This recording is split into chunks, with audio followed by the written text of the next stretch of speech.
On 105.3, The Fan. Brissett shotgun from inside the 5 at the 4.5. Takes the snap. Looking. He's got Cooper left corner. Caught it. Touchdown! Oh, there's Amari. Good morning, Metroplex. It's a Tolo Tuesday. Here on DFW Sports Station, it's 105.3 The Fan. Sean Sharif, RJ Choppy, Peyton Russell, and Ryan in the back. Thank you for turning it on and leaving it on. DFW Sports Station. What happened to the Cincinnati Bengals? You want to start believing? I can't remember if I put them 5th last week in my power rankings with Brian Broaddus, but they had won 2 straight, and then last night they go out, and first of all, I couldn't believe that the Manning brothers were on this game. Oh, I know. Why? Maybe Deshaun Watson? I assume they made the schedule before Deshaun was suspended, or maybe they just wanted to see Joe Burrow. I don't know. Maybe they wanted to break his game down, but this seemed like an odd game for them to choose. But, you know, they've chosen some odd games, too. Didn't they do a weird Bears game before? They did, they did Bears-Pats, right, last week. And that was an odd game for them to choose, it looked like. 32-13? That's the Browns' defense that we've been looking to see. We hadn't seen it at all this year. That's one of the worst defenses in the NFL this season.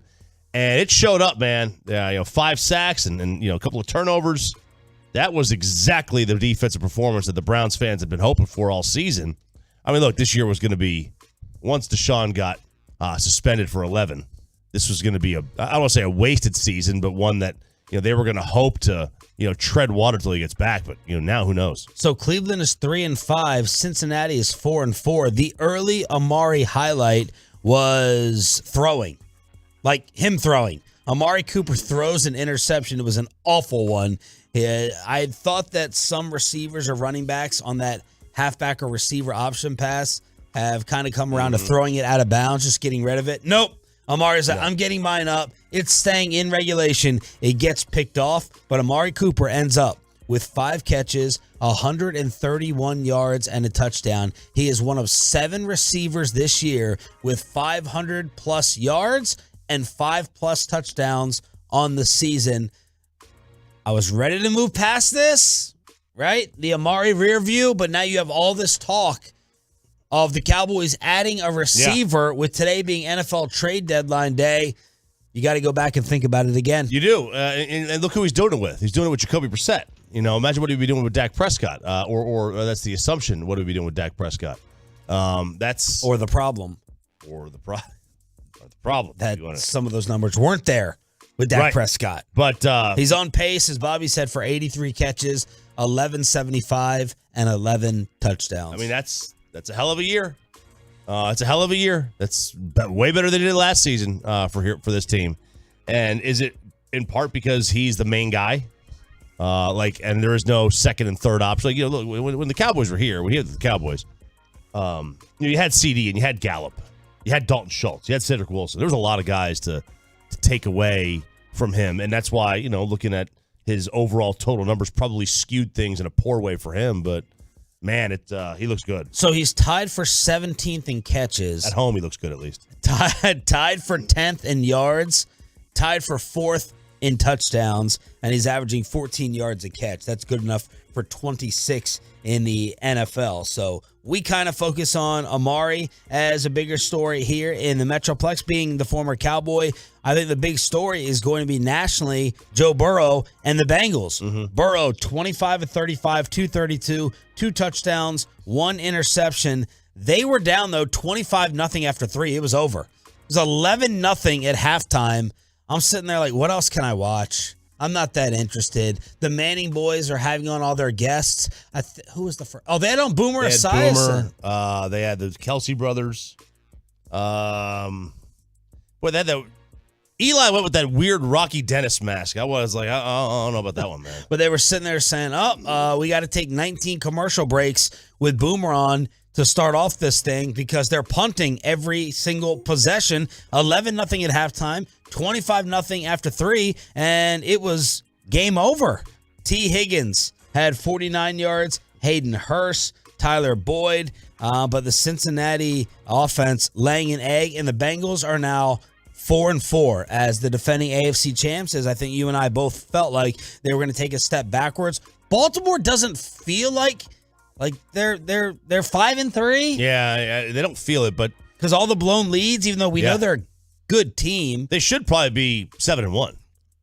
They really should be. I just saw a stat on up on SportsCenter where they have like a 77% chance of winning the division based on the football FPI, like their analytics, which is odd because they only have a 1-game lead. But I guess you got to factor in tiebreakers and such, which would give Baltimore the advantage. And Baltimore's. I think we're obviously entering that era where it's very Brady Manning, where it's just gonna be those two teams and everybody else is gonna try to pull an upset. But I would assume that it's Chiefs, Bills, and everybody else. Meanwhile, you nailed the weather forecast. Mike Bassick had no idea what you were talking about when he walked in yesterday, but Game 3 of the World Series rained out. Rained out. That's what it does. That's what it does in Philadelphia in the Northeast. After September, all it does is rain. I hope they get it in tonight.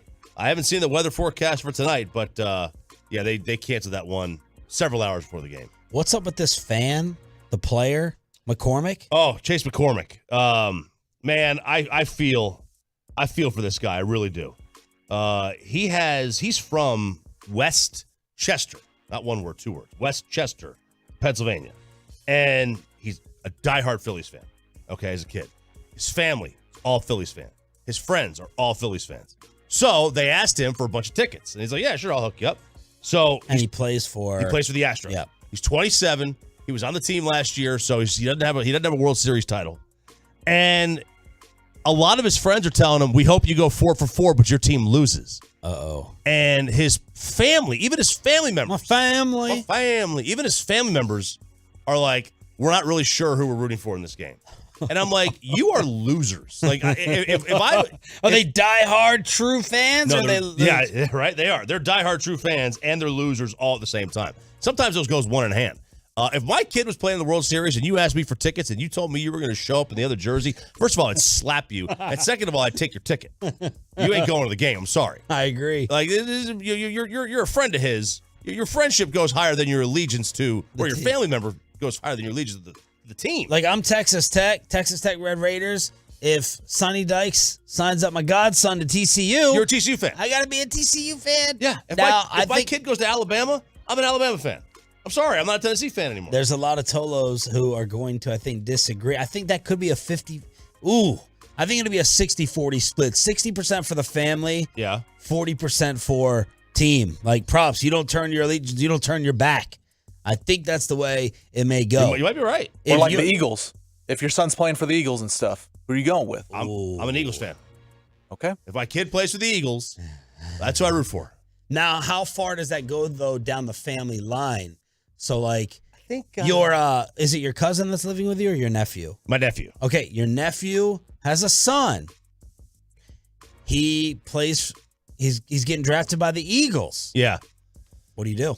I guess it depends on how close. You know what I mean? Are. Yeah. It doesn't have to go down. But if you're family enough to feel that you can ask for tickets, like I wouldn't ask, people that I have, family members I haven't seen in 10 years for tickets.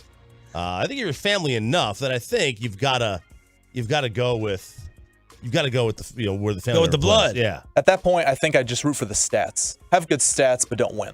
877-881-1053 truckwreck.com text line. Let's see. Here we go. I'm a Texas fan. If my son ended up going to Oklahoma or A&M, I would support him, but I'm not going to start rooting for those teams just because he's going to school there. I was a Longhorn fan. My daughter goes to Baylor, so now I'm a Baylor Bears fan. There you go. I think that's the way it has to work. Yeah, you go with family. You ride with family. See, friends, like if Jake's your best friend, right? If he play or okay, yeah. But if he was a major, a professional football player, and you guys grew up like Washington fans or whatever, and he went and played for the Giants, you probably root for the Giants, right? Or maybe not.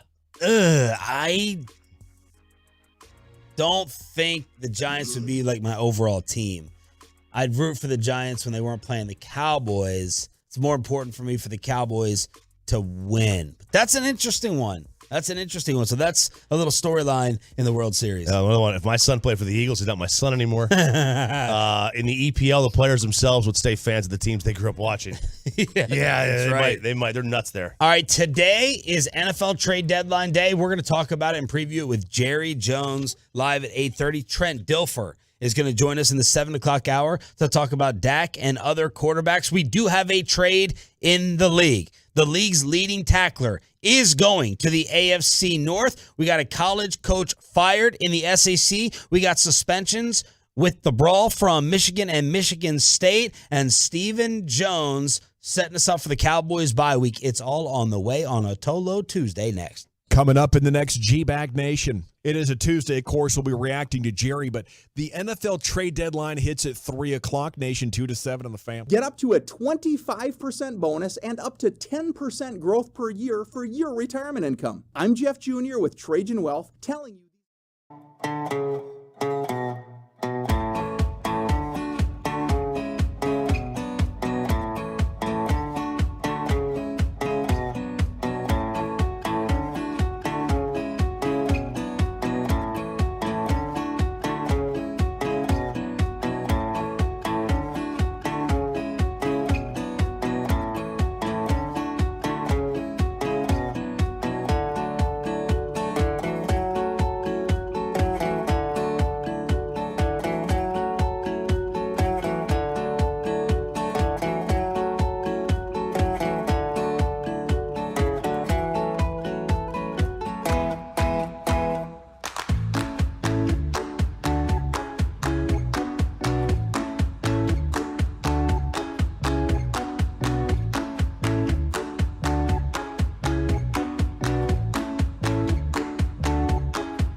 The Fan Cam, and of course the Odyssey app.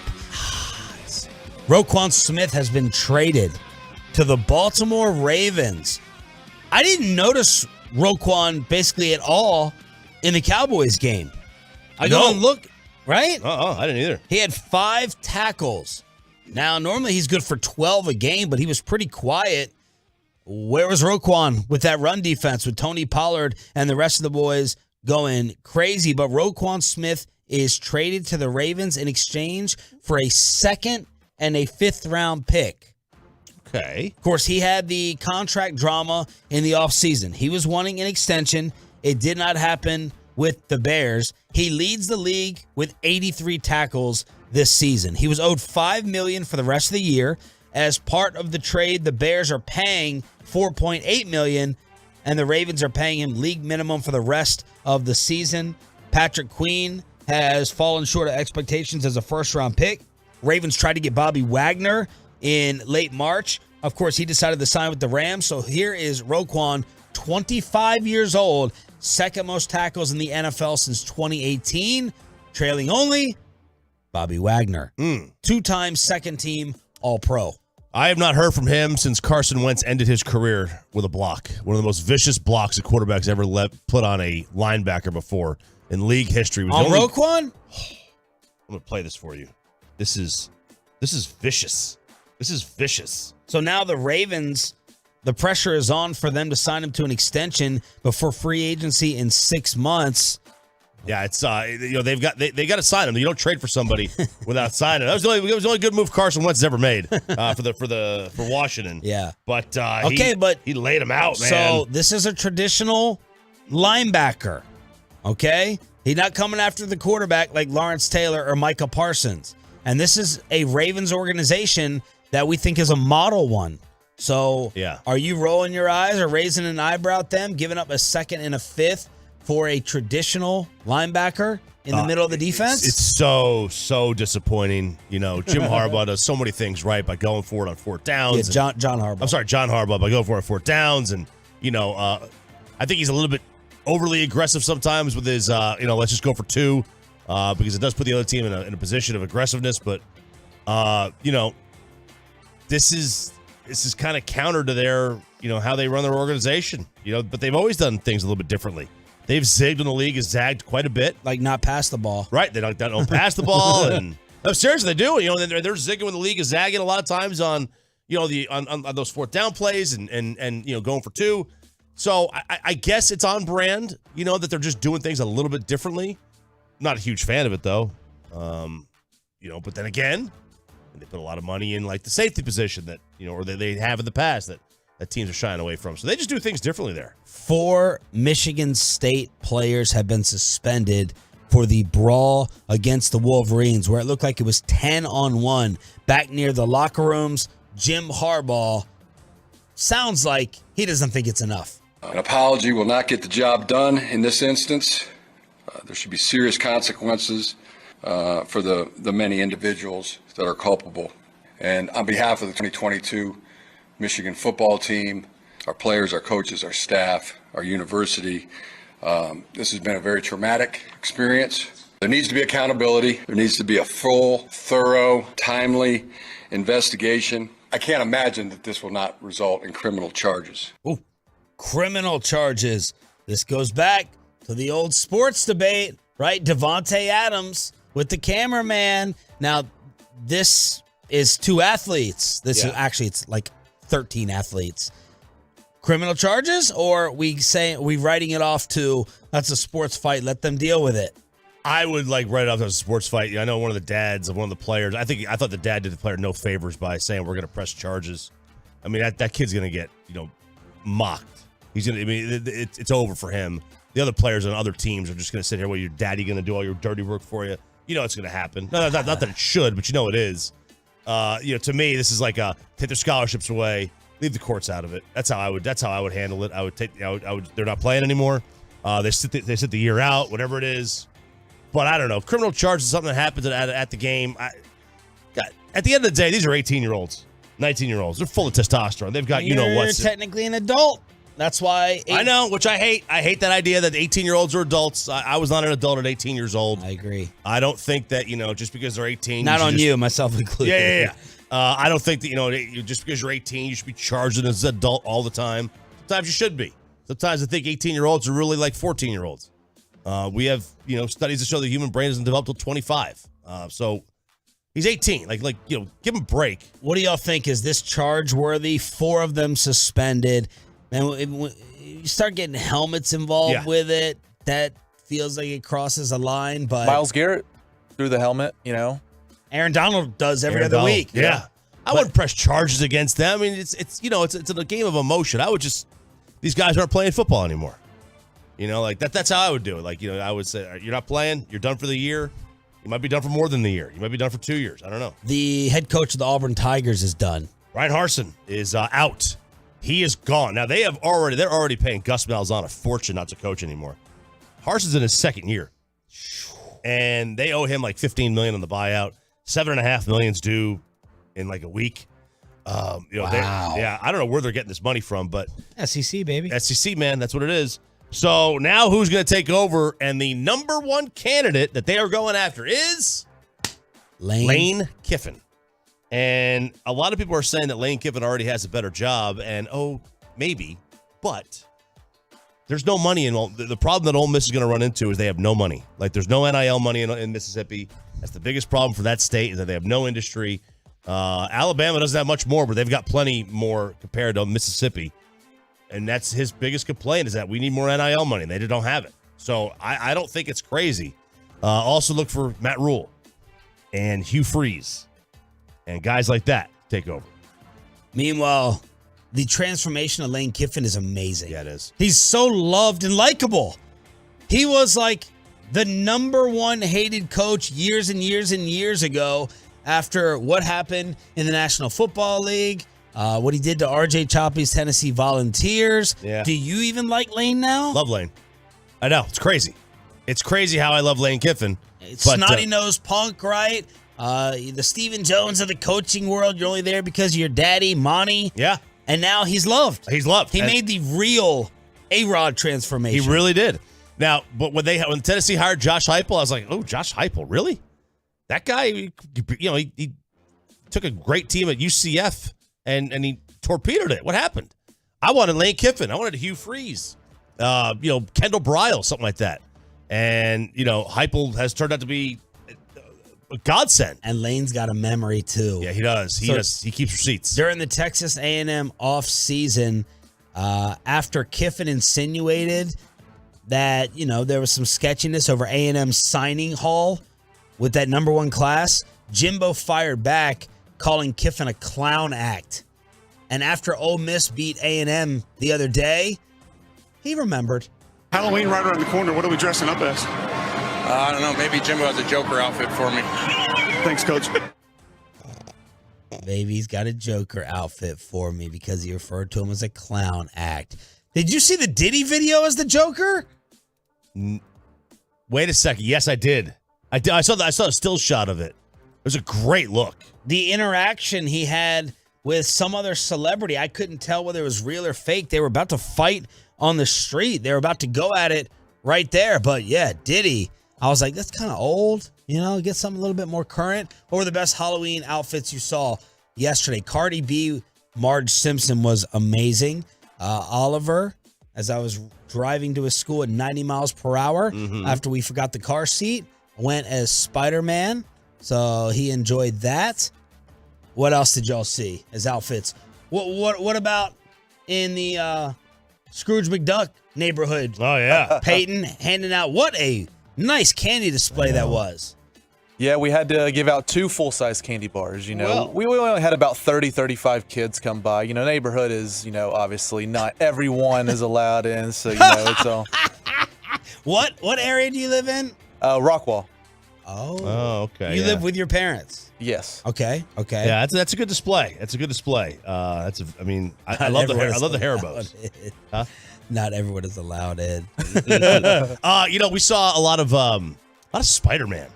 All the kids love Spider-Man, right? That's like the number one seemingly go-to costume is Spider-Man. Iron Man? I saw Iron Man still. I did not see any Iron Man. John Stamos, I think, is doing the voice of Iron Man on my kids' cartoons. I'm like, really? Is this a stoop down for John Stamos? Say, have mercy.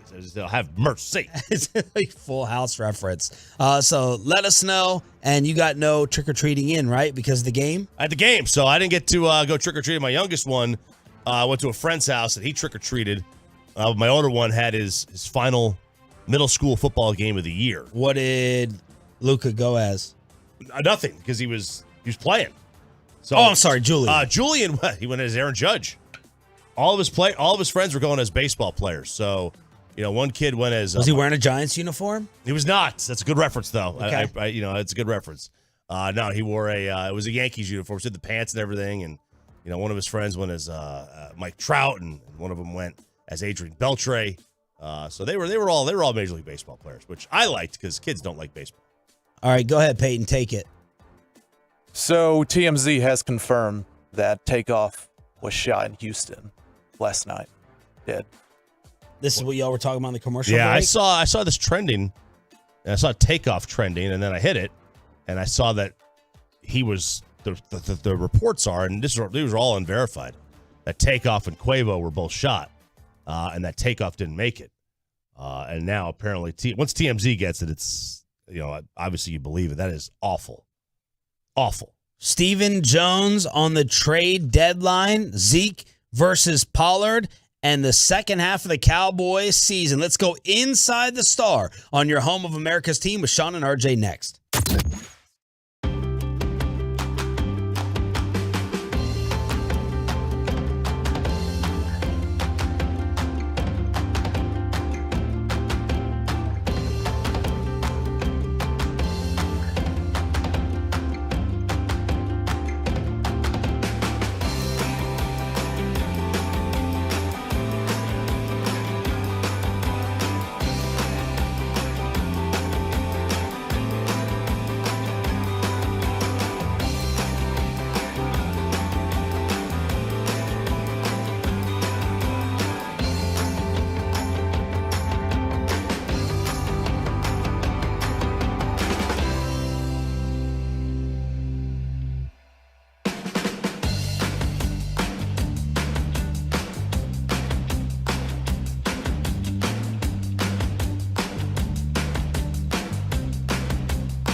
Studios. It's Sean and RJ on 105.3 The Fan.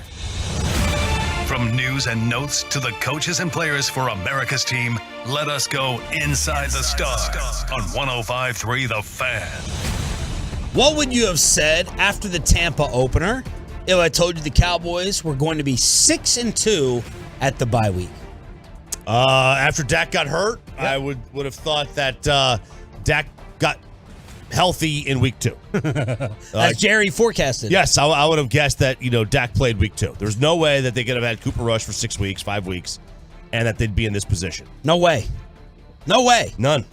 This is an incredible season so far.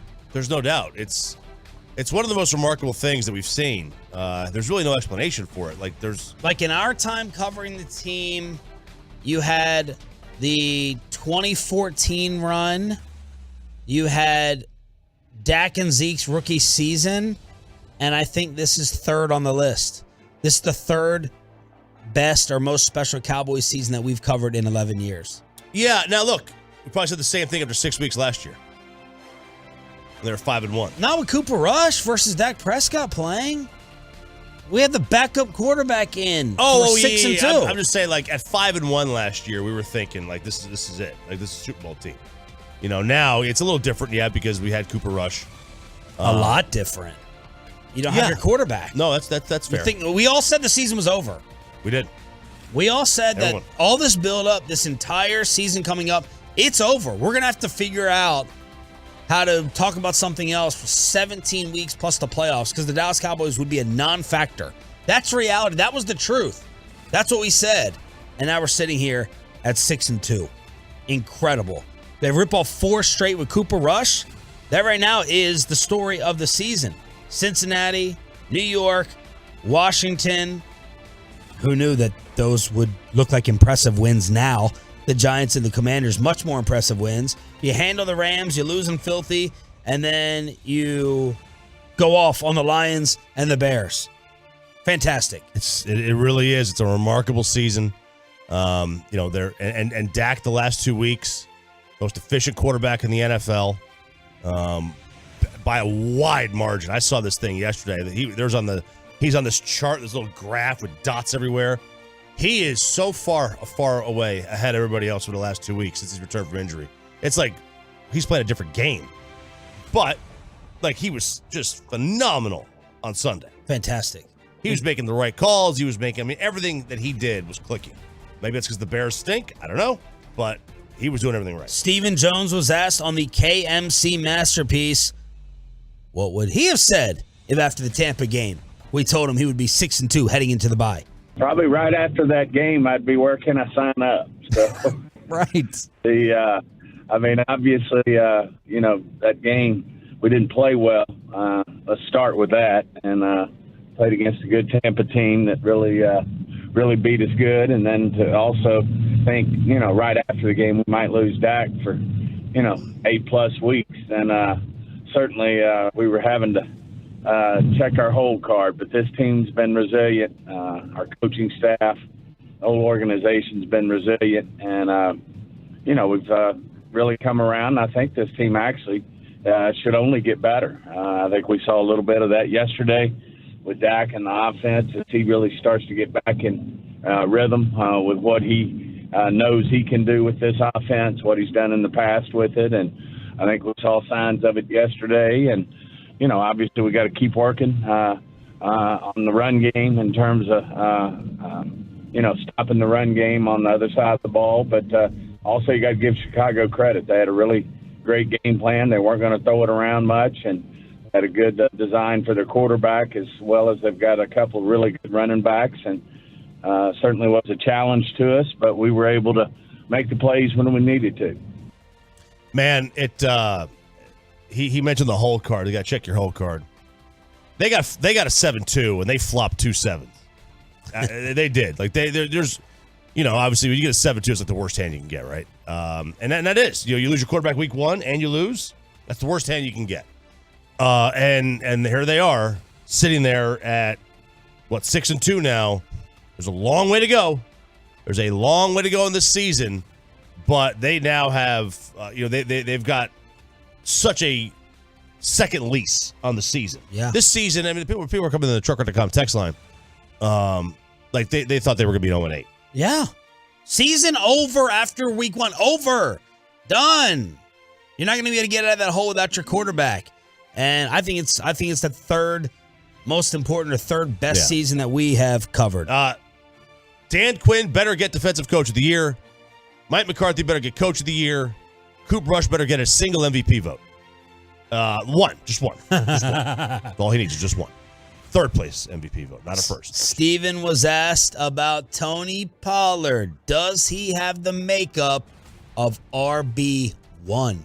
I think, he ended up getting, just under 20 carries and did a great job. I think Malik came in there and did a great job as well, backing him up. And, I just think we've got a unique situation with Zeke and Tony that, when they're both healthy, we've been successful, with those guys splitting the carries up. So I do think you saw yesterday what Tony's capable of, and certainly can do it. And but in this league, just as we saw against the Bears yesterday, they had, if you will, a three-pronged attack if you include their quarterback. So, splitting these guys up and having some different, type of looks for the opposing defenses, I think it's only a plus for our team. And we're very fortunate to have, Zeke and Tony as part of our offense back there. Broadus caught some of the whining yesterday from, the queen bees, the queen, I'm not using the word bee here, like the bee protecting the running back hive in DFW, some of the Tolos. Why are you starting a controversy? Why are you doing this? Everything is well and good. It's working. Because we're trying to improve it. If Tony Pollard, in my opinion, gets 5 to 6 more carries a game, that's more chances for a home run to be hit and 6 points on the board. So keep in mind who you're playing. Cowboy fans quickly forget who you're playing on the schedule. 4 of these wins have been, I'll say 3 of the wins. Commanders, Lions, Bears. Cowboy fans quickly forget that a lot of times. And then as soon as they're down 13-0.5, season over. McCarthy's a bum. I mean, you talk about Troy Aikman being right, going with whatever way the wind blows, my Lord. But we're just trying to improve things and make it even better. And I think Tony Pollard getting more carries does that. I mean, I would like to find out if he can handle 20 a game. I want to find out. Well, I know Jerry told KMC he has maybe the best stamina he's ever seen. So it's not going to be from a fatigue standpoint. It would be from a wear and tear standpoint. Is Jerry, did he get a whoop? Did he get a whoop and put it on Tony Pollard and find out what his stamina is? I mean, what's a whoop? A whoop is one of those whoop bands that you put on your arm and it tests all your vitals. I know they put the GPSs on them. Is Jerry in his Apple Watch? How the hell does Jerry know what his stamina is? You don't know what somebody's stamina is. You can't tell that. Yeah, you can. If you go out and watch your kids practice, right? And they're all running wind sprints, and in the third quarter, kids are kneeling over, huffing and puffing, and there's one kid who doesn't even look phased. That kid's got better stamina. I assume that kid's been dogging it while everybody else is not. That's what I assume. God divided you if that RJ choppy brain and the way it works. Okay, I guess I'm not going to apologize for the running back take yesterday, but I guess I was wrong about Micah being more banged up than I thought. When I see him over on the sidelines at the beginning of series in the first quarter, I'm like, he's hurt. When I see him on the sideline in the second quarter looking up at the video monitor, I'm like, he's not coming back in this game. Maybe Micah has a little... Does Micah have a... I'll get blasted for this. Oh, no. Does he have a little... Are you talking drama? Does he have a little Paul Pierce in him? What, an overrated player that was never on Dirk's level? Oh, yeah. Does he? I don't want to say Willis Reed. I don't think Willis can play. Yeah, no, Willis had an injury. Is there a little Paul Pierce drama to Micah? Because Steven was asked, is he banged up and hurt? That shot afterwards, it looked like his shoulder was separated. It looked like he was, when he was sitting there on the bench, laying to the side, I thought his right knee, his right hip, and his right shoulder had all fallen off. It sounds like this isn't injury. It sounds like it's a little Kawhi load management. No, I just think, when you look at it, Coach Quinn, goes through the game plan every week. And, I've mentioned before, this is a long season. And, some guys are a little more beat up than others and at certain times of the year. And you want to, you certainly want to be aware of that. And certainly Micah made, just as he always does, he checked another box here yesterday with the amazing play that he made on the fumble recovery and have the awareness to get up and run the ball in the end zone. But he's special, and I know Coach Quinn and along with Coach McCarthy,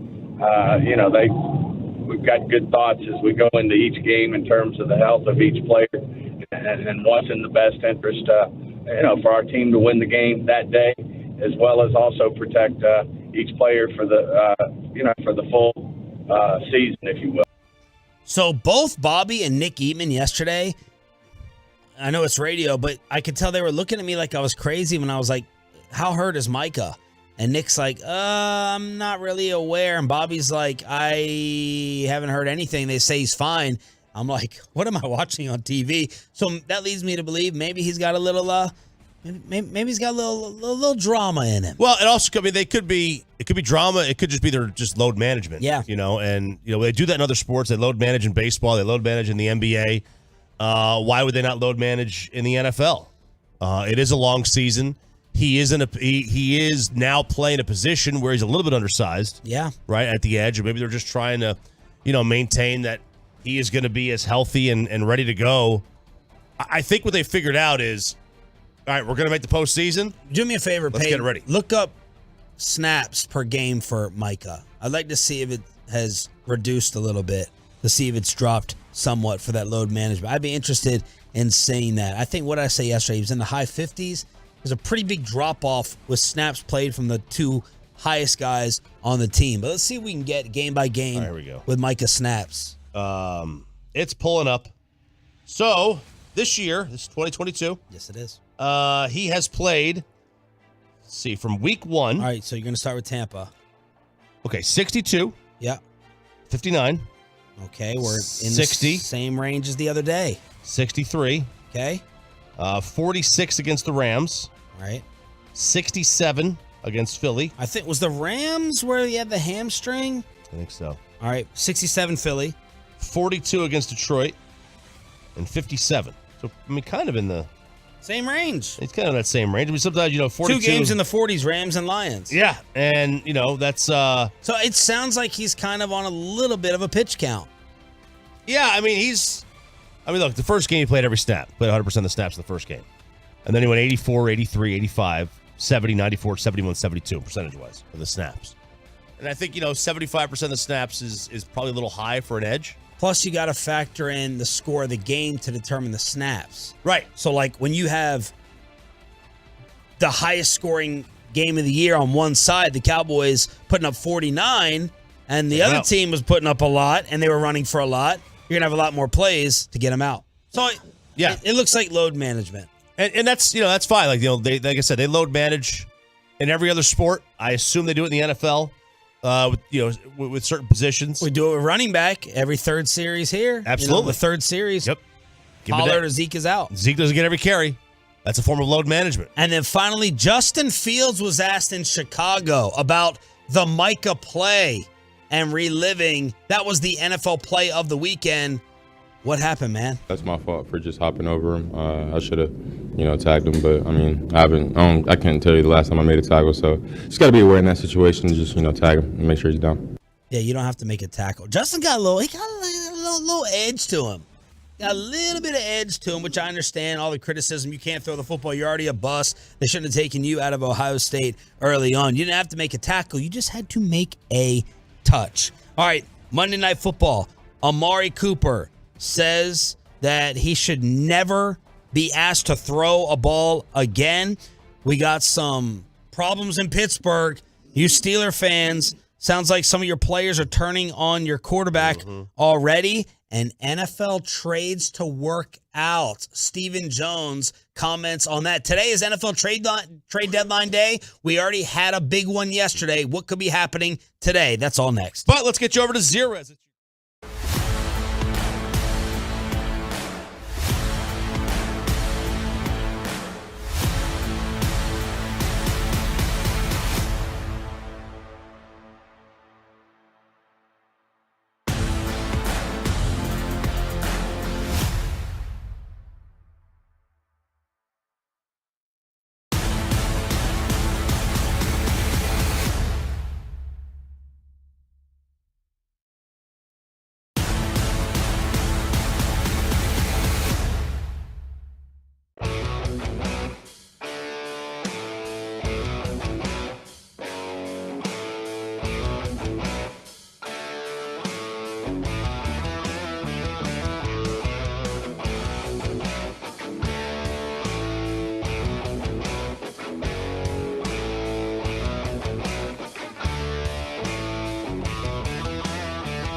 to you by the personal injury lawyers Frankel and Frankel. There's a reason you need a special license to drive a big truck. So companies that hire drivers and put them in a big truck should be held accountable for what happens when one hurts you. Frankly, you need Frankel and Frankel. Visit truckwreck.com or call them 214-333-3333. And the Browns are in victory formation, and they take a snap on Monday Night Football. The Browns win it here tonight.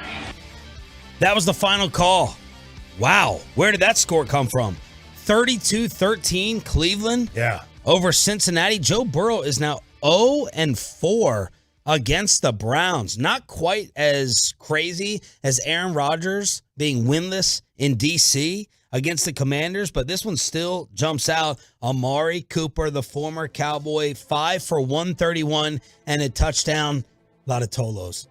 It's getting colder. I'll wait for the final 5 games when it gets colder. So everyone is just waiting for Amari to fail. Well, the road games and the cold games. And they are both coming in Cleveland. That justify getting rid of them with these Cowboy receiver topics that everyone has been creating around here? I mean, look. What would this team be with Amari Cooper on it? I mean, I can't imagine they'd be better. We wouldn't have a fifth. We wouldn't have a fifth round pick. I don't know what we're going to do with that one. They probably wouldn't be better than 6-2. Right? Although maybe they do beat Tampa in week 1, but is Amari Cooper worth 16 points? No. He was last year against Tampa. Yeah, he was. He had a great game. Yeah, but I can agree with that. They're probably not better than 6-2. But it's not about this. It's not about the first 8 games. Yep. It's about all 17. Yeah. And the Cowboys don't play the same number of cold weather games the Browns do. You guys are maybe aware or not, but the Cowboys do play in a temperature-controlled stadium, which they love to never open up the roof on that thing. I know. You want to hear the splits real quick for Amari? Yeah. Home. Okay, so he's got 39 catches on the season. Tell me how many are at home. 39 catches on the season. 27. More. 30. More. 32. 32. 32 versus 7. This is insane. The yardage split, home 453, on the road 100. All 5 touchdowns at home, none on the road. It's wild, man. It's happening again. Yeah, it's wild. It's wild. I don't get it. You don't see. You'll see 5 for 131 though yesterday and a TD. I get it. Certain basketball players, they don't see their depth perception skewed in various arenas. Yeah. I get it with pitchers. The mounds are different, or hitters. The batter's eye is different. I don't get it when it comes to football from a wide receiver standpoint. I guess I can understand grass versus turf. Some guys are just slower on grass, and it takes away an advantage, but that whole thing doesn't make a whole lot of sense. Amari had some depth perception problems with the interception he threw. Yeah. He said, quote, "It was an abomination. It kept running through my mind. If he's not open, throw it away. I didn't really realize how hard it was to throw the ball away because that's what I tried to do. I did not try to throw it to him. I was trying to get the ball back to the line of scrimmage. I looked up. It was in another guy's hands. It was terrible. Don't have me throwing too many more passes." So that was Amari owning it last night. Easier to own when your team beats down the defending AFC champs. The Cleveland Browns defense came to play on Monday Night Football. All right, speaking of Amari, we know he was traded. Stephen Jones was the one who did it. Final cut from Stephen yesterday on the KMC Masterpiece. Trade deadline day is today at 3 o'clock. Jerry was asked this by Kevin Gray on Sunday. He gave it a green light. Stephen, you going to be more aggressive with the team you have right now? Well, we've been aggressive before. I guess somebody asked me, I don't think it was y'all, about, hey, we hadn't made a really aggressive trades in early 90s. That's not necessarily true. We went for big with Amari Cooper back 4 or 5 years ago, and gave one for him. At the right situations there, we're always looking to make our team better, and obviously we're very much in thick of a championship run this year. So absolutely, if we see the right situation that presents itself, Jerry as well, who has the final call on this. He's an aggressive guy. If the right situation's there and we think it can make a big difference for us, then we'd be more than willing to pull the trigger on it. I think we've got our team in a really good spot. We've got great depth on this team. certainly if we see a player out there that can make us better, either side of the ball, we would take a long, hard look at it. Who in the hell said they haven't made an aggressive trade since the early 90s? That's what happens when you talk to other media and not the fan. That's what happens. Like it's cool they made the Amari deal. If you want to harken back even further, Joey Galloway was not traded for in the early 90s. That was late 90s. I think maybe 2000 it was. Come on, who what? But if you're okay off of that, if you're just referencing those two things, does that prove that they're not nearly aggressive enough? Look, in general, the league though hasn't until recently. The league has not really utilized the trade deadline as a lot. Yes, but the Amari deal was years ago. I think you and I are on the same page. Roy Williams. Roy, okay. The receiver, first round pick. How long ago? 08. We're talking about 14, 15 years, and we're talking about 3 moves. I think you and I, in general, agree with the overall philosophy. Be more conservative, build to the draft. I do think there are times, though, when you have to break your philosophy, go outside of it for a now opportunity. I supported John Daniels when they made some win now moves that did not work out. Remember, they went and tried to bolster the bullpen with our boy Mike Adams and Koji. Some win now moves. This feels like right now, RJ, a time when I think the Cowboys should break their own mold and go over aggressive. With the opening you have in the NFC, with the defense that you have, I think something's going to happen today. I think they're going to do something today. Now, what position? Like, if you guys had to rank it, I know you're going receiver. Well, that's their MO too. Go look at their history. They've only ever traded for receivers in high picks. Right? When have they traded a high pick for a non-receiver? Galloway, Roy Williams, Amari Cooper. They've traded up in the draft for other positions. I just don't know how much sense it makes to go get a receiver when you have told us that your identity is to run the ball. You know what I mean? It's like my wife. She made me get rid of one of my grills. I have Big Green Egg. I got 2 pellet grills. I got a Blackstone. And we're sitting there in the pool, and she's like, look at this. Look what you've done to our yard. And like, we're sitting here filming, barbecue pitmasters back here. What are you doing? And it's like, okay, I have these nice fancy toys. I can't use all of them. I gave one away to Broadus, which I'm still waiting for, some reciprocation, Brian. Gave me a loaf of rye bread. Counts a little bit. Marble rye? It was. Really? Marble rye. Yeah, marble rye might be worth it. might be worth it. The point is, are you getting a 4th grill if you trade for a receiver? No, you're getting a final starter. They have 2 starters now. They got 3 positions to fill. You really want to put Noah Brown or Tolbert in that situation? Noah Brown's had a nice year. He has. Very nice year. Yeah, he has. Has he had a better year than Cedric last year?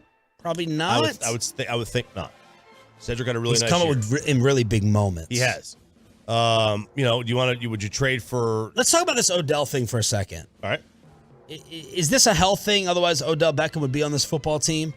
Not going to cost you draft picks. It would cost you money.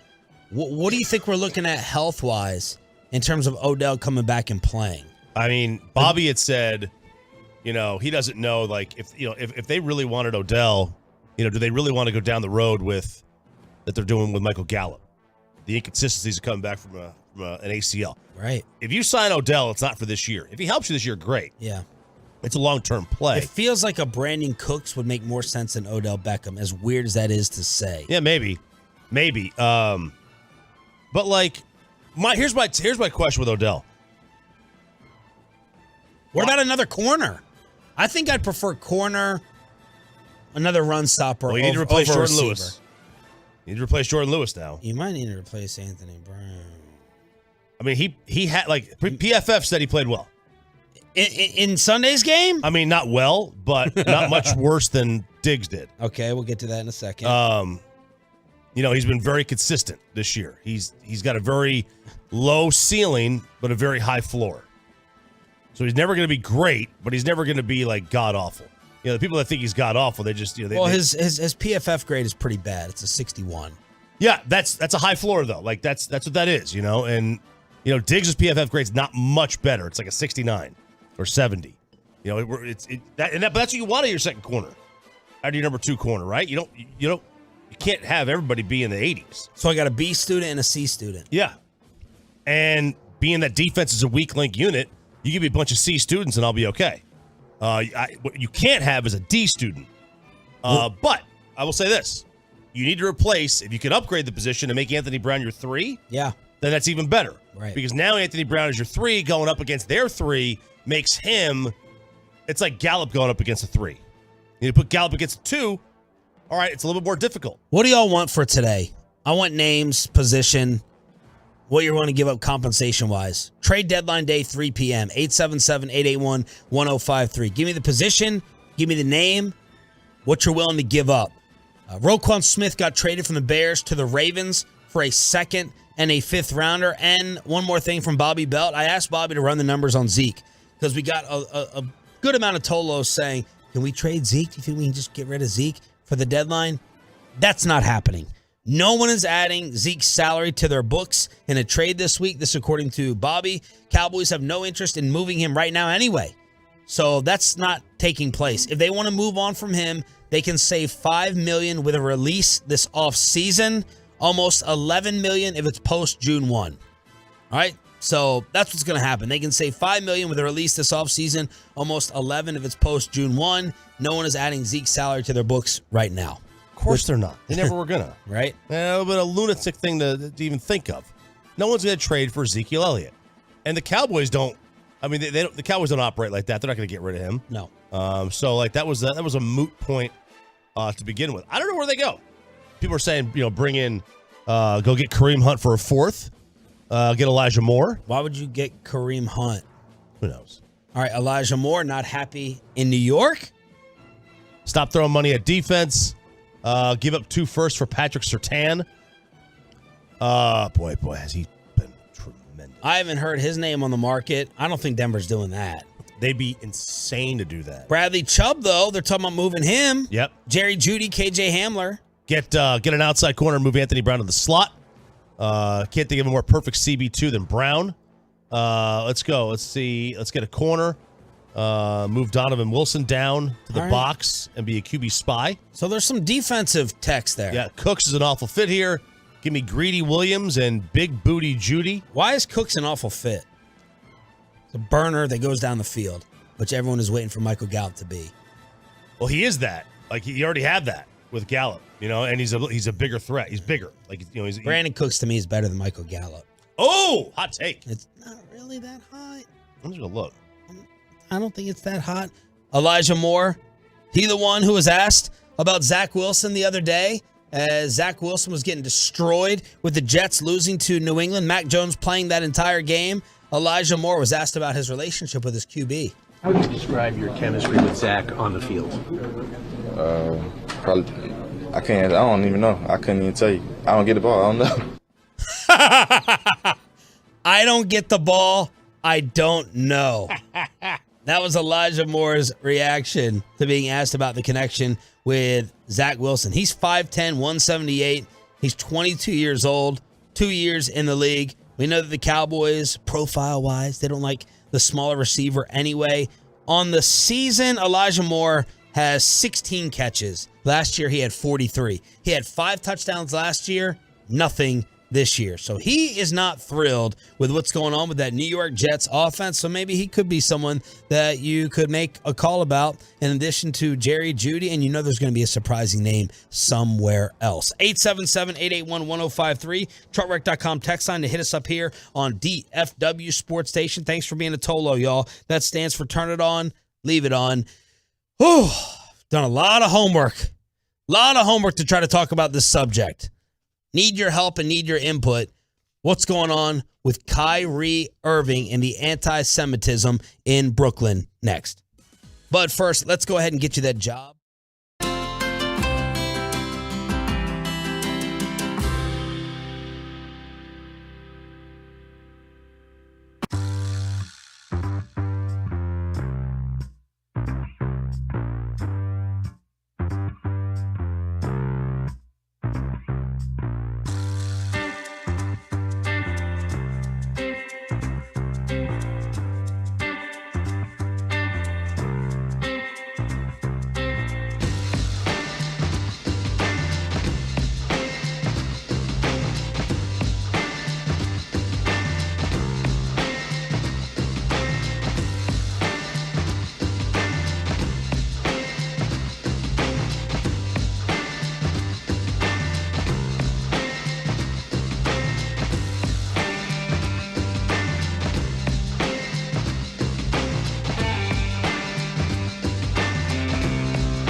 7 o'clock this morning. It's a very busy Tolo Tuesday. By the way, thank you all for being part of the 6 a.m. club as always. The numbers and the ratings came in yesterday for the station, and y'all are hooking it up. That's why we always want to give away as many Cowboys tickets, concert tickets as possible. We know there are other options, other competition, a ton of podcasts out there. Thank you for proving that you're a diehard football and Cowboy fan by checking in with your home of America's team. Jerry Jones on live at 8:30 this morning. Trent Dilfer, who I love hearing Trent talk about football and quarterbacks. He'll be joining us at 7:20 after headlines. So, this is going to be, I think, an uncomfortable discussion. It's uncomfortable for me because I don't like to talk about things where I don't have a very solid feel or background on it. And since Sunday, I have been calling and texting and reading and researching. This is what Kyrie Irving has forced me to do, which some people would say is a good thing, trying to educate yourself, right? So this whole controversy taking place in Brooklyn with Kyrie, this is one of the things about the internet. Things from 3 years ago can resurface like they're brand new. So this is a movie that's out there based on a book, Wake Up Black America. And it actually was a book from 2015, and the movie was released in 2018. And people are saying that there are anti-Semitic tropes throughout this entire thing. I wonder where the word trope came from, where it Good question. originated from. But Kyrie Irving just tweeted, right? He tweeted a link to this movie and book. The owner of the Brooklyn Nets spoke out about it. Said, this is inappropriate. It's unacceptable. I'm going to talk to Kyrie. The NBA released a statement. And Kyrie said he was not going to stand down. He didn't care what the Nets owner said. He doesn't care what the NBA said. So what I would like from you all, if you're familiar with it, is to give a little bit of education for my own benefit. I don't know how comfortable you are with the subject matter, Choppy, but I do think we should discuss it in a learning moment. 877-881-1053. Truckwreck.com text line 877-881-1053. My understanding, RJ, is essentially the black Israelite narrative that Kyrie is promoting, saying that the real Jewish people are African Americans who had their Jewish identity stolen by our ancestors who also enslaved them. That's kind of the premise of the book and the movie. According to like 4 people I asked about it, and I just kind of summed it up in that one thing. If you all have a different interpretation, hit us up with a text. Here is Kyrie being asked about it by ESPN's Nick Friedel in a back and forth the other day that went viral. To follow up on the promotion of the movie and the book. Can you please stop calling it a promotion? What am I promoting? Put it out on your platform. But I'm promoting it? Do you see me in front of the putting it out there, people are going to say that you are promoting. Yeah, put it out there just like you put things out there, right? Yeah, but it's not. You put things out there for a living, right? Right, but my stuff is not. So let's move on. Filled with anti-Semitic. Let's move on. Don't dehumanize me up here. I'm not doing that. Another human being. I can post whatever I want. So say that and shut it down and move on to the next question. But Kyrie, you have to understand that I don't have to understand anything from you. It's not me. Nothing. By it's no people that you're making up, bro. Move on. But by posting move what on. you Next did, question. Anybody do you guys have any more questions? And they're going to say, you guys have any more questions? Because this is going to be a clip. This is going to be a clip that he's going to marvel at. Is this any more questions? But you're not answering the question. Oh, this is another answering your question. Oh my God, let's make another Instagram clip so we could be famous again. So this brings up another issue. See, Kyrie's a technicality guy. My brother's like this, and I'm the same way. This is right up my alley. I can't stand technicality people. Oh baby. Oh God, you guys are the worst. Well, this and then that. Yep. But in this instance, I asked the question with Kyrie. He didn't say, "Go watch this. This is the truth." He tweeted out the link about the movie and the book. Now, companies will have us say in your profile, right? Retweets are not a promotion or endorsements, which I have in mind, and I totally agree with that. And I agree with that too. Yeah, and this is where I side. But the real world and common sense would lead you to believe that Kyrie thinks you should go and watch this. Well, but even him thinking that you should go and watch this doesn't mean that he agrees with it. I agree. You're right. You know, like it's like you should watch. You should. I love the movie. I love Jojo Rabbit. If I leave, you know what that is? I don't think I've ever seen it though. It's a fantastic movie. Have you seen it, Peyton? I have not. Oh my God, I'm an idiot. Well, I thought you were talking about Roger Rabbit. I was like, the kids movie? Like, what are we talking about? I think Jojo Rabbit's the name. I've heard that movie. It was like up for Academy Awards a couple years ago. So if I leave the studio and I say, yo, just saw Jojo Rabbit, this was incredible. That's an endorsement. Of the movie? Yes. Is it an endorsement of what happened in history? No. No, absolutely not. Is Jojo Rabbit, what's that about? Is that about German boy, he's hiding, you know what I mean? All right, so Adolf like Nazi Hitler stuff. Yeah. No, I mean, look, you could watch, movies about, any era, and Schindler's List. It's a movie. Now, if you promote the theory or the ideology, that's a different story. Like if you promote, but like if to me, when Kyrie, he put nothing, as far as I could tell, he put nothing. No opinion. He just posted a tweet of the movie. Right. To me, that is not promoting the movie. To me, that is promoting, hey, look, here's something. Take it for what it's worth. If you find it interesting, you find it interesting. If you don't find it interesting, you don't. Yeah. That's how I take any tweet that is posted without words. If it's just that, if it's just retweeted, I don't look at it like, I don't look at it like a promotion. And is Kyrie, and this is where I want the education from Tolos, is Kyrie trying to attack Jewish people, or is he trying to defend the thought and idea that he may have that this identity was stolen from his people, from African Americans?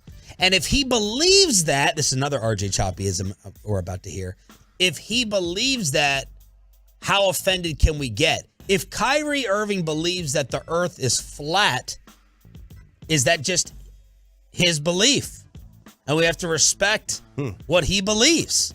You know what I mean? Like, so I don't know. These are all I have here is a bunch of questions.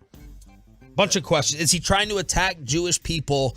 As yesterday during the Nets game, the front row had a bunch of spectators wearing, anti-Semitism shirts in a message to Kyrie as the Nets finally got a win. I mean, people have been fighting over religion for thousands of years. This is not going to stop. This is not going to change.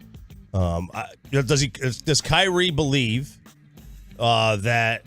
I don't know what he believes. You have to ask him what he believes. Does he believe that the Black Hebrew Israelites are the real Jewish people? Right. Does he believe that? If he believes that, what does he? If he's denouncing, one religion from another, right? That's one thing. But reasonable people through history, and sometimes unreasonable. I mean, how many people have fought over? I mean, they're fighting now. Yeah. Over whose land this is, or who the real, chosen one is. People fight now over that. So people have been fighting about religion for thousands of years, and it's not going to change, and it's not going to stop. And there's new ones popping up apparently all the time. But I have no idea what Kyrie truly believes. All I'm saying is him putting that tweet out there without any commentary associated with it, I don't consider that to be promotion. That's me personally. If I retweet something, I don't consider that to be a promotion. Kyrie, I think if I like something, it might be a promotion. Here comes another technicality. Kyrie was also asked about his retweeting of Alex Jones, which of course is going to get tied into Sandy Hook. Kyrie, while we're on the topic of promotion, why did you decide to promote something that Alex Jones said? That was a few weeks ago. I do not stand with Alex Jones' position, narrative, court case that he had with Sandy Hook, or any of the kids that felt like they had to relive trauma, or parents that had to relive trauma, or to be dismissive to all the lives that were lost during that tragic event. My post was a post from Alex Jones that he did in the early 90s or late 90s about secret societies in America of occults, and it's true. So I wasn't identifying with anything of being a campaignist for Alex Jones or anything. I was just there to post, and it's funny, and it's actually hilarious because out of all the things I posted that day, that was the one post that everyone chose to chose to see. It just goes back to the way our world is and works. I'm not here to complain about it. I just exist. I just exist. And he actually deleted this post about the film on Saturday. He deleted the post, but, God, I hate to be agreeing with Kyrie and you over technicalities. Yeah. Because cafeteria here. Huh? We could be cafeteria on things. You could retweet he Donald believes, Trump and not agree with January 6th. Right. And the idea that you can't is why the whole world sucks right now. Yeah, because you're going to get grouped into everything. You shouldn't get grouped in with anything. You can nitpick and pick and choose on what you believe. If you listen to any podcast, be it, right wing, left wing, radical or not, you can agree with certain things that are said on those podcasts without agreeing with the entire person or what they stand for or other things they believe in. That's seems just common sense for me. I think I would have to watch the movie, as some media members have tried to do, in order to get a full feel on what Kyrie is. Why does he want us to watch this? And is it hateful? Is it hateful? Is it true? I don't have that much of a background. And if Kyrie believes it's true, does any of this discussion matter? 877-881-1053, truckwreck.com text line. I'll be reading all of your messages and responses in this commercial break. We got Monday Night Football. We got NFL trade deadline day. The names that are out there with the rumors. Stars play tonight. And RJ Choppy getting ready for the first release of the college football rankings. Headlines on a Tolo Tuesday, then Trent Dilfer next. But let's talk about my favorite.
FitnessStore.com studios. It's Sean and RJ on 105.3 The Fan.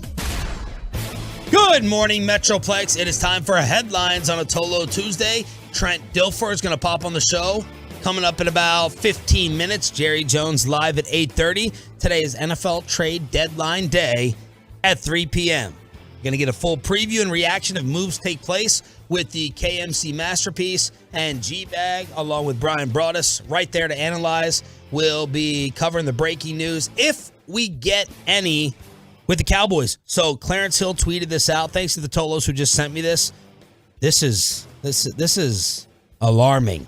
This is the first time, RJ, since 1973 that the Cowboys have no 100-yard games from a receiver through their first 8 games.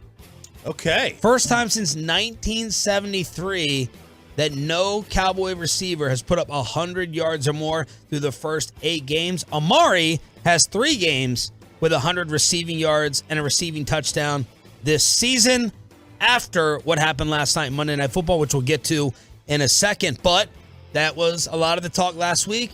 Should the Cowboys add a receiver? It is a major talking point, and I do believe they should. I will say this, they don't have a 100-yard guy, but doesn't CeeDee Lamb have more yards than Amari Cooper does right now? I do believe he does. Even though he's got the 100-yard games and CD doesn't, I don't think this is a huge deal that they don't have a single 100-yard receiver. They've won games different ways, and And you had your backup quarterback. And you had your backup quarterback in, and you find ways to win games the way that game is going that day. Now, there are certain ways that you could, plan to win that are more efficient than others. But at the end of the day, when you're in the middle of that game, you got to decide what the best way to win each game is and who that player is that day that's on. And I will say this: I am surprised the way Dak played the other day, and nobody got to 100. Here's Mike McCarthy on how he's feeling about his football team at 6-2 heading into the bye.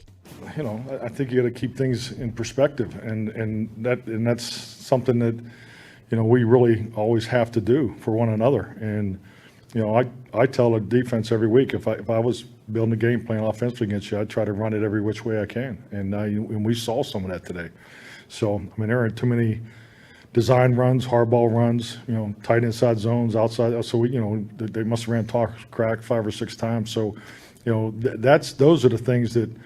Once you get to this point in the season, because, September football is what it is. Everybody, it's just, teams are just trying to get going. And then October football is when teams start to separate a little bit.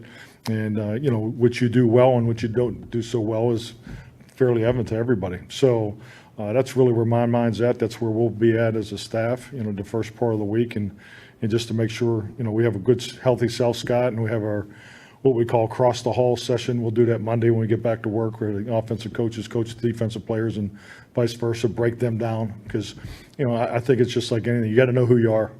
You got to know who you are, and you got to know how they're going to come at you. And I think we've done an excellent job of that, because it gives us a chance to grow as we go into the third quarter of the season. It feels like McCarthy wants to win the old school way. He's talking about September football. That's going to be different from November and December, that he wants to get physical and he wants to get tough. So I wonder how that plays into the deadline. Some names that have been thrown out there: Ian Rappaport, Bradley Chubb, Jerry Jeudy, KJ Hamler, Denver. Josh Allen, no.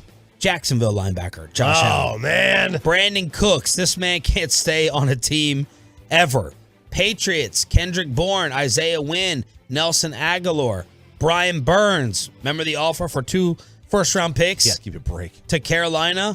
Kareem Hunt. Roquan Smith got traded yesterday to the Baltimore Ravens for a 2nd and a 5th. Cam Akers. Sidney Jones off Seattle. Chase Claypool. Sean Murphy Bunting. Who's buying? Baltimore was listed by Ian Rappaport over the weekend. Tennessee. Cowboys looking for a receiver who can stretch the field. Packers, Rams, Vikings, Buccaneers. Who's selling? Patriots, Jacksonville, Texans, and Chicago has been trying to stockpile. Yeah, they have, and you should be. If you're a bad team, you should be trying to stockpile right now. And that's who maybe the Patriots feel of themselves as a bad team. They're certainly kind of one of those teams that are just kind of middling and they can go either way. And they're just gonna try to stockpile picks and see where they can go. If you want to buy, the Cowboys are in a position to buy. Buying from the bottom is bad. Buying from the top is a good thing. And the Cowboys are at the top right now. This is where you want to buy from. How much do you want to buy? Do you want to mortgage the future? I would not mortgage the future. But if I could find a wideout for a 2 or a 3, then I'd consider it. Meanwhile, a wideout that used to play here did his thing last night, Monday Night Football. Brissett shotgun from inside the 5 at the 4.5. Takes the snap. Looking. He's got Cooper left corner. Caught it. Touchdown. Amari Cooper on Browns radio, 5 for 131. He threw an awful interception that he said should not ever call for him to throw a pass ever again. And the Cleveland Browns beat up the Cincinnati Bengals 32-13. Joe Burrow sacked 5 more times. He's been sacked the second most times in the NFL. 2 forced fumbles by the Browns. Burrow is 0 for 4 in his career against the Dog Pound, and the defending AFC champs are 4-4 at 500. And, we had both had them out of our playoff at the start of the season. Neither one of us had them in. They were ripe because they had won a bunch of games late. They were like 7-6 or 6-6 at one point. They went on that run to end the year and to make the Super Bowl. They were not on the level of Kansas City or Buffalo or, maybe even the Rams. Obviously not even the Rams last year. But they made the Super Bowl, and now we're seeing what they really are. And Joe Burrow is really, really good. But, man, does that dude love to get sacked. He loves to hang on to that football. La'el Collins, people were tweeting, was bad again last night. I wasn't focusing on him as much as Amari, but, man, it sounds like the Cowboys made the right move. You can be mad about Amari. You got to give him props, though, for getting rid of LC when they did. Game 3 of the World Series was rained out. And now...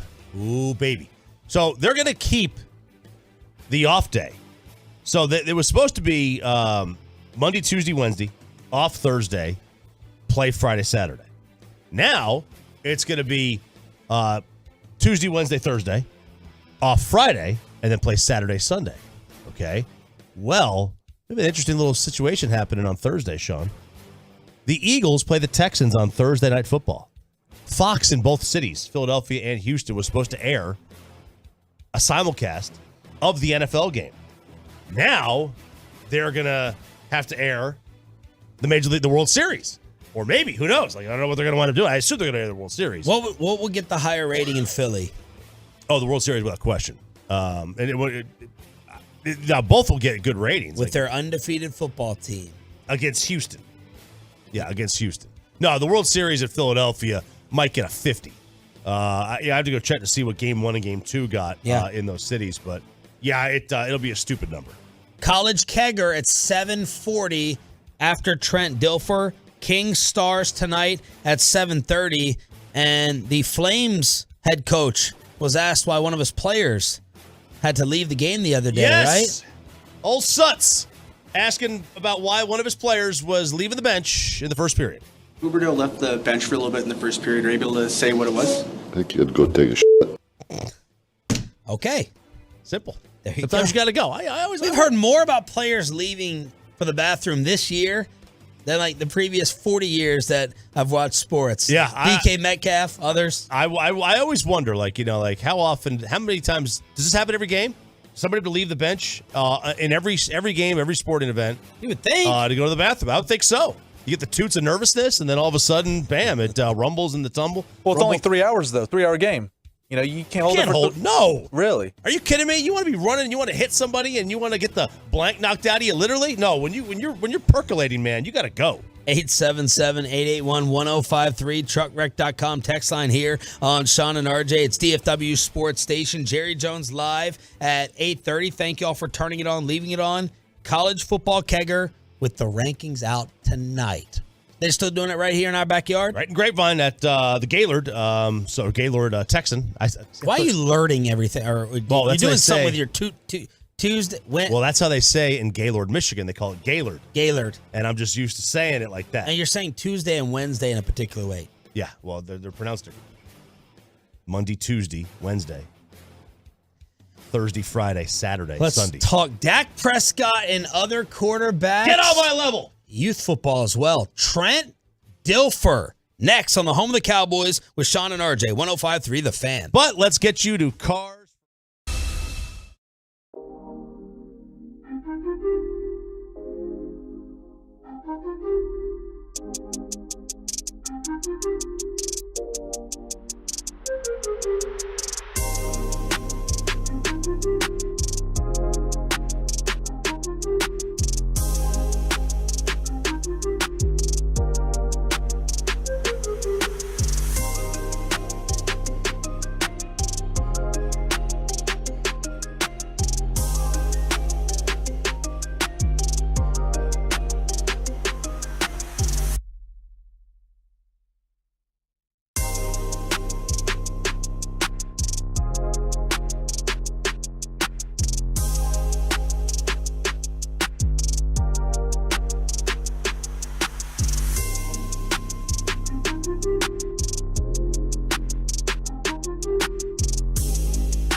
By the personal injury lawyers Frankel & Frankel. There's a reason you need a special license to drive a big truck.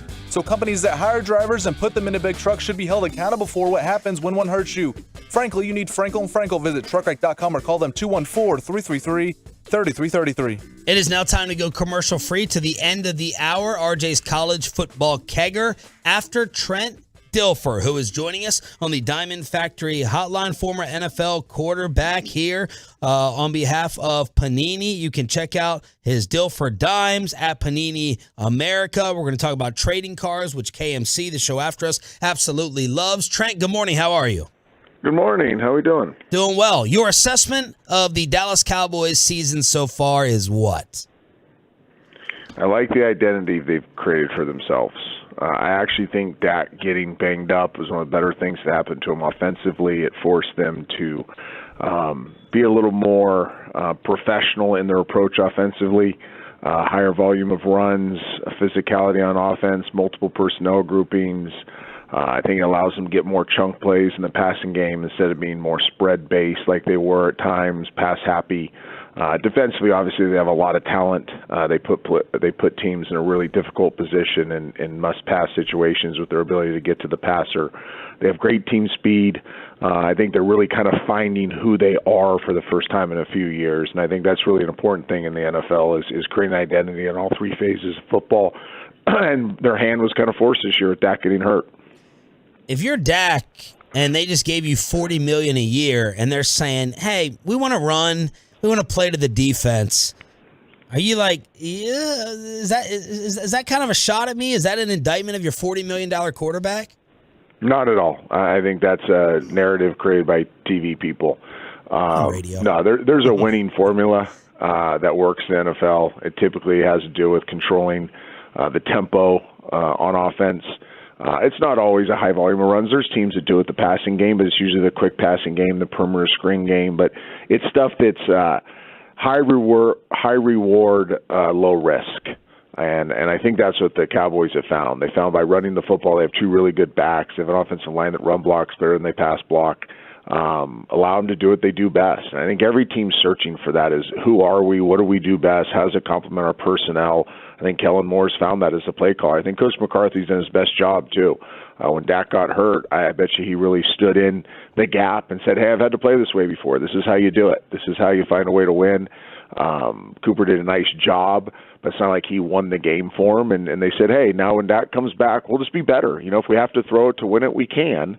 But we're going to stay balanced, and we're going to find an identity. And if you're Dak Prescott, I don't care how much money they pay you. You want to win games. I mean, you're ultimately defined by winning and losing in this league, not by yards thrown for. And I think Dak is an ultimate team guy anyways. He's going to do whatever it takes to win the game. Can you win consistently the way that, you know, kind of your Ravens team won, running the football, defense, in today's NFL where everyone's so pass happy? Well, I don't think that's what they're doing, first of all. I mean, that's the greatest defense of all time. So, you know, you have to play the greatest defense to do that, not just great defense. So I think that was an aberration as much as anything. But I do think if you go back and look at the Bill Walsh teams, they weren't throwing it 48 times a game. You know, look at the Dallas Cowboys teams. They weren't throwing it 45 times a game. Balance is what you're ultimately looking for. Yes, you want a quarterback like Dak Prescott that if you get in a two-score game where you're behind, he can throw you back to victory. But you don't want to be in a lot of those. You want to control the game with your tempo and with your philosophy. And I think that's what the Cowboys have done. You want to be super efficient in the passing game, and you want to be explosive. And I think the Cowboys have found a way to do both of those things, and that's what teams are searching for. They're looking for a way where you don't have to throw it more than 30 times, but you have impact on those throws. And that's what the Cowboys are able to do right now. That's why I think they have one of the best, people say formulas, I would say identities in the league right now. So with all that being said, there's been a lot of talk. They should go out and get a receiver. Would that make sense with the trade deadline today?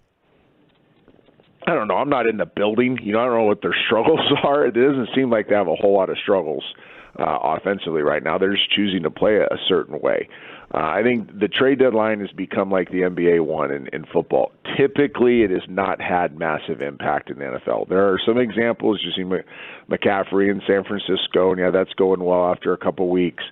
But a lot of times trades in the NFL don't have the impact that they do in other leagues. So I think you're better building your foundation of your team through the draft, supplementing it through free agency. And if something were to fall in your lap that was appropriate for your team and also cost effective, then you can look at that at the trade deadline. But the trade deadline is not where the best GMs in football go to make their hay. Trent Dilfer here on behalf of Panini America on the home of the Cowboys with Sean and RJ on 105.3 The Fan. Big question heading into the year. Some people still have a little bit of a question. Is Jalen Hurts a legitimate franchise quarterback? Where do you stand on Hurts right now? He's playing like one. He's playing as good a football as anybody in the league. You know, they also said it about Dak. I don't know why the league is so or the narratives around the league are so resistant to the modern-day quarterback. The modern-day quarterback is not Tom Brady. He's Jalen Hurts. He's Dak Prescott. He's Tua Tagovailoa.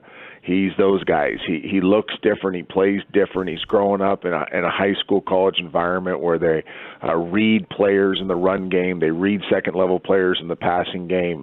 And the pro game is having to adapt to that. So I really applaud Philly for finding a guy that has the right internal stuff, has a lot of talent, and then developing him and shaping an offense around him.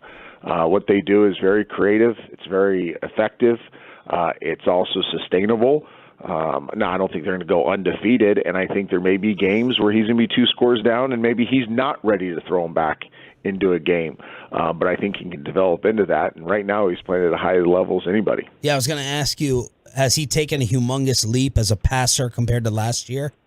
He has, and it really started after he left Oklahoma. He identified some things in his game that were leading to inconsistencies. He works with a guy named Quincy Avery down in Georgia, and they went to work on it. The one thing I love about Jalen, I've known him since he was 17 years old, is he's a guy that is self-aware.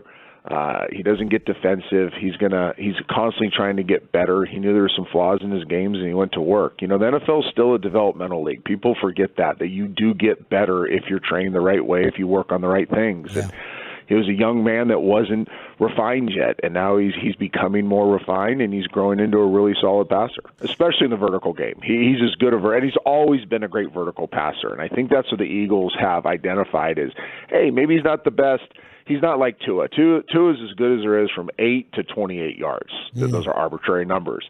You know, that's not Jalen's thing. He's okay at that. Where he's really good is 28 yards to 48 yards. Yeah. Like, let him push the ball down the field, and let's go get a guy. Oh, how about this? Let's go get a guy that complements him. A.J. Brown, the guy that's as big a vertical threat as there is in the league, and let's go chunk the ball down the field to him. I mean, we run the ball and chunk passes. That's a formula that's worked forever. Trent, we got a guy who on our station who refuses to call Lamar Jackson the quarterback. He says he's a running back. It's not Bill Polian. It's not Bill Polian, I promise you that. Do you believe that because the Ravens don't throw, that means that Lamar can't throw, or is that just a dumb narrative? I think it's a dumb narrative. I've seen Lamar throw the eyes out of it. You know, it's interesting. When Lamar came out, you have to look at how he was trained, and he played for Bobby Petrino, who's a very, very good passing game guy. You can think whatever you want about Bobby as a person, but as a passing game guy, he's very good. And he had very complex schemes he ran with Lamar. And you watch Lamar and you're like, oh, okay, he can see it, he can do it. Now, he's very inconsistent doing it. Again, there were some technical things that he hadn't been taught to do yet. And he's worked on those. Is he completely a finished product? No, but there are times when he looks as good as anybody. Just a few weeks ago, we were talking about him as the MVP because he was throwing the eyes out of it. So, you know, what you're going to see with guys that are, and I keep using this word, I'm sorry to beat a dead horse, but that aren't totally refined, is you're going to see inconsistencies. And the challenge, and the greatest of all time, the guys that have gold jackets, they're consistent. And I think that's what the modern-day quarterback needs to strive for, is strive for more consistency. Yeah, they're great playmakers. Yes, they can do all this stuff. Can they consistently do it? And I think that's the challenge for most of these young guys that we're talking about, is they still need to grow into consistent passers in the biggest moments of games. Trent, it seemed like Trevor Lawrence was like the chosen one coming out. How disappointed are you with the start of his career? Pretty disappointed, and again, I'll point back to some things he did in college. You look at Zach Wilson, you look at Trevor Lawrence. There were two kind of obvious things as college players that they were going to be issues if they didn't address them, and that was their eye work, the discipline of their eyes. They got stuck, right? They would get stuck on the guy they wanted to throw the ball to, and so the guy instead of the guy they were supposed to throw the ball to. They both got away with it in college because they had superior talent offensively, and they're also very talented in college football. A lot of times you can just be better than the other guy and get away with it. That doesn't happen as much in the NFL. And both these flaws for both these players have been amplified in the NFL. They haven't fixed that yet. They both continue to get stuck on the guy they want to throw it to based on a pre-snap look instead of who they should throw it to based on how the defense evolves after the snap. So it's something Trevor has to work on. Now, the good thing about Trevor is he's got all the other stuff. He's a great leader. He's a tough guy. His players respect him. He's going to handle this adversity well. I do think he'll turn the corner, but these flaws need to be addressed on a daily basis. Sorry, Trent, you cut out for a second. Who was the other player you were talking about along with Trevor? Sorry, Zach Wilson. Zach Wilson. Okay, we were going to ask about Wilson too, so glad you touched on that. What's up with Kyler? That's a funky one. I'm getting ready to do an Arizona radio hit when I'm done here, and it's a hard one to understand. They talk about lack of consistency. You know, one play it looks like he's the best player in the league, and the next play it looks like he doesn't know what he's doing. And I really haven't figured out whether it's him or whether it's the system he's in. So I think that's one that let's see how the next 4, 5, 6 weeks play out, if there's some trends going on there that can define it. But right now, it's a head scratcher. Literally, he's a guy I can't keep my eyes off of on Sundays. I want to watch every snap he plays. And then half the time you're jumping out of your seat going, wow, that's incredible. And half the time you're like biting your fingernails going, why did he do that? And I honestly haven't figured out the why. Rookie spotlights and performances at Dilfer's Dimes on Twitter, at Panini America. Trent Dilfer, Super Bowl quarterback, right here on Sean and RJ. I was obsessed with the Elite 11 stuff, and we got, obviously, Texas football is a religion. Where are we now with youth football in terms of recent trends? Where are we going? What are you seeing these days at that level? I'd say the easiest way to say is the biggest, baddest dude is no longer playing running back, wide receiver, defensive end, middle linebacker. He's playing quarterback. And we go around the country, we're at these events, we're looking at them before they become NFL stars, and you're just seeing a different horsepower in quarterbacks. You're seeing guys everywhere around the country that can just do incredible things at a young age. Now, does that mean they're going to be great players? No. They still need to be developed well at the high school level, the college level, and then ultimately when they get to the league. But if you're just talking about a talent pool, in the last 5 years, we've seen an amazing, a jaw-dropping increase in the talent pool at the quarterback position. So it's a really fun time. I also think they're learning more. I was in your state for 3 years when I lived in Austin. I'd go around Texas and I'd look at coaches and players, and they're really well coached. There's a high level of football being taught. They're learning more ball. They can go on the internet and learn what Tom Brady did and Jared Goff does and Patrick Mahomes does. Like the access to information and development is so easy to find. And you're finding a lot of really good coaches choose to coach at the high school and college level instead of the highest levels because it's more pure. There's more purpose in it. So they're getting better coaching at a younger age as well. You have thoughts on Arch Manning and what you think he'll be?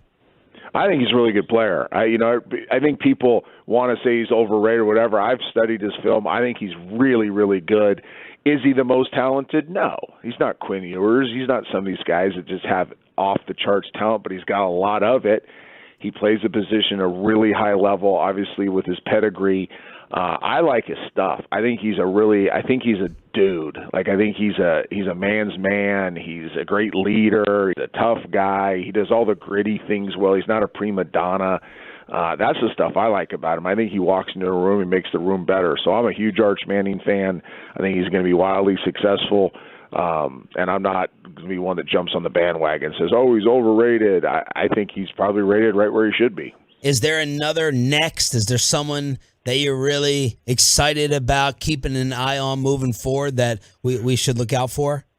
There's a kid named Dominic Raiola. His dad played in the NFL for years. He's at Chandler High School in Arizona right now. He's committed to Ohio State. He's a kid that he's like a bigger Patrick Mahomes. I mean, he's a monster. He reminds me a lot of Patrick when Patrick was this age. Super intuitive as a player. Has been coached really well. Really good playmaker. Has all the intangible stuff. John Kitna, who I know is a great Cowboy. Yeah. His son, JT, is a sophomore right now in high school. Very much like Dominic Raiola. Raiola and Kitna were buddies in the NFL. Kitna's coached both of them. Kitna's one of the great coaches in all of football right now. His son is going to be a dynamic player as well. What are you doing with Panini, Trent? Well, I've had this relationship with them for years. They're really the only company that I attach myself to. They're great.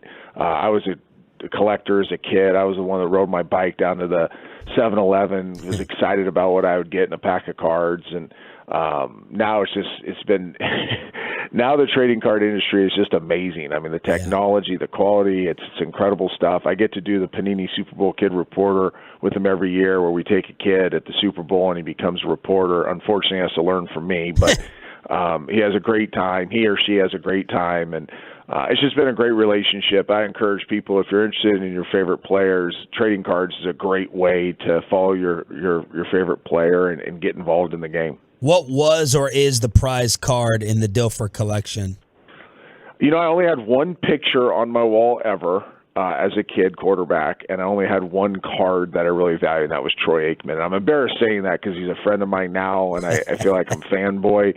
But Troy was my guy, and I remember sitting in my college apartment. I only had one picture ever hanging up, and it was a Sports Illustrated cover of him. It's why I wore number 8 in high school. It's why I wore 8 with the Browns and with the Ravens. So Troy was my guy, and when I got his card, it was a prized possession. Trent, thank you so much. Love hearing you talk football. You're welcome anytime, man, and enjoy the second half of the season.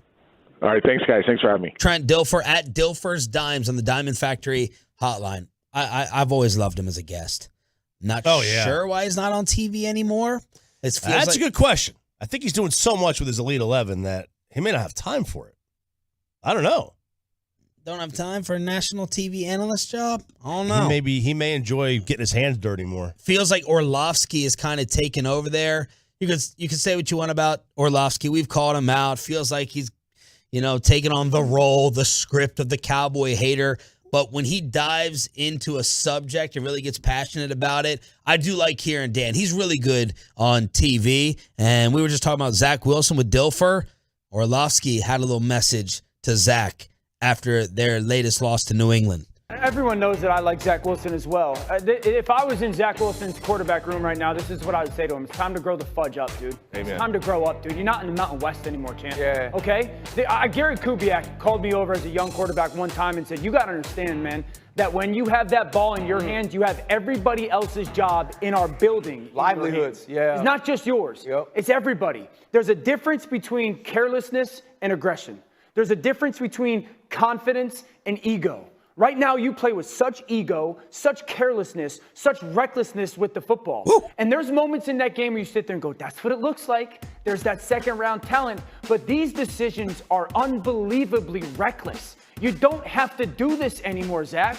You are a talented enough player, and there's 70 snaps a game. This means you have to grow up. Because right now, you're holding your football team and certainly your offense back. You ain't playing against the Mountain West anymore, dude. This is the NFL. And guess what? At some point, your organization's going to look at you, and I get that you're young, and I get that you're talented, and they're going to say, you ain't the guy. Wow. Spitting fire. I went and looked at, some of the plays in that game that they were talking about, the 3 interceptions. 2 of them were, really bad, right? He's trying to make plays. He was rolling out. He threw them. He overthrew a receiver. He also threw some amazing throws that were geez, this guy, man. I don't know. I think that Zach Wilson in that situation, he got New Yorked. If he was the quarterback, like what Kenny Pickett did this weekend is far more egregious. Okay? Kenny Two Gloves over here, keeping up with the small hands theory. No quarterback with small hands has ever done anything. Michael Vick fumbled in 85% of his games. And Kenny Pickett's about to fumble in 100% of his games. He got New Yorked. If Zach Wilson played for, the Chargers, Jacksonville. Yeah, Trevor Lawrence. He's totally escaping. Is completely escaping because we like his hair. And we don't care about Jacksonville. And we don't care about Jacksonville. Like, Zach Wilson. Zach Wilson's a far bigger project than Trevor Lawrence ever was. Trevor Lawrence was supposed to come in and be Peyton Manning and Andrew Luck all wrapped into one. Yep. And the only thing he is, Jeff George right now. Let's hit the keg. College football! Quentin Johnson in motion across the formation. Snap comes back. Duggan throws a fade, airing it out. Savion's there, goes up, gets it, and scores. Brian Escher's with the call. TCU gets the 41-31 victory over West Virginia on the road. Coach Dykes. Coach Dykes has got things going on in Fort Worth as TCU continues, and I mean continues, to win game after game after game. And even though West Virginia isn't a great team, that is a tough place to play. It always has been a difficult place to play. It's a brutal road trip to make. It's the farthest outpost of the conference, and they get the win. That's a big one. Now they still have to go to Texas. They still have Texas Tech at home. They still have to go to Baylor. So it's not going to be easy. The odds for TCU, they are behind to win the national championship. Georgia and Ohio State are tied. Then Bama. Then RJ's Volunteers, 8-1. Michigan, 10-1. And then it drops. Clemson, 18-1. Then there's a plummet. Yeah. Goes from 18-1 after the top 6 teams to Oregon at 45-1 and the TCU Horned Frogs at 60-1. TCU was 250-1 middle of September, and now they're 60-1. What a season! Yeah, it is a tremendous season by TCU, by Coach Dykes. And now, look, I'm just going to prepare you. You're going to be disappointed tonight. Who? TCU. You won't be in the top 4. You won't be in the top 5. And you won't be in the top 6. You'll be behind Clemson and Bama. You'll be behind Ohio State, Tennessee, and Georgia. And, I mean... Are they behind USC? I don't know. I don't think so. But they'll be at best 6. I think. Okay. I think they're going to get kind of... Now, I can't say they're going to get screwed, although I think they're better than Clemson. I think they've played better than Clemson. Clemson does not deserve to be where Clemson's going to be. They're going to get there based on name. They don't deserve to be there. TCU should be. Their resume is better than Clemson. Thought this was the purpose of the committee. Sit there and go off your work. Well, they do, but they're still people. Yeah. They're still humans, and they're going to get controlled by money. Yeah, and they're going to get the benefit of the doubt to teams like Georgia or Alabama or Clemson or Ohio State. Oh, I'm sorry, they're going to be behind Michigan too. So there's no chance they're in the top 6. They're going to be 7 at best, and that's just the reality. And they're going to have to get used to that, at least for the time being. Now, it'll change this weekend. One of Georgia and Tennessee is going to lose. Georgia and Alabama, or Tennessee and Alabama are going to play again in the SEC championship game. So you're going to have another loss there. Ohio State and Michigan are going to work each other out. So there's a chance, but just know this. If you're an undefeated TCU, you'll probably make the Final Four if you're undefeated at the end of the year. But you're going to have to wait. Yeah. And it's going to be annoying to wait. Oklahoma, 27-13 over Iowa State. How about number 22 K-State absolutely destroying 9th-ranked Oklahoma State? Rubley takes the knee, and that will do it. Wow, what a performance by the Wildcats.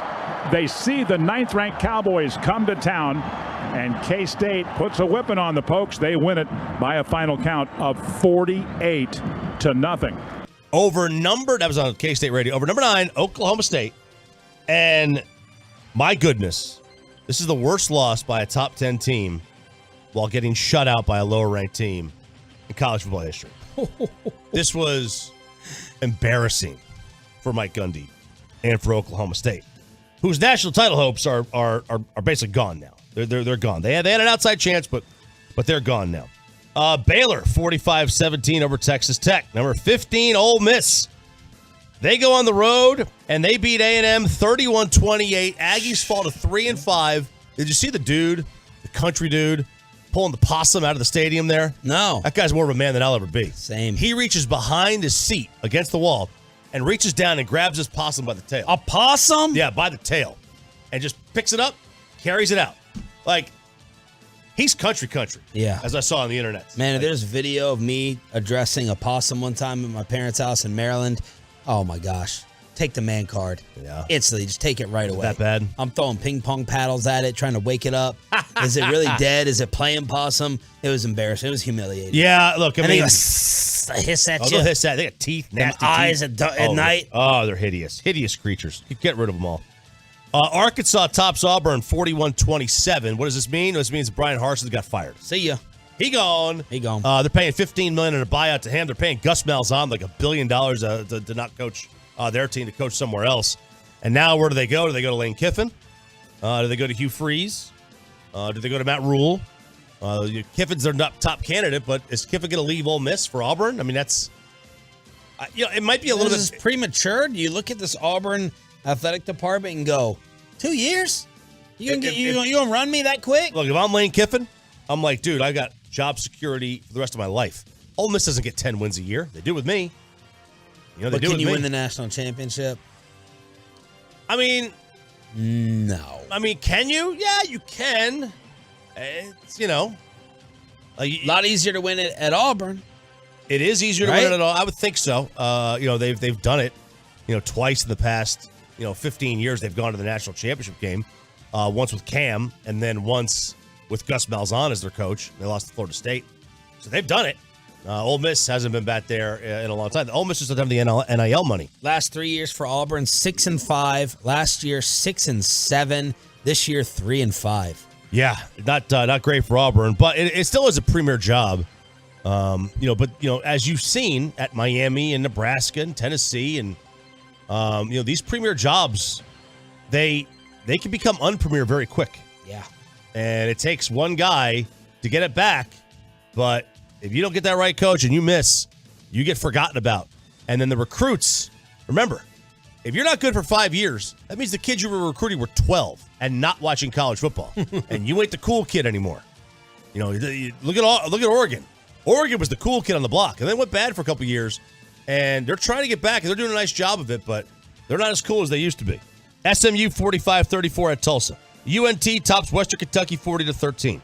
Number 3 Tennessee 44-6 over number 19 Kentucky. And Heupel will come out and shake hands with Mark Stoops as Tennessee thoroughly thrashes Kentucky. As the Volunteers roll over the Wildcats tonight, an impressive win for the third-ranked Volunteers. Final score from Neyland Stadium, Tennessee 44 and Kentucky 6. God, is he boring. Oh, God. Where are y'all going to be ranked tonight? I think they'll be number 1. Number 1? I think they'll be number 1. The Athletic had their 27 college football writers. 21 of them picked Tennessee first. What? They're the only school with 5 top 25 wins, and they got the best win of the year. I mean, your odds should they be 1? They probably should be 2. But I think they will be 1. I think Ohio State should be 1. I think Ohio State should be 1. But I think Tennessee will be 1. You think Tennessee will be 1? College football playoff rankings. And by the way, they're going to be a 9-point dog on the road this weekend. What about Georgia? They're a 9-point dog to Georgia this weekend. Georgia's resume just isn't as good. That's the issue. You're not going to be 1. I got news for you. I don't think. I think they will be. I don't think they should be. They'll make it 1 and 2 to lead up to this weekend. They will. They'll make it 1 and 2. They're going to want to do that. But like resume wise, there's really no argument that they're not. But should they be? I don't think they should be, but I think they will be. What was that end zone bit that everyone was tweeting yesterday? That was the dance team. Some security guard was trying to get. He was in the way, and they tried to move him out of the way, and there he was. And he started doing the dance. They're just winning at everything right now. But that was a bit, right? Yeah, of course. Yeah, it was absolutely a bit. Look, we've had 20 years to come up with reasons for people to go to the stadium. Yeah. It's no shock that our game day experience is like unmatched right now. Whatever happened with the goalposts? How'd they get replaced? Just, $100,000 of fan money get thrown in. So they use the money? Yeah, they use absolutely. The donations? The donations. I have no idea I still don't know why. Shameless. Y'all shameless. Shameless. You got to take the cash. Thanks to Tolo Jake. Speaking of the cash, he just sent me this. Auburners paid roughly $37 million in football head coaching buyouts in the last 687 days. That's $54,900 a day to coach buyouts. Woo! Wow. God. That's bad. Dear God. I'm the school president. I'm like, Mr. Athletic Director, I need you. Oh, they got a new one. And that's the thing. Need you in my office. So they're bringing in Mississippi State's old athletic director. And I think the reason they fired him is because he wanted a clean slate. He didn't want to come in there and fire a coach. He didn't want that on his record. So I think that's what's going to happen. So we got 3 big games this weekend. Well, 2 really. This is a holy day of obligation in the South. Holy day of obligation. See, today is All Saints Day. It's a holy day of obligation in the Catholic Church. But this is in the South. Number 2, Tennessee right now. At number 1, Georgia, 2:30 on CBS. At number 6, Bama. At number 15, LSU at 6 o'clock on ESPN. You know, LSU, if they win that game, they're in the driver's seat for the SEC West. Bama might not even make the conference championship game. And you know, obviously, if Bama wins, they're going to lock up the SEC West and move on to that. And then this may be our last chance to get rid of the sanctimonious Clemson Tigers, who do not deserve to be number 5. They have to bring their other backup quarterback in to win a game. But they are at Notre Dame, 6:30 on NBC. And that is I think that's the last chance that they have to lose before the conference championship game. I don't think that there's any other way that they're going to find a way to lose. Paul Feinbaum's top 4 teams right now: Ohio State, Georgia, Tennessee 3, Michigan 4. I think that's what it should be. That's what I think that's what it should be. I don't think that's what it will be. I think that's what it should be. Okay. Michigan has to be in the top 4, I think. You can't put Clemson there. You cannot. They won't be, and you all will be 3. I think that's where the Tennessee should be. I think they should be 3. I was surprised. The Athletics surprised me. When they had their 27 writers, 21 of them picked Tennessee first. If Dane Brugler is voting over there, you can discount it. Automatically disqualify it with Dane. College football kegger with RJ Choppy here on DFW Sports Station 105.3 The Fan. And that's pretty much it. So tonight, 6 o'clock is the college football playoff top 25. And really, any 4 of Ohio State, Georgia, Tennessee, Michigan is going to be your top 4. And I think you'll see Bama and Clemson 5 and 6, and then TCU will be 7. All right, let's head on over to hoops real quick. We're going to get to NFL overreactions or not, including Tony Pollard should start over Zeke. Is that an overreaction or not? But the Nets, they got a win yesterday against the Pacers, but they had previously lost to Indiana, and Steve Nash said it was a desire problem. It was a 4th straight loss. They fell to 1-5. He called it a disaster. And the Nets held a players-only meeting after losing to Indiana. Are you kidding me? So that's an update on the mess there. The Lakers finally got a win against Denver as Anthony Davis returned to play with his back issues. But the weird story in the NBA has to do with a lottery pick in San Antonio. Should we need Bassick and Kevin Hagelin to do a little NBA draft scouting report on this kid who was drafted, number 12 overall? Number 12. And apparently he was flashing people in the Spurs organization? Yeah. Just taking his pants down and flashing people in the organization. Ramona Shelbourne and ESPN said they released him. Joshua Primo. Yeah, Josh Primo, 12th pick in the draft of 2021. 2021 number 12 pick. Multiple alleged instances of him exposing himself to women. And he issued a statement. He went and got, some of the alleged victims went and got Tony Busby. Yeah, Tony Busby. Deshaun Watson. Who's Deshaun's. So, the accusers of Deshaun. Listen to this. This is a quote from Primo's statement. I know you've all surprised by today's announcement. I've been seeking help to deal with previous trauma I suffered and will now take this time to focus on my mental health treatment more fully. I hope to be able to discuss these issues in the future so I can help others who have suffered in a similar way. I appreciate the privacy at this time. So it's a mental health thing that caused him to apparently expose himself to multiple people. Yeah, he is saying a previous trauma, whatever that is. Yeah. How do you evaluate this to bring him in? He cleared waivers. He averaged 6 points in 54 games for the Spurs, 16 starts as a rookie. This is obviously a top 15 talent. Yeah, like someone's going to bring him in to at least evaluate him mentally and see what his mental health trauma is, or if that's just a bogus statement that he made. I'm sure that there's something that happened in his life, but man, like that right off the bat, it's like, wait a second, that caused you to expose yourself to multiple women? Okay, I'm going to need to. I personally want to know more about this. Yeah, it went unclaimed on waivers. No one took that chance with the first part of the process, and now we'll see after. Yeah, they probably didn't want to pay us $4 million a year salary. Right. So how do you evaluate that? I don't know, man. Like it's troubling, obviously. And, the Spurs were like, yeah, we're not putting up with this. To their credit. I wonder how it would be if he averaged 21 a night. Right. And not 4. Right. If he was Luka Doncic averaging, 27 a game, what are they doing? I would like to think they would take the same approach, but we all know the reality of that. And then some odds on Russell Westbrook, who is finally coming off the bench. Will he be traded during the regular season? Vegas last week said yes, minus 600 for Westbrook to be dealt. Next team, if traded, Indiana, the favorite. Then Charlotte, San Antonio, Utah, and the Pelicans. Miles Turner off the Pacers told Woj in a podcast the other day, yeah, I think it came across as him saying, I think the Lakers should be taking a closer look at me. Lakers should be really evaluating themselves and their trade options after there were rumors about Miles Turner and Buddy Hield in a Westbrook-type deal, but the Lakers didn't want to move off a draft pick. So there's a little NBA update. Jerry Jones live at 8:30, but one of my favorite segments, NFL overreactions or not. Tampa Bay is still in control of their division. The Rams will miss the playoffs. Jalen Hurts should be MVP, and Pollard should start over Zeke next. But this is not an overreaction.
From the MyFitnessStore.com studios, it's Sean and RJ on 105.3 The Fan.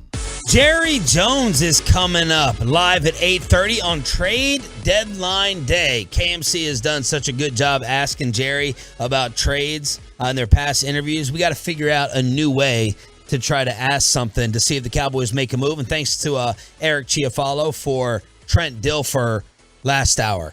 Dilfer couldn't make it during the afternoon hours. Chio sent me the interview, and he was fantastic, talking all things NFL. He loves where the Dallas Cowboys are at. We did not ask him about running back, which is going to start off RJ Choppy's NFL overreactions or not. Oh, okay. Let's do this. Let's start it off right there at the running back position with our guy. This is an actual one on ESPN's overreaction. Okay. All right. Tony Pollard should start over Zeke. Look, I know we have to take everyone's feelings into account, and we got to worry about the contract, all things that should not be factored into this discussion. It's a mistake that the Cowboys make a lot of the times. If you want to just continue to give Zeke the title of starting to make everyone feel good and happy and warm inside, fine. I love Bobby's analogy yesterday with Christian Wood. Fine, you want to bring Christian Wood off the bench, go ahead. Make sure he's playing the majority of the minutes and he's finishing games. That's how I feel about this situation. Tony Pollard should get more running back carries per game and the rest of the season than Zeke Elliott. I think he should start. I don't know what effect it would have on the locker room, according to Brad Sham. I just don't know why we're having such a battle with what we all know deep down and see. But we're afraid to kind of like make leaps versus what the norm is supposed to be.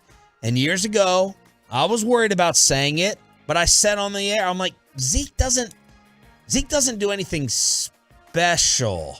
Now, you had always been leader of the running back value discussion, but I was like looking at him, using the eyes, and I'm like, he's not elusive. He's no breakaway speed. What does he do that's that special? It's clear Tony Pollard, I don't care that it is against the Chicago Bears run defense. He's much more likely to break them 30, 40, 50-yard runs. If you don't want to start him, fine. He should get more running back carries, period. I think he should get more carries. I don't think he should get more snaps. That should easily go to Zeke, just because of the blocking aspect of being a running back. I would also like to get a breakdown of how many times Zeke blocks in a game in passing situations. I would guess on every single passing down that he's in. Okay. That's my guess. I'd like to know that. He'll pick somebody up on every down. I would like to know, we're putting such a premium on this discussion, I would like to know how many times he actually pass blocks versus being out in a pattern. I think his number one thing on every play is to pick up somebody, and then if nobody's coming, then he goes out and he slips past the line. The numbers: Pollard averages 6.2 yards a carry. Zeke averages 4.1. Pollard has rushed for 506 yards. Zeke has rushed for 443. 81 carries for Pollard, 109 for Zeke. So in that many less carries, he has over 50 more yards. Tony scored 5 touchdowns, and Zeke has scored 4. On ESPN, Dan Graziano wrote this. He said it's an overreaction. That Pollard should start. Right, and I'll give you the entire write-up. Sunday was his day to be the feature back, and his yardage and touchdown numbers indicate took full, glorious advantage of it. But, guys, he only had 14 carries. Undrafted rookie Malik Davis got 8, and the Cowboys were lining up CeeDee Lamb in the backfield a decent amount. Pollard's been the Cowboys for 4 years. Don't you think they felt he was capable of handling a larger role, that he would have one by now? Especially on a day when Zeke was on the sideline.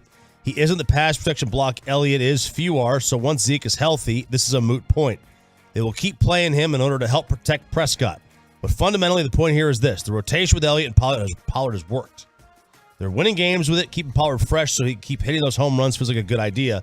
Let Elliott, who is likely in his final season in Dallas, take the pounding on early downs and in blitz pickup and spot Pollard in where he can offer the maximum benefit. He was brilliant on Sunday, and he can continue to be in the role he's been in weeks 1 through 7. There's no reason to move off their plan now just because he did what he did on 14 carries on Sunday. The question comes down to this. would the increased yardage you would get from Pollard running, is it worth the sacrifice that you make in protecting Dak in pass pro? That's the argument. That's the discussion. Is what you would get in increased rushing yards and explosive runs worth what you would lose in Pollard back there protecting?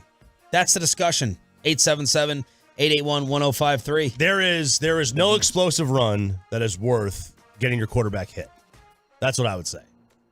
There's no explosive run. Do they have pass blocking grades on PFF? Like for running backs? Yeah. So like Zeke versus Pollard in pass pro. Look, the way I look at it is the Cowboys are 11th in rushing yards. That's fine. That's fine. You could be better. Well, you could move into the top 7, 6, 5. And I would like to know again, how many times does Zeke actually stay in the pass block, and what are the pass blocking grade difference between Pollard and Elliott, according to PFF or those who break down and study the film? All right, I can give you Pollard's right now on PFF. His pass block grade is a 65.8. Better than I thought. That's not terrible. It's not terrible at all. Cowboys are 14th, by the way, in yards per carry. 4.7. The leader in the league is 5.7. That's Baltimore. Chicago's 5.3. You can be an even better running team if Pollard carries the ball more. I'm just looking for improvement. Where can I improve in different areas? What's Zeke's? His pass block grade is a 51 this year. I don't know. Boom! As Mike McCarthy would say. Yeah. Well, there you go, RJ Choppy. Your own website countering your own argument. Now, here's the interesting thing. Shutting it down. PFF has never given Zeke better than a 64 grade for any year as pass block. Ever. That's you know, that's if we use our eyes. Surprising. I'm being RJ here. Yeah. But my eyes told me. I'll go with PFF. And look, I'm being a smart aleck. It does. I mean, we've seen Tony Pollard get run over, and we've seen Zeke stonewall dudes. Yeah. Like, if you just use your eyes, you're like, there's no comparison. Look at the body stature. Zeke is, I mean, he's built, and Pollard is a small, shifty dude. I just wanted to see what PFF would say. Yeah. I've got to go with PFF. If you trust Pro Football Focus, that ends any argument. If you trust them. I'm back and forth here and there in trusting. So, absolutely ends it. No doubt. So bench Zeke, give it to Pollard. Or, I mean, I'm just saying, and Zeke can play in certain situations. Just give me the home run hitter. It's Sandler. I think the other question is whether Pollard could be as good in Week 15 versus today with a consistently heavier workload. I love TP, but I think it's a fair question. Whether he could be as good in Week 15 versus today with a consistently heavier. This whole discussion it drives me crazy. We overcomplicate this whole thing. It's who's faster, who can score a touchdown more often from 50 out, 60, 70, 30.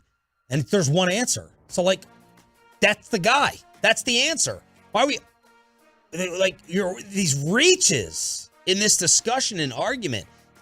Now, maybe Brad Sham is correct inside the locker room. If you demoted Zeke, it would have an effect. But but the Cowboys have made this mistake. Tolos have pointed it out in years past. We care about feelings and over loyal and making decisions based upon contracts. It would show that Jerry made a mistake in giving Zeke that deal. If you bet, okay, fine. We all make bad purchases. We all screw up. I'm buying a lot of bad stocks in my last 2 years. Never. Do I continue to sink with that investment or cut the cord and do what's best for the football team and my chances at winning? I mean, hello. 877-881-1053. Truckwreck.com text line. What are you laughing at before we get out of here? Just the fan text, man. It's all over the place. All over the place on whether or not, Zeke's a good blocker, PFF. Just right. That blew people's minds, right? The PFF grading, the running back blocking. It did. I mean, look, you want to. And that should be something that doesn't get mixed up with a sign. Well, I guess it could be. It does. Because if it's the wrong blitz pickup, or if somebody else missed. So Another let's say one of the yeah. offensive linemen missed an assignment. And you weren't supposed to be there. Zeke might get dinged for it because he wasn't in the right spot. So, I mean, who knows? We have a tragedy in the music world. This is humongous breaking news. Antonio Brown talks about why he is screwing around with Tom Brady and his relationship, and Jerry Jones live at 8:30. That's all next with Sean and RJ, 105.3 The Fan. But let's get you over to Q.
your need of traffic control or barricade rentals, Buyers Barricades is a full-service provider taking care of your project or special event.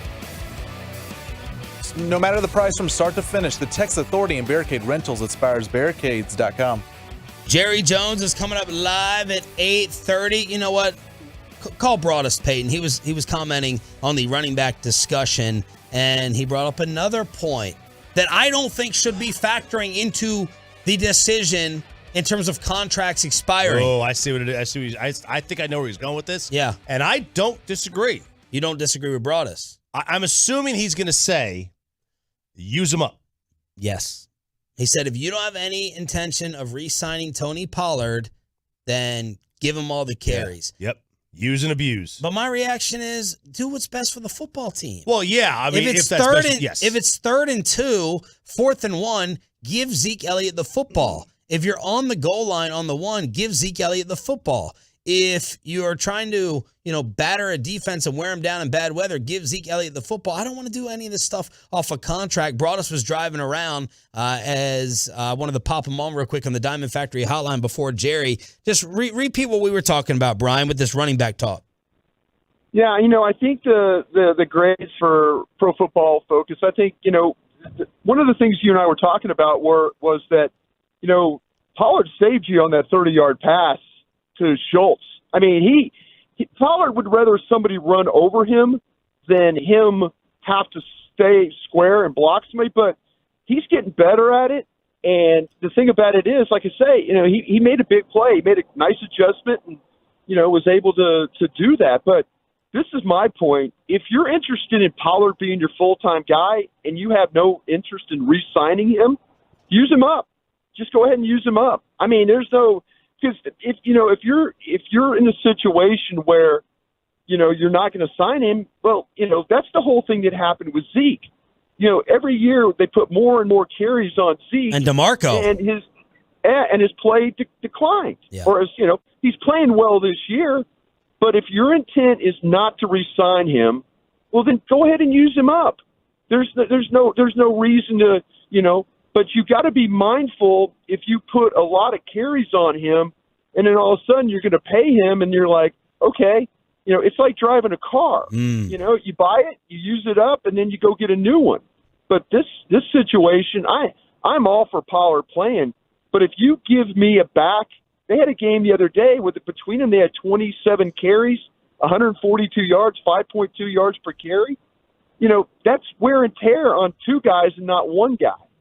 So, but I'm all for it. If you want to sit there and tell me that, yeah, this is going to be our guy, but we're not going to re-sign him, well then, by all means, see if he can take 25 carries a game. When Zeke is in on passing situations, is he blocking like 95% of the time versus going out in pass routes? Yeah, they've got it to the point now. They're really big on max protect stuff. That's with Cooper Rush. It was both tight ends and a back sitting in there, and so they were trying to just do their best. And they ran some max protection the other day. That's their way of having to kind of keep their backs from having to deal with a lot of pass block situations. Maybe that's why the grades for these guys might be a little low because of opportunity. But like I said, Pollard saved you on that 30-yard pass, 3rd and 9. That was a defensive lineman, a defensive tackle ran over him, and he held up okay. But they're blocking differently. They're not they're not saying, oh, hey, the backs have got to pick up all these guys. They're not doing it that way. Last one before Jerry. Brian Broadus calling in from the G-Bag Nation. Do you want them to make a move today? What would your move be? Absolutely. For what? Yes. And and to me, you just go get me an impact player. I don't care if it's offense or defense. I mean, go get me a player because I tweeted about this morning. Jerry Jones is your general manager. He's 80 years old. He's seen his team for the last 8 weeks. He understands what his team is. He's seen Philadelphia firsthand himself. He's seen what the conference is looking like. He has to feel like he has one of the better teams in the conference to go get this thing. As a general manager, that's all you can ask for. If I'm him, I'm asking Will McClay and Steven, give me 10 names. And we called every single team in the league that's 2-6 and asked them about their best player. Mm-hmm. You know, they're good. They've got a good deep team. Yes. Now just go add a difference maker. Go add a difference maker either offensively or defensively, and you should be fine.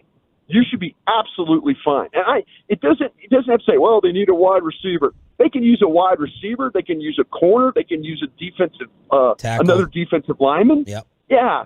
Just go get a player that, and again, it's make it the right deal and make it worthwhile for you. But look at what this season has become. Yep. You know, as a general manager, you owe it to yourself to go out and try and help your team win all these games. Totally agree. Could not agree more. Thanks for the info. As always, brought us the general manager and owner on trade deadline day, Jerry Jones. Join Sean and RJ next. But let's get you over to Boomer Jacks, your official game day headquarters and the place today. It's Tuesday. Half.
Home of America's team. We have been the Cowboys station since we first started over a decade ago, and one of the main benefits, the Hall of Fame owner and general manager, Jerry Jones, who joins us every Tuesday at this time. Brought to you by Ford, built for Texas, built for you. Peyton is still on hold with Jerry's office. Maybe they're working on something. Maybe there's a... And I want to know how often Jerry texts. Any of these deals get done over text message, or is it all a phone call? Oh, I imagine there's plenty. Has Jerry ever used an emoji? They got KNC Masterpiece playing right now with Stephen Jones with the Cowboys in the deadline. Jerry is an emoticon guy, 100%. Emoticon? Yeah. What's the, semicolon, right parentheses for a smiley face? Ah. That's the emoticon, right? That's the old phone before you had emojis. That's an emoticon guy. Jerry's definitely an emoticon dude. Let's bring him in. Jerry Jones on the Diamond Factory hotline with the Cowboys at 6-2 during the bye week. Good morning, Jerry. How are you? Hey, I'm doing great, guys. Sean, RJ, good to be on. And, boy, this is a good way to enjoy an off week. But, man, the way we're playing, it makes me kind of miss it. Yeah. I'd like to maybe be going a little bit, but I'm proud to have this break. Yeah, is it a good time for the bye with the way that you're playing versus, some guys that may be dinged up a little bit? Yeah, I don't know how you could have planned it better than to get this break at what is the halfway point. Because of 17, there's no halfway. But still, and it hit us right. We've got some things that we'd like to take a break on as far as some nicks and bruises. But so it hit us at a good time, and we'll open up on the road and after a good home run. So, yeah, I like the timing of it. What would you have said after Tampa? And I said, Jerry, don't worry. You're going to be 6-2 at the bye week. What would you have said? Well, I just would have probably let that go right over my head because really the focus was on what are we going to do at quarterback, and that was a bitter pill, really, when you think about it, coming right out of your first game. We didn't exactly light it up our first game in a lot of areas, and so it was a down time. But again, let's give Cooper Rush his due here. He came in there and steadied the ship. Great job was done by Mike McCarthy, our coaching staff, that really made the adjustments, and so we're a better team for that. That's hard to think about, but we are a better team, and I wouldn't ever recommend it for a way to get to the halfway point. Jerry Jones here on Sean and RJ 105 through the Fan. Let's talk about this offensive performance against Chicago. We thought Dak looked spectacular. Offensive line was awesome, and obviously Tony Pollard did his thing. The receivers and the tight ends. It was just a fantastic offensive performance, was it not, Jerry? Yeah. Let's give our kudos to the offensive line, the protection. That was really good. One of the things that Zeke's absent worried us the most about was the protection of the passing game. We executed that beautifully. I thought our offensive line, frankly, had as good a game as I've seen them have in a couple of seasons almost. But thought we played well there. I really liked the way we used our tight ends in this game. And, of course, Dak was getting that ball out quick. He was getting that ball out on the move for the most part. So it opened it up, and we got it going. But, again, Tony Pollard made a lot happen. And so I think we've got to remember that. He creates opportunities, breaks tackles, that quickness, that burst that he has, and really adds to our run game. You look at all of that, and that's the best we've done. Jerry, do you see Pollard right now as a better runner than Zeke? No, different runner than Zeke, and that's almost trite to say. Pick your poison. Zeke is so punishing, as we all know. That takes its toll. You want the benefit of the run game apart from having to adjust to stop it, which opens up the passing game. Apart from that, there's the physicalness of the run game. And now that does take its toll.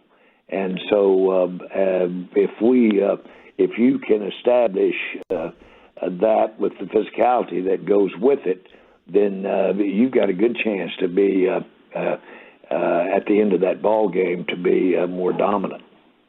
Jerry, do you guys have kind of a ceiling on Pollard's carries where you would feel uncomfortable with him carrying it like 17, 18, 19 times versus 14?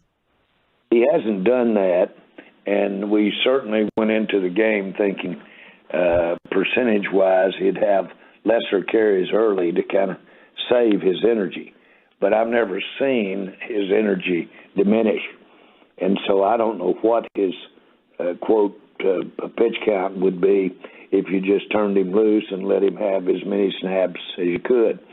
But I haven't seen him tail off in any way with his with the thing his trademark, and that's his burst.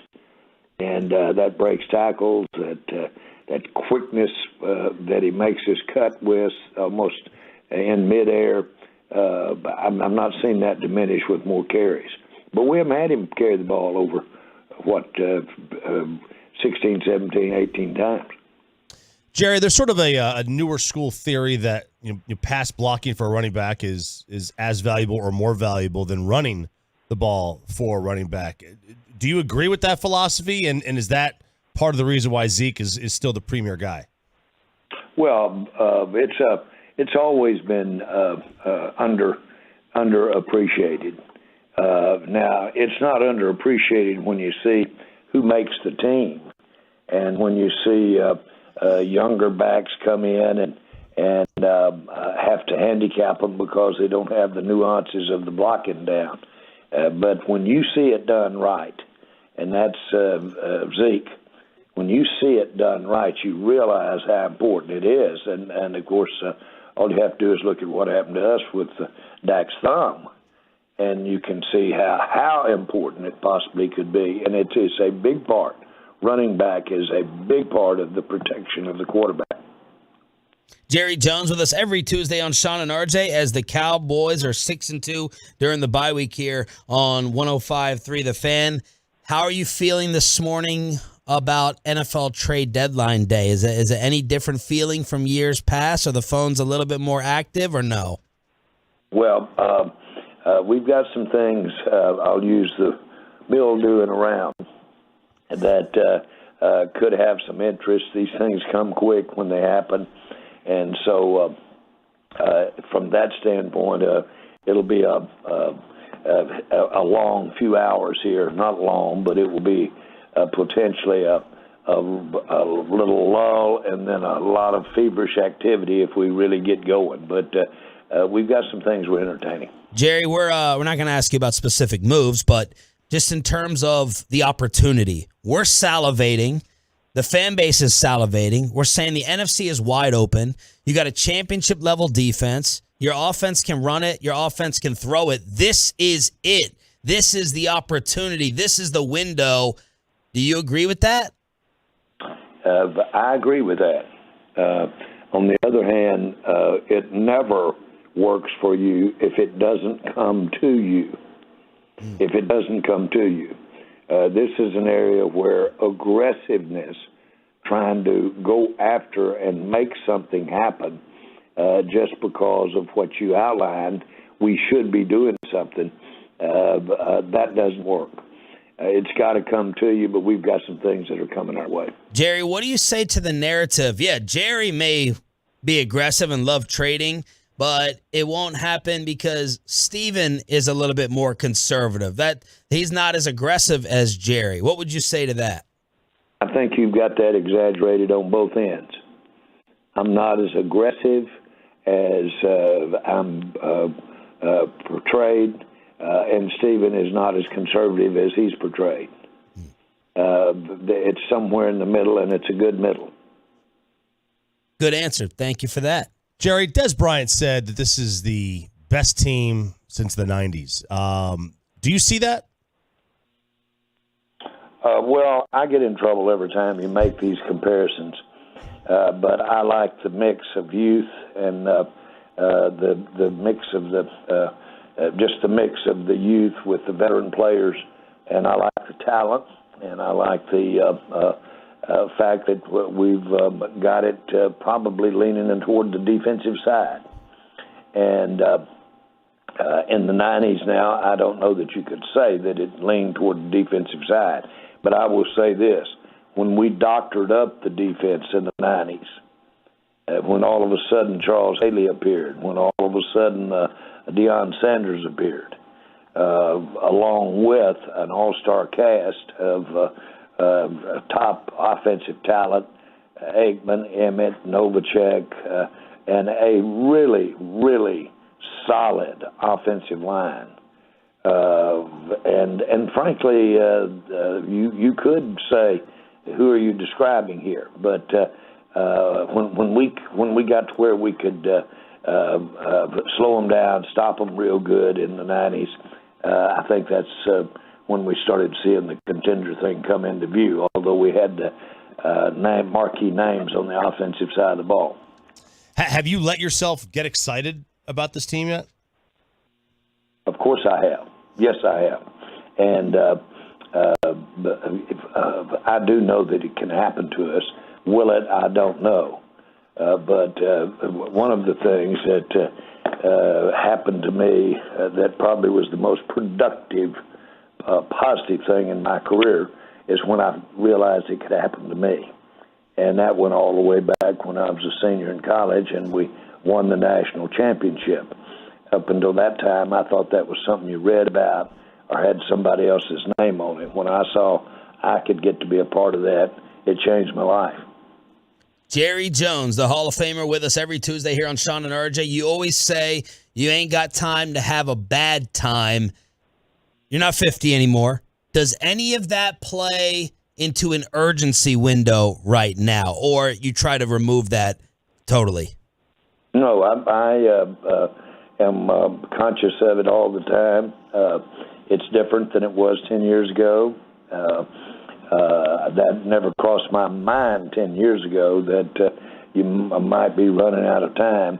It does cross my mind now, and consequently, I think that, like you say, I don't have time to have a bad time. It's not on my schedule. And I think that is the thing. My schedule has tightened up, and I have a little less cruising time and a little more doing time. Jerry, I get worried about Micah when I see him on the sidelines early in a game, early in a drive. Is he really banged up, or is this more of a maintenance thing since he's playing a lot more D-line? Well, I don't know that I would point to either. I'm not worried about Micah in terms of his, apart from just generally worried about the health of the entire team. But I'm not worried about Micah's specific health. He's early in his career. He's, knock on wood, he doesn't have a major concern. And he's just getting better. And, of course, he's out there. His engine is running at such a high rate externally and internally. And so those are the kinds of things that are obvious, and that takes energy, that takes aggressiveness. But there's one thing about football. Usually the guy that's going the fastest wins the contest when you hit.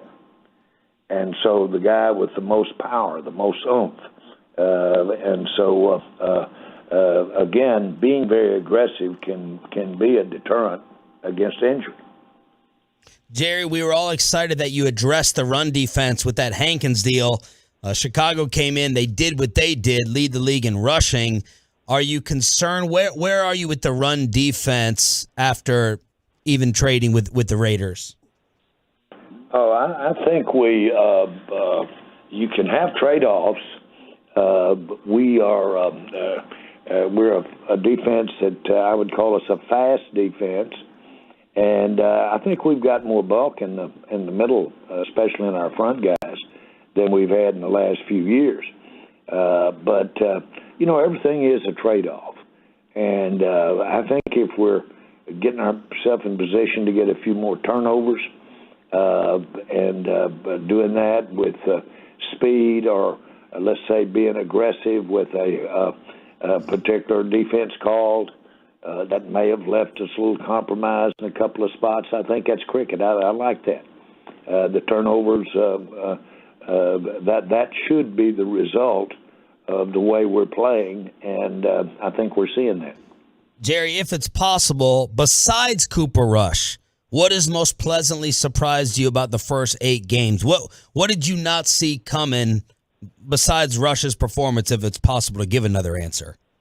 I like the way our young players, not a surprise, but a pleasant thing to have happen is have Tyler Smith be the player he is, and have Williams be the player he is, and have some of these other draft picks play. And then I like our second-year players that have come on and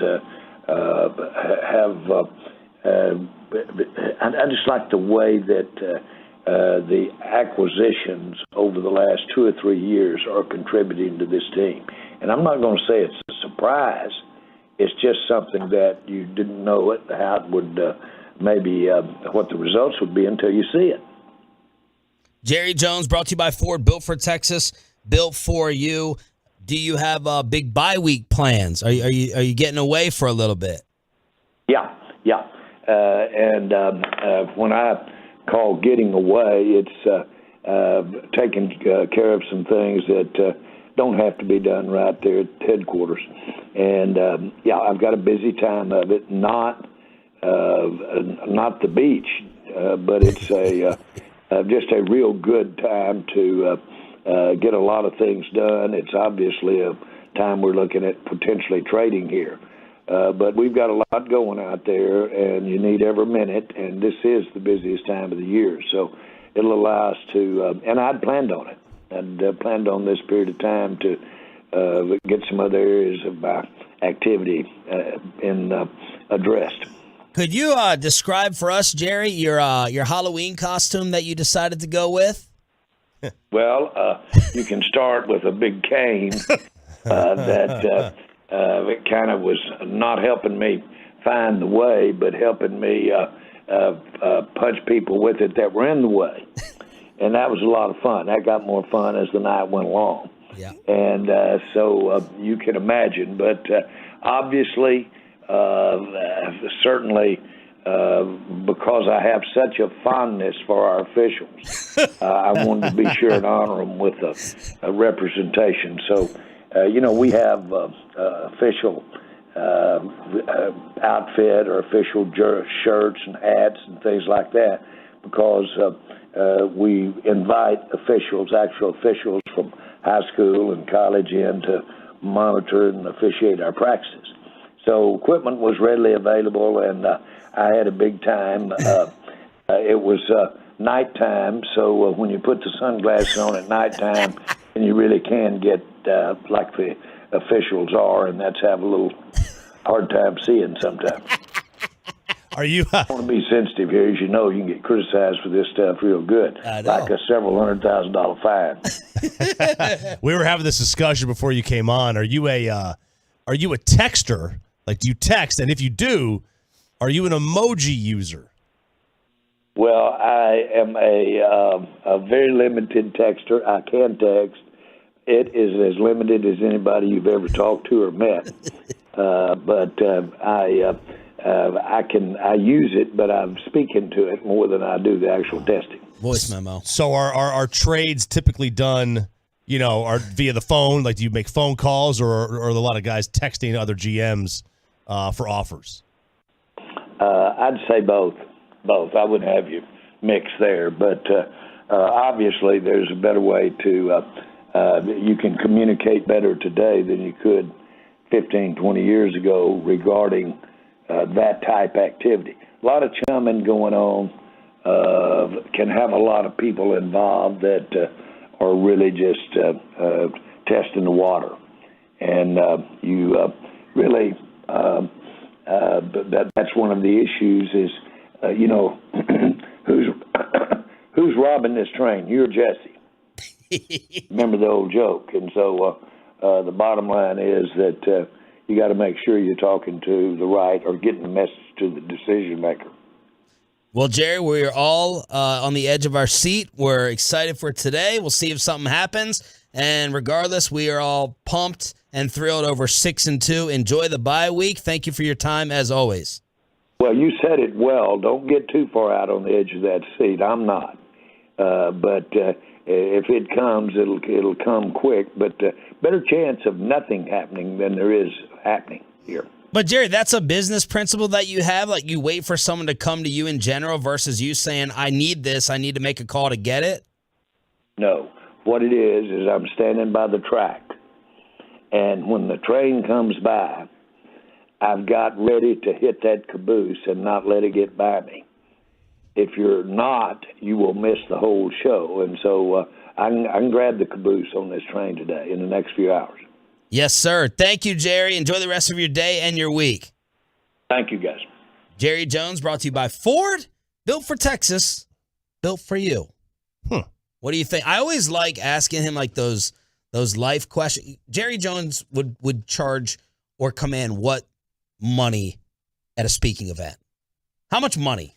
Are you kidding me? Some of these guys get insane figures. So if Jerry Jones was going to stand up and teach you about business, how much would that command?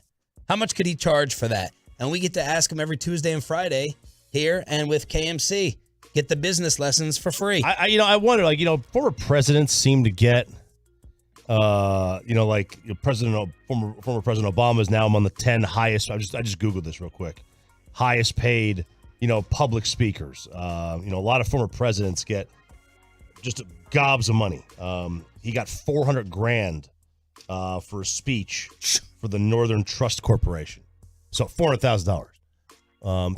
Presidents get a boatload, right? I can imagine, heads of state businessmen, magnates. Is it magnates? Is that what they're called?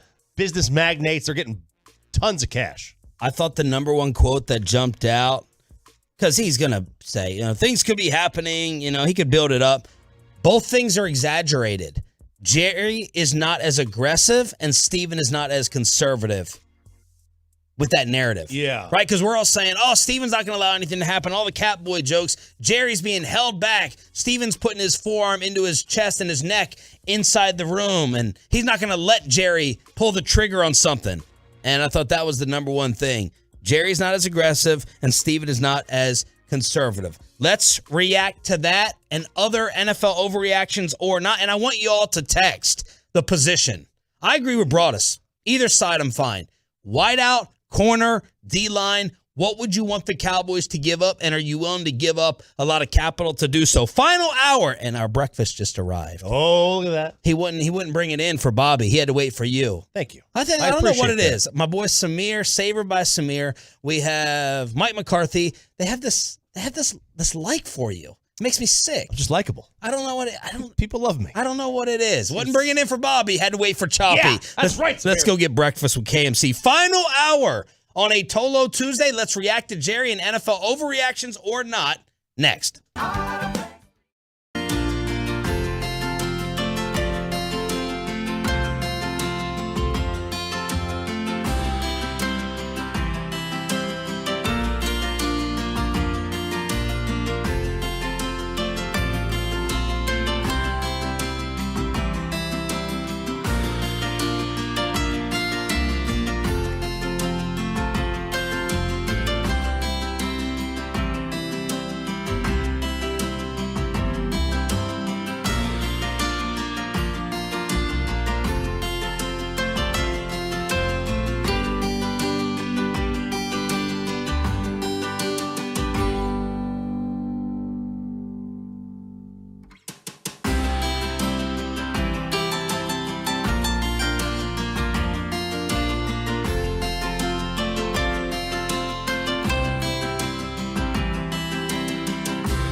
from the MyFitnessStore.com studios, it's Sean and RJ on 105.3 The Fan. Final hour fist pump time on the Fan Cam. We're live on Twitch. We're live on YouTube. And we have breakfast. Yeah, we do. This is more than breakfast. That's spicy, though. What did you get, barbacoa taco? No, this is it's the quesadilla. Holy cow, it's spicy. Really, really good. Yeah. Oh, my goodness. Got my guy. Soup's good, man. Got my guy, my boy Samir. That's why you make him the godfather of your child, so you can get breakfast quiches and omelets and sandwiches. Savor by Samir, hooking it up. He's the one I always talk about. So KMC's going to come up here and join into the grub. We'll be sending out the photos and the pictures. It's awesome. We have some tragic news coming in. There's a couple of tragic stories this morning. Adam Zimmer, the former Vikings co-defensive coordinator and son of Mike Zimmer, has passed away. According to his sister, at the age of 38, he was working for the Bengals as an offensive analyst. Brad Sham, very shaken up over the news right now. The voice of America's team, tweeting, let's go ahead and reset some of our priorities instead of talking about some mindless things that are waste of time. Got to focus on this stuff. Speechless, terrific young man. Maybe we could stop spewing about lineups and trades and start appreciating the people in our lives and what we have to be grateful for. This makes my heart hurt. And then you have a story in the music world that broke a few hours ago. Yeah. Takeoff from Migos was shot in Houston. Apparently, reportedly. This is a bowling alley?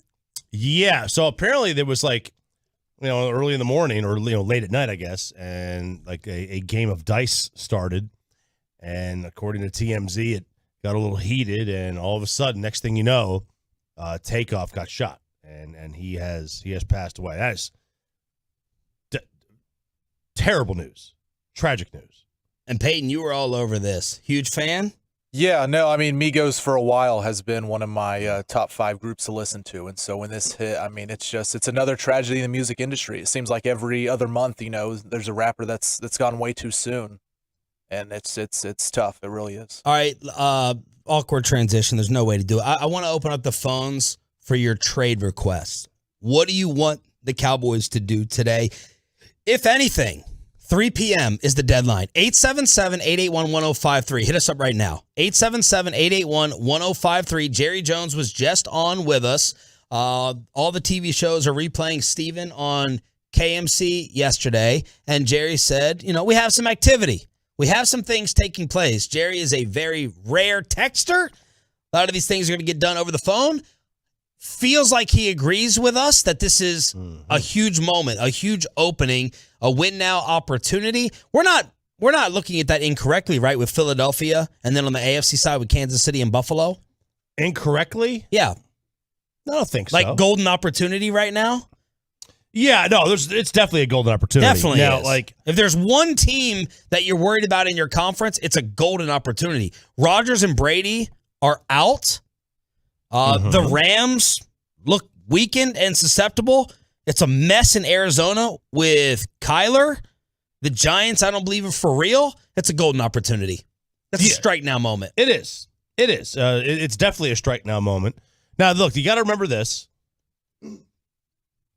There are two teams that, if the Cowboys played the Bills or the Chiefs in the Super Bowl, they're a touchdown dog. We've seen upsets. We've seen teams, worry about that when you get there. All you got to worry about now is the NFC. And the NFC is as winnable as I think it's ever been in recent memory. There is no dominant team. There is no team that is head and shoulders better than others. People think the best team is San Francisco. Bro, they're 4-4. That's all you need to know. It's Kansas City and Buffalo, and then, as Brad Pitt and Moneyball said, 50 feet of crap. And then there's everybody else. And that's how it is. Those two and everybody else. If I was in the AFC, I'm not making a move. If I'm in the NFC, I'm going for it. 877-881-1053 to hit us up. I want to know what you want position-wise, what you're willing to give up, What is a win now move for you on the home of the Cowboys? Let's start off with Leo in Dallas. Leo, you're live on Sean and RJ. What do you want to happen today? Man, I want them to go for the defense because that's what got us here so far. And hopefully this offense keep gelling.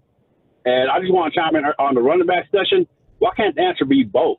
I know we all want 3 top wide receivers. Why can't we just collect top running backs and use them, abuse them, and get rid of them? You mean you mean acquire another running back? If it helps the running game, yes. Because I don't think Dak, too much for Dak, he can't handle it. He just can't. So let's add to our strengths, which is a defense and the running game. Thank you for the call.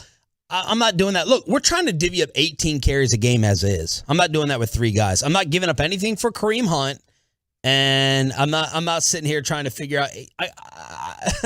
18 carries is hard enough between 2 guys, or 22 carries. I'm not going to get in a third one. Now, maybe I do after I get rid of them in the offseason, but not a running back during the deadline right now. Mike in Fort Worth. Mike, you are live on Sean and RJ. Yeah, I think they should go get Odell Beckham. If they got any draft picks to give up, he may be too high a price, but they might not have anything to trade for him. But I get Odell Beckham. And on the running back situation, Sean, usually I agree with you more than Choppy, but you're over hyping this. Zeke should be the starter because there's not that big of a difference. I know Pollard he breaks away, looks like he's got more burst. He probably does. But he's not as durable. If you start Pollard every day, every game, he's smaller than Zeke. You have to take into account the wear and tear. I guarantee you, if Pollard got all the snaps and was a starter and ran the ball 25, 30 times a game, he wouldn't have that burst he has now. So I think Zeke should be the starter. I usually agree with you, but both Toppy. You're slipping, brother. Thank you for the call. Hang on. No one's saying 25, 30 times a game. No one's saying that. First off, you don't have to trade anything for Odell. He's out there. No, he's out there. You can get him. You don't have to. The question with Odell is health right now. That's the question with Beckham. And then carries. Hey, look. Yeah, I mean, look, it's not really an argument that Pollard is a better runner right now than Zeke. He just is. Now, can he get the dirty yards that Zeke gets? Maybe not. But I'm not saying all or nothing. I'm not burying Zeke. No, you don't bury Zeke. You kind of just give him, 17 carries to Zeke's 13 or whatever it is. But no one is going to say give him 25 or 30 carries. By the way, if they gave a single running back 25 or 30 carries, I'd have a heart attack. Right. You better be winning the football game because, that's why you're just running the clock out. Yeah. But in a regular game where it's back and forth, no running back's getting 25 or 30 carries that isn't Derrick Henry. I'll try to simplify it. Zeke has 109 carries. Pollard has 81. I would like to see it flipped. That's it. I'm not saying 0 for Zeke. 109, 81. I'd like to see it flip. Give the better runner, the more dangerous player the football. James in Dallas. James, you're live on the home of the Cowboys. Ooh, RJ. Choppy Shan. Hey, on this day of mourning, I'll tell you what I need. I need me a baller. A shot caller. Give me those 20-inch blades off that Impala and put it on this Marauder down Cowboys so we can take to the Super Bowl. Woo! Troy, huh? I'm going to put down the money, I want someone who's going to make us win. I say go and get us a guy who won't let the DB run by him and take it in for the end zone or the interception and go and get a Michael Thomas out of New Orleans. He looks unhappy. They feel unhappy. Bring him home to the Big Blue, put a star that have the money in his pocket, and we'll take this thing all the way, baby. Woo! Woo! There you go. James in Dallas always brings it strong. So he's going after my Pat Doney argument of Michael Thomas. Martin in Fort Worth. Martin, you're live on Sean and RJ. What do you want the Cowboys to do today, if anything? Hey, good morning, guys. How's it going? Going well. Hey, I think you should definitely go and take yourself a wide receiver. You know, somebody you know has proven themselves. And for that first round, you know it's going to be a high pick, and there's no guarantee it's going to be somebody that's proven themselves. So you might as well take the opportunity while it's here, you know. Go Cowboys, man. Thank you. Thank you for the call. What are you seeing right now? It's from Dove Kleiman. He's the one who did this Antonio Brown interview that we're about to play. The Rams have offered the Panthers 2 first-round picks for Brian Burns, the defensive end. No way. Do they have 2 first-round picks? The Rams' next first-round pick is in 2024. So they offer 24 and 25. In a related story, their last first-round pick was Jared Goff. Oh, my God. Albert Breer reported this. The Panthers turned it down. Yeah, you know why? Because that GM's a dumb. He knows that 2024 is somebody else's pick.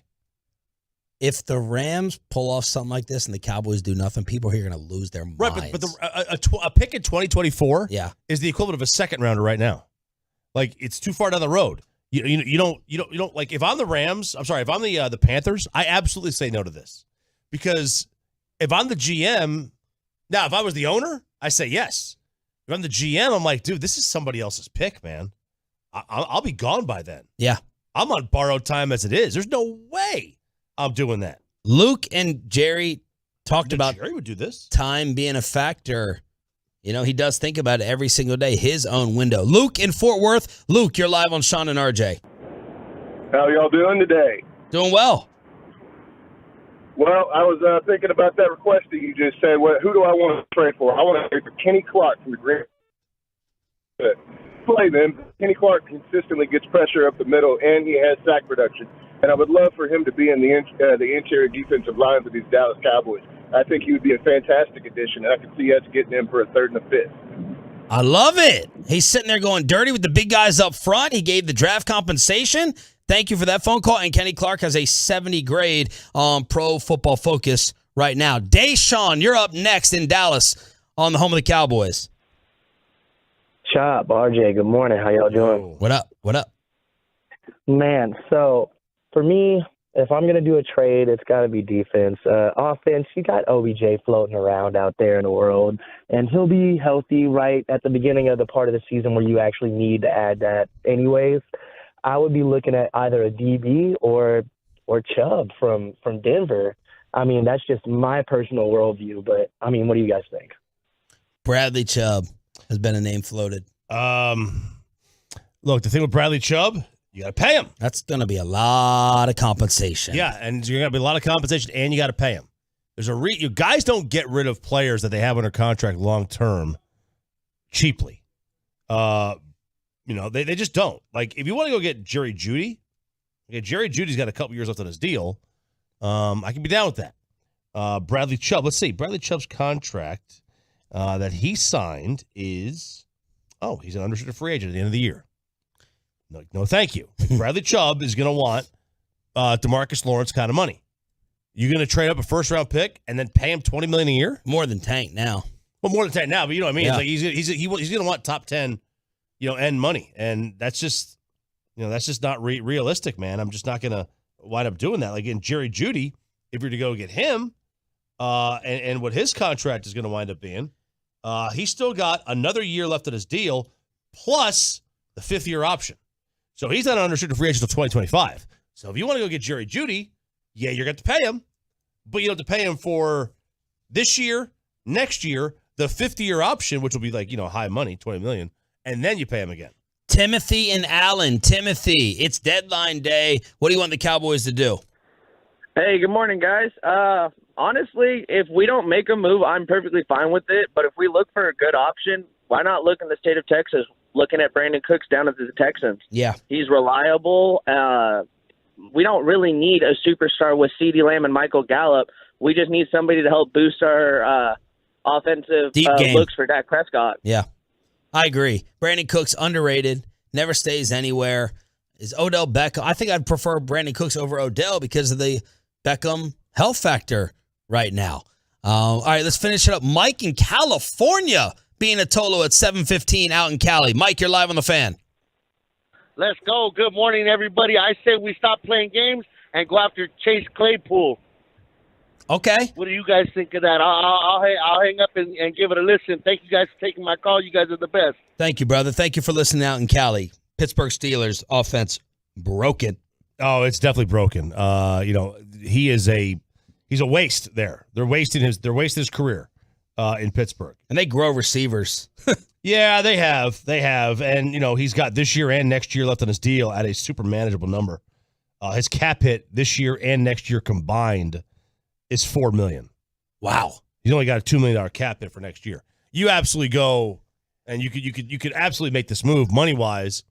I wonder what you're going to give up to get him. But I like him. I like him as a player. All right, last one. Just because the playmaker will represent, he's calling and listening all the way from Miami. Edwin, you get the final trade request on Sean and RJ. And turn down the radio. What's good, y'all? What up? Now, I listen every day from Miami, Florida, man. Choppy, my main man. Yeah. We listen to the same stuff we listen to, man. I think we should go get a wide receiver, too, man, because Amari Cooper from Miami. I know his people from Miami. He don't go nowhere, like y'all say, when we go on the road. So Brandon Cooks or Claypool will be good to go, man. Thank you for listening. You Absolutely. appreciate Yeah, it. You got three. Is it the 305? Or is that Alabama? That shows you I can't be hip with the lyrics. What's the Miami area code? Man, 805? No, 805 is California. That's the beer. 805 is California. I think Miami. You don't even know, Mr. Hip Hop. Oh, it's Miami-Dade, 305. I knew it. Man, I don't keep up with area codes. Dale. All right, let's get to Monday Night Football. Speaking of receivers, Amari Cooper on Monday night. In other overreactions or not, Tampa Bay is still control of the South. The Rams will miss the playoffs. Jalen Hurts should be MVP. Around the rest of the NFL. And Sean and RJ next. But let's get you over to K Post Roofing.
Looking, he's got Cooper left corner, caught it, touchdown!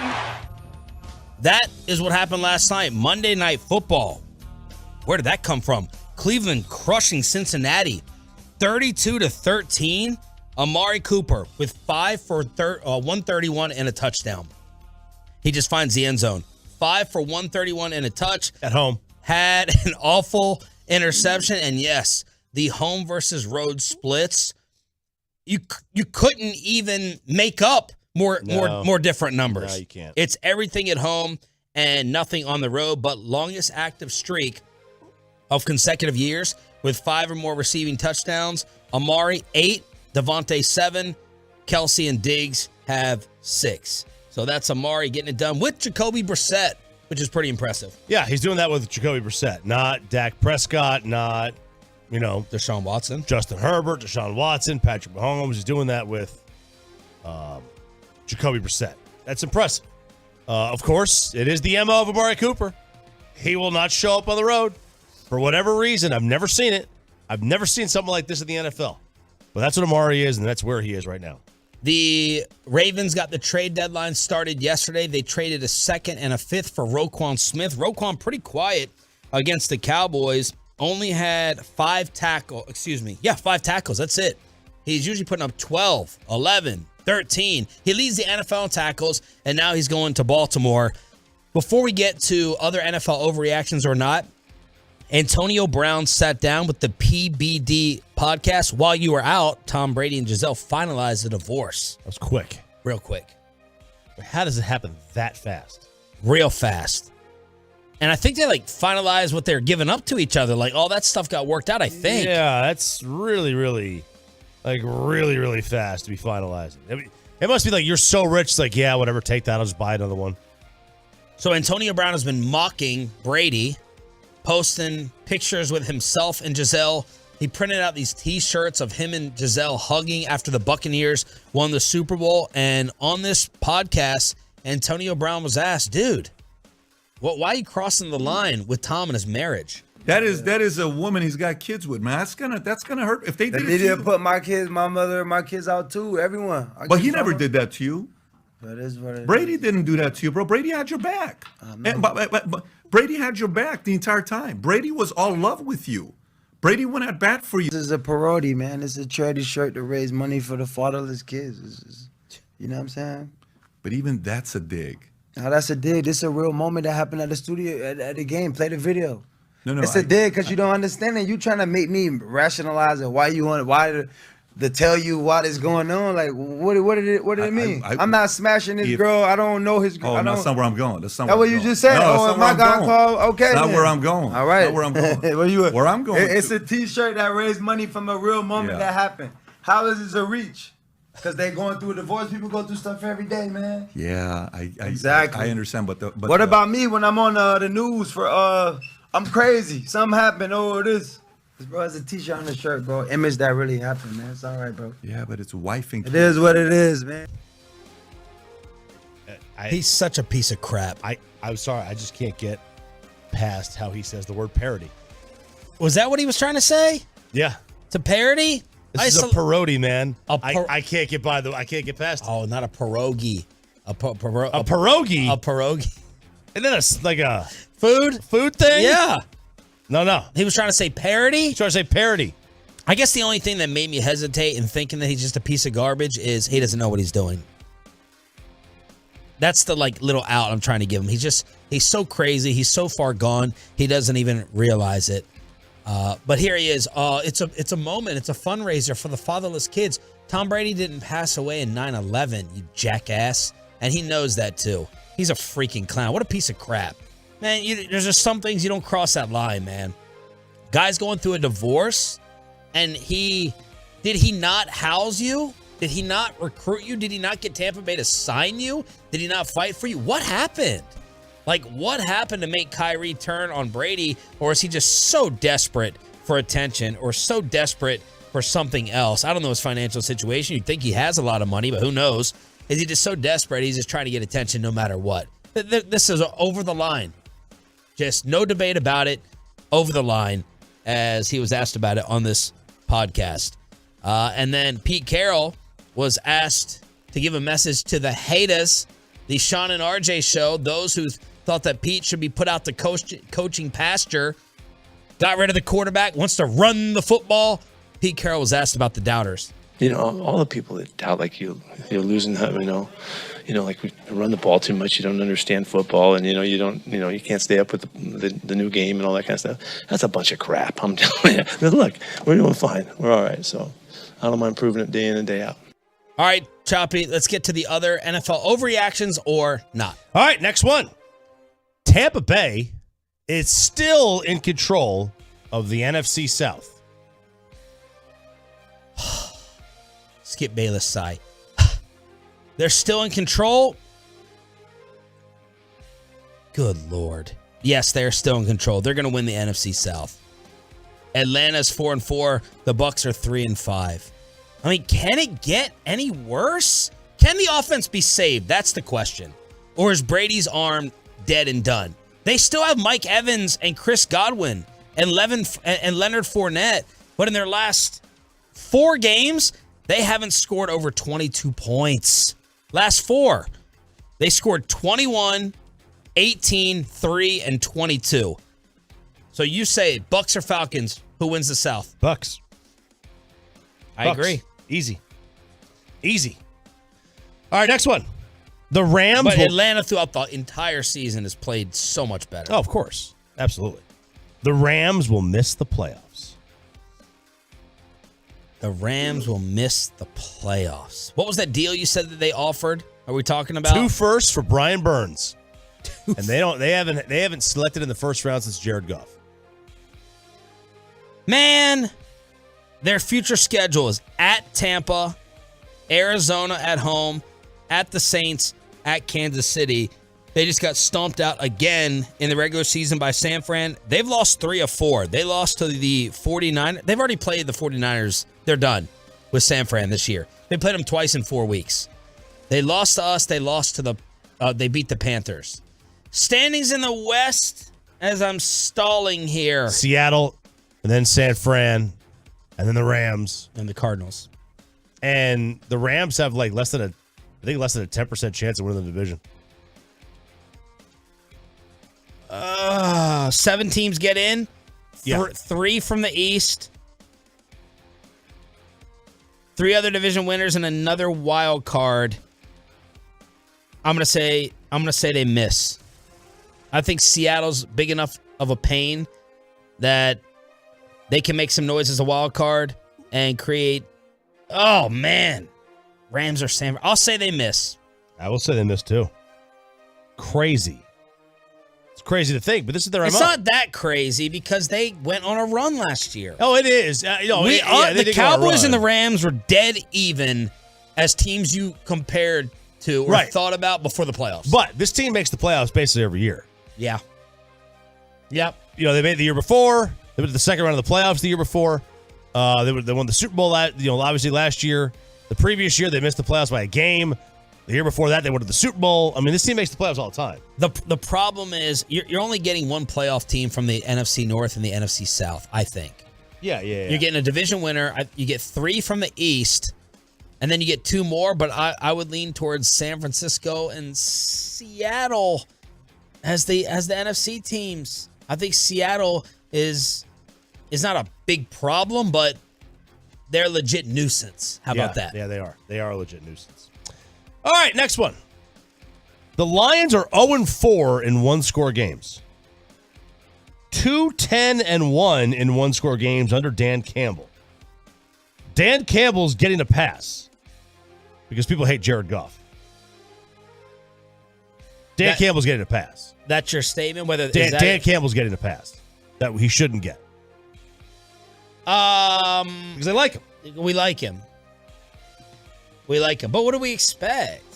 I mean, 1-6, I guess we expected more. The Lions were a team that some people liked before the year. Yeah, I mean, they were the most bet on team to hit the over in their schedule. And, Goff's having his best year in 4 years, and they can't buy a win. They just fired their DB's coach. It is true, yes, Dan Campbell is getting a pass. We like him. Big time. Yeah. We like him, and we feel bad for the Lions. We do feel bad for the Lions. They're like our, They're like America's stepchild. They really are. Yep. Okay.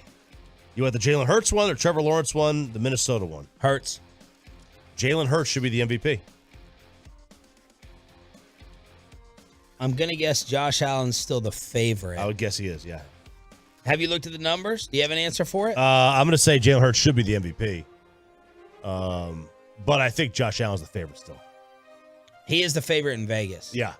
You're in on Hurts. You believe, right? Yeah, I mean, I like what Trent Dilfer said. I mean, look, that's just the way the sport is. You go with these running quarterbacks and mobile quarterbacks, and, you can either, the narrative that they can't throw because they don't throw is just a faulty one, I think. Or they don't throw because they can't throw. I think it's a faulty narrative. Jalen Hurts throws the ball. If Jalen Hurts threw the ball the way Trevor Lawrence does, Jalen Hurts would be running the league. Run out of the league. But he throws the ball well. I mean, and the way Dilfer said, like, you throw him 25 yards and beyond, he's nails, man. He's 13th in yards, 1,800 yards. He 10-2 TD to interception ratio.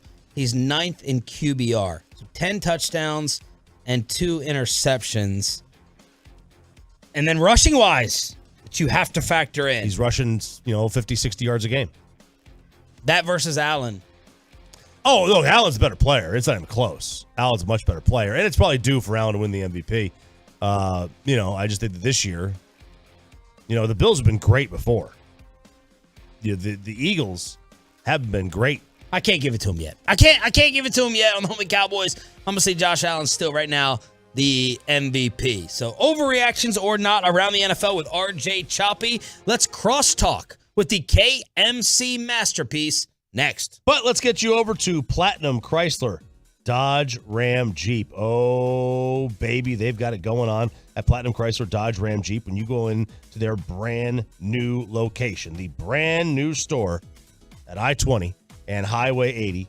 It is a Gilchrist Automotive. Go see Andrew Beck, the general manager over there. Have him hook you up. It is happening all month long.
MC Masterpiece here on Sean and RJ. It's DFW Sports Station 105.3. The Fan. Corey Majors is back.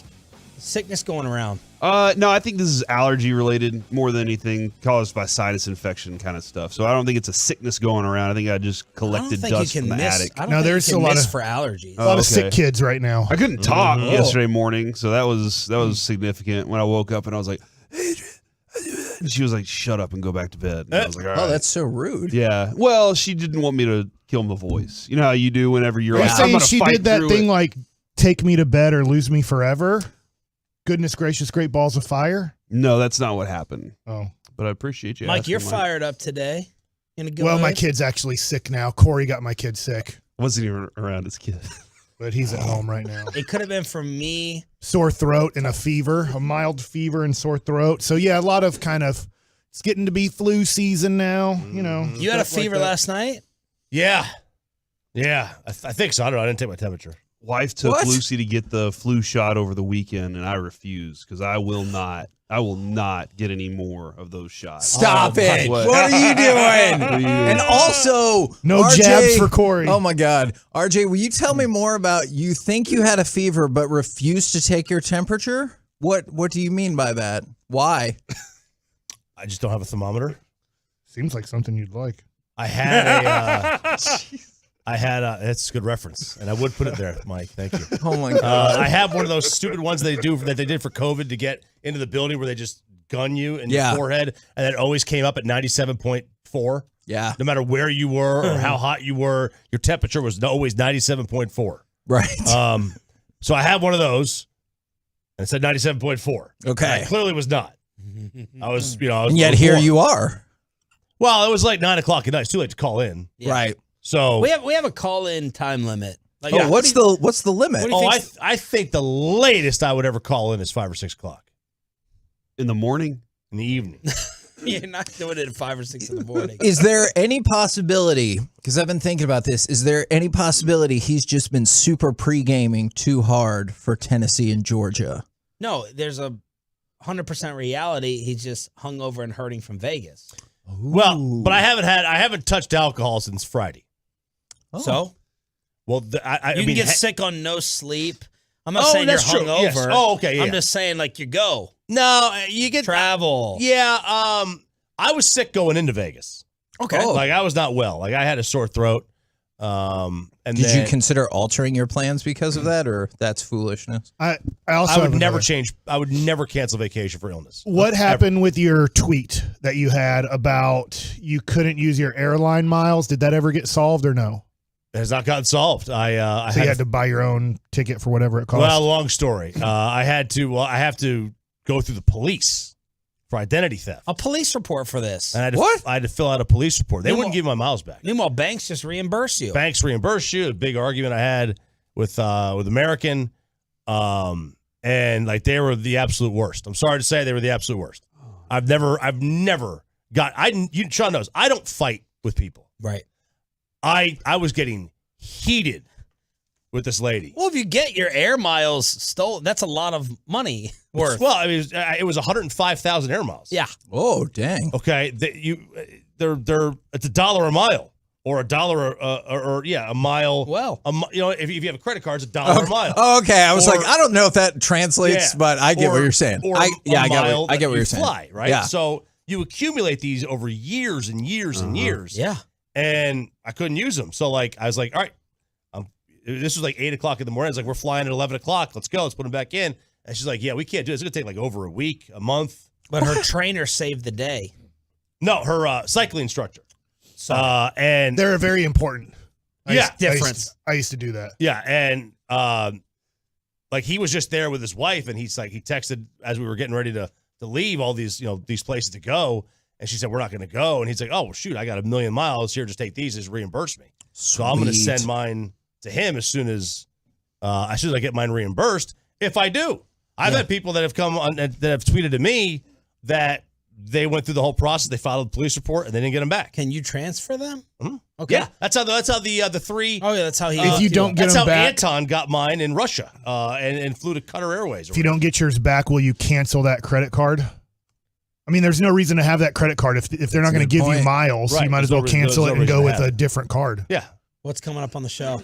At 11 a.m. today, Arlington Renegades head coach Bob Stoops joins the show. At 10:20, we will talk with Mickey Spagnola and discuss Duncanville, the city of cheaters. What is going on? At 1 o'clock today during the C Block, a pretty significant Peace-a-thon update that includes Micah Parsons. Whoa. Be excited. This is good. Also, I swear I'm not trying to troll you. Just give you the information, Sean.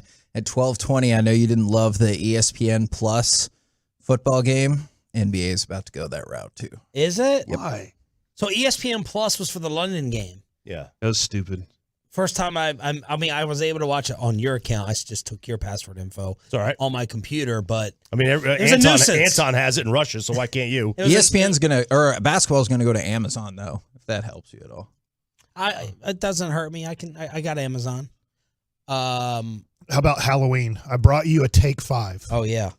So this was a discussion we had yesterday, Kevin, about favorite Halloween candy, and this was my favorite Halloween candy. Take 5 is fantastic. I'm just really appreciating the dynamic of fancy, delicious Nick and Sam's paired with the Take 5, which is it's delicious, but in a not as fancy of a way. So you've never had a Take 5. Choppy's never had a Take 5. Peyton in there. I gave Peyton a Take 5. He's never had one. Reggie's never had one either, but he refused to work today.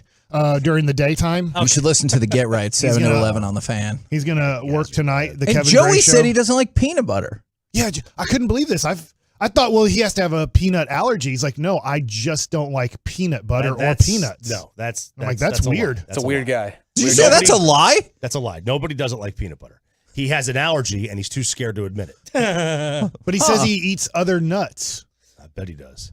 Good God. Well, like almonds. So where are we going with this? So I would love for you to take a bite of this right now. Okay. This is my favorite Halloween candy, and for you to take a bite and you tell me on a 1 to 5 scale, 5 being the best, 1 being horrible, and I never want to eat it again. Yeah. What do you think a Reese's Take 5 is for a Halloween candy? 4.8. Oh! On a scale of 1 to 5? That's pretty good. That's pretty good. How could it not be? Yeah. Everyone loves Reese's Cups. Everybody loves Reese's. And then Everybody the loves pretzel peanuts. just adds a crunch. And there's caramel in it, too. Peyton, What about what's caramels your on there, grade? I'm going to go 3.9. 3.9. A little lower. Take the very end of this. Stop being I can't. I got health problems. I can't eat. Oh my God! Are you kidding? He I've won't got a eat, big spleen. He won't eat anything now because his girlfriend won't let him. That's not true. That's not true. She doesn't want me dying though. I've got to cut out alcohol. I've got to cut out everything. The doctor told me to have 2-3 drinks a week. I said, you got to be kidding me. I've never seen him not eat food. Yeah, why are you There's a whole listening? room full of How old food. are you? 43. You started listening to a woman now? Well, I mean, look, it's not listening to her. I'm not listening to her. Stop. I have life goals. I want to live to be 100. If I live to be 90, I fail. It's like a little bit off the end of this for radio, for entertainment. You love candy. You love chocolate. I love it. I love chocolate. I love candy. Just got to cut back. I'm sorry. I like that Choppy's like evolving and changing. He's listening to his girlfriend, future wife. Doctor. I broke it off. No, Lover? I don't want your Take 5. What future? Do you ever envision yourself getting married again? Yeah. Okay. Yeah, absolutely. Great. Will we be invited to the wedding? Absolutely not. What? Oh, it'll be somewhere. It won't be here. I'm great at parties. We will probably do a, like a Mexico wedding or something like that. High on Rocky Top. I would love to get married at Chimney Top in the Great Smoky Mountains. Is this like in the works? No, we have not. No, come on. No. What about kids? I would have kids again. You would? Yeah. I thought you talked her out of it. No, I didn't talk her out of anything. Oh. You know better than that. You can't talk a woman out of something. Any woman? I mean, I think you could talk women into things better than out of them. You talked the last one out of the marriage. Holy moly. Damn, bro. That's what I eat in the candy bar. That's way too far, Sean. That's for not eating the candy I love bar. when Mike says you All right, pushed fine, it give it to to the me, damn it. limit. Yeah, just try it. Eat half of it. Choppy. I don't understand what's just happened, That's though. delectable. How could it not be? So Sean said you talked your way out of your last marriage, and he said, you know what, give me some damn candy. What a weird cause and So I effect don't that was. keep going below the belt, lower and lower. But Let's go ahead and mark that. we are all filled up. What's your grade, real quick? That's I mean, I can't imagine there's something better Thank you. You let Dave Portnoy get in your head right now. Yeah, that's a 4.75. Yes. Who downgraded it? Some people, right? Kevin, like they're horrible. And I think Reggie said he hadn't tried it because he goes, if it's so good, how come you don't see it more? And I was like, wow, what a weird take on that. Tell them that you don't see McLarens a lot. Doesn't mean they're not great. That's an interesting That's point. right. Yeah, nobody can get them. Give your breakfast review that you're filling up on. Out of 1 out of 5, probably a 10. That's amazing. Thank you to Nick and Sam, Samir, and I tried the barbacoa breakfast burrito. It was fantastic. You did. Fantastic. And Corey, my food guy. I ate all of it. It was great. The grilled cheese with the truffle gravy. Is that what you called it? Truffle gravy. And then the over easy egg on top was, to me, just something spectacular because it's just something you just don't have. You and know? then Spittle comes in. I'm like, there's lobster quiche and everything. He's like, but the fruit. And he goes. He and gets looked his at it. Fruit plate. I saw him. He looked at it like a bird for 10 minutes, kind of pecking around, trying to find out where the gluten was. Where the gluten was. Thank you, Samir. All right, we're back tomorrow morning with the Playmaker, Michael Irvin, and Power Rankings. It's the KMC Masterpiece. Next on 105.3 The Fan. Blasting out 100,000 watts.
From the MyFitnessStore.com studios, it's the KNC Masterpiece on 105.3 The Fan. KNC Masterpiece right here on 105.3 The Fan, and how I'm really hoping we can kick this show off is with Mike repeating the altered song lyrics that he just did. Guess who's back? Back again. Corey's back. Tell a friend. See, now's when I wish I could really spit bars, because then I would do it. And I think you should try. No, thank you. Not right now. Okay. I told you you're getting a 3.5 from me today, Kevin. Is where I'm starting. All right, on a scale of 1 to 10. Wait, because why? I'm not completely. I'm still foggy, a little foggy, and just kind of. I'm real tight in my shoulders, Mike. Do you think you can handle that today, man? I know how to massage shoulders. There you go. I think I need a shoulder Is that an massage. in-segment thing, or you think between Probably segments? during breaks, I guess. Uh-huh. Yeah, tell me where it hurts. I'll try to my best to make it feel better. See, that's what I'm talking about. That's a teammate that Mike is, and that's what I'm happy about today. Hey, Joey, I know you might not be here on Friday, but if you can go and mark that down for Masterpiece of the Week, that'd be fantastic. You got it. For me being a good friend? Yeah. Yes. That is usually what Masterpiece of the Week is. Mike thinks he's being a good friend and says weird things. All right, so we're going to kick this off with the NFL trade deadline is here. What, if anything, will the Cowboys realistically do? Let's go get Roquan Smith. No, he already. I feel like That's a really good move. I feel like you already knew that. That happened What? yesterday. Oh. The Ravens acquired Roquan Smith for a second, a fifth, and AJ Klein. All right, if I'm The looking Bears at are also paying most of his I salary. bet if you offer Baltimore a first and a fourth, they'll do it. To your point on that, by the way, Kevin, to your point on the Bears paying most of his salary, that deadline was yesterday at 3:59 p.m. Eastern.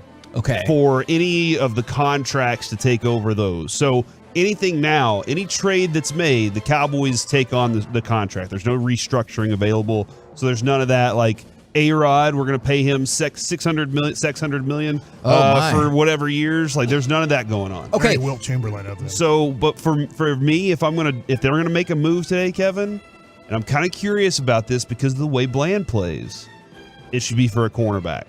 Go get another cornerback that can be a lockdown guy for you across from Diggs, and this team's a championship contender. So, and just for the salary thing, and I wanted to touch on that real quick, and that's a great point that you brought up. It looks like the Cowboys, depending on which source you trust, have about $6.5 to $8 million in cap space. All right, so if you prorate that for about half the season, that means they could absorb a player that's making between $13 and $16 million. So I would be willing to wager, like the Cowboys could trade for most of the players in the NFL, just in terms of absorbing the salary cap hit. Now, draft assets and everything that you want to give up, that's a totally different story. How bad, I don't know how to put this. How bad, or what's the number, what's the scale, the percentage that you want the Cowboys to trade for what? And then are you specific as a Cowboys fan on who you want them to trade for? Not necessarily right now, but like let's just say a Jeff Okuda type player, Kevin, who we saw was really good in the run stop the other day. $8 million. He's $8 million this year. Like there's a range of cornerbacks, Mike, that fall exactly in the category that I think the Cowboys would benefit from having over Anthony Brown, who is fine. He's fine, but I'm like looking at this going, can I upgrade that? Like Deron Bland, that's my thing, is he just looks too good. You're looking at this guy going, how did you land this player? How does this work? And you want to get him as many opportunities as possible, and he's going to in the slot for sure. But can you secure your outside and get an upgrade over Anthony Brown? Absolutely, I think you can. I have a very specific player that I would like to trade for, and I'm at an 8. I would like to trade for Cedric Wilson.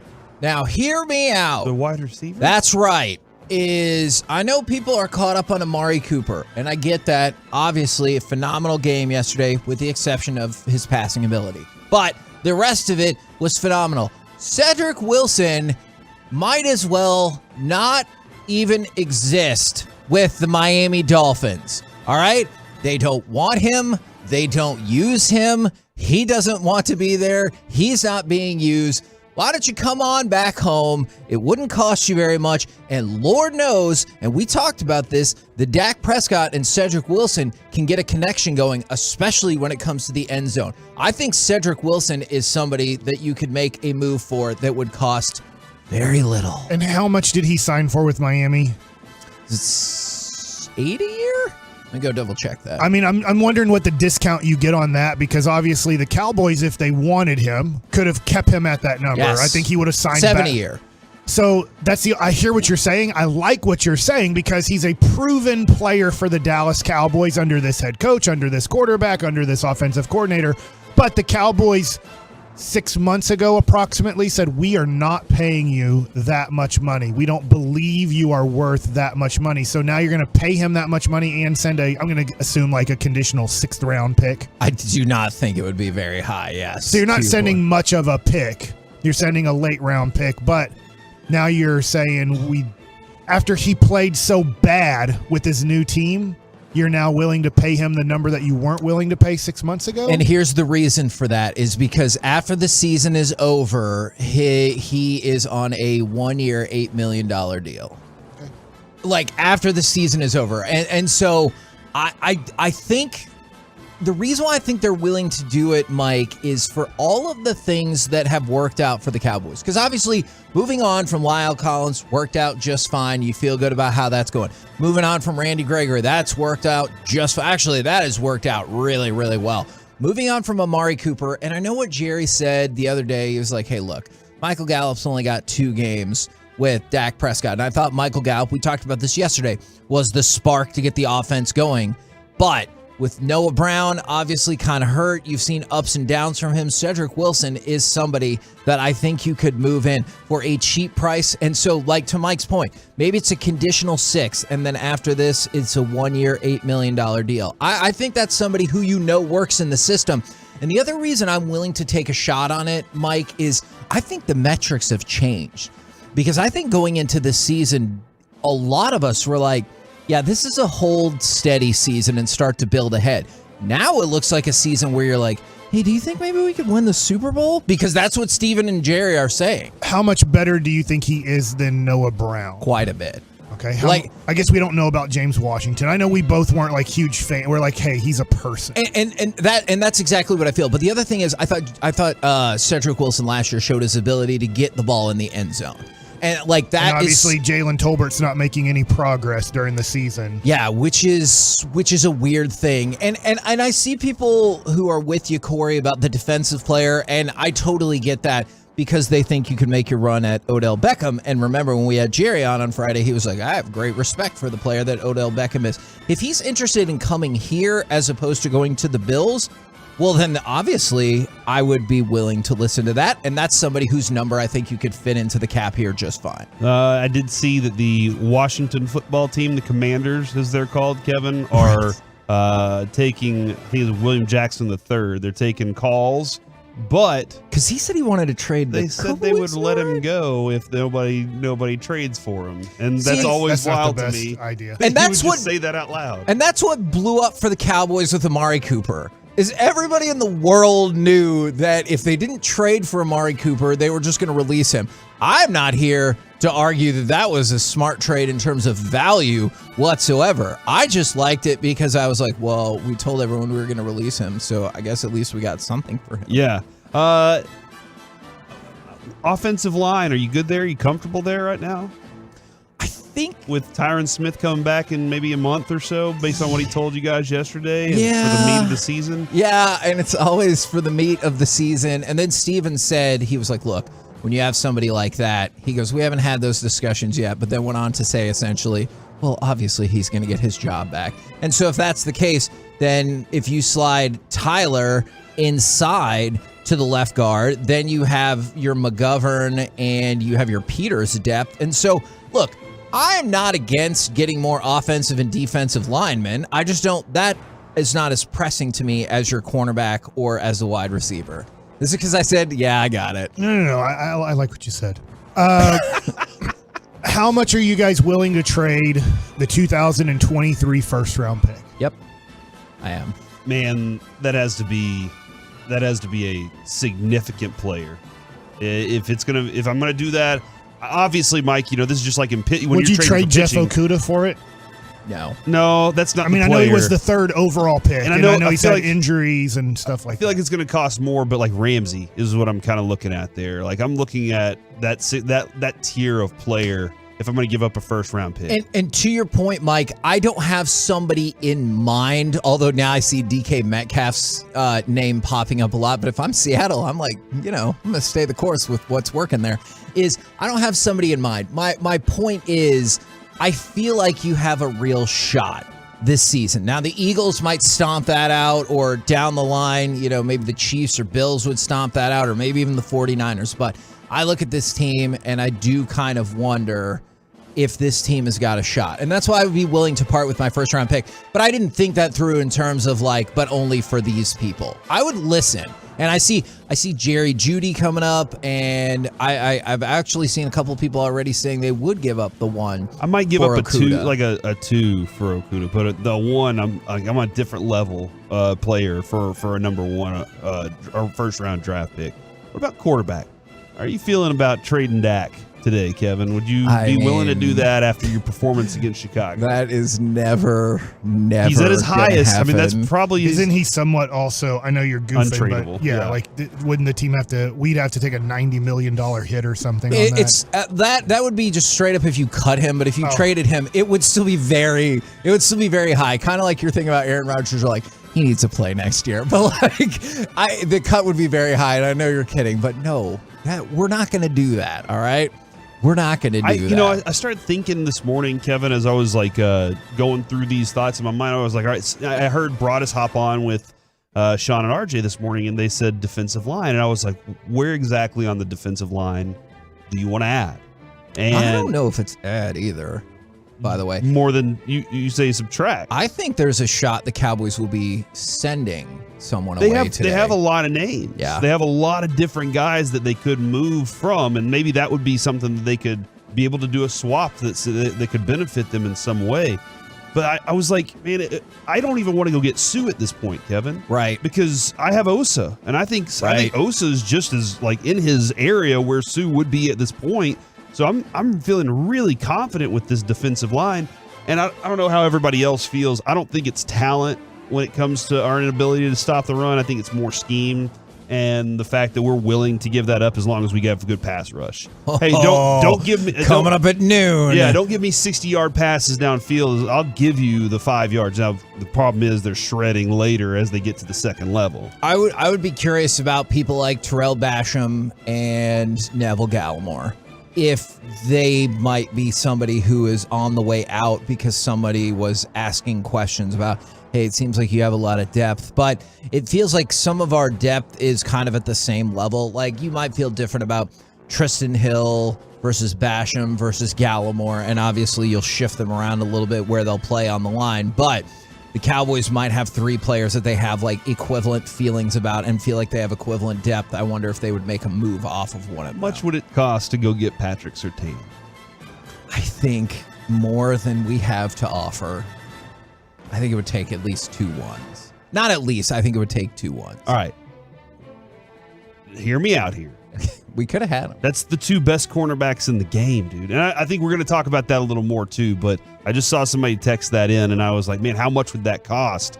Because the dude is, still on his rookie contract and still has a lot of places to go from here. And somebody asked me in the 817, what could you logically get for Armstrong? I just think there's no way. I actually think you could get a second-day pick. They've been for talking Armstrong. about Dorrance Armstrong. I know. Since he was a freaking... What about Minkah Fitzpatrick? Well, he's safety, right? So I don't want to mess with our safety group. I'm looking at all the 2 and 6 and under teams. Because that's where Broadus said to look right now. Yeah. Pick your phone up and call all of them. Jerry Jeudy, if that's the direction we're going. Derek Stingley Jr., yeah, let's go get him from Houston. From the 619, now I don't want us to trade for DK Metcalf because of this. I've been sober for 6 months now. If DK Metcalf gets traded to the Cowboys, I'll get drunk and start celebrating. I'm pretty sure that's how sobriety works. All right, first of all, congratulations to you. But I'm going to keep this number on file in case that drastic move happened to be like, don't take a drink. We can be excited. Yeah. And we'll have some root beer if you want or to something keep that like streak that. going, that many years, let us help you. We can do that. That's for sure. That's a good streak to keep. It's better than like your what was that game you play when you Wordle? It's better than a Wordle streak. Come on. Right. Yeah? I don't think I ever played Wordle. Me either. My wife does every morning. Still? She had like a 98-day streak of getting it right. And then she didn't do it one day because she slept in or something. Would a 98-day streak be one of those things where a lot of people would be impressed and those few people would swoop in and be like, hit me when you get to 200? Yeah, I've got 130 going right now. Yeah, and you're like, that's cool. We can both be excited about our streaks. So the NFL trade deadline today at 3 p.m. Don't get fooled into the time zone jargon while they'll tell you it's 4 p.m. That's Eastern time, all right? In the time we live in, it's 3 p.m. is the trade deadline. So if any last-minute deals come down, you'll hear it on G-Bag Nation, or you can hear about it like Thursday on another station. We're the KNC Masterpiece right here on 105.3 The Fan. Coming up next, we will talk with our Dallas Cowboys insider, Mickey Spagnola, and try to avoid the segment that Mike doesn't want to talk about. Oh, the City of Cheaters. What? We'll do it next right here on The Fan. Be a part of the show. Text us on the truckwreck.com fan text line, 877.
This segment of The Fan is brought to you by Frankel and Frankel. There's a reason you need a special license to drive a big truck, so companies that hire drivers and put them in a big truck should be held accountable for what happens when one hurts you. So frankly, you need Frankel and Frankel. The consultation is always free. Visit truckwreck.com. KNC Masterpiece right here on 105.3 The Fan, and right on schedule, brought to you by Ford, built for Texas, built for you. It is our Dallas Cowboys insider, Mickey Spagnola. Good morning, sir. Good morning, fellas. Well, I need to report to you that we already made a whole bunch of trades in the first segment for the Cowboys. I don't think they get to draft again for like 3 years. Did you get anybody good?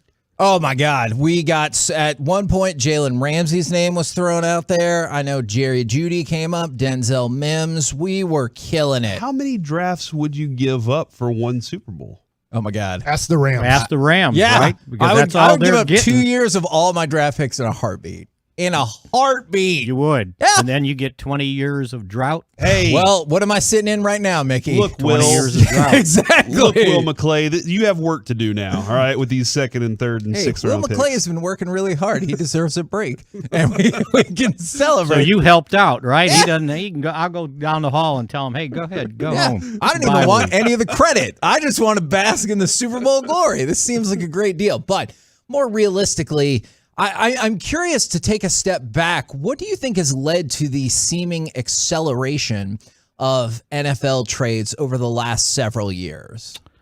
Well, I think the desperation of general managers. I mean, these guys get fired too, right? Yeah. Just because you have one doesn't mean that solves all your problems. If you look around the league.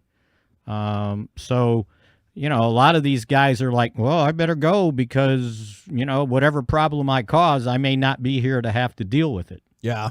Unlike here, right? 'Cause if you create a problem, Yeah. you're here to deal with it. Yeah. There's no, okay, I'm going to hire somebody else. So I think that's part of it. I think, there's always salary cap implications, like where's the guy in his contract, and if you think you're not going to sign him and he's only got a year left or maybe 2, you're saying, well, let's unload him and get something for him.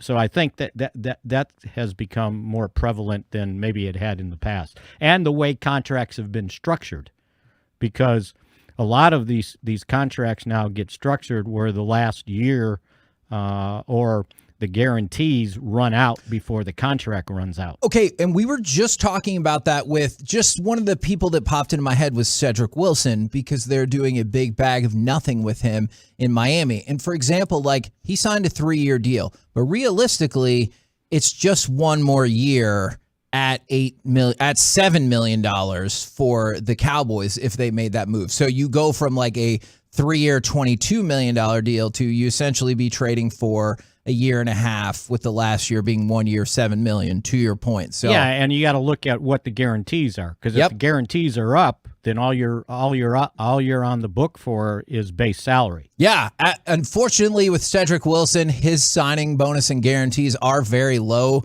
so it would be the 1 year, $7 million. But to your point, that's still way less than. But you can rent them for the rest of the year, and then you're not on the books for any guarantees going forward that have already been paid. Absolutely. Right, and then you can cut them if you want. I mean, and I'm intrigued. Or renegotiate. Yes, exactly, and I'm intrigued by that as well. Do you get the sense?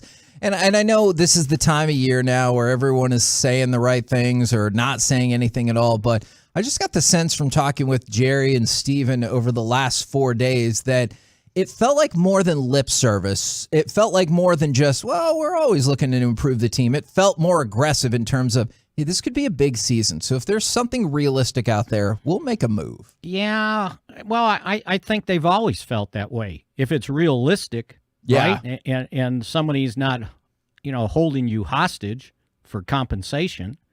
I think Jerry said it best this morning when he said, "Yeah, I'm always listening, but I don't want to be the one calling." Yeah, because you pick up the phone, then you just cost yourself a little bit more. So if somebody's trying to unload somebody, back in the day, here's what used to happen.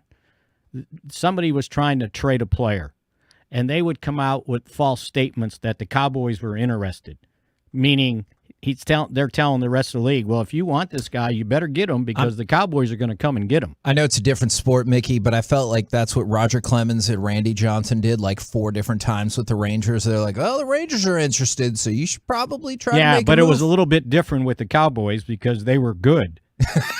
Oh, right? And they had the money to deal with it. And so it's like, you know, teams around the league would go, oh, gosh, if the Cowboys are interested, maybe I should be too, you know? It was a deal that agents pulled time and time again, because then, you know, we would go back and, you know, find the people that we needed to talk to, and it's like, no, we hadn't talked to that guy. And it's like, well, it was more agent talk. So, but anyway, yeah, if there's something that, you know, makes sense, I don't know if there's, you know, some blockbuster that's going to turn, you know, that would have turned, what, 6-2 into 7-1? You think? You should have heard our first segment. Yeah, we had so many. We had so many deals. They'd be 8-0 right now. Maybe they not was unbeat. Maybe 9-0. Yeah, we just got an extra win just for having so much talent. How good of an addition we made this early in the season, Mickey. I guess here's the thing, because I'm at the point where I'm less about. I'm trying actually to upgrade the cornerback position. I'm like, all right, I want to do this. I love what Bland is. But I think maybe there's a guy. It would cost a lot to go change the Anthony Brown position, you know, and have somebody equal to or close to Diggs. But where is the area of depth that needs maybe a little bit of bump just in case of injury for you? Well, if you're not, if you're, you know, not in a hurry to upgrade wide receiver, boy. Mari Cooper looked good last night, didn't he? Yeah, we've been. My biggest issue, Mickey, with He's that, a good receiver. Going back to last year, is I wish we hadn't made it so obvious that if you didn't trade for him, they were going to release him. Like, that's why I hate the compensation, because I feel like everyone was like, hey, don't give him much because they're just going to cut him if we don't trade for him. Yeah, and that's why you don't let that cat out of the bag, yes. right? Oh, yeah, he's good. We like him, you know, and then, you know, maybe somebody feels like, well, maybe they're bluffing. Let me see what I can give more than, what did they get, a fifth? Let's go! Yeah. Hey, he's a crappy quarterback, 31 yards last night or whatever it was. Yeah. Yeah. Yeah, depth-wise, like across the team, I'm just kind of, I don't know exactly where I would need to make an addition to this team because it's been. I mean, like I was saying, if you were not patient, you know, at some point you're going to get James Washington back. Right? And at some point, I think we saw Michael Gallup kind of getting back into Michael Gallup in this last game. Can I ask you a quick question since you brought up Michael Gallup? I saw this in the PR notes, and I was really surprised, is that Michael Gallup surpassed 3,000 career yards, and he was only the 5th Cowboys wide receiver to do that in his first 60 games, along with Bob Hayes, Des Bryant, Michael Irvin, and Drew Pearson. Like, those are some of the greatest. Pretty impressive. Yeah, those are some of the greatest receivers, not only in Cowboys history, but in NFL history, some of those guys. And I know the game has changed and it makes it easier to get receiving yards, but I was really surprised to see his name on that list, seeing as how people feel like he's, you know, solid. And I don't know how many people feel he's that much better than that. Well, when they got Amari Cooper, all 3 of them were going to have, and CeeDee Lamb, all 3 were going to have 1,000 yards. So someone thought something of Michael, and he was good, right? He made big plays. Now, coming back from an ACL, it takes some time. You just don't say, okay, he's healthy, and then you go and you're the same guy. You know, it's usually the next year you're back to where you were. Now, if you're impatient, then yeah, okay, fine. But Michael Gallup's still good, and you know, there's some place, and they spent money on him too. Yeah. All right. So, you know, you know, okay. So if he's your second and playing well, and Noah's your third, well, it's not all that bad with Dak Prescott at quarterback. But if there's something that falls in your lap, then well, yeah, why not? You know, and the same thing probably at cornerback. But I'm not in a hurry to get rid of Anthony Brown. I still think he is good, and you can win with him. Do you think, and I could definitely see that, do you feel like he's had, I know we've talked about this a couple times, you still feel like he's had some struggles thus far this season? No, I think cornerbacks get beat. Guys, no, did you see Jalen Ramsey play lately? Right. Maybe we shouldn't make that trade. I mean, he gives up receptions. He gives up touchdowns. He wasn't very good against the Cowboys, right? As I remember. Yes. And did they play him again with a backup quarterback? Yes. Yeah. So, you got to be careful trading for a name. Agreed. You better trade for talent and guy that is still producing. So, you can win with Anthony Brown. I mean, is he going to shut down everybody? No. Trayvon Diggs gets beat, right? He gave up a big pass when he got lost out there in this past game. He did, which was wild too, because take Pro Football Focus for whatever you will, but he had the highest coverage grade on 20-plus yard throws at 97.8, which I've been impressed. And what was that one? Yeah, and that was 30-some yards? Yeah, exactly. And so I was surprised by that. I'm surprised by a lot of stuff they do, by the way. Yeah, no, that is true. I've been really impressed with Trayvon Diggs' evolution, too, as a player once again this year. But, no, I understand what you're saying, and maybe it's comparing him to Trayvon Diggs sometimes that gets us in trouble, or gets me in trouble. Mickey, I'm kind of curious on the front of Zeke's injury. Would you consider trying to find another backup, or is Malik Davis good enough to carry that role for you? Well, right now, yeah, I like Malik Davis. Okay. And that's the other thing. You got to be careful, bringing in progress stoppers, too. Because, how many times have McCarthy said, draft and develop, right? Yeah. And when you're up against the cap, those are the types of things you have to do if you want to afford, and I know it's not every year, but an average of $40 million for your quarterback every year. Right. So there's some things you end up having to give up. You also have to look at, where they are under the salary cap at this point. When you add somebody, can you take the rest of their base salary? Now, it shouldn't be that much because you're, halfway through the season? Exactly, yeah. So it's basically half of that. So that's probably not much of a concern unless somebody really, gave out big base salaries. But again, I mean, what do you want to give up? Like when you did your trades, what'd you give up? Oh man, there were some trades I was like, yeah, I'll give up a first. Others I'm like, yeah, I can do a second, fifth. It's easy to give up a first now, and then in April when you're not in the first round, I will complain about it very much. Hell did I do? I will complain. I'll be like, why? Why did we do this? Sure. But at Corey, at least you have that self-awareness. Yeah, I know think that's exactly a big who part I am. of it. Yeah. All right, thank you very much, good sir. All right, we'll see what happens. Right? we'll catch you tomorrow. Yeah. Sounds like we're out of time. No. Oh no. Well, there's something else he doesn't want to talk about. All right, thank you very much, Mickey. We're the KNC Masterpiece right here on 105.3 The Fan. And Mike, I know it's not your fault, but we do have to talk about, is Duncanville now the city of cheaters? And what the hell is going on there? What's happening? But recently, obviously it came out yesterday. The article came out multiple places. I saw it, I think, on Fox 4, their website. But is that Coach Peavy, who's the boys basketball coach, they got stripped of their championship last year. McKinney becomes the champion. Now, we'll talk about that in a second. But Coach Peavy gets suspended for a year. He can't coach for a year. Just sitting here on the boys basketball team real quick.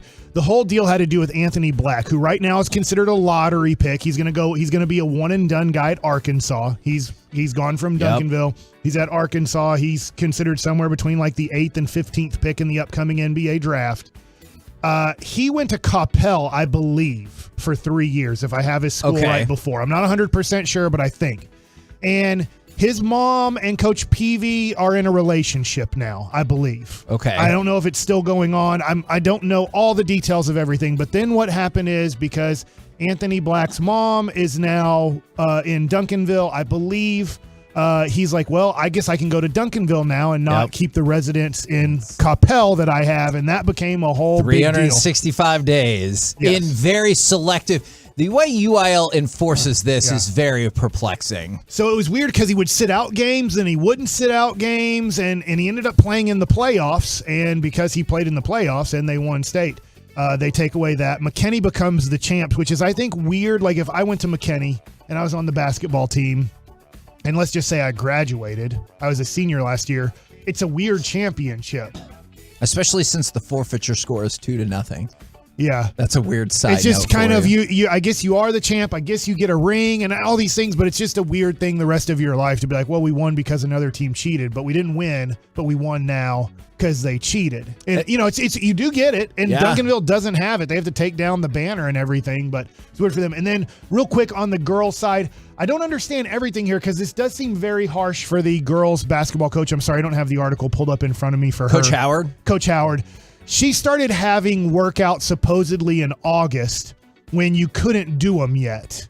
And because of that, she's suspended for a year. And I believe the girls can't play in. They can't be in the playoffs. They can't be in the playoffs. They are not allowed to be in the playoffs. She's out for the rest of the year. I think the other concerning part is... But the boys can be in the playoffs this year? I believe that... I didn't see that in the article. That is correct. Because that was confusing to me. I'm like, so the boys can be in the playoffs this year? One of the issues on the girls' side is this is the second time in the last 4 years that they've had a coach suspended. So I wonder if it's like... so. They told them last time, if you do this again, we're wiping your program out of the playoffs. They're ranked number 4 in the state. So you I know we're at the very beginning. Girls, the girls. Yeah. I know we're at the very beginning, but you would think that would mean they were in position to make some noise. And the boys are a national brand now. Yeah. They're going to the Bahamas this year for a tournament. They're going to, I believe, Tennessee for another tournament. Last year they were on national television when they played Bronny's team. I mean, they're a national brand now. So they're still traveling the country throughout their basketball season to play in these games. Yeah, but there's your update for Duncanville, and congratulations. Congratulations to the McKinney ISD. You celebrate that however you want. It's unfortunate that this is the way it had to come about. Parade tomorrow, I believe, in McKinney. Is that what they're doing? Are they? No, I'm just kidding. I thought he's probably being sarcastic, but I'm not 100% sure about that. We're the KNC Masterpiece right here on 105.3 The Fan. Coming up next, how about some baseball nuggets with Mike Bashak? All right, you want the Rangers to win 90 games next year. Yes. I do have the formula to give them a chance next. Now, before we do that, I want to talk.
Football season. Let's go! And at Boomer Jacks, your official game day headquarters with drink specials your wallet is gonna thank you for.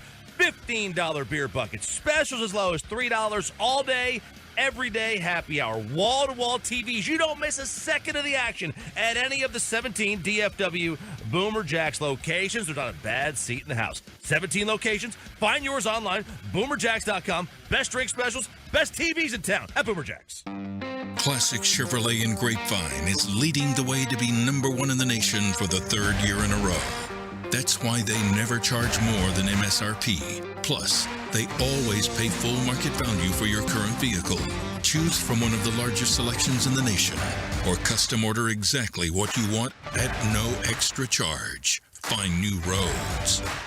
Relax, enjoy the difference. Based on 2021 GM Small Business and Dealer Fleet deliveries. Get the top stories, exclusive podcasts, video content, and much more 24/7 at 1053thefan.com.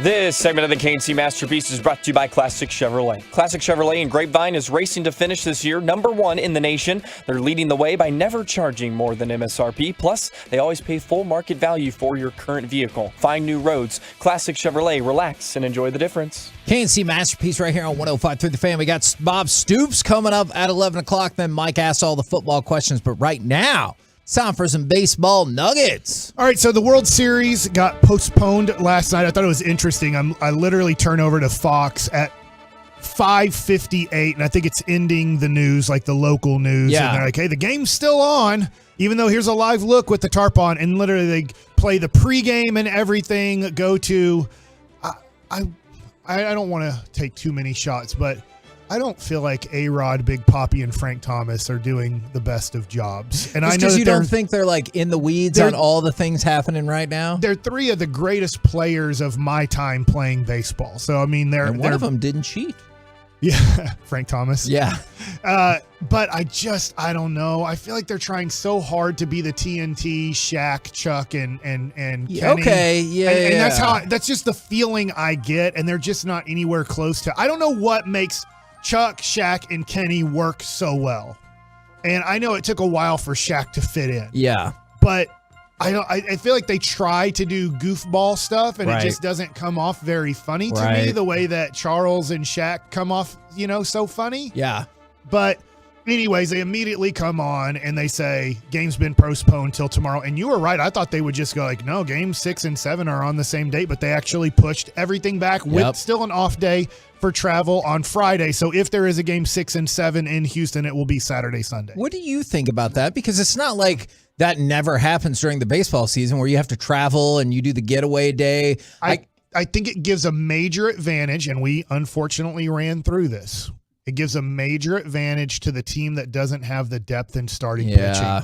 And so that's how the St. Louis Cardinals, I know we look at the fly ball to deep right field, and we look at that. And yes, but the rain delay made a difference. The rain out, right? Yeah. The rain out. Obviously got everything back where you could pitch Carpenter, the best pitcher for St. Louis, on regular rest, and that helped out the Cardinals tremendously in 2011. If you look at what was going to happen yesterday, Noah Syndergaard was going to start game 3, and he was going to be somewhere between a 2 and 4 inning guy. And now he doesn't have to start because they got an extra day off. They go to Ranger Suarez. He's their number 3 starting pitcher. He had a 3.65 ERA during the regular season. In the playoffs so far, he's pitched 9 2/3 innings. He has a 1.86 ERA. All of a sudden, you take out having to go with a bullpen day somewhat for Philadelphia, and you go, hey, our number 3 is now ready to go for game 3 of the playoffs. And now we put Wheeler back in, and we put Nola back into getting to pitch home games, by the way. Does it bother you at all? I don't want to sound like I'm 1,000 years old, but like for the purity of the game or whatever. Okay. There's nothing I could do. God decided it was going to rain in Philadelphia yesterday, and there's just no way you want to have a World Series game with 2 rain delays in it. Let's just say you start the game on time, but then at 8 o'clock, you have a delay till 9 o'clock. Then you play from 9 to 10:30, then there's a delay till 11:30. Then from 11:30 to 1 a.m., you get the game in, and you're like, hey, we did it. We got in game 3, and everybody has to pitch who they were supposed to pitch. That does not help the game or the sport or who's the real winner at all. So it starts up again tonight, 7 o'clock local time will be first pitch. Can I ask one more question about that? Has the way the first two games gone changed your outlook for the series at all? I picked Houston in 5, and now I will pick Houston in 6. Okay. I thought Houston would win their 2 games at home. Okay. And then lose 1 in Philadelphia. I think that they are still going to lose 1 in Philadelphia and then wrap it up in Houston. Look, people keep asking me, who are you rooting for? I just want it to go 7 games.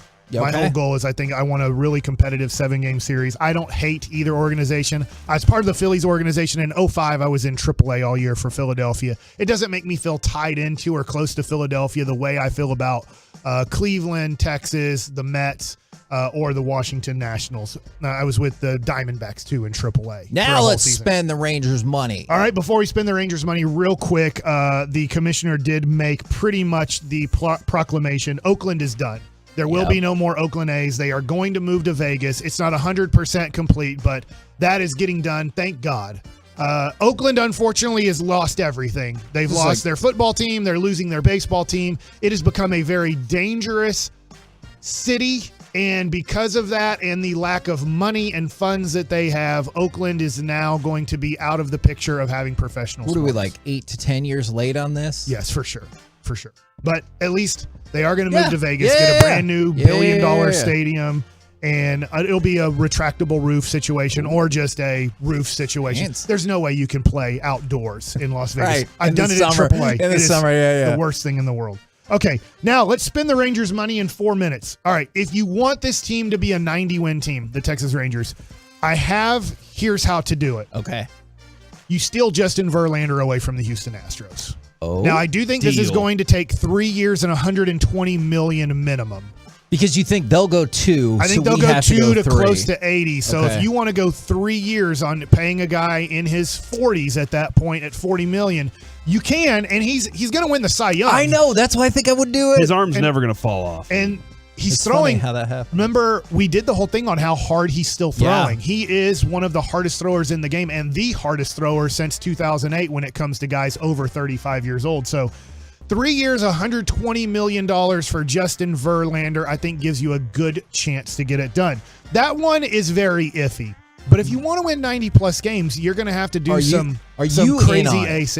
I'm not in on almost every. I wasn't in on Seager and Simeon.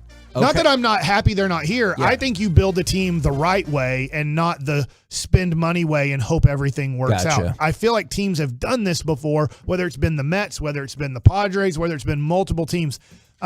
It's very tough to do it this way, even though Philadelphia is in the World Series. And you could say, well, Mike, they did it this way. They went and got Bryce Harper. They went and got Nick Castellanos. They went and got Kyle Schwarber. Yeah. They went and got Wheeler. Nola was, I believe, developed by them, and so is Suarez. But when you look at it, there is a team in the World Series. You could say, well, they spent to get there. Yeah. They didn't develop to get there. So at least in that way.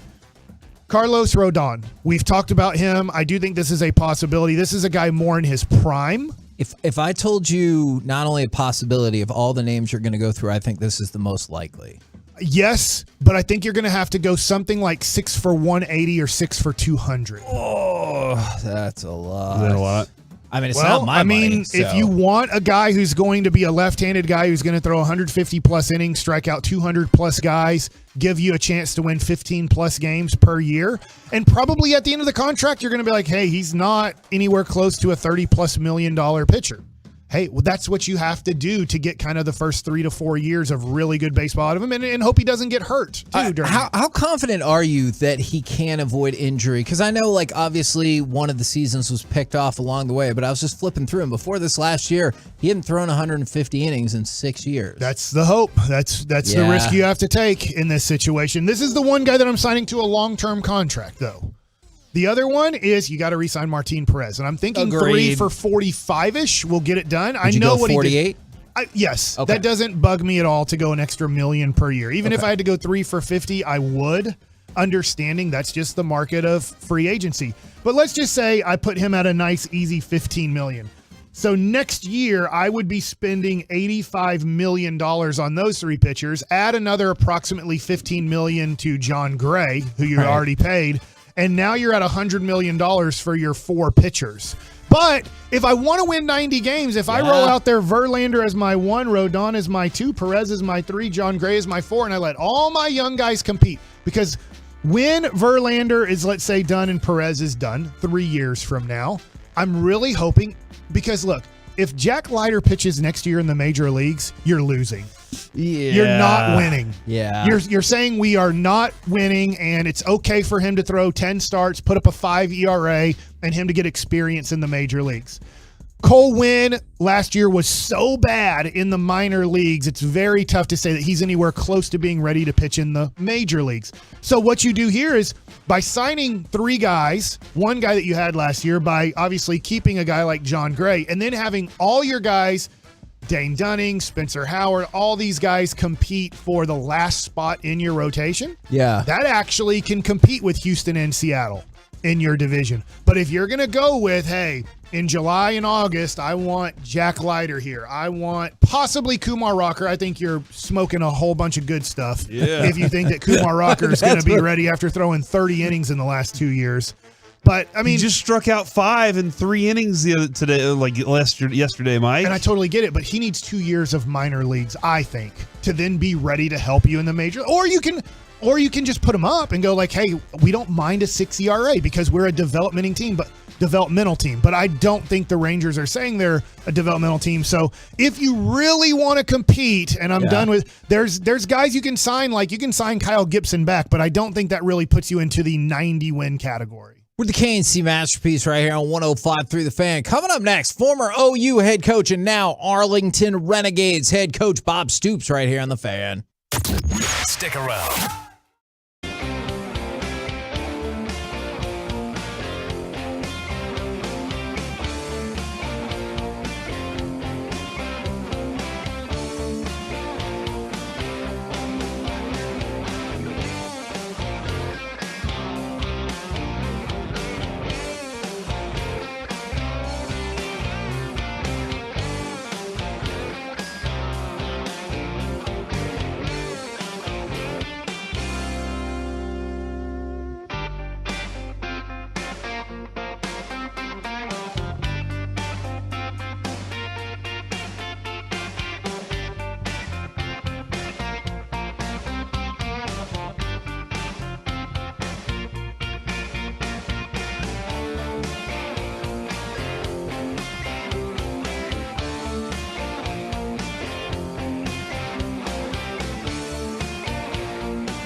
From the MyFitnessStore.com studios, it's the KNC Masterpiece on 105.3 The Fan.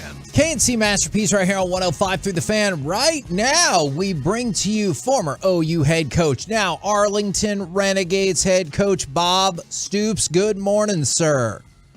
Good morning. Good to be with you. Well, we're glad to have you as well. I'm curious what you think of the new logo and then the idea of keeping the Renegades mascot name.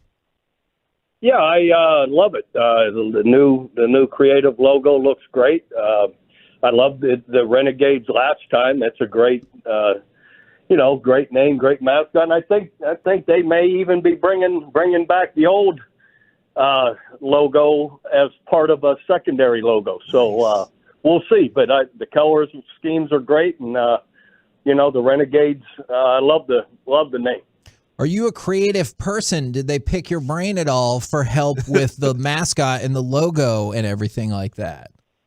No, I think ownership and their team is a little more creative than me. So right. So we defer to them. You doodled something. They're like, Bob, this is a play. This is an offensive play. It's definitely an oop to you. What are you doing over here? Could we work a play into a logo? I think that's something that should be explored, not for the Renegades, but for down the road. We'll workshop that. Yeah. What do you think? What do you think about your opposing head coaches, Wade Phillips and Hines Ward? How's it going to be to take advantage of what they don't know yet? All these guys are great guys. They're so, all of them, of course, incredibly accomplished and successful. So, and it's been fun. We've been together a couple times for meetings or different things, and just great people to be around. And it's been fun to get to know all of them. Coach Stoops, I have a question about basketball players. So the Mavericks drafted a few years ago a kid named Dennis Smith Jr. out of North Carolina State.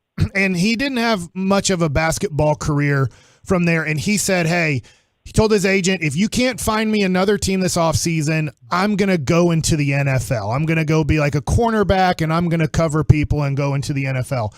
How many times did you just watch maybe an OU basketball practice or watch basketball in general, maybe high school, and go, I don't know if that kid plays football, but I think I could make him a football player? All the time. I can't tell you how many times I'd walk into a high school and I'd see a great, athlete, 6'3", 6'4", playing forward, playing center for the high school team. I'm like, dude, you need, how many scholarships there are in football? And, the guy could make a great receiver or a great tight end or see all kind of tight ends, DNs. Maybe one of the best cornerbacks I ever coached at Kansas State, Kenny McIntyre, played in the Arena League forever and was like the player of the league, I don't know, umpteen times. But Kenny came to me and was the best bump and run corner I ever had, and he was a point guard in junior college.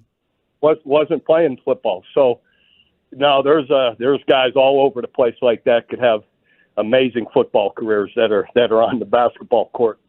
And that's interesting too, because we have Trevon Diggs here on the Cowboys, and Nick Saban converted him from a wide receiver to a cornerback. And I know back in the day you had like Andre Woolfolk, who was cornerback / wide receiver, just whatever you wanted him to do. How often does that kind of come about where you're like, I think you're good at this, but I think you're really going to excel at this, and some of your stories there? It happens quite often. You mentioned one. Andre Woolfolk was a good receiver, but he was a first-round draft pick as a corner. How many times you got a guy 6'2", maybe 6'3", those great arms and great feet that, and he ends up a first-round pick at corner, and I'll promise you he may have just been a free agent at receiver. So, a lot of those receivers make great DBs. Talk with Bob Stoops right here on 105.3 The Fan. And as long as we're talking about players that can play multiple positions, I got to know, because Amari Cooper threw an interception last night on Monday Night Football, and he said, it was an abomination. Don't ever have me throw passes. How many of your players told you that they could throw a pass if called upon in a trick play situation or whatever? I never listen to anyone that's telling me anything. I don't want to see it. So I watch them when they're before a stretch, when you're out there and you see them all running around goofing off, you could tell who could throw the football and who can't, not regardless of what they try and tell you.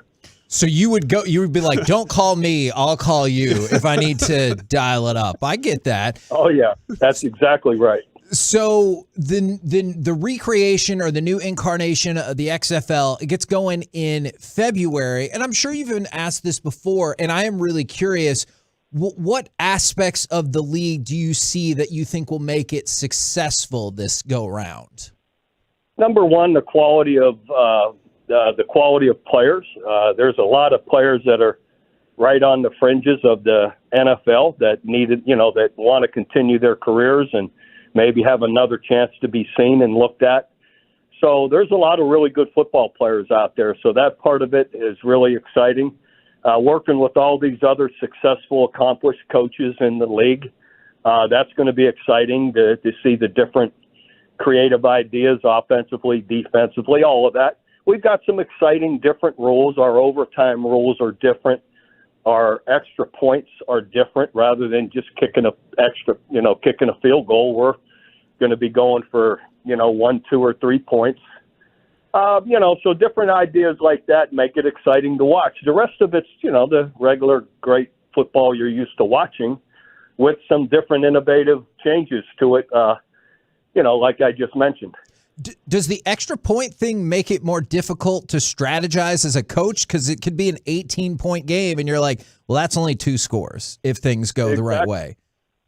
No, that's right. It does change things, and that's what's intriguing about it, I think, for fans watching, that you're still in it, and the point differences can be so drastic on those extra points. So it just keeps everybody more interested in the game. Now, Bob, you're basically still in the OU area. You're considered a superhero there. I know they still love you in Oklahoma and Norman. What's the urge to coach here with the XFL? Is it just you just love coaching? What is the thing that brings you back to it every time?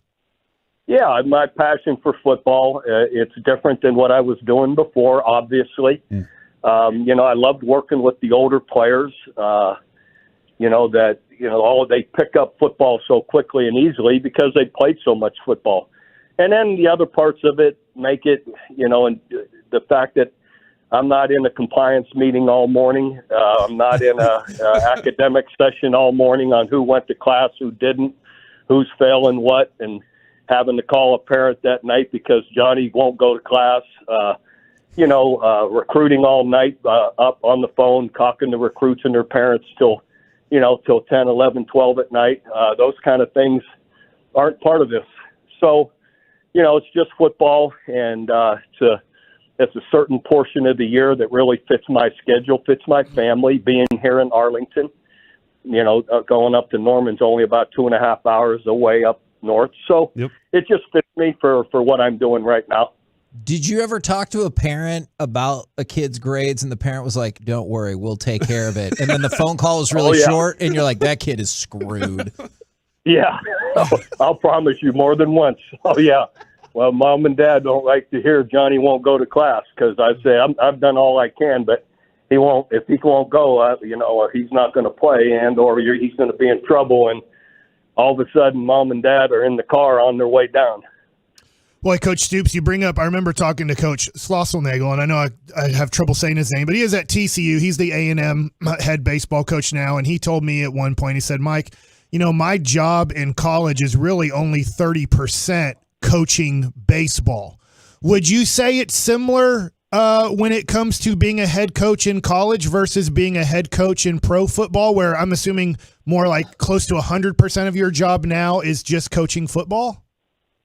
Oh, that's very true. There's so many, different aspects of the college job that you have to juggle and manage and be a part of that aren't, I just named them all, a lot of them that aren't a part of, this, XFL and coaching at this level. It's totally different.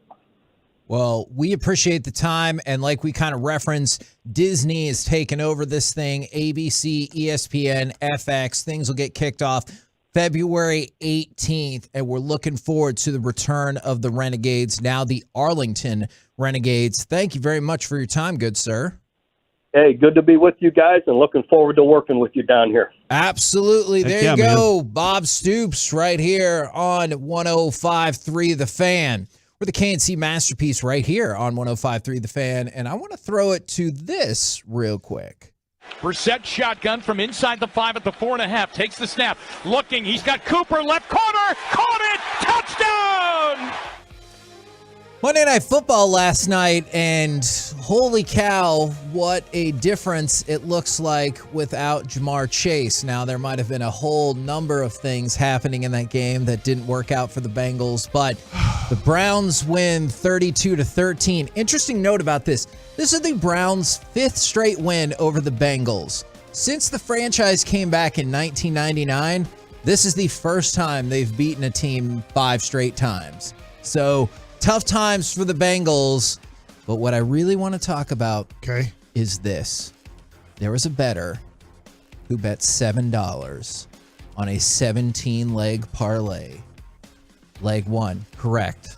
5, correct. 10, correct. 15, 16, correct. All that remains to turn this $7 bet into $124,000 is the over-under on Joe Mixon. 63.5 rushing yards on Monday Night Football. I have no clue what he got, but it seemed like they were giving him the ball a lot early in the game. He got 27 yards on 8 carries, and the bettor bet the over, so the parlay is dead. However, on the flip side, people are speculating that this is the same bettor who bet $34,000 on the under last night for Joe Mixon, because that seems like an inordinate amount of money. So he is covering. Exactly. So he's like, hey, if he gets over, I lose $34,000, but I win my parlay for $124,000. Smart guy. And then on the flip side, he's like, if my parlay doesn't work out, it only costs $7 and I win $34,000. So this guy is up $34,000, but if Joe Mixon would have beaten the run game, the run spread for over under, he would have won a bonus of $90,000. Multiple things here, Kevin. One,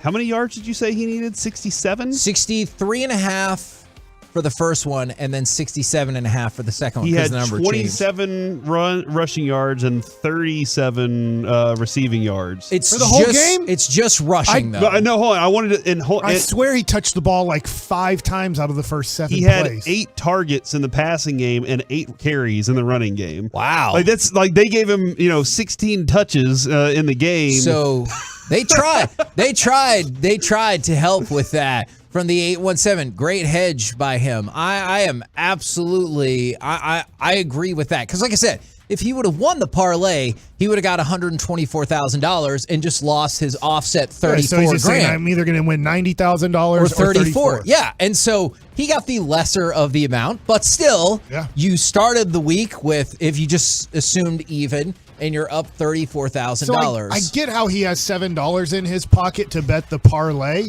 He had $34,000. Would you loan him that money on a decent interest rate if he's like, I'm guaranteed to win money either way? Would you be like, all right, deal, but I want 20% or whatever? I guess I would say I get 10% of your winnings. So if you win the big one, I end up getting approximately $12,000. Yeah. And if you don't win that big one, I get $3,000. Now for giving you $34,000. I mean, obviously, you have to give me my money back. No, and then I understand. Yes, I understand that part of it, Mike. Now, to go along with this, this is just a surprising result in general, even with Jamar Chase being out, because all of a sudden, now the Browns are 3-5. Now the Bengals, who we talked about, how high does Joe Burrow go up the charts? They're sitting at 4-4 again. So I have this, I'll tease what's coming up. Do you want to all right. Because one of my football questions, where I ask all the football questions, does Jamar Chase mean that much to Cincinnati's offense? Coming up next. And Mike asks all the football questions on 105.3 The Fan. 2 of the Cowboys' top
K&C Masterpiece back here on 105.3 The Fan.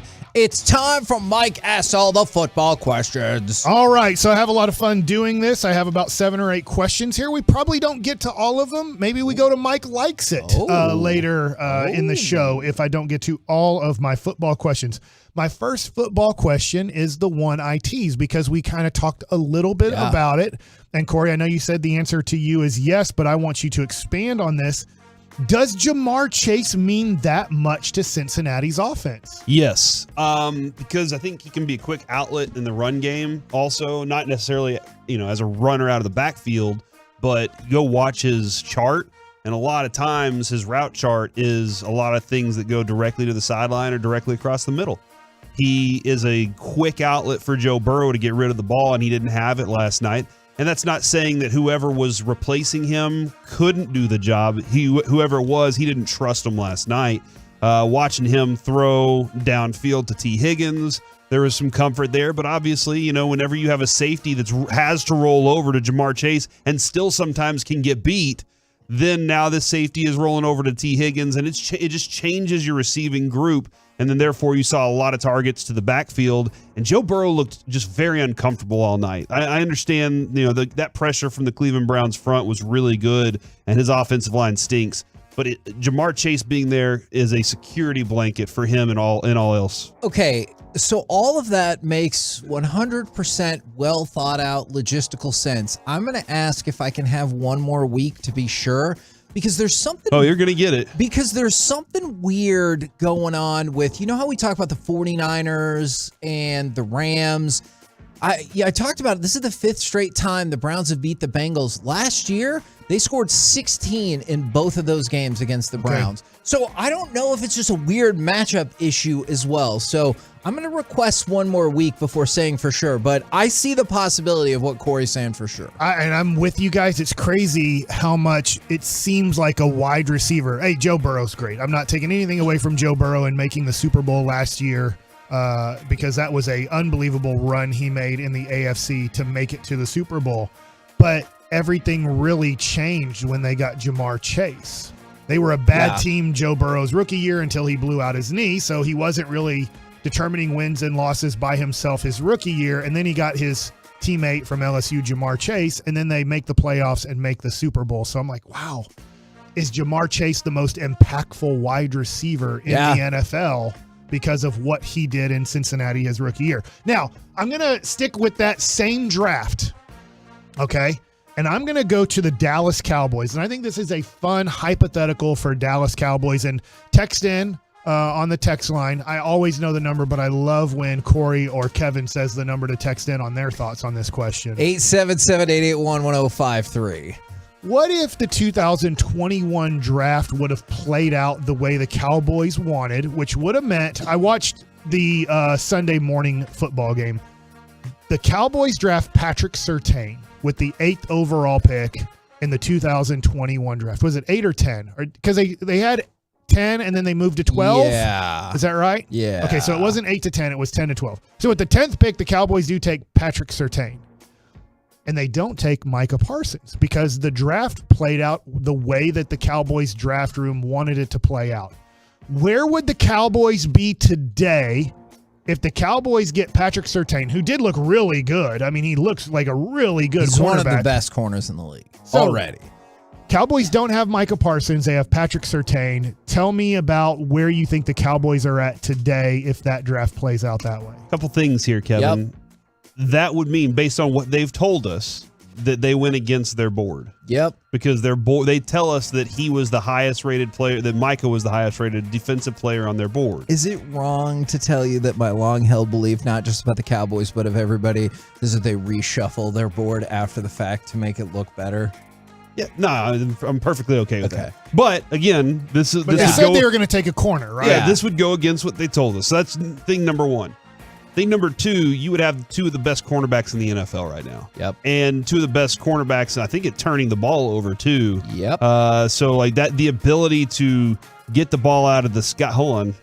Surtain does not have an interception this year so far. Do you factor in pass breakups, though? I know you said turn the ball over, but yeah, I think that like you are shut down in the secondary. Now, do I need Micah across my defensive front if I have a pair of shutdown cornerbacks? I don't know. I don't think so, especially since Dorrance Armstrong actually can rush the passer. But how much does that have to do with Micah? I think the Cowboys are going to tell us, look, we've been talking about Dorrance forever beforehand. He was just, shuffled into the file. But I think that I think Dan Quinn could definitely do a lot with this defensive front and have a shutdown pair of cornerbacks in the back end of it. But the things that Micah can do, like I wouldn't trade it right now. In hindsight, I'm definitely looking at this going, we got the player we definitely needed. Yeah. Because I don't know, is Surtain, he's not generational. I don't know. Yet? Yeah, for sure. I'm much more likely to say I believe that Micah Parsons is a generational talent than the other way around. I just wonder if you can look at Surtain and say he's already one of the best cornerbacks in football in a year and a half. I think there's something to be said for that. I think the defense would slide down from what I think is a top 3 defense to 8. Okay. Ish. Because you like being able to pressure the quarterback that much, like that's a difference maker for you. Exactly. It is for me too, man. Because I think you consistently harass the quarterback so much that they don't have time to make the decisions they otherwise would, and that inflates how good your defensive backfield is anyway, or the rest of your defense. In this instance, I have no doubt that Diggs and Surtain could shut down the world, but I also wonder if you have 6 seconds to pass, even the most average quarterback will figure something out. Yeah, and Mike, whenever you can figure out how to get a ball to a receiver or away from cornerbacks, you can do some things in the running game. You can do some things with your tight ends. But man, how frazzled quarterbacks get by the end of the fourth quarter, where Micah's this direction, all that stuff, the pressure just frazzles them, man. I would rather have Micah Parsons, so I'm glad it all worked out that way. And then the one thing that the next thing would be is you would have never drafted Kelvin Joseph, and now you might have drafted Wright because that's later in the draft for a second, but it changes everything, right? I mean, if you end up taking Surtain, if it plays out the way you want and you don't trade down, now all of a sudden you're taking Patrick Surtain, and then in the second round we'd have to go look at who is available in the second round because you're probably not taking Kelvin Joseph with that pick. And then somebody did say if you have him, then no Diggs in the second round. That was the year, but we had Diggs the year before. Diggs was already here. And just think about how far down the rabbit hole you go with all kinds of stuff there. By the way, Ian Rappaport, in case you care, is reporting that TJ Hawkinson traded to the Vikings. Oh, wow. Dang. The Vikings are sending a 2023 second round. That is correct. A 2023 second rounder. And that's essentially what it is, because check this out. They're also sending a 2024 fourth rounder, but in return, they are sending back their own fourth rounder this year and next year. So I love where you're going here. Keep going. Yeah, I was just going to say, so it's going to look like it was Hawkinson for a second rounder and a fourth rounder, but realistically, they're also sending back 2 fourth rounders. So it's closer to Hawkinson for a second round pick. If you're a Lions fan right now, are you like, that's one of our best players? I think the writing might be on the wall. I am with Corey. That's an interesting one to kind of talk about here with the football is if you're drafting with let's just say they get the number 1 or number 2 pick and they're drafting either the Ohio State quarterback or they're drafting the Alabama quarterback. It looks like those guys will be top 3, top 5 picks. I would still consider Levis from Kentucky. In a way, wouldn't you love to have Hawkinson there when you draft a rookie quarterback to have a very reliable veteran tight end that's going to be with them for the majority of his career? I know that the Cowboys offense was clicking almost nonstop on Sunday, but didn't you see that segment of the game where Dak was like, F it, I'm going to throw it to Dalton Schultz 8,000 times in a row, which is great because it really helped keep moving the ball down the field. But I think you can see how effective that tight end can be. Yeah. So anyways, that's an interesting trade for Minnesota. It's definitely competition to Dallas. Now, I'm going to ask a football question here. Do you want to stay on that? No, I was just going to ask Corey if he's going to be sad about Dan Campbell. He's on He's the not hot going seat. anywhere. Okay. Everything's going to be fine.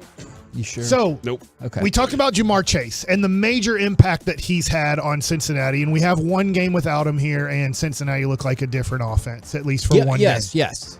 We just talked about now, breaking news, TJ Hawkinson is traded to the Vikings, who the Cowboys are playing pretty soon, and the Cowboys will probably have a Vikings playoff matchup. There's a likelihood that you're actually playing them again in the playoffs. Jerry Jeudy's name has surfaced quite a bit in the last 48 hours. Yep. Here's my question to you guys. Jamar Chase, major impact in Cincinnati. TJ Hawkinson, I won't say major impact, but good player. Just got a second-round pick. Why is everybody so excited about – my question is, why is everybody so excited about getting a Jerry Jeudy when he's done very little in his NFL career in his third year? Because a lot of people think it's the quarterback that's been the problem for him. And, like, he does have some explosive plays. There are some moments where you're like, whoa. Like, was his rookie season in the 92-yard That is correct. reception. He's got a 67-yarder this year. I think he's explosive. He can be that guy. But a lot of people are like, man, he had Drew Lock, and he's got a terrible Russell Wilson right now. I agree with all that. I'm going to say the other thing, Mike, and I think this is going to hit home with you, is people are obsessed with potential and getting a good deal, and they will never overlook the fact that he was a first-round pick. So this goes to my next football question and tying Jerry Jeudy into it. The Packers look like a running team and a running team only. If you watched Sunday Night Football, they do have two very good running backs in Aaron Jones and A.J. Dillon. But it looks like they can't pass to save their lives. And when they do pass, it's snap the ball and just get rid of it. It's not a whole bunch is happening down the field. So my question is, should the Packers trade their first-round pick, which right now is a, I believe, top 15 pick, if not like top 14 pick? Would you trade that first-round pick, which if it doesn't work out with Jerry Jeudy, I'm putting Jerry Jeudy on the Green Bay Packers for a first-round pick. Would you do that? And if it doesn't work out, you might be trading away like the 10th overall pick in the draft. If I'm the Packers, yeah. You do it. I need to add talent at the position for my quarterback, because my quarterback is struggling to, connect with any of these other receivers that I have so far. I am kind of concerned about the fact that real quick? Like his catch percentage is very low. Yeah. And like it's going to take time to build that with Jeudy. So do you think you can lessen the draft pick compensation? Because I know they're not doing it for just a first. If you sent them Jordan Love, do you think that maybe Denver, with how bad it's been with Russell Wilson, would think of Jordan Love as possibly? I don't. The only reason I don't is just because Denver is stuck. Like Denver, they're like, they have to ride or die. The other thing I would say is I wonder if that would buy you the extra year of getting out of contract trouble with Aaron Rodgers. Because, like, if he doesn't play next year, they're going to have some stuff they're going to need to figure out. I wonder if getting Jerry Jeudy there makes him be like, all right, I'll play one more. Okay.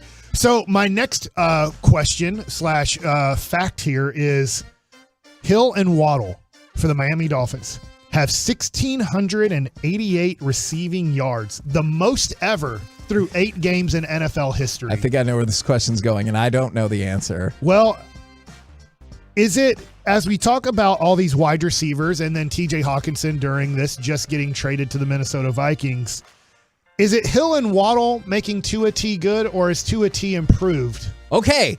I thought your question was going to be where the hell are the rest of their points? That's true, too. We kind of talked about that, but I'm looking at Hill and Waddle, and then like, how great is this? Is this combination going to be the greatest combination in NFL history stat-wise? I think both can be true, but and I don't know where the separation yards are, Mike. I haven't looked.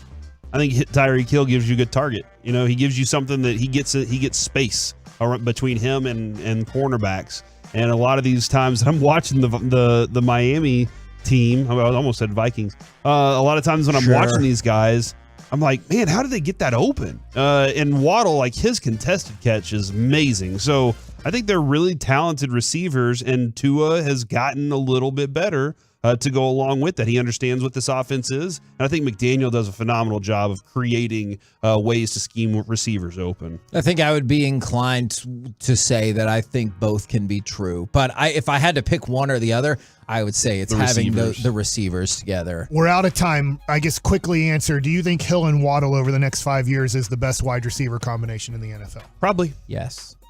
Yes, I do. Do you think it'll lead to a championship? No, I don't.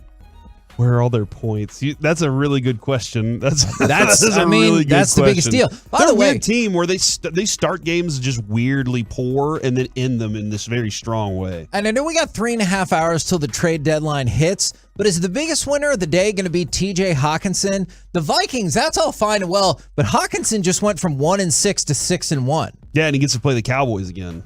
Well, then he'll be 6-2. Okay. I know they don't play next week. We're the KNC Masterpiece right here on 105.3 The Fan. Coming up next, it's time for Gridiron Gravy. Hey, Tom Brady might be in the Super Bowl after all. Next, right here on The Fan. Boomer Esiason joins The Fan to give you his insights on Sunday's action with his new show, Kickoff, Friday nights at 9 on your home for the Cowboys. 105.3 The Fan.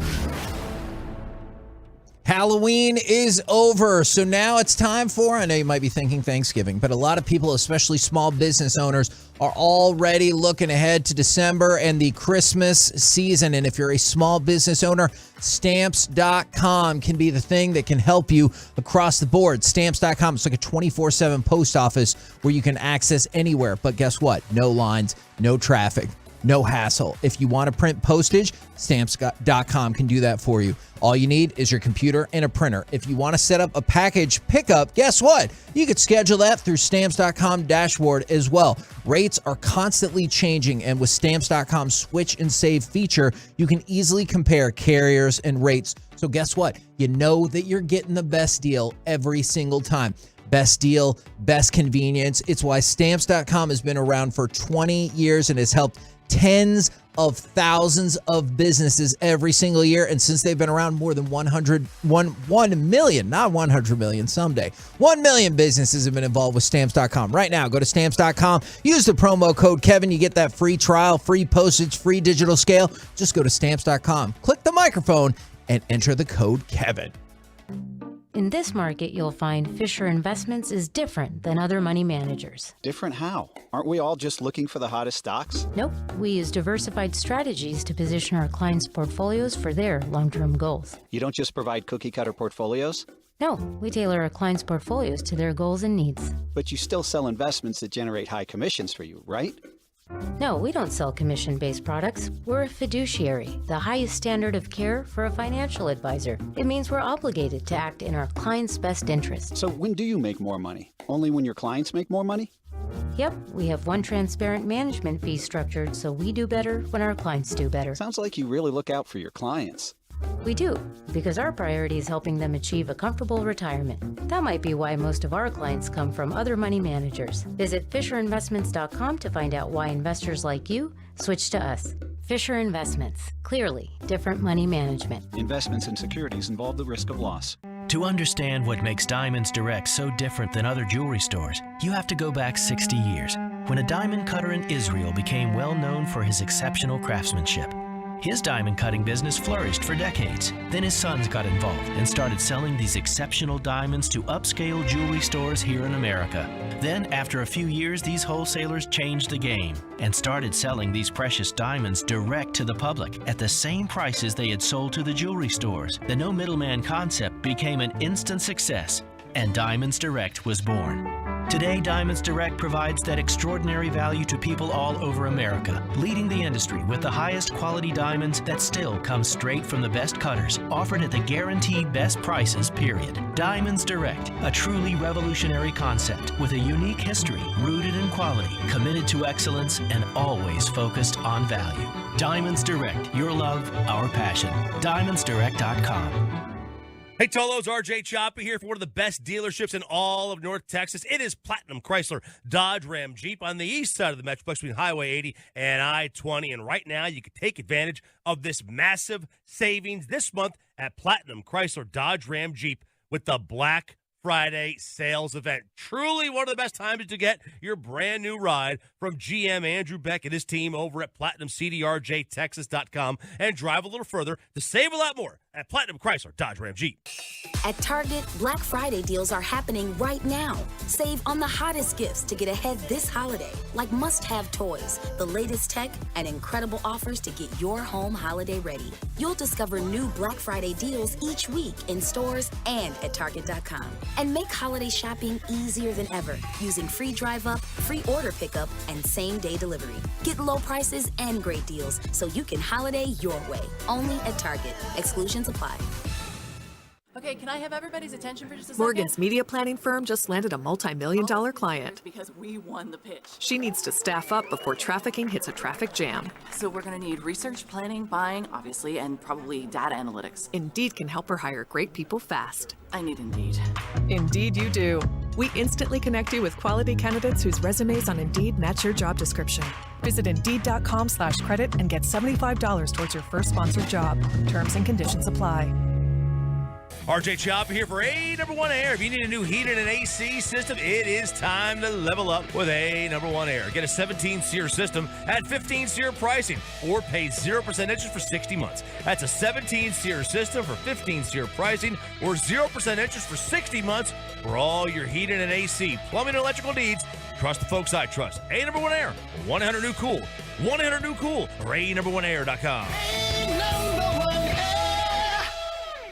Total wellness optimization begins with my friends at Men's T Clinic. And if you have been putting off addressing symptoms of what might be low T, what are you waiting for? Mike Bassick here, Men's T Clinic founders Bobby and Derek, they understand the debilitating effects of low testosterone firsthand. T therapy changed their lives. It changed mine, and it can change yours too. Leave reduced drive, fatigue, and weight gain behind. Edge up with Men's T Clinic and get back to being you. 5 DFW locations. Call 972-GO-MEN's-T or visit menstclinic.com. This segment of the KNC Masterpiece is brought to you by Classic Chevrolet. When the time comes to sell your vehicle, Classic Chevrolet will buy it for full market value, not a penny less. That's pricing true to their Texas values. It's the right way to do things. Find new roads. Visit Classic Chevrolet, relax, and enjoy the difference. KNC Masterpiece right here on 105.3 The Fan right now, even though that's an incredible baseball hype-up song. It is time to go around the entire NFL and dip into some gridiron gravy. Dip. Now pitching for the New York Mets, Edwin Diaz. Was anybody else hoping he would say Mike Bassick? Mike, would you pitch for the Mets? I did, yeah. I think I would. Would you do it 3 again? games. I would. I hope I don't die by somebody hitting a comebacker at 150 miles an hour at my face. If you could have one inning, 3 outs, you strike all 3 out. That's all you get, though. All right. I only struck out 97 people in 260 Mike, innings. Would you do it for free? Oh yeah. Interesting. Yeah. Get on the mound. I think if you give up, I feel like at this point I have nothing to lose. Yeah. Like that's the one thing is back then, you had everything to lose. Your job, your status, your livelihood. Like there's a whole bunch on the line when you're really playing Major League Baseball. But when you're like, hey, you want to just do it for an inning and see what happens? Like, yeah, I don't care. Like there's nothing at stake now. I gave you 3. I guaranteed you 3 strikeouts. So now you can go live off that. That's for the a great rest point. For the rest of your radio career. All right, now in case Cody Bellinger, Joey Gallo. Ooh. Like, do I get to name the 3 guys that give me a Juan chance? Soto. No, I'm not striking him out. No, you are. I guarantee it. Back to you, Kevin. Now, in case you missed the news, TJ Hawkinson did in fact get traded. So it goes like this. Minnesota is sending a 2nd-round pick and now we've updated it, a 3rd-round pick. That does make more sense. In 2024 to Detroit for Hawkinson, a 4th-round pick this year and a 4th-round pick next year. So essentially a conditional 4th-round pick, Kevin. Yeah. Nobody knows what that means. So 2 4th-round picks in exchange for a 2nd-round pick and a 3rd-round pick. That's a pretty significant give up on the Lions' part. I know they're getting some things in return, but that's a significant player that they just traded away. Yeah. Seeing that they're so far away from being a contender, that makes a lot of sense. And the tear down begin. Maybe Dan Campbell went to the front office and said, "Look, I know this is going to be tough, but we have to build more than just what we have right now. We have a lot of places we need to replace talent. Yeah. Maybe that's it. Maybe he is going to keep it. I don't know. No, I unfortunately, and I know we like Dan Campbell, I wonder if the writing is starting to be on the wall that this just ain't really working out and they're going to tear it all back down. All right, let's go from that to if you care. Chase Young is returning to practice today. It's been a while since we've seen him. It's been an even longer while since it felt like he mattered in the NFL, but he's on his way back. He's been waiting for the meat of the schedule, and he got it, even though, once again, Corey, Kevin decided not to try to talk during his sneeze, even though there was like at least a 3-second pause. If it's in commercial, I might try more. Hold on. Keep your eyes open. My question. No, yeah, sneeze on air. Just do it right with the screen. Keep your mic on and say words. I was out yesterday, Mike. Did this happen again yesterday? Because the Tolos are supposed to be keeping track of this. Oh my God, he's allergic to you. Are you allergic to me? Is that what it is? No. I don't remember you sneezing yesterday. But I don't yesterday. think I did sneeze yesterday. I do not believe those two things are related. Okay. All right, let's go to cut number 1 right here. This might be my favorite audio. This is Andy Reid being asked what his favorite candy is. I've got 2 favorite candies for sure. Peanut coated M&Ms. I mean, I love those peanut M&Ms actually. And then Mr. Goodbar. It seems like every time I walk by Mr. Goodbar, he calls me, and says, "Andy, come eat me." So you know what I expected out of that, Kevin? I expected him to say, "I got 2," and then name 6. That's what I was expecting was going to happen. But that's even better, where he's like, "Mr. Goodbar is my best friend, and we just hang out together all the time. He's in my mouth." That's just the way that it is. Oh my Lord. Dadgummit. Okay. What food calls you? Pizza. Even people are like, I'll tell you pizza's what, not that great. I'm like, today the breakfast from Nick and Sam's. Good night. I knew it was Barbacoa. going to be here, and I was excited about it. And then everything in there kept saying, "Why don't you try me?" Mm-hmm. I mean, yeah. Skinny people don't have that issue, right? No. Like the food doesn't call them like it calls. Maybe their metabolism That's Joey. is amazing. Joey. Joey's You're young skinny. enough. Yeah. He doesn't even like peanut Does butter. food call? Oh yeah, he doesn't like peanut butter. Does food call you, Joey? Yeah, but as my friend in college used to tell me, he's like, man, this guy can just eat whatever he wants, doesn't gain an ounce. Just one of those people, I guess. High Shut metabolism. up. Okay, turn your mic off. You gonna turn into Reggie where I'm gonna hope you get fat someday? Because Reggie's like, never been fat, never gonna happen. I think Reggie's going to be skinny fat. When he's like 45, he's going to be Skinny thin, but with a belly. I'll tell you, he could have a little bit of, and he's not going to look fat. He's going to look a little bit like Ron Washington.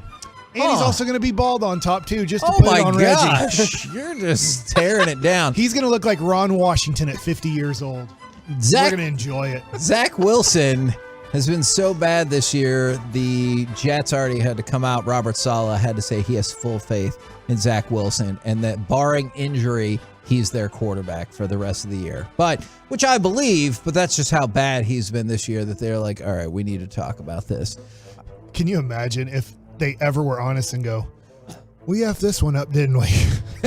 Oh my God, that would be amazing. He's like, yeah, he's banging people's moms What? and he's not good at football. What are we supposed to do? We took him that high in the draft. I don't know what to do. We're everything away. We're everything there but a quarterback. Yeah. Like we did everything right except for we drafted the wrong quarterback the wrong year. Yeah. When everybody was saying quarterbacks were going to be great that year, we got a bunch of blahs.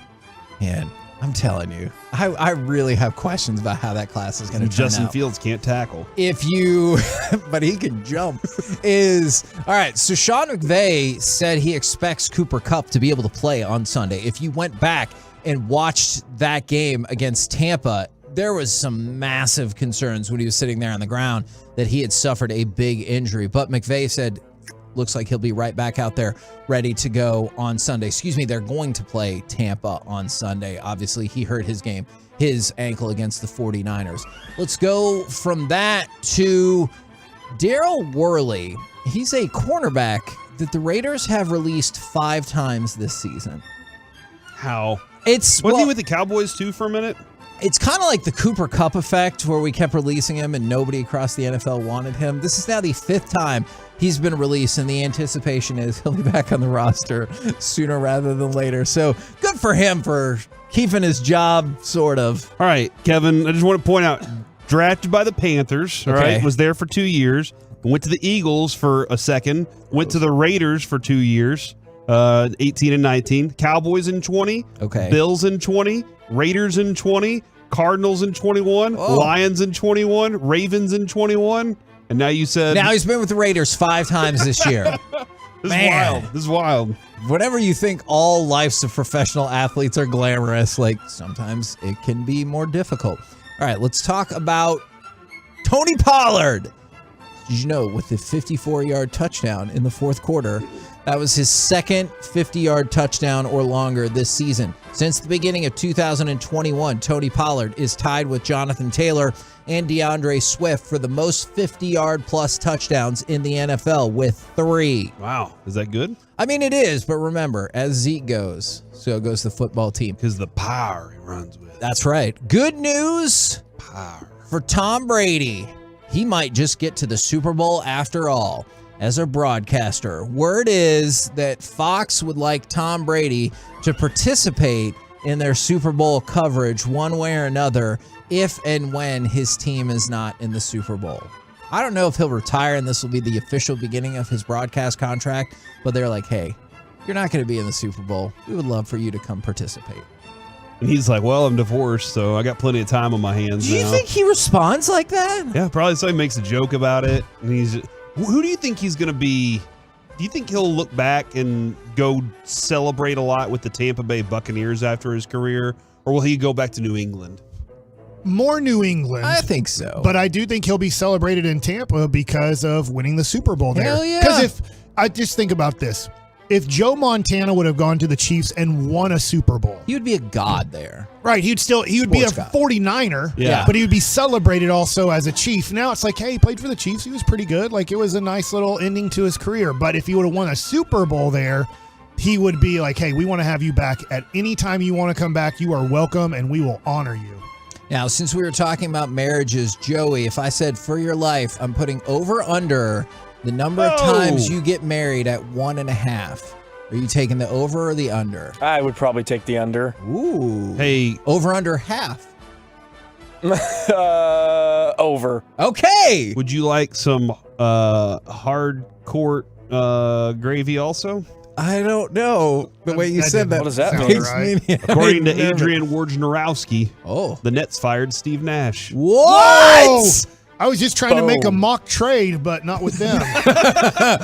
Holy crap. Today's the day for breaking news. Steve Nash? Do you think it's because Steve Nash supports Jewish people and the organization's like, the hell you are with this franchise? I feel bad for Steve Nash. He might be. Oh, are we pretending that Kyrie didn't do this? I don't know all the answers to all your questions, Kevin. Although the owner, that's probably unfair. The owner did come out and say, hey, we don't support that. I mean, we're not going to do anything about it, even though our home fans are sitting in the front row saying fight anti-Semitism and yelling at Kyrie when he's right there. I do want to point out Wojnarowski says that the Nets fired him. Shams says they have agreed to part ways. So... Yeah, so sounds like two different ways of him got fired. I don't know if that was a real sentence the way I just said it. But maybe it's good for Steve Nash, to be honest. Maybe so. You might be right, Mike, because I have a lot of respect for Steve Nash, and I don't think that team did at all. No. And I think his legacy could be something completely different with the right group. But I don't think that's. I think that's. I feel a toxic bad for group. whoever's taking over there. It's a weird take to me that Kyrie can put out this stuff, and the owner's like, hey. We do not support that. What are you going to do about it? Nothing. We'll fire the head coach. Yeah, what he did is he said, change the story. Hey, you had fans sitting in the front row, all wearing shirts that said, fight anti-Semitism. And he's like, yeah, you're out of here, Steve Nash. Like, that's just a weird cause and effect. And I don't really understand how you look at that organization and be like, you know what's wrong with it? Head coach. That's what's really, I mean, you watch now. Championship. I hope they name Kyrie the head coach. He can get his Jacques wish. Vaughn will serve as the acting Nets head coach. That probably for tonight's game. Okay. Sorry about that, Jock. Yeah. Cousteau Vaughn. That's not his name. And by the way, last thing I got for you, Barry Sanders is going to get a statue outside of Ford Field to kick off the 2023 with season. 3 footballs. I don't think it's going to look like that Luka. No, the Dirk one. Oh, yeah, the Dirk one is what I meant. Yeah. Where's he gonna have he's in his armpit? He's gonna have 3 of them Well, stacked up. Corey, I might have to tell you off air where those footballs go. Oh no! Hold on. What? You saw the Dirk statue. Oh my god. Sorry, we gotta go. I don't want us to be late. Yeah. I know the boss is kind of anal about that. We're the KNC Masterpiece right here on 105.3 The Fan. Coming up next. Could a slight sacrifice in pass pressure immensely help the Cowboys' run defense? Or we could talk more about Steve Nash. This is wild. All of it next You've right here thrown in The me Fan. off. I am not ready for my live spot. Miss anything from your favorite fan show?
From the MyFitnessStore.com studios, it's the KNC Masterpiece on 105.3 The Fan. KNC Masterpiece right here on 105.3 The Fan, where, man, in case you missed it, the Brooklyn Nets have fired Steve Nash because that's the most pressing issue that they have to deal with right now. So he is out.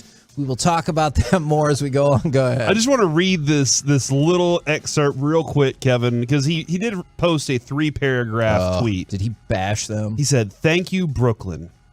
A very heartfelt thanks to Joe and Clara, is it Sy? Along with Sean Marks, and for giving me the opportunity to coach the Brooklyn Nets." Listen, this is the line, though. "It was an amazing experience with many challenges that I'm incredibly grateful for." Okay. Yeah, with many he wrote good. with many challenges Good. that I'm incredibly grateful for.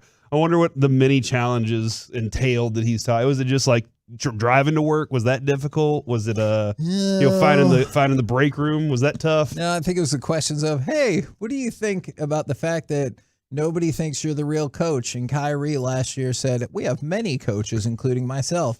And then also, the other stuff we were just talking about. Mm-hmm. So there's that. All right. Now, we'll get back into that in just a little bit in case you missed the news. Yeah. Steve Nash fired. TJ Hawkinson going to the Minnesota Vikings. But I want to focus on this. Could a slight sacrifice in pass pressure immensely help the Cowboys' run defense? All right. So a couple things I feel like we would all agree is true is the Cowboys' run defense is mediocre at best. Fair? Fair. All right. And they rank below average. Is that correct? They are 21st in yards given up per carry at 4.7. Now, also fair, the Cowboys' pass pressure is unbelievable and easily the best in the league. Yeah, it has to be. If it's not, it's most it's sacks, right there most with pressures. Yeah. Okay. So there's a bunch of stuff that goes along with this. So the Cowboys got 4 more sacks Sunday. They've registered at least 4 sacks in 6 of their 8 games. And this is the 5th most sacks that the Cowboys have had at this point in the season in franchise history, and the most in 35 years. So by all accounts, they are killing it. But you saw multiple plays that got highlighted against the Bears, but this is not new information of how that over-aggressiveness, especially immediately hitting the gaps to go for pass pressure, is one of the things that's hurting them in run defense. Because I think you've seen a couple of things. The delay handoff, the quarterback running, or the kind of screen or flip toss pass has really hurt them because of their aggressiveness to get after the quarterback. Now, I'm not saying I want to take that aggressiveness away altogether, but do you think this is a scenario where scaling it back, whatever you think is appropriate, 5 to 10%, could create a much stouter run defense? How many more really good running teams are you going to face the rest of this season? You got Philly again. The next 2 weeks could be a little bit tough with Dalvin Cook and the Packers. I mean, Packers first, then Dalvin Cook, the second one. And then if you're looking at you have the Titans and Colts on the horizon too, right? Yeah. I mean, I think also playoffs, you're looking at Philadelphia, Minnesota, possibly San Francisco now with McCaffrey and Deebo Samuel. Yeah. I know Deebo doesn't run much anymore because of getting McCaffrey, but I do think in a weird way in the NFC, you could be facing more running teams than somewhat throw the ball in the air teams. Wouldn't you like your chances better just from that perspective against like the Chiefs or the Bills? Like I know the Chiefs and Bills are awesome, but like they're not also running machines or anything like that. The difference between Dallas and the number 1 team, Kevin, this is total like yards per game, 86.6 for San Francisco, 135.1 for Dallas. So that's like the difference there is pretty drastic. To be higher up in the middle of the pack, you want to be top 10, you got to drop about 30 yards. So here's my thing. All right. I am buying into this idea more and more and more that I'm willing to give up yards on the ground. Okay. As long as I don't have big explosive plays in the air against my team. Now, if that's happening for the most too, part, you do not. Yeah. And so that's like, I'm willing to say you run the ball And I'll give you two. I will bet that I can stop you on a drive where you're running the ball for a little yards here and there, and that something's going to happen where you're going to have a penalty or something's going to be a mistake for you. But if you get 50 yards on a pass play and you flip the field position on me now, that's a bigger problem for me and for my offense. And I don't want to put my offense in that situation. I'd rather be good at pressuring in that than as concerned about the run game. Now, that could be a big problem in the playoffs when things get tighter there for you. Hopefully your offense can complement your defense in the same way that it did early in the season when they were able to really control the clock with the run game there. Now, I was looking at it, the yards per carry perspective as well. Is you're 1.3 yards behind San Francisco. San Francisco is an outlier, I will say, when it comes to rush defense. They're so freaking good thus far this season. So second is the Jets at 3.8 yards per carry, and Dallas is 21st at 4.7. So you're talking about you're a good yard per carry behind the elite of the elite, which is a gigantic drop off right there. And I guess the other thing too, sorry to interrupt you there, take the let's say there are 3 of 4 things that the Cowboys are really good at right now. Right. And I will take the 3 things that they're pretty good at, which is 2 offensive things. They seem to be able to run the ball right now, and their pass defense. So and then their pass rush. I would take those 3 things and say, I'll take that, and I'm fine with that because I'm betting that those other teams, aside from maybe Buffalo, Kansas City, a lot of those other teams they have a tough time with some of these things. Yeah, my concern is, and it might be too reliant on the pass, but I do look at those playoff games against the Rams, a playoff game against San Francisco, and kind of feel like their ground game is one of the things that ran you into the dirt. And I remain concerned, and I'm not saying this is for San Francisco as much, but I remain concerned.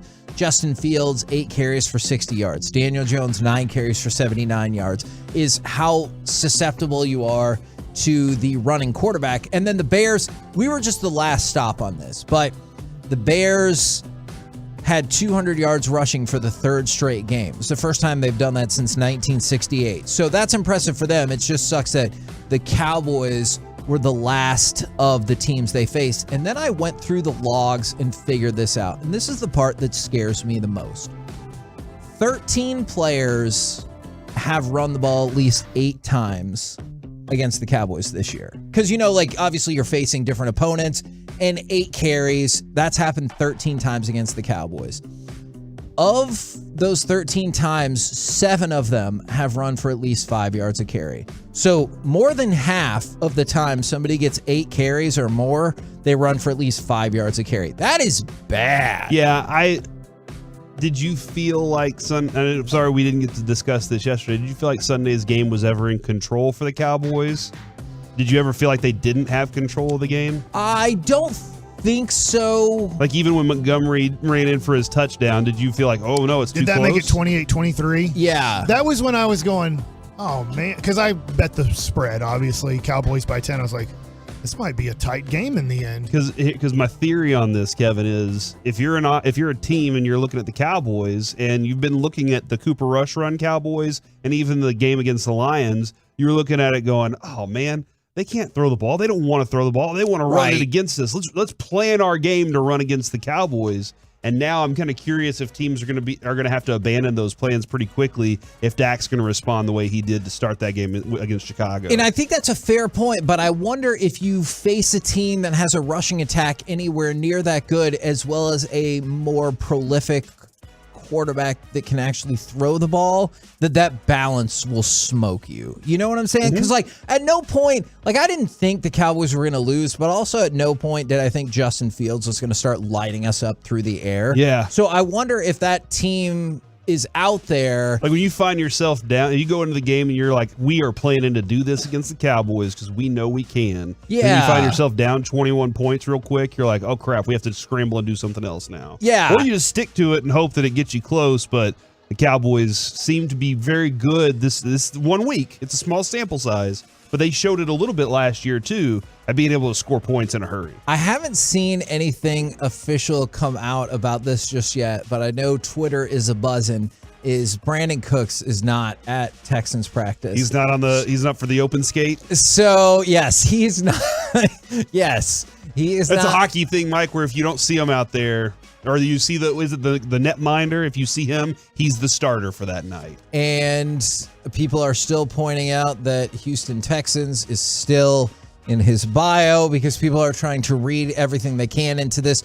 But word is that the Vikings are trying to make a move on Brandon Cooks earlier in the day. I don't know if the events that have transpired in the last 2 hours already changed that, or if they're like, hey, because if you're the Vikings, you can also look at this the same way as the Cowboys, and you're like, hey, let's go all in.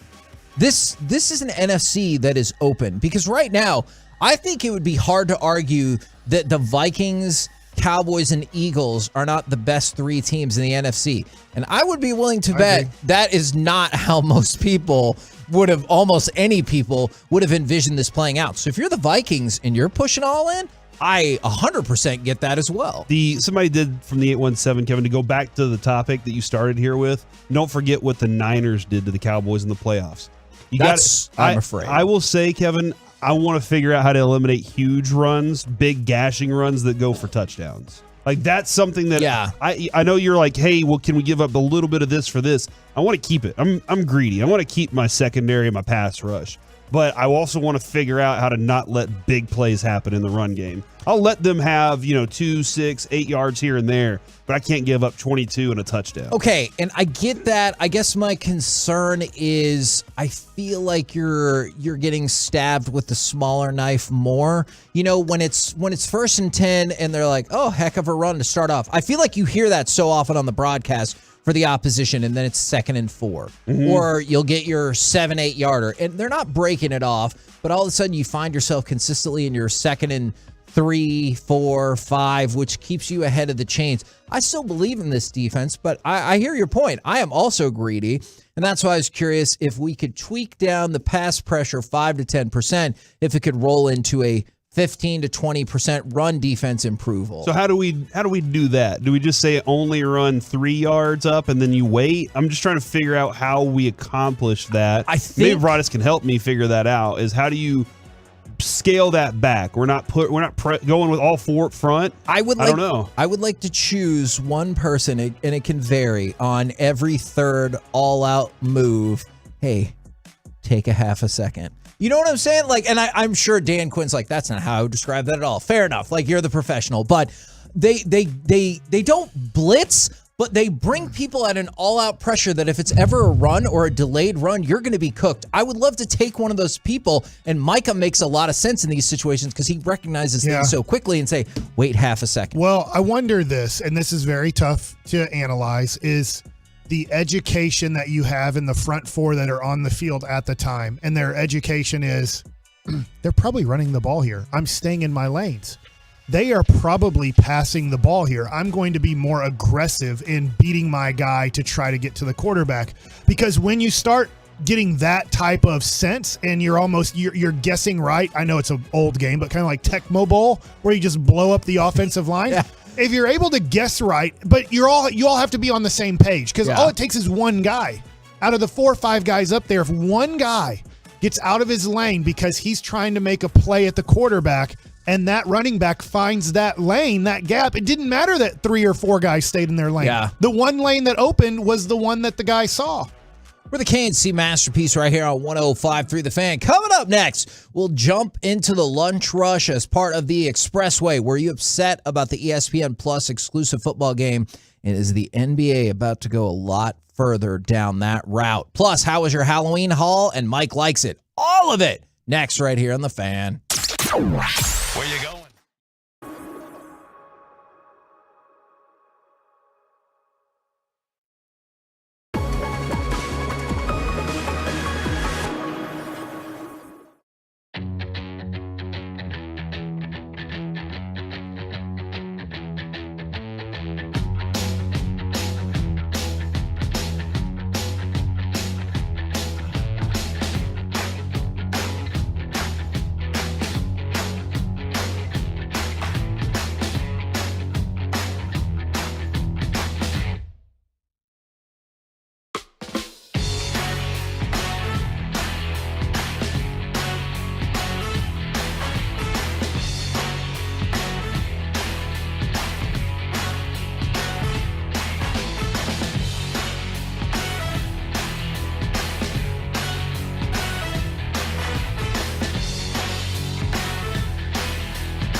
As we jump into the lunch rush as part of the Expressway, 877-881-1053. So I got a couple of different questions for you here, and in case you've missed the news of the day, News. TJ Hawkinson traded to the Vikings, maybe more on the Brandon Cooks front imminently, and Steve Nash fired from the Brooklyn Nets. But I saw a tweet from Sean Sharif Sunday morning that it did get some predictable responses, and I felt kind of bad for him as soon as I saw it. Is, hey, does anybody know where the football game in London is? So a lot of people predictably responded, it's probably in England, London, bro. And it's in London. And like, he got a lot of that, but he meant in terms of where can I watch it?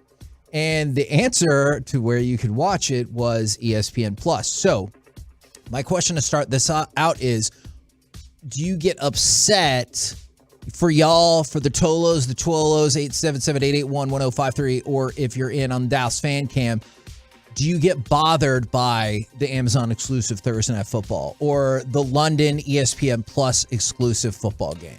I'm not crazy about it. I do have Amazon Prime, so I can watch the Thursday Night Football game pretty easy. That being said, when I want to flip over to something else, I have to go off the Amazon Prime app at home and then get back on my DirecTV situation. It's a 10-second to at max 30-second step. Okay. But then when I want to go back to the game, then I got to exit out of DirecTV, go to Amazon Prime, get back on that. Look, it's pretty darn easy. It's not that big of a deal.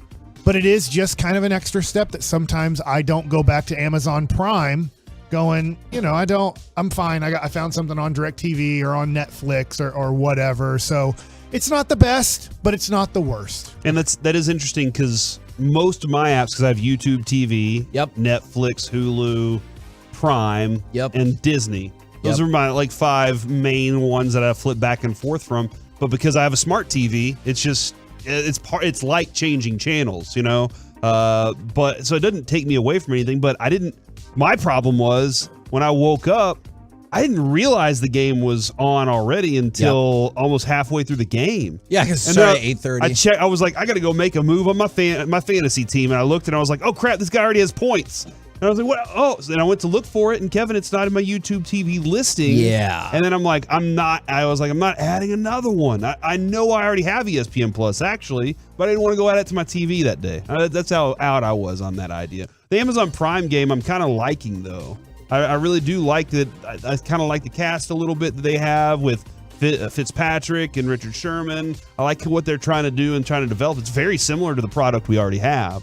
So I do kind of like that it's a little bit different more than anything else. Okay, and I kind of wanted to set that. I just want football to be better football right now. Okay, and that's 100% fair. And we had that conversation before, why the Amazon ratings are dropping. I was like, is it because people are tired of it, or is they like they got the wrong game? Yeah, I feel like they should define any sentence that has the word in football in it twice as a Tony Romo sentence. Mm-hmm.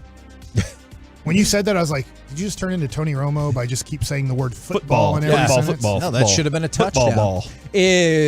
All right, so Amazon, I think in the NBA are about to push this further. So I was reading this story in the Sports Business Journal because I like to party.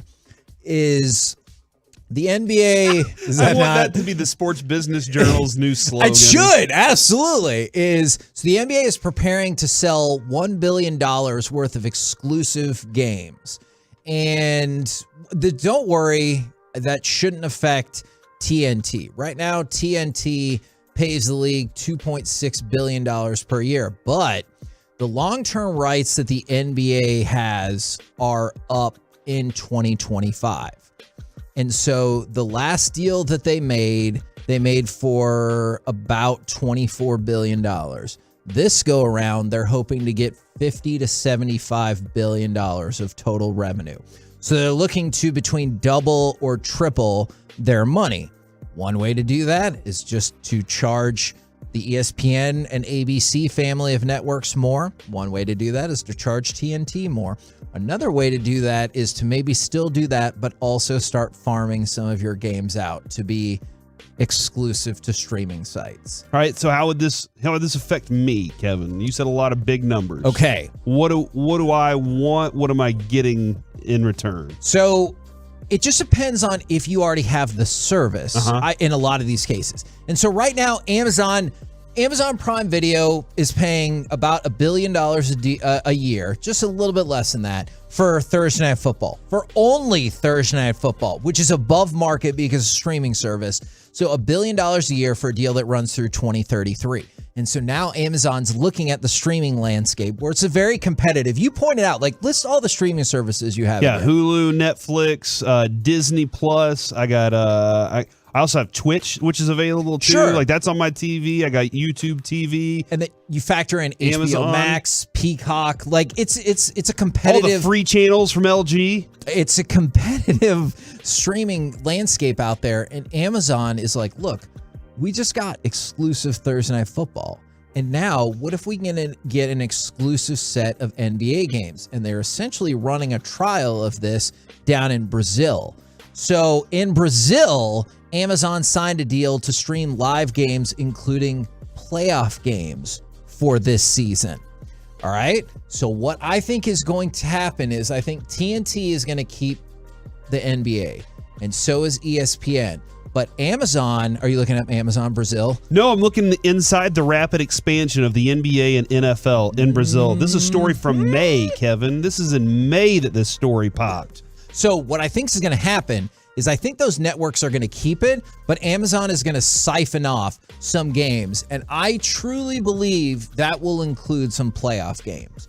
So if people, and that's the thing, Mike, if people were bent out of shape I don't about like the playoff game thing. I know. If people are bent out of shape about the Sunday morning, like not super consequential NFL game not being available readily over broadcast TV, how are some folks going to feel when NBA playoff games make their way to Amazon? Because I think if they get the amount of money they want from Amazon, at least $1 billion per year, it's going to need to include some playoff games because NBA doesn't have the same cachet as NFL over the air. No, 100%. In fact, Choppy was just telling me game one of the World Series, same rating as game one of the NBA Finals. That as much as we want to put some sort of difference between NBA games, people care about the NBA, they don't care about MLB, or if an MLB fan says, nobody cares about the NBA, literally they're getting about the same ratings. I mean, there's Not really in Brazil. no difference. Sorry, I'm looking at like the ratings in Brazil, Kevin. Oh, and it's NHL's the unbelievable. lowest. MLB's the right next to NHL, like same numbers. The MLS, same numbers as those two. The NBA is like way up there. It's below Formula One and FIFA. Right. But the NBA is above the NFL and viewership there. That's interesting to me. Well, like South globally. America. Yeah, globally. But the NBA is globally, if I huge. go to Asia, I'm sorry, I shouldn't say because China is going to be NBA. But if I go to Japan, it's going to be MLB. It's not going to be an NBA, right? I mean, you just have to go to different places in the world to find, well, who cares about baseball and who cares about basketball. And it's interesting because somebody was talking about ESPN Plus. Some of these places have become kind of niche. I know they have broader audiences, but for ESPN Plus, one of the things about that is that's your place for combat sports, especially like UFC. And DAZN is your place for boxing. And for Peacock, that's your place like if you want to watch The Office or obviously WWE. So some of these places have found like their niche. And the thing about Amazon, because I saw somebody text in and say from the 682, Amazon is fine because everyone has Amazon. What's eventually the price increase going to be? Because not that long ago, you saw they have NFL and then they get NBA and they get a few NBA playoff games. What is it now? Is it $12 or $15 a month? I just know it's for the year. It's $119, and it was $99, and it jumped up. I could see it being eventually in the next couple of years $200 a year. And I think but that's the free shipping is just so worth it. No, absolutely. Look, I think more people do that than look, as much as I like The Boys and stuff like that, there has not over the years been the most captivating program on Amazon Prime versus these other streaming services. And the frustrating part is, and I saw somebody text this in, it bothers me because from the 817, we all cut the cord and now we have to get 50 different streaming services or streaming cords. And that's the thing is like, if you like wrestling or The Office, you're going with Peacock. But now if you like maybe don't use regular TV, Hulu's got a lot of it. You have to sign up for so many different things. This whole segment is reminding me, I believe this is it. This is my last month of the 24-month commitment I made to DirecTV. Then you're going to bounce. I'm going to call them up today, and I'm going to say, you need to get me down from, it's $150 a month. Yeah. Because, you know, you get it for whatever it is, $60 a month for 12 months, and they jack it up to $150, and there's nothing you can do pretty much because you signed a 2-year commitment. And so I need to call them today to say, hey, my 2-year commitment is up. Either give me a great deal or I'm going to go to Dish Direct. I have to have Bally's. For this job and my love of the Dallas Mavericks, I have to have Bally's. Yeah. So I have two options. I can either do DirecTV or Dish for the most part.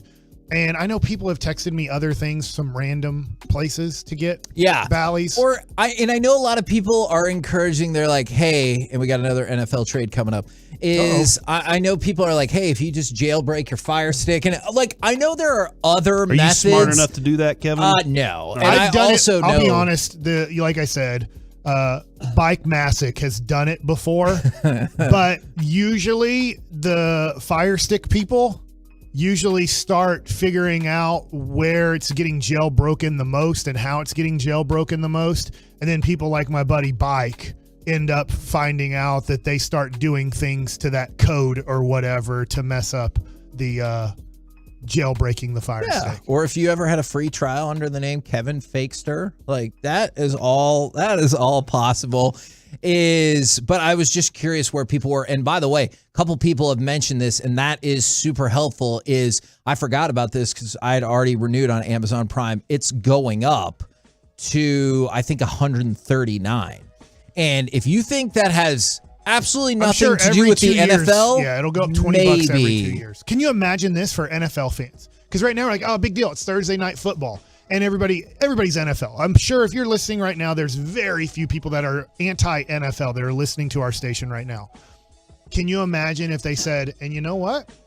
We get 2 playoff games a year. And what if the Cowboys playoff game is now on Amazon Prime? I know it would never happen. They wouldn't move them off of national television, but instead of it being on Fox or being on NBC, when let's just say the Cowboys go to San Francisco for week 1 of the playoffs, if they said, hey, you got to watch this thing on your phone on Amazon Prime, or you got to watch it on your computer on Amazon Prime, I think then people would be like, this stinks. Guess where you can always get it for free, though, Kevin? Right here on 105.3 The Fan. Now, somebody mentioned the Bally's app, and they said all legal. You can stream every single Rangers, Mavs, and Stars game, but you can't.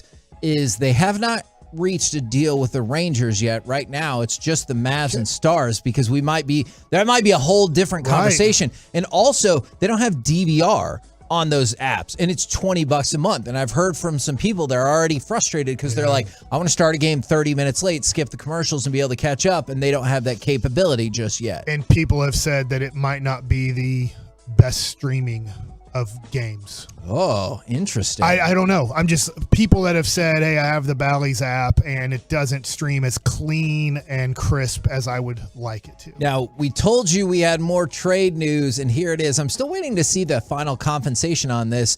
The Bears are trading for Chase Claypool, which is interesting. Perhaps the Bears have listened to us complain all season about how they decided the best way to get better is to get rid of people, which is a bold strategy that the Cowboys tried that has actually pretty much worked out for them.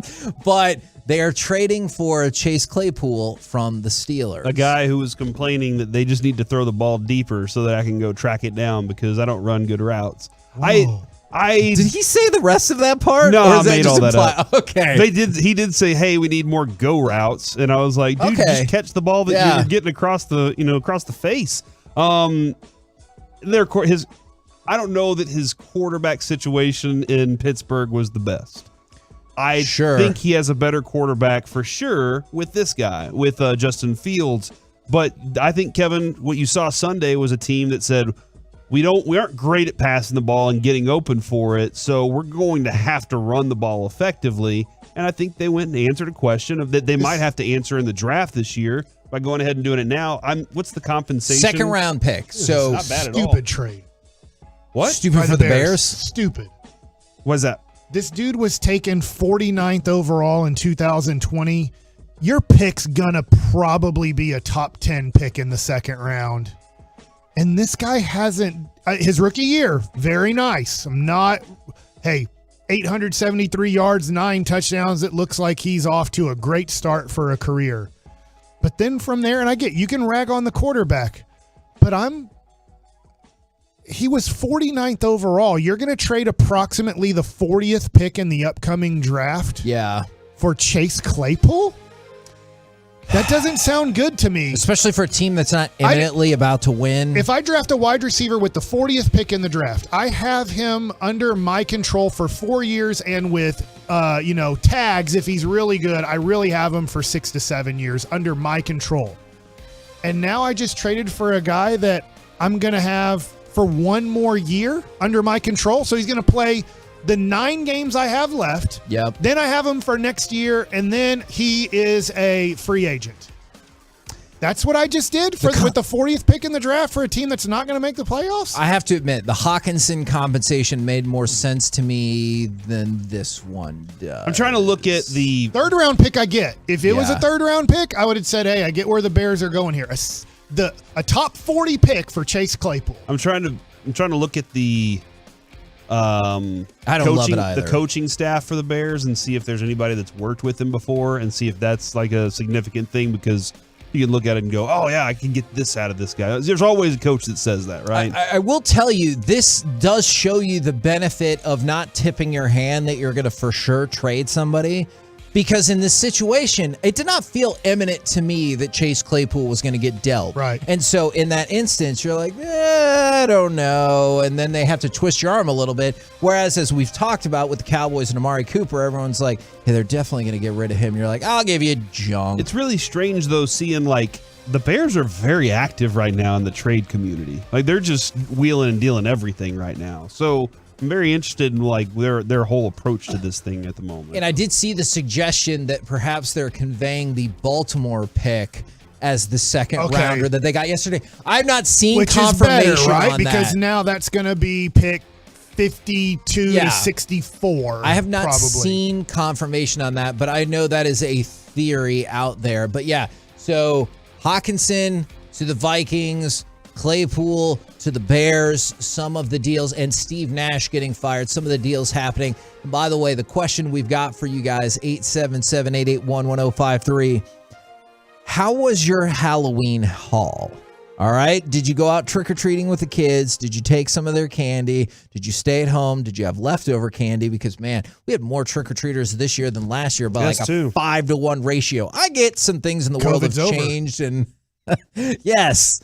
And I know people have all kinds of thoughts about that last year. Corey said during crosstalk he's not getting jabbed anymore. Yeah. I thought that was about the flu shot. Flu shot. Any shots, Kevin. They're all jabbed. I thought they did a miss. I don't need it. What? They can in your nose. I don't know about that, man. Yeah, there's 2 different ways. I don't trust that. Who's the scientist that's saying that Man, they did don't that? draw me into these conversations. Kevorkian. Okay. Oh my God. Deal. How many people still know that reference? We had I saw something cool this year, Kevin. That was somebody was driving a truck with a trailer on the back of it, and they were playing Kid Cudi all day. Like they're just driving around. And so it was like, it seemed like a safe environment for all the parents to be drinking on the trailer instead of walking around and driving. That one guy was driving safely and making sure they got where they needed to go. That's me, right? They're like, hey, we need you to drive us around. Yeah, so we can party. And hey, you're involved in the party too, though, because you're driving. From the 214, I went to Monday Night Raw. Okay, that was at the American Airlines Center, and we did ticket giveaways for that. So I hope we helped you get there. Congratulations. And from the 469, the kids brought home like $100 worth of candy. Absolutely crazy. My idea for a future Halloween, what if the only time you could get candy was Halloween at trick-or-treating?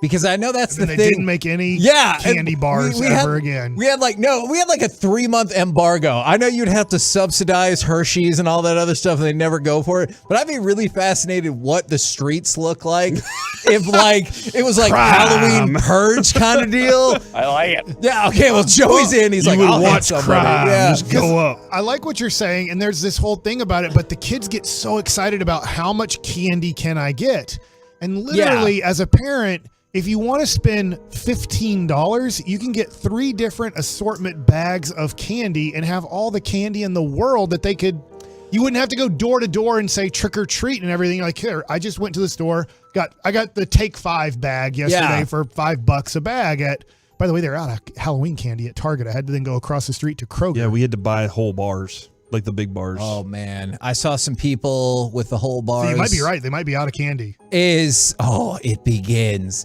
Is they're planning for next year? They're probably out in the ocean. Isn't that part of the chain? Don't draw me into that, Mike. Is the other thing I will say is it felt like just about every single kid who came to our door was like super polite and friendly. Some came up and instead of saying trick or treat, they're like, Happy Halloween. Good enough. And they were all like really appreciative. And I thought they were awesome this year. And it's super fun to see their costumes. I will add this. Carter, I don't like going trick or treating with him. Carter will, not you, Carter, my Carter. I don't think you would like trick or treating with that Carter. Yeah, probably not either, that right? Carter either. But my Carter, yeah, because he's just a wet blanket, right? He's walking around like that. I meant all the because time. he's an adult. Oh, yeah, that too.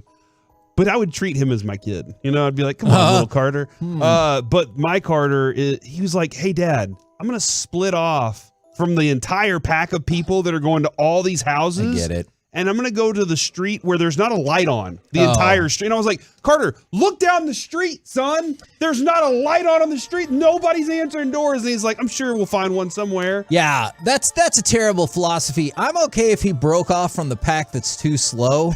And went ahead. But yeah, me too. I'd be okay with that. But he was like, no, let's go this direction. And I was like, there's no lights on that direction. This direction, there's parties everywhere. He's like, nope, I'm going to go be my own trailblazer. This is a good question from the 469. Does the Claypool trade make other trades more expensive? If I was another GM and they said, well, Claypool got a second, and I'd be like, well, that was a dumb effing deal. And you and I both know that. Here's what I'm offering. I don't know if that would work. No. I mean, I think you have to say stuff like that. Like, look, we're not that organization. We're not. Yeah. We're not the Minnesota Timberwolves for Rudy Gobert. I'm sorry. First-round Go ask them, for their picks. We're not doing that. And I think Chase Claypool, I guess if it is correct, and they pretty much traded Roquan Smith for Chase Claypool, who they're not going to have a contract issue with Chase Claypool. And picked up a fifth and another player. Yeah. But still, that is a lot for a dude who hasn't shown to be at all a number one when I just think most likely, I don't know, maybe you guys feel different about the Bears. I think they're going to have one of the 10 worst records in the NFL at the end of the season. I agree. I wonder if they've started the offseason spending spree early just because they have a bunch of draft picks. Yeah, and all the draft money. I wonder if they've just started early with that. We're the KNC Masterpiece right here on 105 through the Fan. Appreciate all of the feedback. We'll keep reading some of those Halloween haul texts, but it's also time for Mike Likes It. Okay, so what I really like is the NBA, and let me talk a little bit about rumors right now. Okay. Now, obviously, we've talked quite a bit about Steve Nash, and I'll probably bring him back up in about 5 minutes. Okay. But the rumor this morning was on kind of the websites is that the Lakers have engaged again with the Indiana Pacers on talks of getting Miles Turner and Buddy Hield because they desperately need three-point shooting. Yeah. And they kind of desperately need a big guy as Anthony Davis. He's a weird player to me. Talent-wise, he's great, but his talent doesn't produce wins. And I've said this and I'll say it again. In a weird way, if this guy's so good and you have LeBron James and Anthony Davis, you can throw out 3 random players and you should be able to win 45 to 55 games. Yes. I agree. I mean, that's I don't understand it either. And so it goes to show that he's more of a, first, he gets hurt a lot, but second, he puts up empty numbers is too harsh. His numbers do count. But they obviously don't lead to wins. You know what I'm saying? Like, I mean, it's like, hey, 25 points, 12 rebounds. Where's the win? Joey approves that the numbers still count. That's good. Okay. So he still won't need a take 5, but he approves of that other statement. That being said, if the Lakers are serious, I think the Lakers are starting these rumors, and it's not Indiana. They're probably like, we're doing what? What are we doing? Right. We're trading for draft picks in 7 years from now is what we're doing that are probably still going to be protected. So in this case, if Miles Turner and Buddy Hield are available, I still am very interested as a Maverick. Maybe the Mavericks aren't interested. First of all, they have Russell Westbrook. That's an expiring contract. That can't be all that Indiana wants because Miles Turner is an expiring contract at $18 million. So all you're doing is trading Buddy Hield's 3-year contract to get a little bit of financial flexibility because Miles Turner comes off the book at $18 million next year. So I look at this and I look at Buddy Hield versus Tim Hardaway Jr. Okay. For their career, Buddy Hield is a 40% three-point shooter. Okay. For Hardaway, he's a 36% career three-point shooter. Okay, that's a pretty good difference. Yeah. For their career, Buddy Hield has averaged 16 points, 4.3 rebounds, and 2.5 assists. For Tim Hardaway Jr.'s career, he's averaged 13.9 points, 2.8 rebounds, and 1.9 assists. So you can see Buddy Hield is not a lot, but he is a better overall player than Tim Hardaway Jr. is. So you would be upgrading Tim Hardaway Jr. by getting Buddy Hield. 1. 2, so far, JaVale McGee, I don't know why, and I hope it changes. It's super early in the season. He's turned back into pre-Golden State Warrior JaVale McGee. I know we're taking a step back and there's nothing we can do to change it, but what did you think about the decision to say you're going to start here? Do you think that's the only way he would come here? I don't know. I don't know all the other offers he had. Yeah. And I'm sure there weren't a lot. Obviously, he wasn't going to start in Phoenix to go back there. They were going to start DeAndre Ayton. And I know he signed before the whole DeAndre Ayton thing played out, but they still probably weren't looking at JaVale McGee as a starter because even here, it's 12 minutes a night? Yep. So if the Mavericks want to beat the Lakers, they can do that. There's so many trades that I talk about. And I know Maverick fans don't like my take on it, but Kevin, I think they don't like your take either because you agree with me. We're going to get beat. The Mavericks do not have assets on their team for the most part to win trades. But if we're talking about the Lakers versus the Mavericks, win this trade. The Lakers can't beat us. Yeah. The only way they can start beating our trades is if they offer Anthony Davis. Which is never going to happen. Which isn't going to happen. So literally when the best the Lakers can do is they can say, here's Russell Westbrook, and here's our 2027 and 2029 protected first-round picks. You can beat that. Did you get the sense that the old regime was not super stoked about Miles Turner? Like, compared a little bit, to where we are? I will say this. Because Miles Turner is from here, he does get a lot of hype, though, because he's such a good shot blocker. Yeah. Because when you look at his points per game and you look at his size and rebounds per game, you're underwhelmed tremendously. Yeah. Because I think people thinking of Miles Turner would say, oh, probably like 16 to 20 points and probably 7 to 10 rebounds a game. And you're like, nope.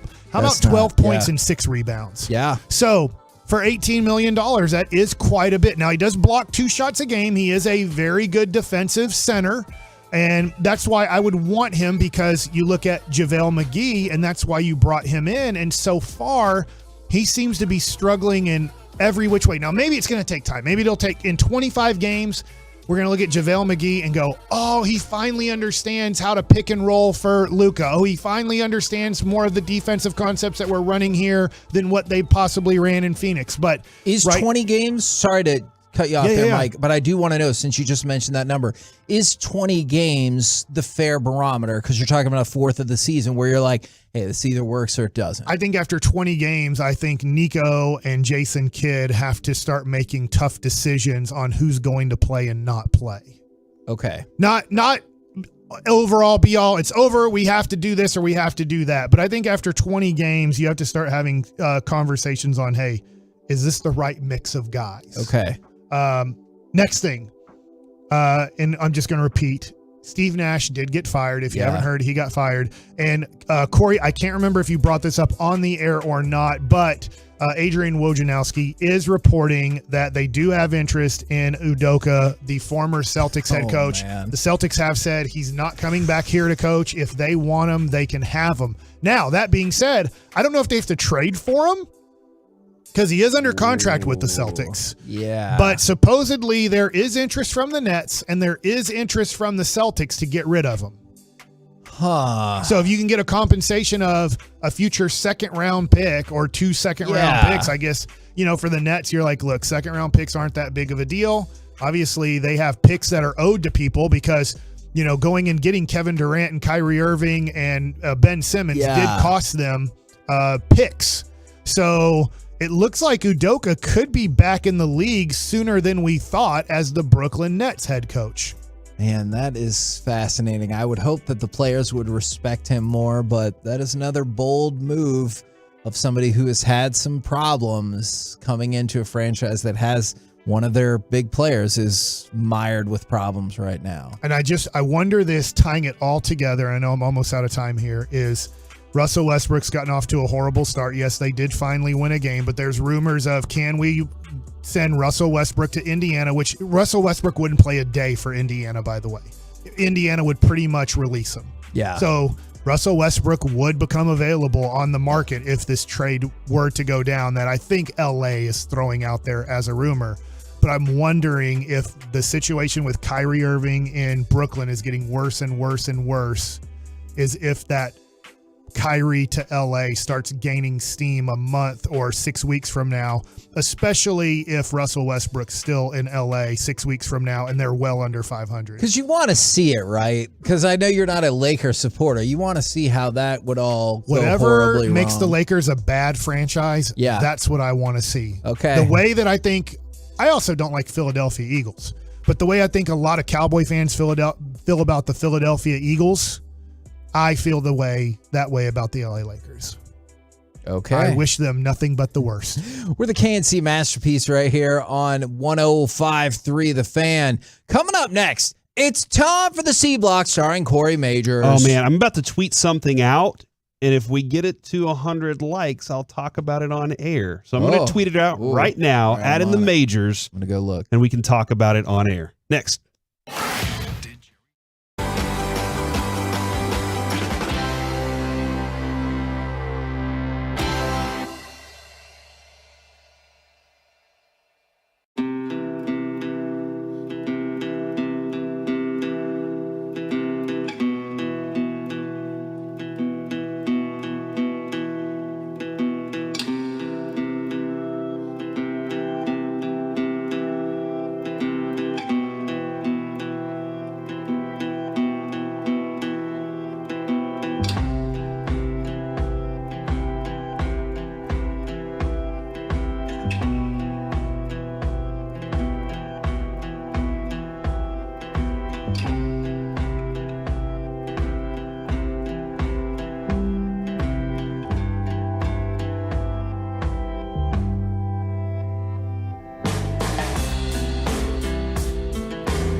From the MyFitnessStore.com studios, it's the KNC Masterpiece on 105.3 The Fan. KNC Masterpiece right here on 105.3 The Fan. Want to let you know that Le'Veon Bell lost his pro boxing debut against former UFC fighter Uriah Hall. I know you're probably very sad about that. And supposedly the Rams offered a 2024 and 2025 first-round pick for Brian Burns when we had heard rumors that they had turned down an offer of 2 first-round picks. Apparently, it was from the Rams. Now, it's time for the C Block starring Corey Majors. Hey, everybody. I did tweet something out at In the Majors on Twitter. I liked it. It is. Thank you very much, Mike. I would like you to go on to Twitter right now. Joey, you two also can go on to Twitter, and so can Lucius is back there, and Carter. Y'all can all go on to Twitter, and it's the top tweet that I have, I hope. And it is, if you like it, if we get 100 likes, I think we're about 40 away. So we're a very, very small number away. If you go ahead and like it, I'll talk about the tweet and tell you more about it. And Joey, are you Joey the Jet 19 on Twitter? That would be correct. All right. Since you like us better than Sean, I'm going to follow you. If you want to follow me back, that'd be lovely. I appreciate that. Wow. What's going on there? And is it your birthday? Yeah, it is. Oh, dude, happy birthday! How the hell did we not know this, Joey? Oh, I didn't bring it up, but it's fine. I appreciate it. And you wouldn't eat the Take 5 as your birthday cake for Mike? I hate peanut butter. So. That's why Nick and Sam's came up for Joey's birthday. Joey's a humble man. Yeah. Man, if it was Mike, Mike would have walked in here and said, hey, we need birthday food. I'm going to guess 23. Boom. I'm going to guess. I got it. Hold on, I'm going to guess too. You can't. She guessed 23. 23. It's Jordan year, baby. There it is. So I got it right. Nice job, Corey, getting it right. He even knows who Michael Jordan is, and he wasn't even alive for him. Wow. Did you? He was alive. Have you only heard stories about Michael Jordan? Is that how that goes? Well, I was born in '99, so I got the really bad years. I guess. Wow. So he knows Michael Jordan from the Wizards, and then he was like, "Well, this guy's not so he great." He's a whiz kid. Yeah. He can remember from age like 2 to 5 NBA basketball. He called him a whiz. All right, so we need about 20 more likes before I talk about the tweet that I tweeted out at In the Majors on Twitter. Don't worry, I retweeted it. I got like 44,000 followers. There you go, Mike. There you go. As you know, I undo my retweet and then retweet again, and then it will count? boost it back to the top? And we're about to have to pay for blue check marks. What? Yeah, Nope. I'm not doing that. Me neither. Neither am I. How do they do? I never paid Twitter any money. They don't have my credit card. Yeah, I don't think they know any information about me. So I'm just gonna kind of leave it. Well, hold on. They probably know everything about me, don't they? They definitely do. Yeah. All right. So we're up to 93. 93. All right. Let me know when we tap 94. over 100, and I will get to that. Until we do, Amari Cooper. He's good. Was really, really good Yesterday. last night. Yeah, how many games they won? Oh, man, that's a good question because I don't think 3. anybody knows the answer to that question 3. at this point. Kevin, I feel like we do. I want you to do me a favor, Okay. and I want you to look up CeeDee Lamb's numbers. Okay. All right? I'm going to read you Amari Cooper's numbers at the moment. By the way, you're above 100. 553 yards, Okay. 5 touchdowns, 39 catches. Okay. At a robust 59% catch percentage. Ooh. Okay. We go look at CeeDee Lamb. I have it on Pro Football Reference. Do you have those numbers? No. Okay. I had his overall stats. CeeDee Lamb has 3 more catches, 3 more yards, 2 less touchdowns. And his catch percentage is 57.5. So both of them in the 58% range there. Did you say 58 for? 59.1. Okay. So 1.5%. still not over 60, which is poor in my opinion. Okay. I'm trying to figure out what exactly it is like that everybody's so nuts about Amari Cooper. It's the same production you're getting out of your current number 1 receiver. And people will make the argument, well, I mean, Cooper Rush was here. I understand Jacoby Brissett was here too for Amari Cooper. It should be better with Deshaun Watson. It should be better with Dak Prescott, obviously. And I'm just trying to figure out the production is very similar. But we feel like it could have been better if you had both of them on the field. Yeah. Do you think Cooper Rush was going to distribute to effectively take advantage of both of those guys? I do not. Because I feel like after watching Chicago this week, I feel like the Cowboys kind of answered the question about can we get Michael Gallup open. I might be wrong about that. I think the biggest thing is people just think about how you add and not what would get subtracted, to your point. So Okay. I think that's why they look at it like And the argument from the 817, I'd say the argument is we could have both. From the 682, you could have had them both, though. Yeah. But now you're in a different world with CeeDee Lamb and Michael Gallup. And you feel like Michael Gallup should be your number 2 receiver and that CeeDee Lamb should be your number 1. I'll probably be on the wrong side of this argument all day long, but I kind of am happy with what we have at receiver at the moment. I'm okay with it. And I think it's going to grow more as Dak Prescott is consistently on the field with these guys. Okay, all right. Look, and Jerry told us, hey, maybe we should give more than 2 games with Dak. And like I certainly understand that. I think your point is fair. I just have, whenever people say you only got a 5th round pick, and I was like, that's what you blame the Cowboys for, is you should blame them for not playing their cards closer to the vest. Because pretty much I think everybody knew, hey, they're definitely going to trade Amari Cooper. And that's problematic. By the way, in the majors, NTHMAGEORS is my Twitter. Are you a blue check mark? I am a blue check mark. Sean is not. It's actually just came out 30 minutes ago that Elon Musk said he's going to charge $8 a month. Yeah, they had rumored that it was going to be 20 a couple days ago. I'm not interested in any of that. I'll pay $0. Yeah, for same that. here. I don't need a blue check mark. By the way, don't forget we got James Washington coming back off injury, so everything's going to be just fine. Yeah, James Washington's right, a guy. That's the way baseball go. I'm glad that you said he's the guy. I appreciate that, He's Kevin. a guy. Like, people, I don't know, and like maybe he'll be great and amazing, and that's all fantastic, but his career high for receptions is 44, which is the only time in his career he's ever had more than 30 receptions or 392 yards. So I don't know why we're pretending like, hey, he's going to be great. I would like to see this in the near future. And this is one of the reasons I think, not because of injury. I heard Jerry talking about it this morning with Sean and RJ.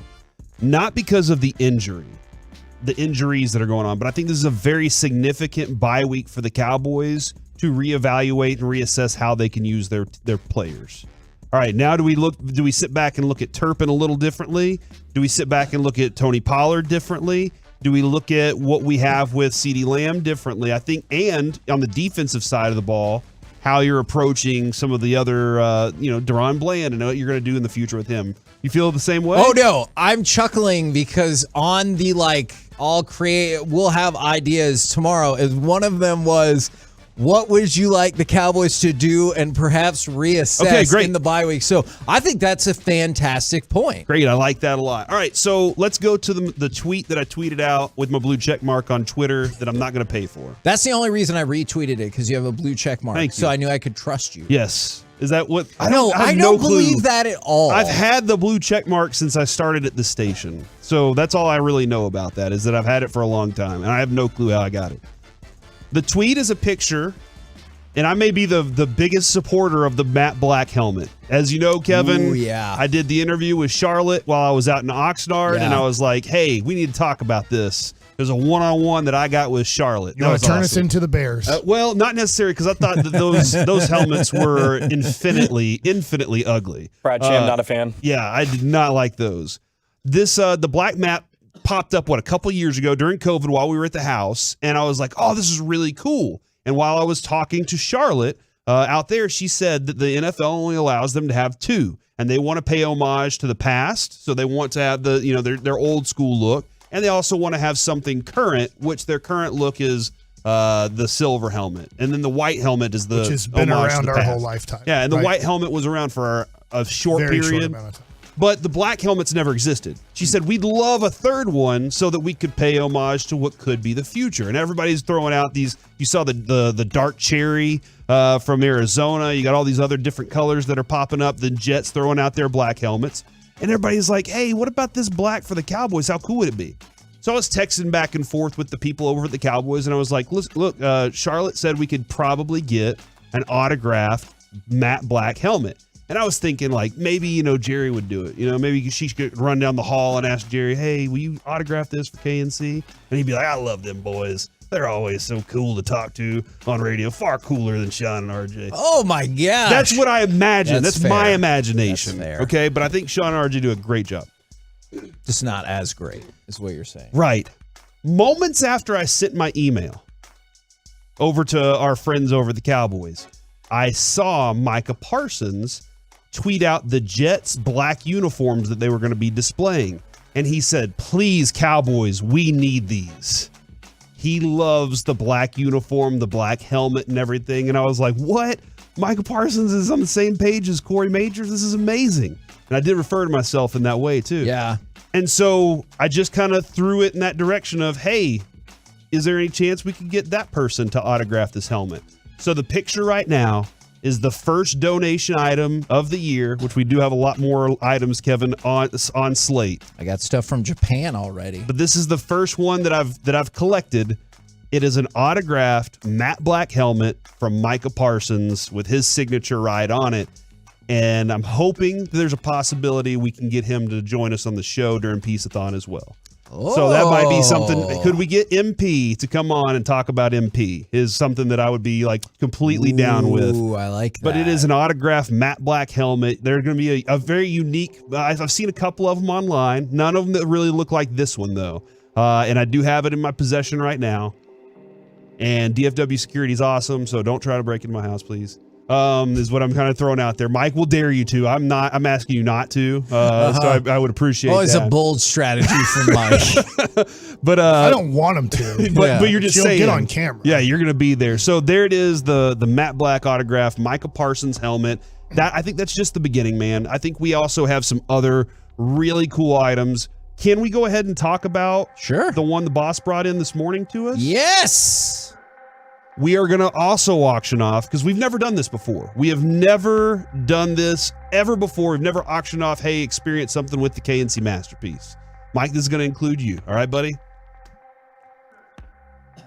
We're going to get a Rangers suite.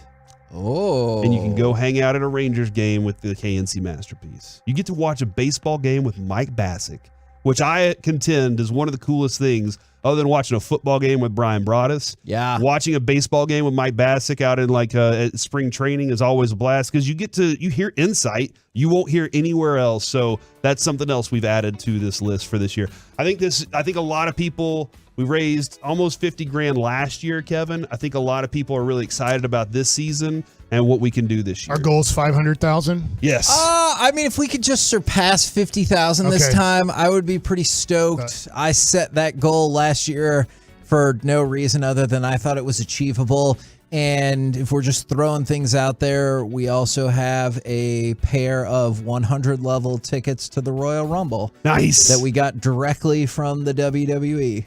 This is awesome. That's pretty the awesome. WWE just said, hey, let's turn this over to you guys because y'all do such awesome work. I mean, when Carter set it up last week, or I guess 2 weeks ago, to talk to Austin Theory, I followed up with the guy and I was like, hey, can you point me in the right direction? And he goes, that person is me. What are you looking for? And so he did. He really did. He goes, I can handle that. And so we got a pair of tickets for the Royal Rumble down in San Antonio as well. All right, so yeah, I just wanted to make sure that I was talking about it. I said I would if we got up to over 100 tweets or likes on it. A lot of likes came in on that. And I really appreciate that because it's a near and dear thing to our hearts. Again, we will say if your business has something that you would like to add to it, you can email me or Kevin.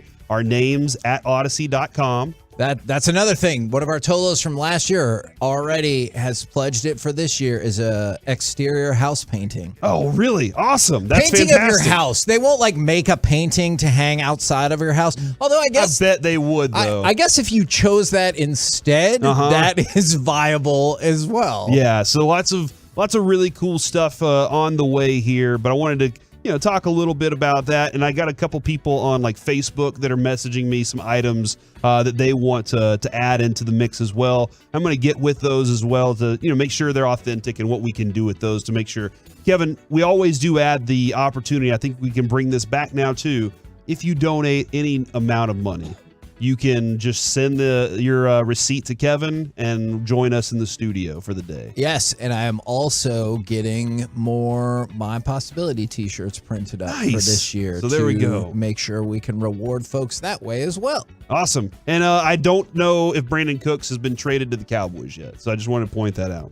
I know people, but he have likes been- things on Twitter. Yeah, People he's have- liking everything right now. People have been on that for a while, and he's not at practice. He needs something to do, so he's liking, hey, what if you still went to the Vikings, even with Hawkinson? Hey, what if you went to the Cowboys? We're the KNC Masterpiece right here on 105.3 The Fan. Coming up next, college football on a Tuesday, one of the most colossal collapses in history, plus Bo-Nose touchdowns. We'll do it next right here on The Fan. Blasting out.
KNC Masterpiece back here on 105.3 The Fan. It's time for college football on a Tuesday. 877-881-1053. If there is a specific team that you want to talk about, we will try to get to it. But I want to fire off cut number 11 because we need to continue to talk about TCU. Quentin Johnson in motion across the formation. Snap comes back. Duggan throws the fade, airing it out. Savion's there, goes up, gets it, and scores. TCU is 8-0. This is their fifth 8-0 start over the last 20 years, joining Alabama, Clemson, Ohio State, and Boise State as the only teams that have reached that mark. It's pretty darn impressive and shows how competitive and how elite that TCU has been for a long time now. What's interesting is changing Coach Patterson worked. It really did. I mean, that was kind of a bit. Remember how big of a deal it was because he was royalty at TCU, and I'm sure he will be the rest of his life for what he was able to do to a program that was just in a really bad shape in the 90s and then turned it around into a very competitive product in the 2000s, enough that the Big 12 actually wanted them to be in the Big 12. But then when they let him go, it was like, I can't believe you're letting go our guy. But it's really worked out. And Sonny Dykes became the first head coach in Big 12 history to start 8-0 in their first season in the conference, to your point. So absolutely some impressive work right there. All right, let's go from that to get ready for Tennessee, Ohio State. Tennessee has moved into a tie for second in the Associated Press. Ohio State, of course, excuse me, they're in a tie now with Ohio State. And get ready for Tennessee, Georgia. Georgia's, of course, number one. Georgia, Tennessee will be the 25th regular season game matching the top two teams in the AP poll. Neither the Bulldogs nor the Volunteers have ever played in a 1-2 game in the regular season. Really? Yes. That's awesome. I did not know that, but I guess it makes a lot of sense. Are you going to cheer for Tennessee? Huge week for Herschel Walker. Oh, my God. Well, Georgia's number one versus number two, and then he's trying to become senator. Yes, that is correct. It's a huge week for him. Do you think it's more likely? I hate myself. Do you think it's more likely that he'll win or Georgia will win? Georgia, but I don't know. I don't know the whole situation. I just know that he's running for senator, and I've seen Herschel Walker's name in the news quite a bit. Doesn't it feel, Kevin, like if he wins Georgia, that's a big win for Georgia also? Oh, I have no thoughts about that. Herschel Walker? I have no thoughts about that otherwise. Georgia is an 8.5-point favorite in the football game over Tennessee. I want to make that really clear. I'm not giving you political wagers or anything like that.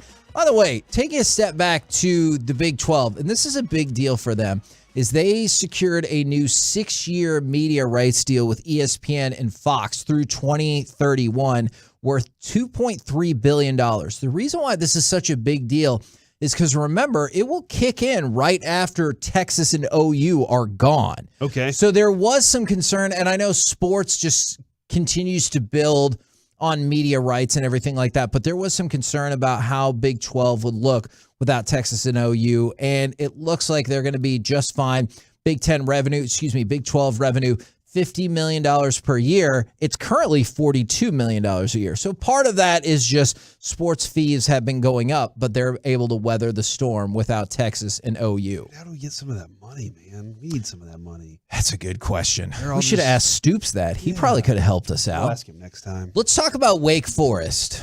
Wake Forest was number 10 in the country. At halftime, they led 14-13 over Louisville. Going into the fourth quarter, they trailed 48-14. What happened to Tim Duncan?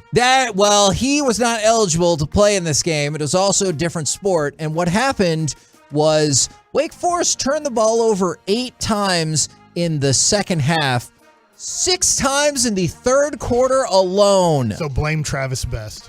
I will not blame Travis Best either. I might be forgetting if he was Georgia Tech or Wake Forest. I would probably more likely blame Sam Hartman, the quarterback who threw 2 pick sixes. Oh. So they turned the ball over 6 times in the third quarter, had 8 turnovers in the second half, including 2 pick sixes. That is how they went from being ahead by 1 at the half to being down by 34 points going into the fourth quarter. In the span of 1 quarter, they got outscored 35-0. And Wake Forest was good at football this year? They were number 10. Wow. Who would have ever known or thought? Do yourself a favor. Type in Florida State, Georgia Tech football photo. and see what you come up with, State, and then we can reevaluate. Georgia Tech. Yes. Football photo. And then in the meantime, Georgia beat Florida 42-20. I did it in all caps. Does that make a difference? I think that you're probably I spelled fine. state wrong. I spelled it stat. It makes all the difference in the world. Okay, that might be problematic. This is the butt fumble thing? Yeah. Looking thing? So the guy, and it wasn't a fumble, it was a butt tackle. This is a bad meme, Is dude. the guy for Florida State scored a touchdown, and the guy from Georgia Tech, I'm going to turn it over to Corey to describe what happened to the guy from Georgia Tech. Mike, you ever had two dogs meet each other, and then one of the dogs walks up behind the other one just to check it out? See, like, The hey. butt sniff? Yeah. It kind of looks like this Georgia I've Tech seen that player is picture. currently doing that right now. Yeah, really in there. Yeah. How sad are you if you're that Georgia Tech player that not only did you lose, but that picture exists? I mean, it's football. It happens. I'm sure you can get a whole bunch of snapshots in football where there's guys' faces in guys' private areas all the time.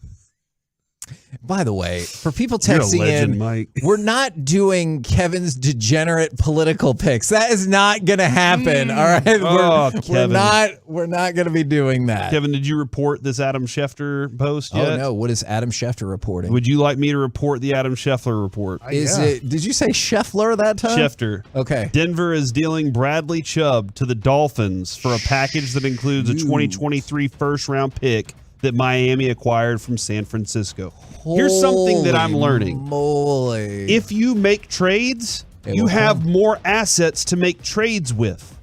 This is something that I like. If you want the Joneses, if they want to be interested in doing this and having more assets at draft time, you can trade players.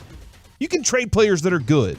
You can also acquire more assets in the process, or in the future have assets to trade to go get other players instead of just relying on what you have. Like, it's a good model, but there are some other things that you can add to this to give it more bells and whistles for better opportunities in the future. Here, let's re-report this. Bradley Chubb to the Dolphins for a package that includes a 2023 first-round pick that Miami acquired from San Francisco. Man. That's a big-time player right there, man. He is, and he's still young. Big-time pressure player for a team that needs better defense. Well, and also real quick, it sounds like from Sham Charania, they fired Steve Nash today because they already knew they were getting the Boston Celtics head coach. Udoka for 23?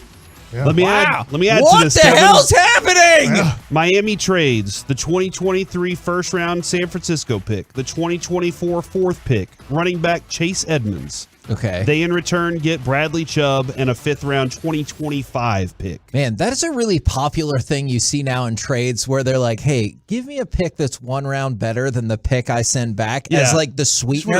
Because I feel like that was the thing. They're like, we'll give you a first round pick. They're like, not good enough. And they're like, okay, this is our sweetener. Hey, look, Bradley By the way, Chubb. that was a Boston Celtics suspension. That wasn't an NBA suspension. He's coaching tomorrow. He's not there in negotiations, but that was not an NBA suspension. Oh my gosh. Wow. All right. Well, like I said, at least I think the players will respect him more. Whether that's fair or not, I'll let you decide for yourself. All right. And Bradley Chubb on his way to the Dolphins through 8 games this year. He has 5.5 sacks and 2 forced fumbles. That is a hell of a pickup for the Miami Dolphins. All right. I'm going to go and fire off since we mentioned Ohio State. Go ahead and play this clip right here, Joey. First down to 10 to the 19. Intercepted. Wow! Tuimoloau again! Unbelievable! JT Tuimoloau has had the game of his life. He deflected a pass that led to an interception. He intercepted a pass. He got a sack. He got a strip sack. And now a pick 6. What a game.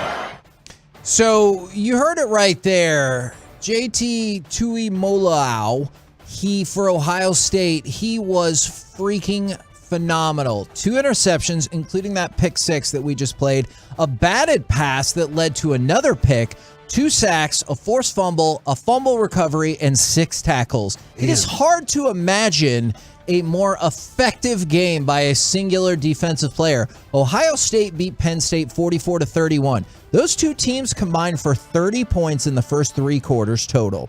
and then 45 points in the fourth quarter. Gosh. So they're like, hey, let's Hold on. How many minutes are in the fourth quarter? Still 15. All right, still 15. How many like points per minute is that? 3 points per minute. That's impressive. Or sad. If you're a big fan of defense, you're like, yeah, old school Big Ten football is 30 points. Why even have a clock? Yeah. Better play like that. And then it ended up. But you just said that it's hard to imagine any player having as good of a defensive statistical game as that guy. It is. Yet we have Micah, Kevin. So Yeah. what are you taking shots at Micah for? You know what? I will say this. I do not believe that Micah Parsons can have a game where he intercepts 2 passes, one of which is a pick 6, one of which he tips a pass that leads to another pick, then has 2 sacks, a forced fumble, a fumble recovery, and 6 tackles. That is my challenge, Micah Parsons. And I will tell you that on Peace-a-thon as well. Yeah, go ahead and clip that for Peace-a-thon, Yeah. Joey. I don't feel like that's unreasonable. All right, let's talk about Arch Manning. Arch Manning is going to enroll early at the University of Texas. He will enroll in January, so he's definitely redshirting. Now, other people will tell you that has become kind of a prerequisite for the elite quarterbacks to enroll early so they can catch up to speed on the offense. But coming off of Quinn Ewer's worst game, you do find out that Arch Manning will enroll at Texas in January. Now, let's go from that to Kansas State. Holy crap. They beat Oklahoma State 48-0.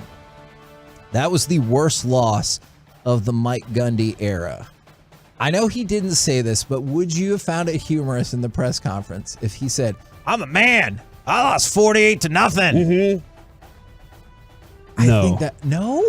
No. I think Does he still have a mullet, or is it gone? Oh no, it's a big mullet. Yeah. Him and Ewers are rocking it till the end. To this day, my favorite meme. The worst haircut in the history of mankind. My favorite meme thread is for every point they score, this guy just kept adding to his mullet, and eventually it took over the world, and I thought it was hilarious. No, man, I think he's done everything he can, Kevin, to get away from that, being a man in 40. He's in his 60s now, I think, or 50s, right, at this point. So I think he's trying to avoid doing that.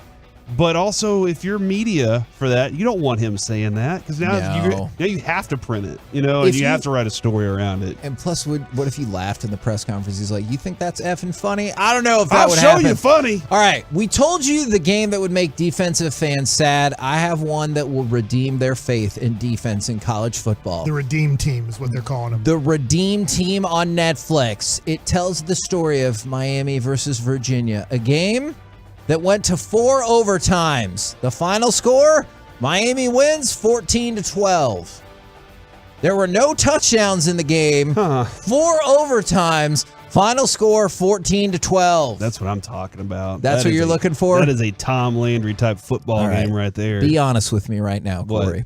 Would you rather see that 14-12 4 overtime game with no touchdowns? Remember, once they get to the 3rd overtime, you just go for 2-point tries. Or would you have rather seen the 44-31 Penn State game where Ohio State and Penn State scored 45 points in the 4th quarter? That one. Okay. Yeah, I don't care what Sean and RJ say about that. If I want my team, I want my team just to win games. I do not care how they win football games. If they can win them with very small scores, then I'll absolutely take it. But also, if they can win them by combining for 45 points in the 4th quarter, which you said is 3 points per minute, then I'm perfectly okay with that too. Is Bo Nix going to be great? So Bo Nix and Oregon extended their win streak to 7 games. They beat Cal 42-24.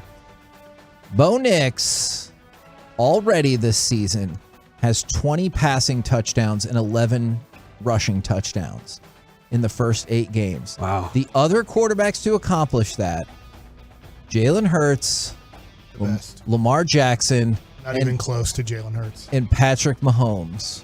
I wish they were all Jalen Hurts. Is Bo Nix going to be great? I should also tell you De'Aaron King is in there as well. So that kind of throws off my greatness meter, but those other 3 quarterbacks are all exceedingly productive in the NFL right now. I don't know, man. The last Bo that I knew of that played quarterback was the dude at Ole Miss, right? That's him! Oh, it's the same guy? Bo Jackson. No, the good Bo, bad Bo. Bo Diddley. Same guy? It's not. I can't remember his name. It's not Bo Diddley. No, it's a different Bo. I can't remember his last name though. But yeah, I'm just wondering if he's going to be able to be. Oh, Old Miss. No, this guy was at Auburn. Yeah. Remember Good Bo, Bad Bo? I do. We would talk about that all the time. I do. And every time I watch, you were like, Corey, watch out for Good Bo, Yeah. Bad Bo. Yeah. And I was like, oh man, there's Bad Bo today. Well, I mean, people would argue that Bad Bo is why he had to leave Auburn to begin with, and this is just Good Bo. So I will let you decide for yourself. And then also, Nebraska lost to Illinois 26-9. Nebraska has now lost to top 25 opponents 20 straight times. That's a lot. The last 20 times they've played a ranked team, they're 0-20. So, seems like this isn't going to work out for them. As you were talking, by the way, Adrian Wojnarowski tweeted out within the next 24 to 48 hours, a deal should be done for Udoka to be the head coach. And he's only Celtic suspended. He's not NBA suspended. I thought he was. Man, that is freaking wild. We're the KNC Masterpiece right here on 105.3 The Fan. Coming up next, let's chit-chat with those fellas from the G-Bag Nation right here on 105.3 The Fan. Thank you.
Chevrolet and Grapevine is racing to finish this year #1 in the nation. They're leading the way by never charging more than MSRP. Plus, they always pay full market value for your current vehicle. Find new roads, classic Chevrolet. Relax and enjoy the difference. KNC Masterpiece back here on 105.3 The Fan right now, courtesy of Edom Leasing. It is time for a chit-chat with the fellas from the G-Bag Nation. Gentlemen, how is you today? Terrific, Hagee. How are you? Well, what's not to like? Nick and Sam's came in this morning. It's been a busy NFL trade deadline day, and now we get to talk with you fine folks, so I'm feeling pretty good. Are you guys on a sugar high at all from getting candy or stealing candy last night? I'm on a sugar crash. It's a bad scene over here. I haven't had any sugar products in over 12 hours now, probably more like 15 hours. I decided, feel like you need some hair of the dog to get you through? Well, I could. No, I appreciate the offer, Mike. Broadus offered me. There's a tray of cookies in there. I decided after Lent this year that I needed like a fall version of Lent. So I decided I should start it the second day after Halloween, because the day after Halloween is the best binging day of the year. I feel like everybody brings in their treats. Cleanup day. So I'm not doing any sweets from the stretch from Halloween to Thanksgiving, which is only like 25 days. Right. That's a big run, and especially coming off such an epic week of really gorging on the sweets. My system is it's confused right now. Withdrawals, man. The sugar withdrawals are a real thing. Now, I just heard you say you tried the Take 5 and you're in on the Take 5. Fire! Good call, Baskey. Yes, I've always been a Reese's guy. The traditional ones and the Reese's Pieces I'm cool with. I had not mixed in the pretzel situation there, and that is a nice twist. Out of a 1 out of 5. I'm going a hard 4. Yeah, thank you. I like to hear that. What could have made it even higher? It's a good question. Because you just said it's fire, and you gave it a 4 out of 5. Being in it. 4 out of 5 is still considered fire. It's still past the fire barrier. What's a 5? This is a low burning fire. What's a 5 candy? I would just say the traditional Reese's. Okay. Because it just it melts in your mouth. It really does. Isn't that M&M's? Melts in your mouth, not in your hand. Oh, well. That's what they say. I guess so, yeah. All right. But it's more true about Reese's. Try it on a hot M&M's is summer false day. advertisement. Okay. I was reading this article from NFL.com, and all lies. Yeah, I actually in this one I think I might be with you, and it's from David Carr. So I don't know. Really big lie. I don't know if that furthers your thoughts.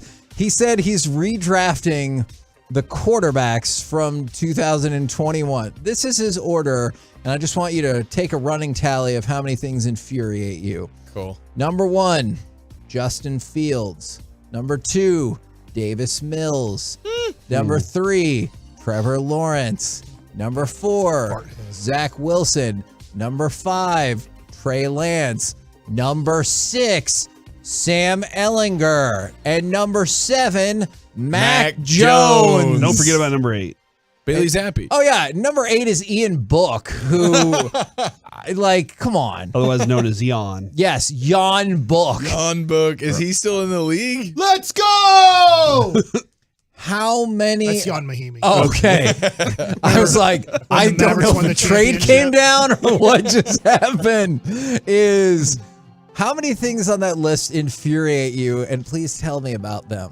Because Mac Jones being 7 seems pretty dumb. That is a little bit egregious. How about Davis Mills? He's ahead of At Trevor number Lawrence. 2. Is that just a Texans bias That's there a from David Texan. Carr? If you redid the draft today, Davis Mills would go ahead of Trevor Lawrence. Rock on. Jeez. How long do you, because Broadus, you're big on self-evaluation. How long do you look at it and go, man, we just failed at drafting that year? And just like across the board at quarterback position. Well, the quarterback, you always say you got to give him 3 years to be able to play. But in this day and age, with the way that they fire these coaches, the guy at Auburn got fired after 25 games or something like that. I don't think you could sit there and Prime time, Deion Sanders. Well, and that's the whole thing. Doug Peterson was hired in Jacksonville to try and help Mike's quarterback. Yeah, thanks a lot, Dougie Fresh. and there's some people that say that he's not gotten better. He hasn't gotten better.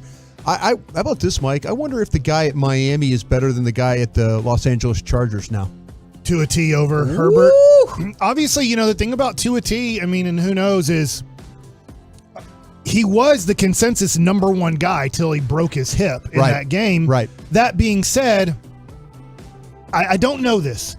When do wide receivers make the quarterback and the quarterback I heard doesn't your make segment earlier about that, and I think the quarterback has benefited from the two guys that are playing down there. I think the Dolphins have done the right thing. I think the most important thing is they got a play caller down there. Boom. I think that guy has a really good understanding of how to manipulate offense. Yeah. It hasn't come in points, though. Right, that's the weird thing. That is what I think, They rack up too. all of these yards. It's the most Yeah. yards in the history of football. But I Two think they'll guys, figure- 1688 yeah. through 8 games. I think they'll figure that out along the way. I really do. I think they're off to a good start. But I really did like the guy out there with the Chargers.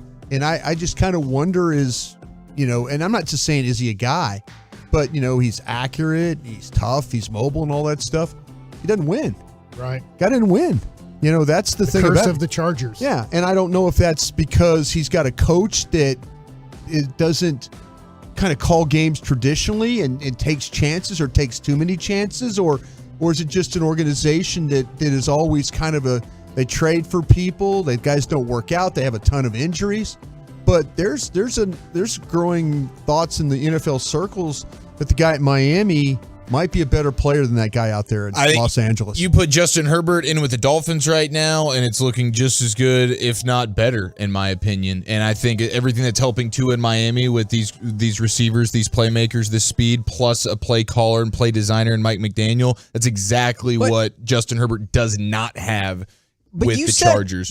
Joe Lombardi is the OC there at Chargers. You said just as good. The way it's been set up is that they should be undefeated with the way people evaluate Herbert versus Tua, at least for most of their careers. Saying where everybody's been loving Herbert and disrespecting Tua. Exactly. For sure. So I'm surprised to hear you say just as good, because it feels like so many people out there were it should be even better. Yeah. Right. I'm not saying that. I would like to see Justin Herbert win a game that means anything.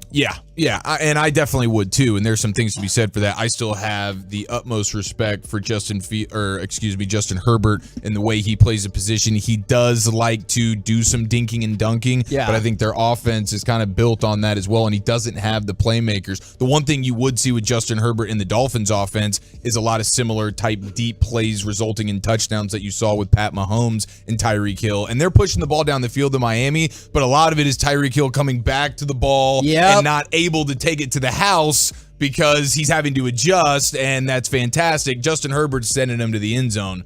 Tyreek Hill doesn't have 0 touchdowns if Justin Herbert's his quarterback. Yeah, see, the Chargers have no really deep speed with Williams, Keenan Allen, those guys. They haven't even played. Those guys haven't even gotten to play. I know, but I'm just saying though, they do not have an explosive player there. I know it's the NFL trade deadline day, but one of the biggest emerging stories has been the bold move of the Nets to get rid of Steve Nash to pave the way for Ime Udoka.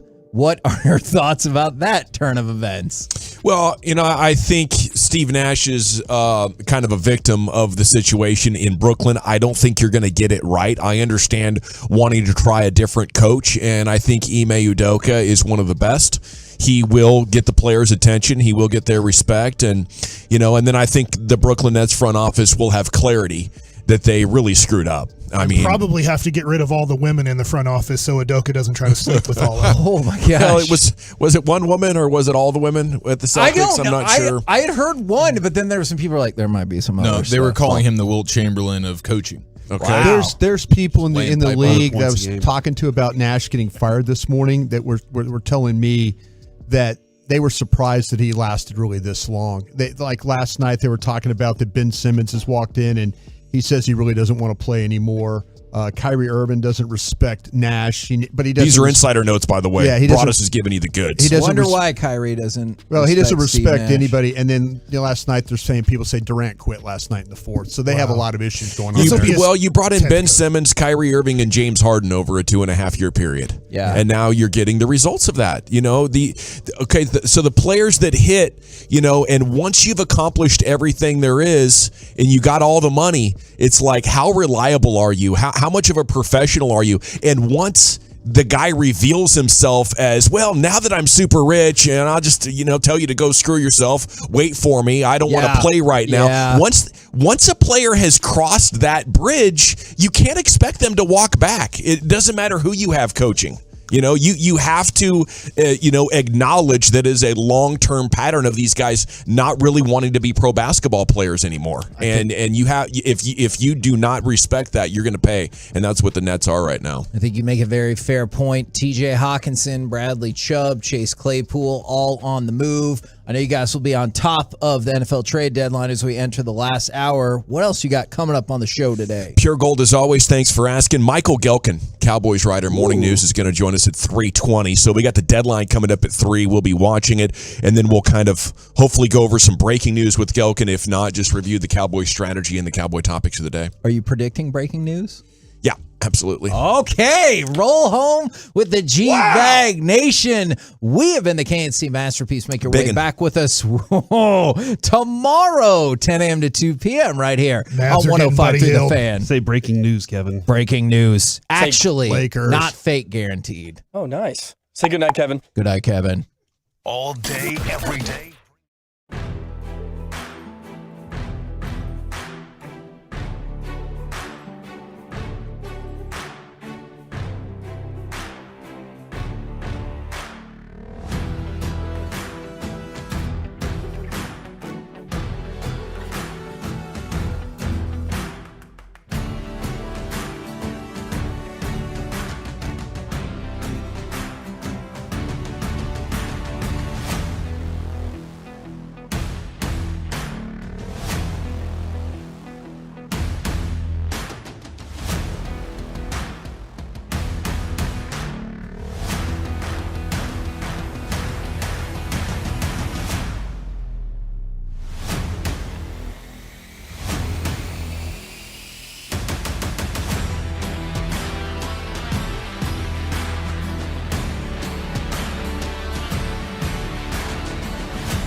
MyFitnessStore.com studios. Let's do this. You're rolling with the G-Bag Nation on 105.3 The Fan. Okay, it's hour number 1 of the G-Bag Nation. We are now 59 minutes and 20 seconds away from the NFL trade deadline. Keep it locked right here. If anything develops with your Cowboys, we will be all over it. Of course, a former Cowboys scout and insider, Brian Broaddus, is to my right. He's working the phone diligently in his Miller Lite Cowboys shirt. Yeah, pardon me if I'll pay attention to the show, but just give me for the next hour.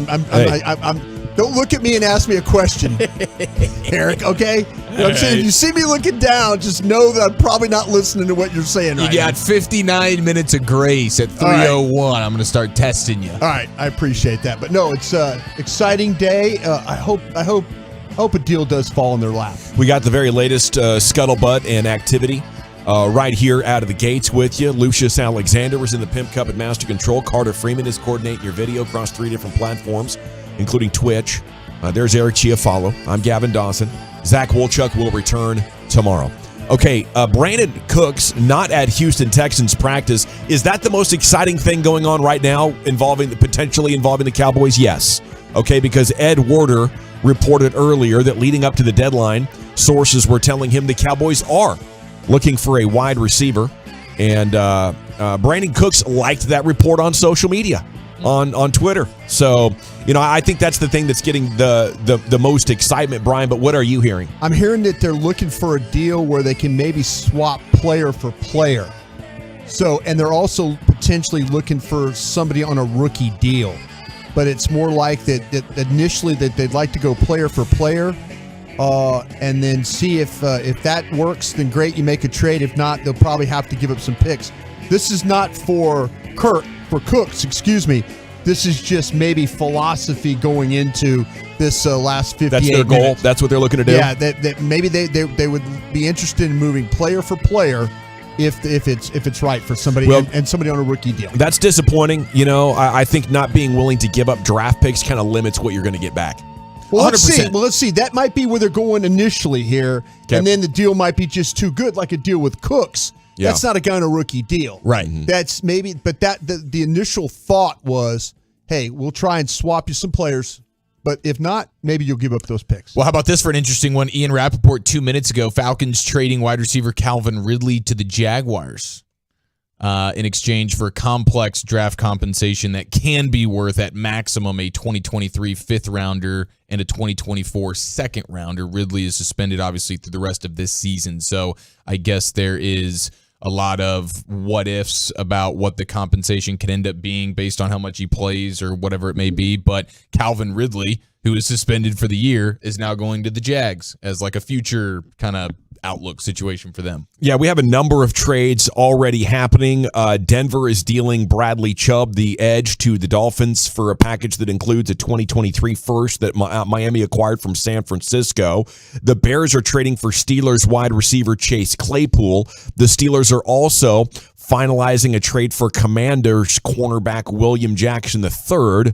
So a little bit of help for the Steelers defense. So a lot is going on already. I hope the Cowboys do get something done. Now, when you say they'd be looking for a deal where you can, get your hands on a player under his rookie contract, Brian, that would make me think more of Jerry Jeudy with the Denver Broncos. And good route runner. Elijah Moore, though, with the Jets, though, too, is another guy you have to Okay, now I'd be more excited about Jeudy because that's a bigger name. I feel like his traits are there, and Moore hasn't done anything. Right. Where Jeudy, I feel like, man, this guy can really run some routes, and maybe it's been something that's not been developed quite well enough with Denver. He hasn't lived up to his draft position yet, but would you be excited about getting Jerry Jeudy in this Cowboys offense? Oh, yes, I would. Absolutely. When you look at when I know watching him play at Alabama, you talk about route running, you talk about quickness, you talk about separation, all these things that you love in a wide receiver, an explosive wide receiver. Jerry Jeudy's that guy. Yeah, he'll get about 1,000 yards this year. He's on track for about 1,000 over a 17 game. It's not like he's, blowing the top off anything. About 6 or 7 touchdowns. I mean, this is a productive wide receiver, Chiafalo. Yeah, no, he is. He is a productive wide receiver, and he's got the most touchdowns in the passing offense of the Broncos this year. Now, it has been not the best of offenses, and the Russell Wilson and that whole situation's been bad. I'm sure you'd probably get more out of him in this Cowboys offense right now with the way they are trending, and Dak playing at a much higher level than Russell Wilson to this point in the season. But that would definitely be a pretty splashy big name, and you'd be giving up. I would think you'd be giving up a first-round pick for him, second-round pick for him. Yeah, but this is what you got to think about with the Cowboys. If it's a one, it's going to be a late one, because you're a team that's likely going to be in the playoffs. You're a team that's going to be fighting. You're probably going to win 12 games maybe here. So to me, that's where it's like a late one. It's fine. It's we talk about this every year during the draft. There's like between 18 and say 20 first-round grades. Yeah. Tyler Smith was a second-round grade on their board. But so that, don't look at it as a first. Look at it more like a late, like an early 2, if you really want to be honest about it. Seeing what players are going for, though, I don't think it's going to be a 1. Jerry Jeudy is Roquan Smith with the 2 and the 5 kind of a thing. Jerry Jeudy hasn't been dominant. He's already 2.5 years into 4 years of low salary, so you're only getting a limited time left. I don't know if he's a first-round player. The draft is full of wide receivers, in the first 3 rounds that, by year 3 could be averaging 1,000 yards for you. I just don't know where the demand is going to come in for Jerry Jeudy from other teams that would push the compensation into a 1. I guess I'd be disappointed, but I'd be willing to give it up if that's what it takes, and if our scouts feel like he's a guy that could really help Dak Prescott. Yeah. I think he'd be willing to do that. I don't think that's what it's going to take, which is what really makes me want to see something happen here for the Cowboys, as we're now sitting at 53 minutes until the NFL trade deadline. As far as what Jerry said this morning, there's a better chance that nothing happens than something does, but he said they've had some things come to them. And he says what it's like as he's standing by the tracks and waiting for the train to come by, and he'll be ready to grab onto that caboose. But, this is one of those moments where if you're aggressive, I think you should be, because you never know when the conference is going to be down like this. And if you have to overpay a little bit to help your team and it doesn't exactly match up in your mind, but you're still making the team better in a year you could legitimately find yourself in the Super Bowl, I'd be willing to overpay, Brian. No, absolutely right, Gavin. I love the attitude you have about that, because I think that's the attitude that Jerry Jones has. I thought it was interesting this morning on Sean and RJ that Jerry said, everybody portrays Steven as the conservative one, and he said, no, that's not always the case. Sometimes it's actually the quite opposite. So it was interesting. I'm hopeful that Will and Steven and Mike McCarthy are trying to push to go with this, that Jerry's like, listen, guys, we have an opportunity. Let's look at this conference. Let's look where we are in the division. Let's look at what's going on in Green Bay and Tampa. He goes, our competition right now is Philadelphia, the Giants, Minnesota. That's our competition. Maybe Seattle. That's our competition. Anything that they could do to help this football team going forward, they have to consider, and I believe they are. Yeah. Impact player, offense or defense, it doesn't matter. You're helping the team by doing something like that. Yeah, and 3 of the teams that you're directly competing with. You mentioned the Eagles. They make a splashy move to get a pass rusher. You have the Niners making the move for Christian McCaffrey. Right. You have today the Vikings going to get one of the better tight ends in the sport in T.J. Hawkinson, who you just saw a couple had a of great weeks ago. Game against you. A great game against you, and you're going to see him again in a couple of weeks. You might see him again in the playoffs. So all of these teams that you're directly imagining yourself competing with in the playoffs are not just going to get. And it was a good move to go get Hankins, but they're making more splashy moves than that. They are, and I'd love to see him answer. I think if they don't, this storyline that made the fans really frustrated in the offseason, that the Cowboys are too safe, they're too careful, it's going to get another boost. And the Cowboys are concerned that the fan base might think they don't have the cojones to go for the championship anymore, because Jerry's talked about it the last 2 times he's spoken with reporters. Listen, I'm willing to go for it. Trust me, it's not because of a lack of want. Well, prove it, All the other contenders are doing something. You can't find the perfect deal. You want to give up Terrell Basham for a Pro Bowl wide receiver. I know it. The Cowboys, you want to pretend Tristan Hill's an asset and send him to Denver for flipping Jerry Jeudy. And to me, you can't let them get away with that, especially because everybody else is showing you how you win a Super Bowl right now. The Rams, the Eagles, the Buccaneers, you shove your chips in the middle. And if it doesn't work out, you lick your wounds and you figure out a way to do it again in a couple of years. Okay, but you don't sit on your hands thinking the perfect situation to make your football team is gonna come down the alley for you. Browns and Bengals in Monday Night Football. Cleveland wins 32-13. Bengals look bad with no Jamar Chase, and Cheeto has a torn ACL as well.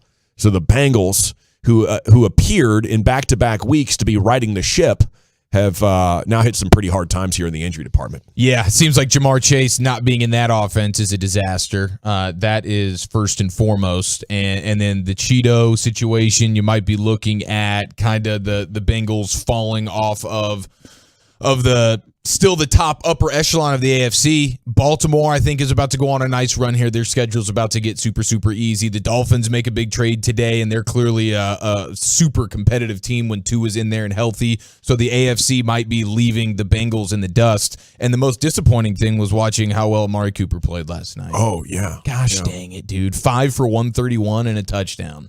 Yeah, and it actually looked like the pass that he threw didn't look too bad. He just threw it under too much pressure. Yeah. It ended up being a ball he should have thrown away. He didn't quite expect to have a guy in his face like that, but it was hilarious after the game talking about it. Cooper said it was an abomination. It kept running through my mind, okay, if he's not open, throw it away. I didn't realize how hard it was to throw the ball away because that's what I try to do. I did not try to throw it to him. I was trying to get the ball back to the line of scrimmage. I looked up. It was in another guy's hands, and it was terrible. Don't have me throwing too many more passes, said Cooper after the game. But yeah, it looked like it had a pretty good flight on it, Brian. Yeah, it did. And, he got something behind it. But, yeah, you just saw the first and last pass he's ever going to throw in the NFL. Yeah. I don't think they come back to that one. Yeah, he's no Mohamed Sanu, who as a wide receiver, I believe, has a perfect passer rating. And not because he's thrown one of those plays. He's got like 12 of them, and he's acknowledged throwing one away intentionally as to save his perfect passer rating because he didn't want to risk interception or anything like that. Let me ask you guys real quick. If you went out and got Cedric Wilson from Miami, would you consider that a big move here? Yeah. He works in this offense, and I think Kellen Moore knows how to use him. Okay. Yeah. It would be a move that suffices. I don't know that I'd qualify it like a big move, like Jerry Jr. No, but what you'd be okay with? No. I'd be very okay with that move. It would suffice for me. It would be like, okay, we got a little something at the deadline. We're not just sitting on our hands here. The only reason I say that is because the Dolphins seem like they're making moves right now. The Dolphins are interested in trading. They're trying to churn their roster. So, they just made a trade with San Francisco. So, I think that Jeff Wilson. Yeah, I think what's going on down there is they've got a GM that's ready to do some business. 615. We have Brian Schefter brought us with 3 cell phones. I see working the phones. I'm trying my best. I've got one. Schefter can't even do TV right now because he's looking down at his phone. And I'm the same problem here because I've got people talking to me, and I know Eric's going to ask me a question about the Mavs, and I'm not going to know what I'm talking about. Well, that's the thing. Your other phone is your Mavericks phone, and your Brooklyn Nets phone, and you're getting all sorts of NBA insights. I know. I got an NBA phone and a NFL phone. Yeah, I'm working them both right now. Special. The truckwreck.com fan text is open at 877-881-1053. The 817 says Devontae Adams is coming to Dallas. That would be something, man. That would be incredible. It would be all. We'll throw a parade for the Jones boys if you can pull that off. Go get him. 972. I'm willing to suffer a few more years if we win a Super Bowl. We've already been suffering for 30. Yeah, I think like get into the tournament and try to make something happen is fool's gold. It worked for a short period of time in the NFL, but now front offices are trying to blow the opposition out of the water with their roster building more than like trying to be the lucky team that wins 3 coin flips once you get to the playoffs. Mavericks are off until Friday. Luka Doncic, the first player since Jordan to score 30 or more in the first 6 games of a season, but his start being a little overshadowed by team struggles. I think it's cool they're off until Friday because they get some time to work on stuff, and it's rare that you get practice time in the NBA. So it is going to take a hell of a coaching job, and Jason Kidd has days here now to work on some of this stuff, and hopefully he can get it squared away.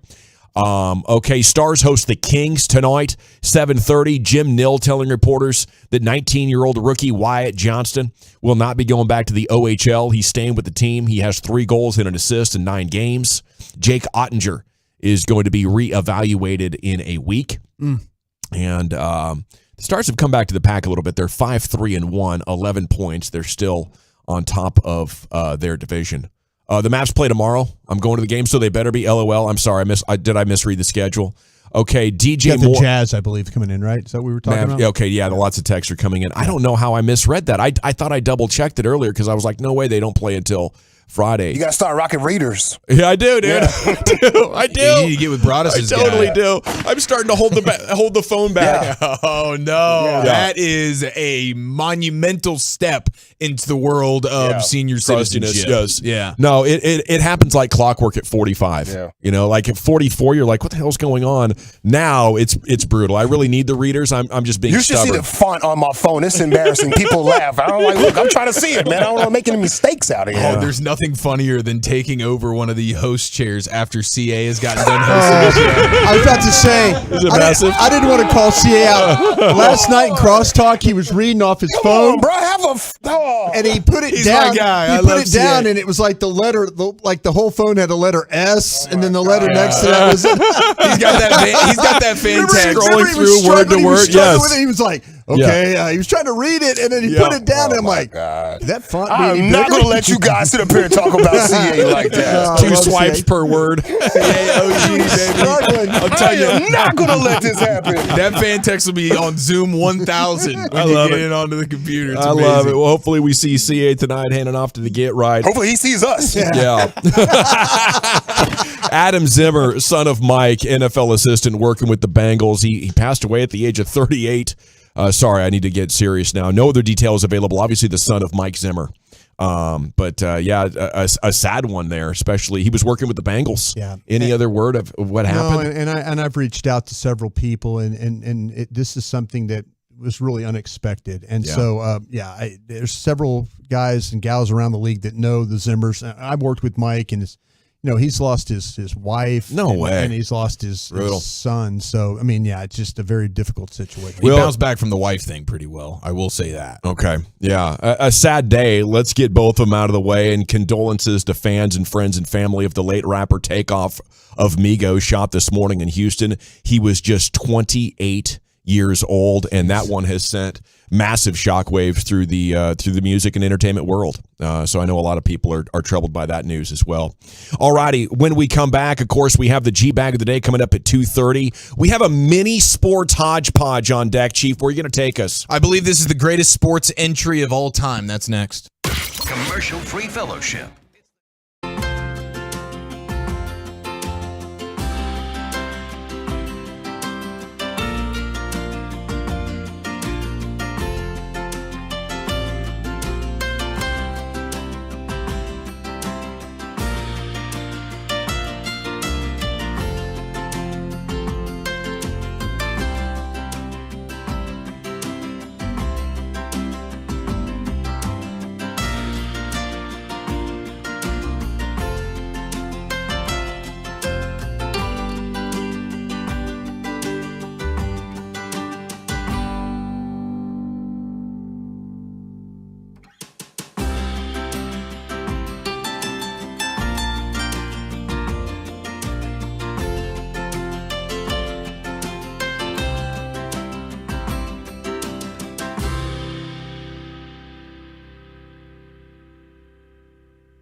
He Back of the Day is coming up at 2:30. It's time now for Eric Chiafalo to give us a little sports hodgepodge. Here he is, Eric. All right, I do just want to note, and I was remiss in not mentioning this yesterday. We did touch on it during the pregame show on Sunday. Broadus and myself did, but are we all aware what the Cowboys accomplished on Sunday in completely defeating the NFL Wizard of Oz gauntlet? No. Oh, yeah. There's no Lions, Tigers, and Bears. Yes. It is. Yeah. It was just the Bears that were left. They had already gone through the Tigers that were the Bengals. They had just beat the Lions 2 weeks ago, and now the Bears came to town and they completed it. It's much like the Bird Gauntlet in the NFL that you'll see every blue moon. A couple of years ago, the Cowboys had an opportunity at the Bird Gauntlet where you play every bird team in the league. You go Philly, you go Arizona, Atlanta, Seattle, Baltimore, and I believe that has never been done before. And that's a much more strenuous gauntlet for sure.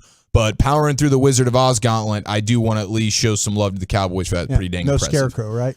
There is not yet a scarecrow in the NFL, but hopefully It's Washington. Hopefully, whatever. Yeah, there you go. No, that's a team without a heart. Touche. Man. Got him. So, and I'll be honest with you, I was not overly familiar with the Wizard of Oz gauntlet. So, Neither was I. Coming into I depend this on you thing- for this gauntlet type of update. Yeah. So this was a new You age. should have seen him try and talk situation about it for me. pregame. He I was like, loving it. Well, I was nailing it, but Broadus and Bobby were giving me hell for like acting like it was a big deal. I thought it was a pretty dang good accomplishment. So I'm with you, man. Salute to the Dallas Cowboys. Don't Screw Bobby patronize him. Belt. I've often said that. Bleep you, Bobby Belt. So You know he's listening. we also had a great moment on Sunday. We did. In Minnesota with the Ring of Honor for the Vikings. We all remember number 69, Jared Allen. Mm-hmm. Yes. Did he get it put in the Hall of Fame this past year, or he's definitely up for it? He is going to be a Hall of Famer. I don't know if he got first ballot, but I think he was on the ballots for this last time around. I don't know It's if one he of the actually other got players in. out there in the NFL that looks like the mascot. Yeah. Him and Shannon Sharp. Yes. Yes.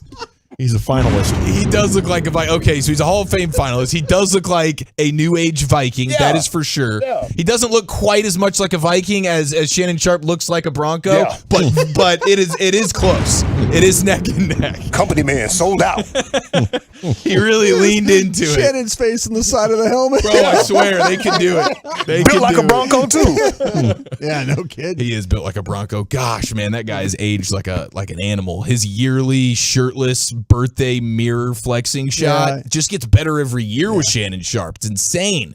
Fills out that suit on Fake Sports 1 And every he's on day. a Like, diet of brown liquor and Black and Miles. It's amazing. the genetics are incredible. Shout out to Shannon. But Jared Allen, for his Ring of Honor during the halftime portions of the Vikings and Arizona Cardinals game, he gets brought out. He's riding a horse. Yeah. A steed. He looks outstanding, and he's got the cowboy hat, and he's taking it off and showing love. But I just thought it was an amazing entrance, and then I was thinking about it more, and I'm like, man, the hoops you would have to jump through in order to pull that off, getting a horse into a stadium, like you're having to haul it from whatever ranch, and he's a rancher. And if you remember, and it makes sense that he would come back into the NFL sphere on a horse, because if you remember his retirement, he did in a video, and he did one of these like riding off into the sunset videos, and he did it on a horse. So it makes sense that the next time we see him in a public space, he's coming back in on that same horse. Well so done. it does come full circle. But the obstacles to get the horse from wherever it was to get it through the stadium, make sure everything's cool, corralling this thing, running around, no problem. And I guess like USC's doing that every Saturday in the fall. You've never seen a Denver Bronco game, then, have you? Do the Broncos do They the have a horse they have thing a every horse. time? Yeah, they have a horse. Okay. It just Pre-game, felt like there was still. much to do, but I did. Yeah, I this is a appreciate one-off. it. This isn't a trained horse that does it every Sunday. Or trained organization, community. Yeah. I mean, Or- Jared Allen knows his way around a four-legged animal. Or I get that. Lucius's school, SMU, that has Peruna run across the field and pooping on the field. Peruna, exactly. yeah. At least it wasn't a Clydesdale. It was a damn Shetland pony, you know? It's like Chihuahua turds. Yeah, Those people like, you picked that. No, I am not picking that up. No. Not me. I could see Allen on a Harley too, quite easily. Yeah, they used to have too. Ragnar used to be their mascot. I don't know. I think he was asking for like $25,000 a game. The guy dressed up like a real Viking guy. Ooh, he used to ride 25 Gbos a game. Yeah, he was asking for some crazy money to be the mascot guy. So he used to ride in on a bike. So I thought maybe that's, Did he price himself out? He basically Ouch. did. Yeah, the Vikings said, the Wolf family said, no, Ragnar. My bad, I'll take 35. Yeah. Right?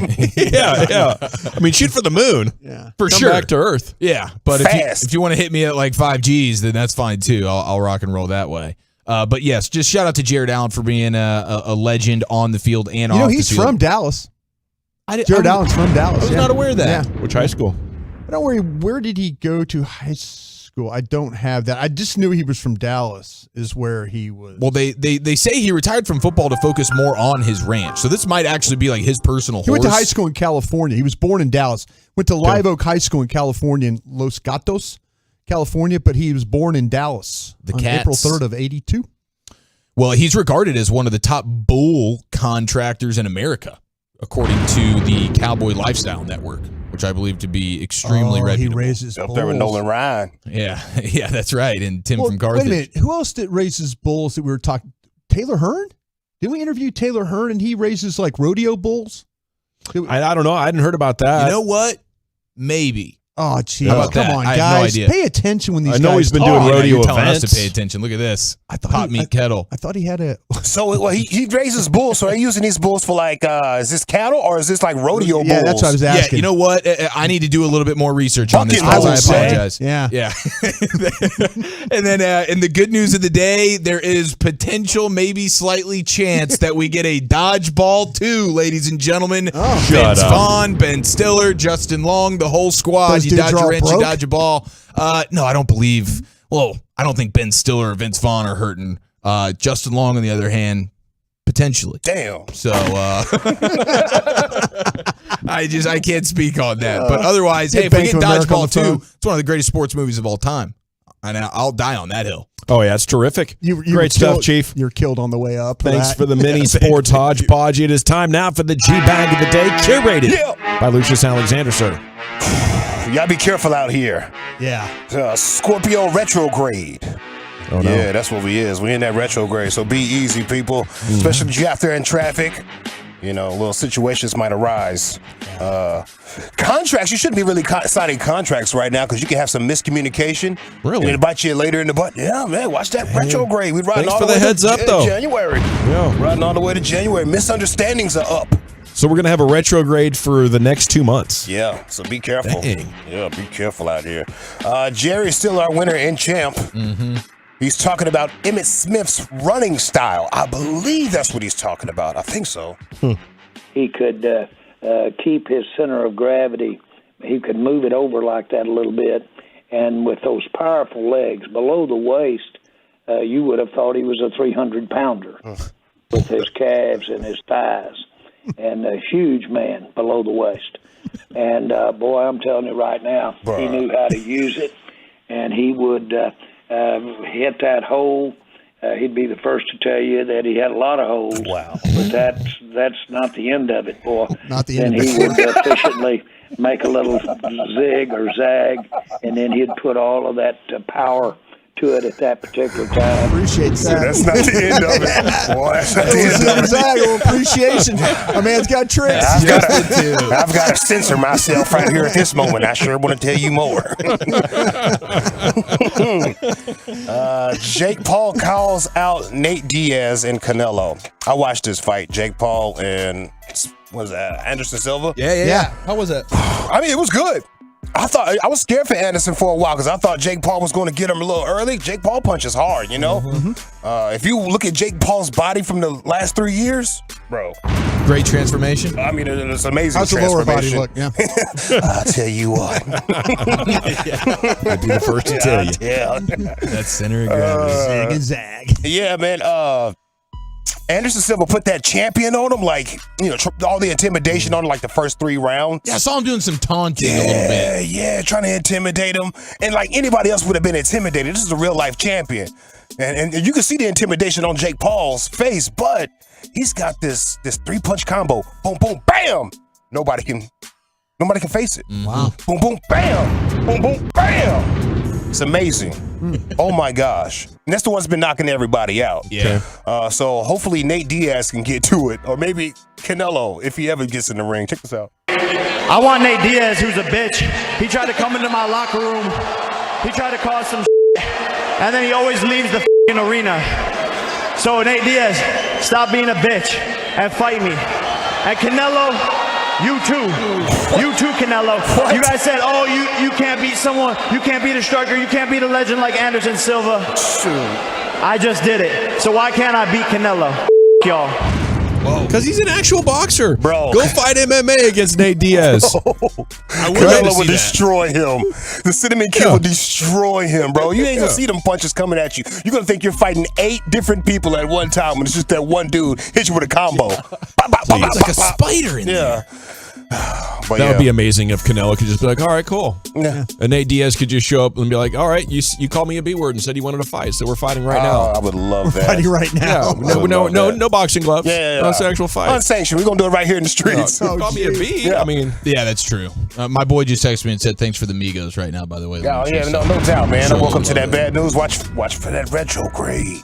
Watch for that retrograde. 'Tis the season. 'Tis the season. Have you heard of an NHL announcer called Trip Tracy?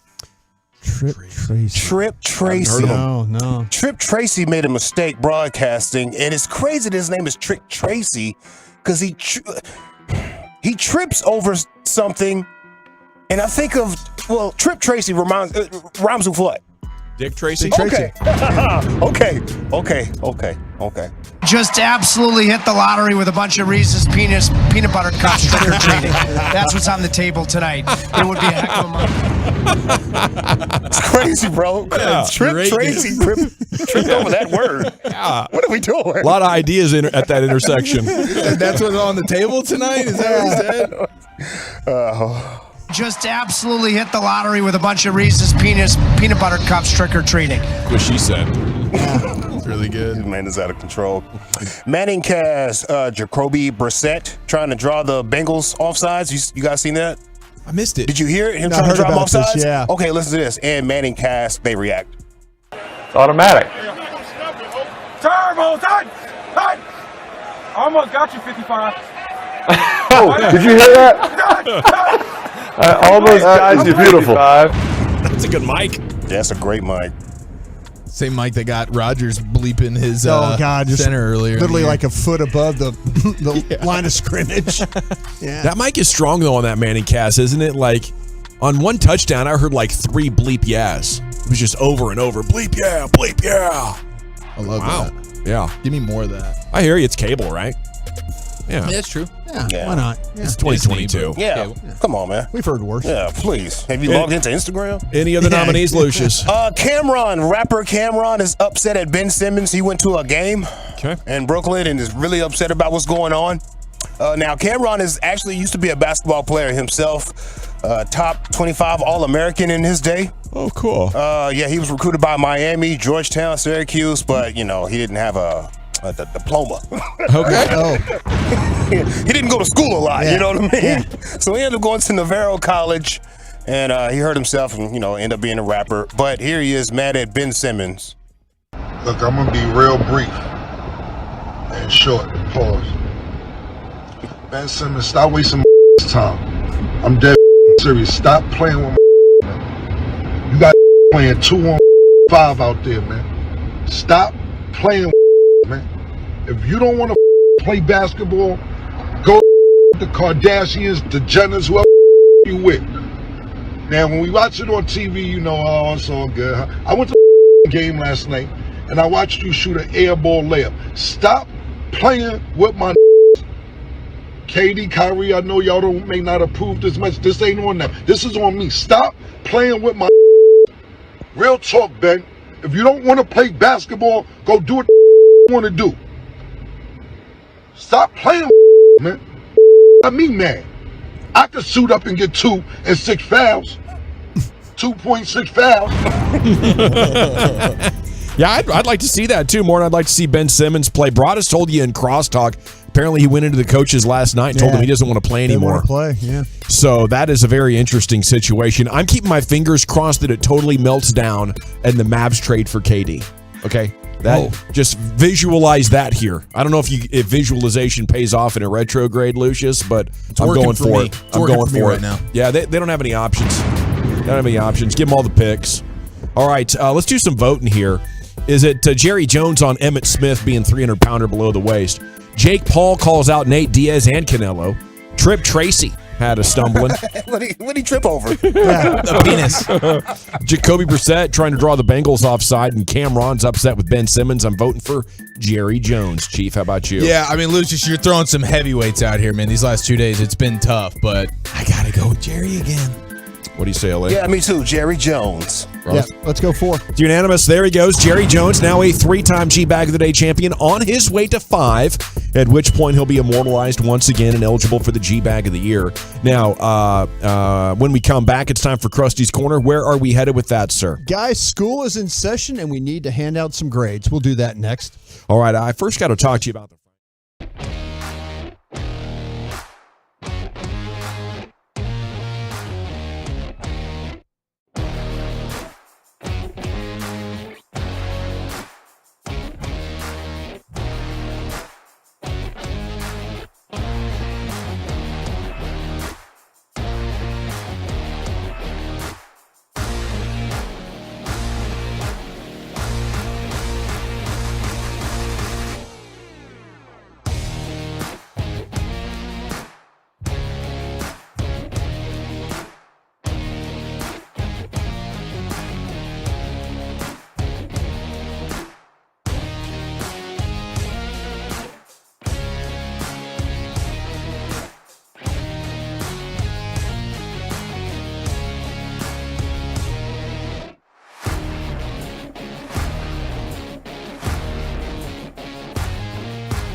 This is your radio home for the Dallas Cowboys and Texas Rangers. DFW Sports Station is 105.3 The Fan.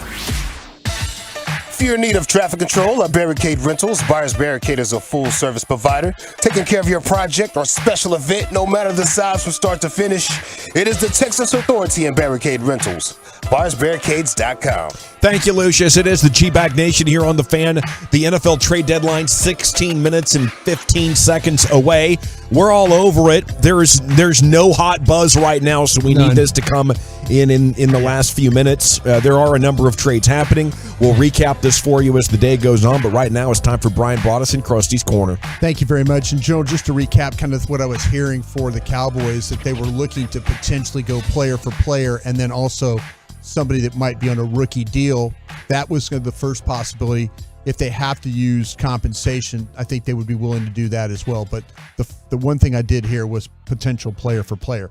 You know, maybe they couldn't find anybody, but we'll see. We still got like all the other contenders can. Yeah. That is true. Yeah, well, it could be because they got the surplus on the D-line. Are you thinking it's a Basham kind of deal? Like, hey, we'll give you our Basham for your whatever it is? I was kind of asked a team about that. I go, well, you get to select the player that you want, and it didn't sound like that was the case, that you would have to, like, you know, here's the 2 or 3 guys we're willing to give you. 3 guys. It wasn't like, okay, we get to take the player that we want for the deal. So, but that I don't think that also. I think if they had to use picks, they would. But the first option would be to use player for player if they could. We saw with the Jason Peters story and the Anthony Barr story how the Cowboys want to compensate, and it's the lowest amount imaginable.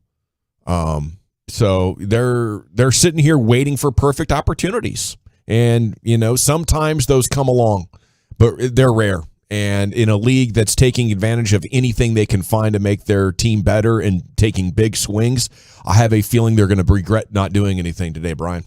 Well, like I say, 15 minutes. I'm going to be real honest with you about this, and I've gone on this charge since Sunday, whether it's on this platform or Love of the Star, whatever, DallasCowboys.com. I really did believe Jerry Jones saw what's going on, that he really read what's going on in the division, what's going on in the conference, what his team potentially can do. I really believe that. And then he was talking with Sean and RJ this morning. And I worked for Jerry for 14 years. And he's one of those guys, when he gets the bit between his teeth, he could go get stuff done. Yeah. And I just, to me, it's if they don't, now again, I'm not asking him to give up 2 1s for Joey Galloway again. Please, I'm not asking him to do that. But if there was some way to go and just and find somebody that maybe we're not talking about, maybe somebody we're not talking about, but one of these teams is like, okay, we'll move on. Yeah, we'll take your 1, which would be like a late, early 2, and we'll do something with it.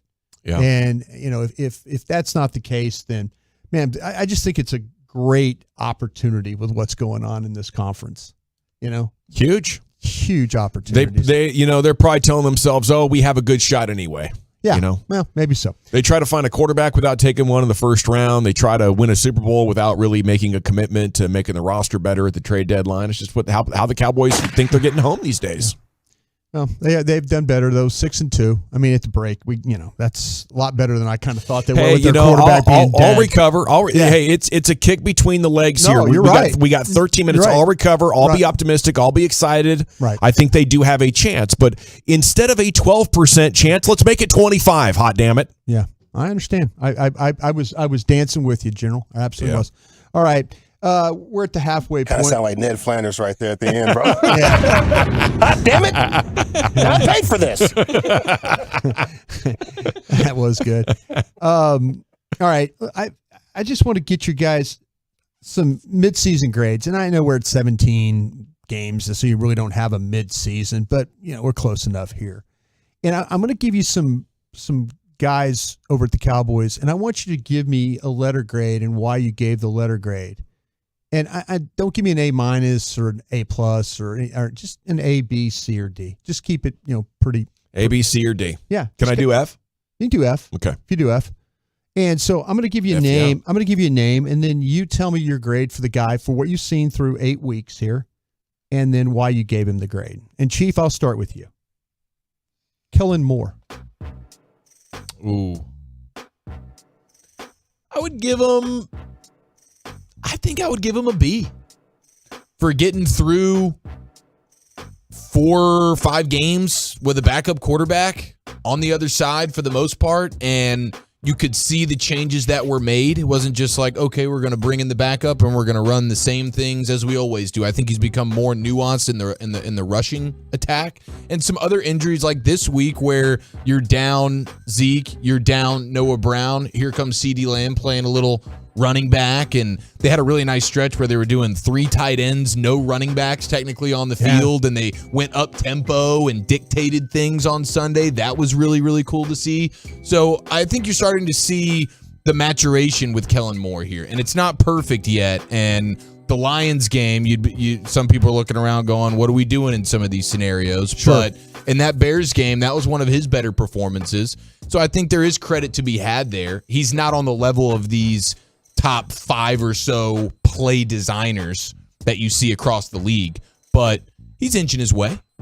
Yeah, I'll give him a C. I think his run game play design is good. His passing game could use a little bit more creativity, but I like what he did getting wins with Cooper Rush. My problem is I think it was Mike McCarthy's ideas. I don't think he troubleshot how to get the job done. I think Mike McCarthy had to tell him, and for that, I can't give him too much of the credit. I gave him a C too. He got through it, and I felt like, though, that it was good to do that. I finally saw some creativity. The touchdown pass they threw to CeeDee Lamb on that big wheel route that they ran to get him through the secondary, I think that was creativity. Putting Lamb in the backfield, 3 tight end packages and stuff.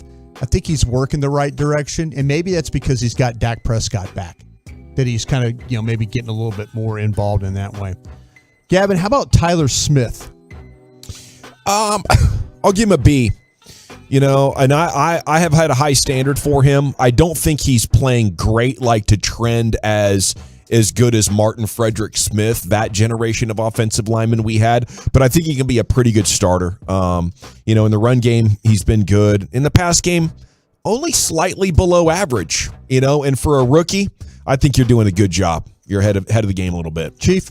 Yeah, it's a passing grade. If he's a 3rd or 4th year player, he's getting the C. But grading on the rookie curve and the split second before the season, we're gonna switch the position you're playing. I'm gonna give him the benefit of the doubt. I'll give him the B. You see the makings of a guy that can develop into a real monster on that left side, which is a beautiful thing to see.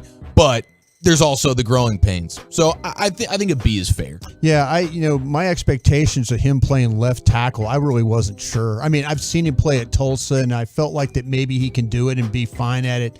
Grade him on 60 plays a game. He probably has 3 really bad plays a game, but nothing to really kill you in the game. I think his run blocking is really solid. I think when he pass blocks, with his technique and all that thing's there, I think he could do that. It's when he gets tall, he gets out of balance.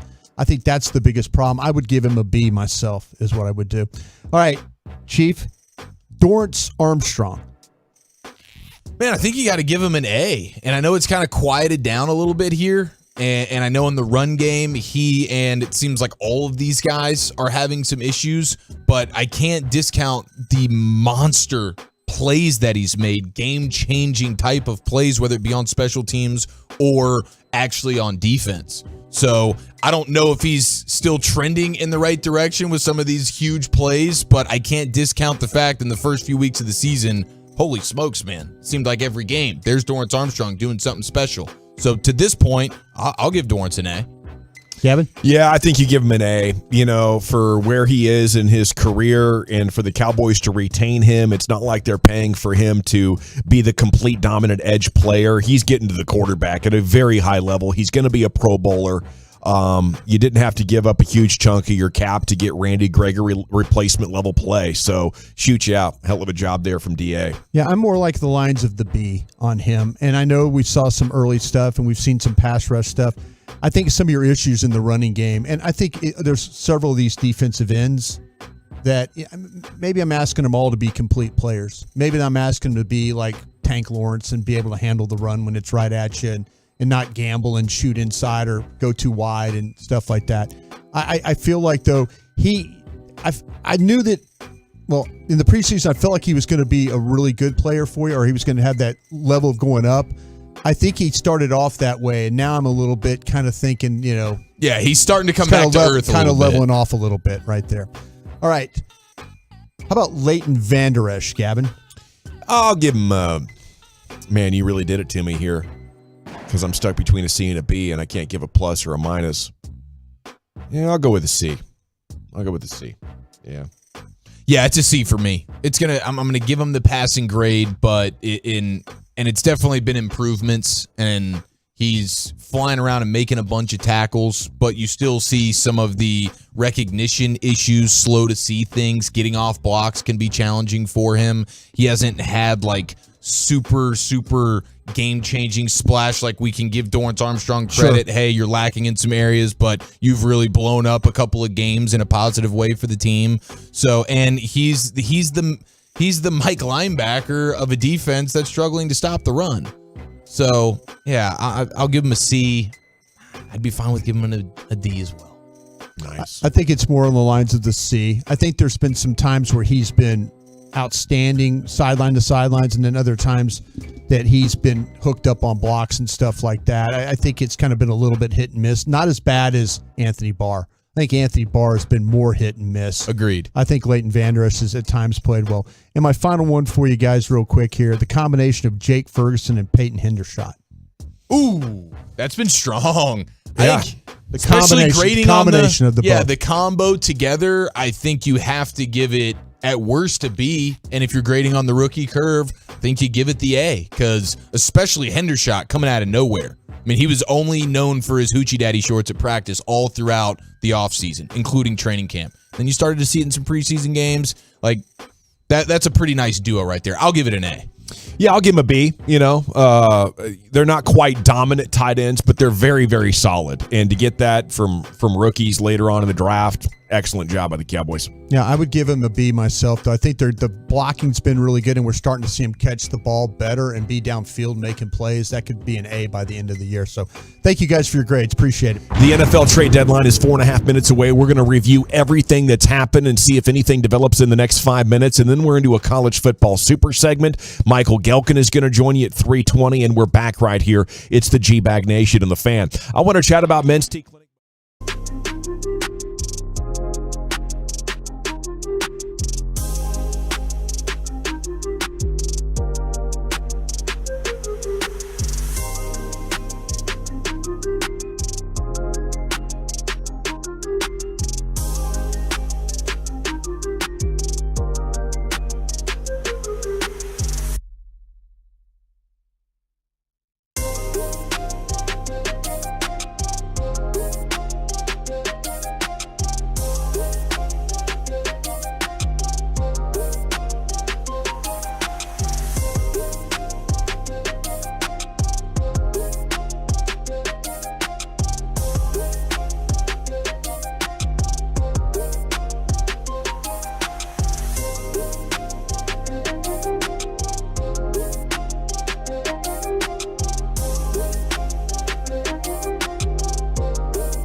from the MyFitnessStore.com studios, you're rolling with the G-Bag Nation on 105.3 The Fan.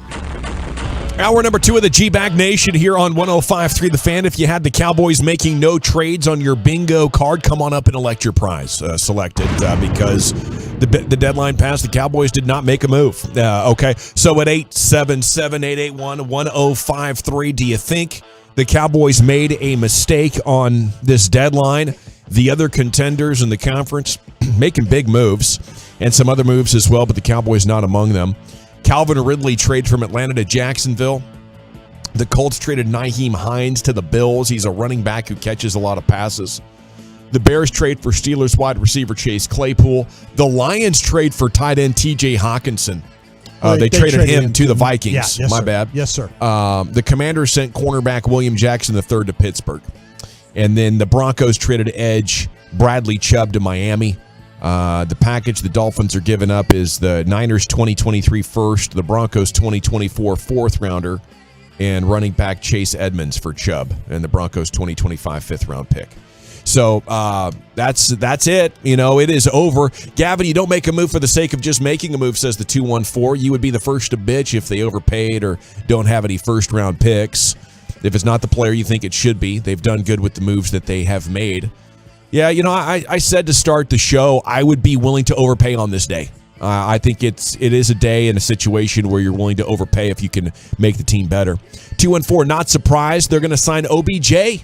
Mark that, General. That's Cedric from Waxahachie. I'd love to see it. Your faces express exactly how we all feel right now. Yeah, it is a little bit disappointing, you know, especially with other teams bringing in players that could impact it a lot more than the move that the Cowboys made last week for Jonathan Hankins. It's going to be a nice run-stuffing player. You are going to get Tyron Smith back. Is it possible they go get Ndamukong Suh? I guess. But I don't think Odell Beckham Jr. is that realistic. Just haven't heard from anybody that it seems like a match. So there you have it. Guys, reaction? It's a little bit of a bummer for sure, especially after Sunday. It felt like Jerry was pretty, and he was on a nice little victory high right there. So he was shooting from the hip a little bit. But I imagine they were on the phone plenty, and they just probably got a little bit tight in terms of what they were willing to give up. I mean, because there were teams giving up pretty good players. Like there were players to be had out there today. And I guess the compensation, ultimately, the assumption is that the compensation, it always went back to just too rich for our liking. 972 says the Cowboys will once again get dump trucked to the playoffs when the games hit January. They're stuck at 94 and what the NFL used to be. You know, I agree with what Eric was saying because I was very encouraged by what Kevin Gray was able to take away from his conversation he had with Jerry Jones. And, you know, he asked him point blank about and evaluating his team and looking at his team. And, you know, that's the thing that, you know, that was, to me, it gave me hope. That gave me hope that he's going to say, you know what, man, this, you know, my team is 6-2 right now. We survived 5 games without our quarterback. You know, maybe this is a special defense. Yeah, we can work on the run stop and stuff. We'll get a little bit better with that. But I kind of felt like that he was really going to, he was going to make a move that was going to help his offense or his defense. You know, he was going to do something. He knew it was right. They're too gun shy. I think they can't pull the trigger. I think he just really, I give Jerry credit because I think he saw what's happening. I do. And I just wonder if it was one of those things. And, you know, maybe when I reach out to Gang of Seven and I've been kind of keeping in contact with them and about stuff. And, you know, maybe it was something that they just didn't feel that there was the right guy out there. They'll talk about making calls and taking calls. And I honestly was encouraged this morning when Jerry was on with Sean and RJ as well, because they said they were fielding calls. Yeah. And when you field calls, then you have an idea of like, okay, there's people thinking that you're interested. There's teams in this league you don't call because they're not going to make a deal. Okay, 817 says Gavin just named 12 moves and not one of them was a giant move by any contender. I was just listing the moves that have happened in the last hour or two. The thing that really matters is the Niners got Christian McCaffrey, who threw, ran, and caught a touchdown on Sunday. And the Eagles got Robert Quinn, who has been a dominant edge rusher over the last 5 years. So, and the Vikings got a legitimate tight end that just crushed you with the Lions a couple of weeks ago, and now you're going to see him again in a couple of weeks, and it very well could be a team you're going to see come playoff time. And if you do see the Dolphins in the Super Bowl, hey, guess what? They got Bradley Chubb now. Yeah. So even the Bills are going to get a running back, even though they seem like they're obviously the best team, don't really need much of anything, but let's go ahead and just add a little bit more talent, because why the hell not? Okay, we are going to talk with Cowboys beat writer Michael Gelkin coming up here in about 15 minutes. It is time right now, though, for a college football super segment. It is a huge day in college football as well, with the playoff rankings coming up tonight in the 6 o'clock hour. Here's Eric Chiafalo. All right, yes, it is a big day in the college football world. The first edition, the first installment of the top 4 college football playoff teams, and this will look much different pretty much each week moving forward. Big games will dictate it. You got a big one this weekend. Holy Georgia, Tennessee. Dang. This is going to be fun. And I was reading as of like early last week, the tickets for Georgia, Tennessee this week in Athens, like minimum get in the door price was almost $700. Wow. So that is a hot commodity ticket, and it should be an incredible game, because the only game that had this much hype going into it at this point in the season also involved Tennessee. They were at home to Alabama. Tennessee gets the victory. What a legendary, awesome, fun, entertaining watch that was. And now we're expecting something similar with the reigning champs in Georgia, who have been very dominant at times and then played with their food a couple of times. Missouri is the game that stands out with Georgia there. And so what is the first 4 going to look like? Does TCU have a shot in hell at 8-0 to sneak in tonight? Not going to be the case. Though I will say, for me, I think TCU, if you're just going on looking at these teams this year and you don't have any preconceived notions about the programs, to me, Tennessee's the best team in the country, and I think it's fair to say TCU would be 4th. Now, they're not going to get that nod tonight, but watching as much college football as I have this year, I feel like TCU is right there with the best of them. They'll probably come in 6, 7, something like that, but I would go, I think Tennessee's shown they've been the best team this year. Then I would do Georgia, Ohio State, and then probably Michigan. I will disagree with you on Michigan. I don't think Michigan's played anybody. They're like 8-18, their opponents. TCU has beat 4 teams, ranked teams this year. Boom. In a row. 4 teams. Michigan has not played anybody. Michigan, look at Michigan's schedule. Yeah, it's not been 8 daunting. and 18. Yeah. And you could talk about the games. Now they've been impressive in how they've put opponents away, Michigan State, how they run the football and all that. It's outstanding. But I will fight. I would fight for TCU to be that 4th over Michigan. Over Michigan. Just because, look at the eye test. That's all I ever. That's just give me the eye test. The numbers and the analytics and stuff. I'm a caveman. I don't understand. I'm that guy. That's who I am. Yeah. But I'm just a caveman. I'm just a caveman. I don't know your ways. But I dragging the knuckles on the ground. I understand the eye test.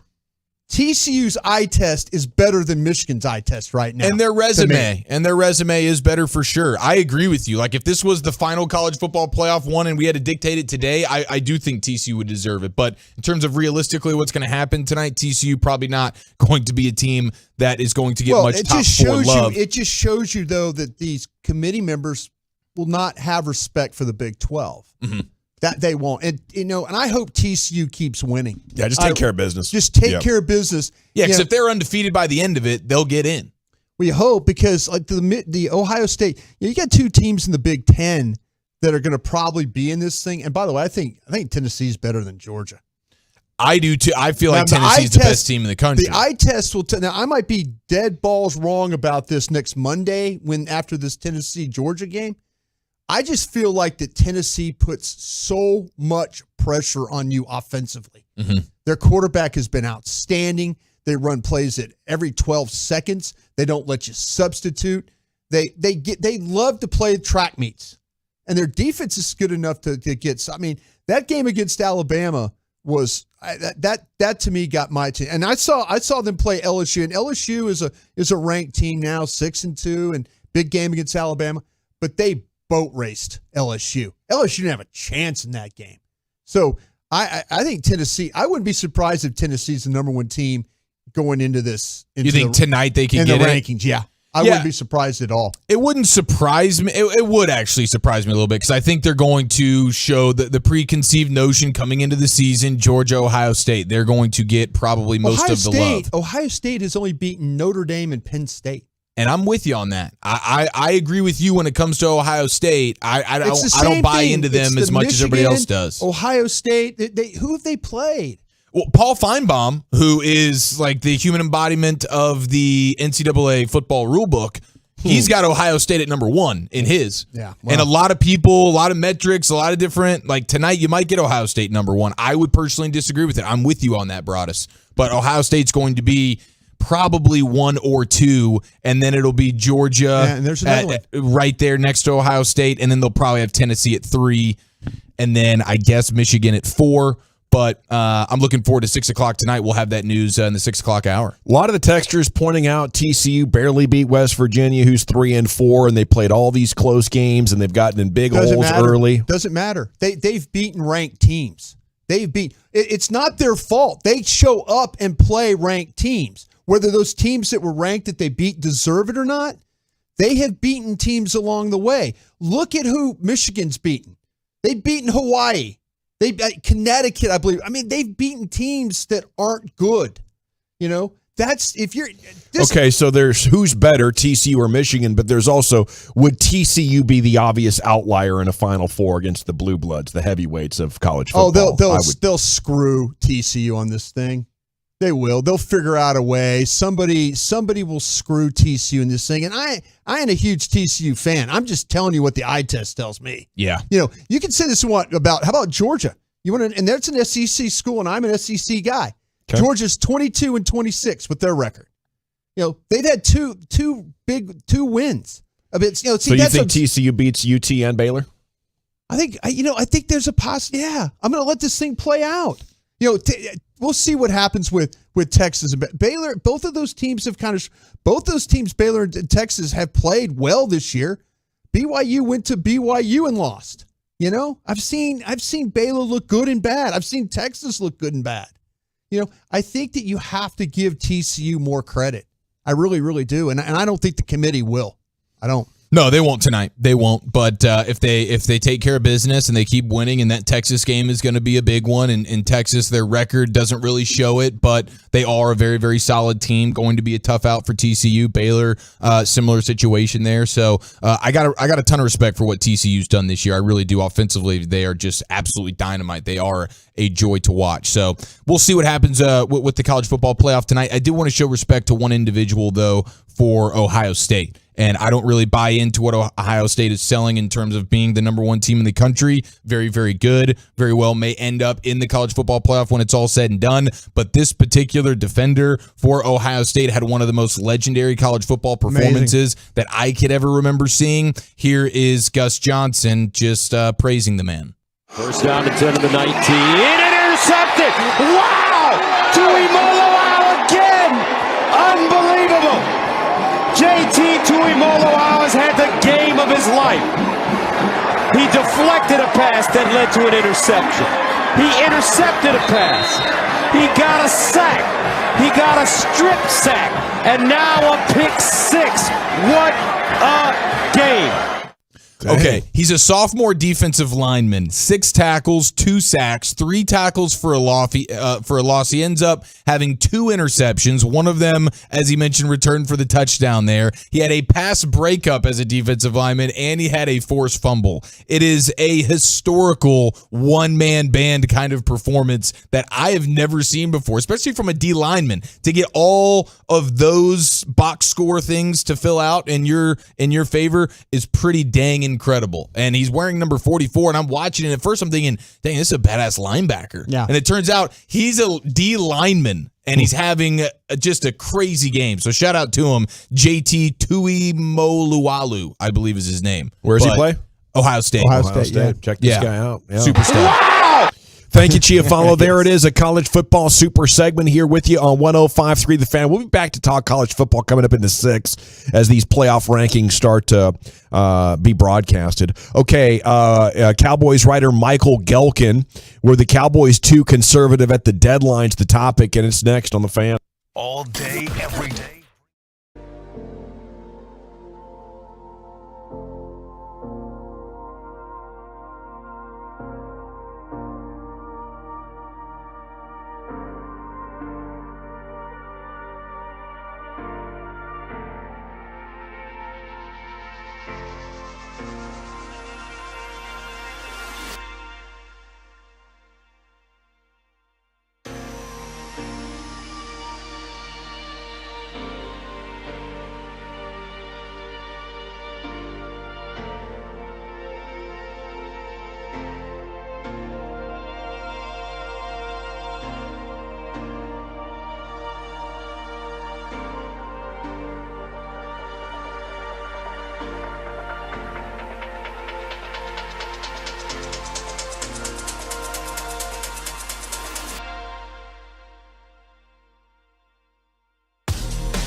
Yes, sir. Welcome back, Nation. It's time to talk with Cowboys writer Michael Gelkin from the Morning News. The segment is brought to you by the Frankels. If you're, excuse me, hurt in an accident, it's not your fault. Call the Frankels, 214-333-3333, or go online to truckwreck.com. NFL trade deadline passed 23 minutes ago. The Cowboys did not make another trade beyond the addition of Jonathan Hankins last week. Good afternoon to you, Michael. Thanks for joining us. Good afternoon. Thanks for having me. Right on. So what do you think about the Cowboys trade deadline as compared to, San Francisco or Philadelphia? Will they regret not being more aggressive? Ultimately, time will tell. You looked at the position, I think, that we're all watching was wide receiver, with the Cowboys make an addition there, not unlike they made a handful of years ago when they went and got Amari Cooper from the Raiders. And would it be that sort of a move where the Cowboys would just really have send a jolt to their roster, that type of acquisition? And I don't know if I thought it was likely, but I'd be lying if I said I wasn't sitting around today. My wife and I are in Scottsdale. I'm definitely leaning into the whole bye week, being able to be away. And I'd be lying if I said I didn't think there would be some incentivization for the Cowboys to do something, either acquire some wide receiver help, or maybe if there were any biters, maybe part with a defensive lineman because of this crowd they have forming. And I wrote about that for today's Dallas Morning News. But maybe shed a defensive lineman and get a draft pick as opposed to maybe a difficult release that they might have to make next week or within next week. So I was waiting just like everyone else. But I think the Cowboys do feel good about their roster. I think when you look at the wide receiver position, Cowboys are really, really strong at tight end right now. We can go into greater detail on that. But, I think they felt that there wasn't a move that made for them, but just because it didn't improve their roster today, it doesn't impact their ability. And you can bring on Stephen Jones, and he'll tell you from working the rest of the season to make moves to improve their roster still. Michael, were you encouraged by what you heard from Jerry Jones post-game and maybe some of the stuff that you'd heard with him talking about on the Fan? Or was it just that, this is a team that needs to make a move and try and maybe put it over the top?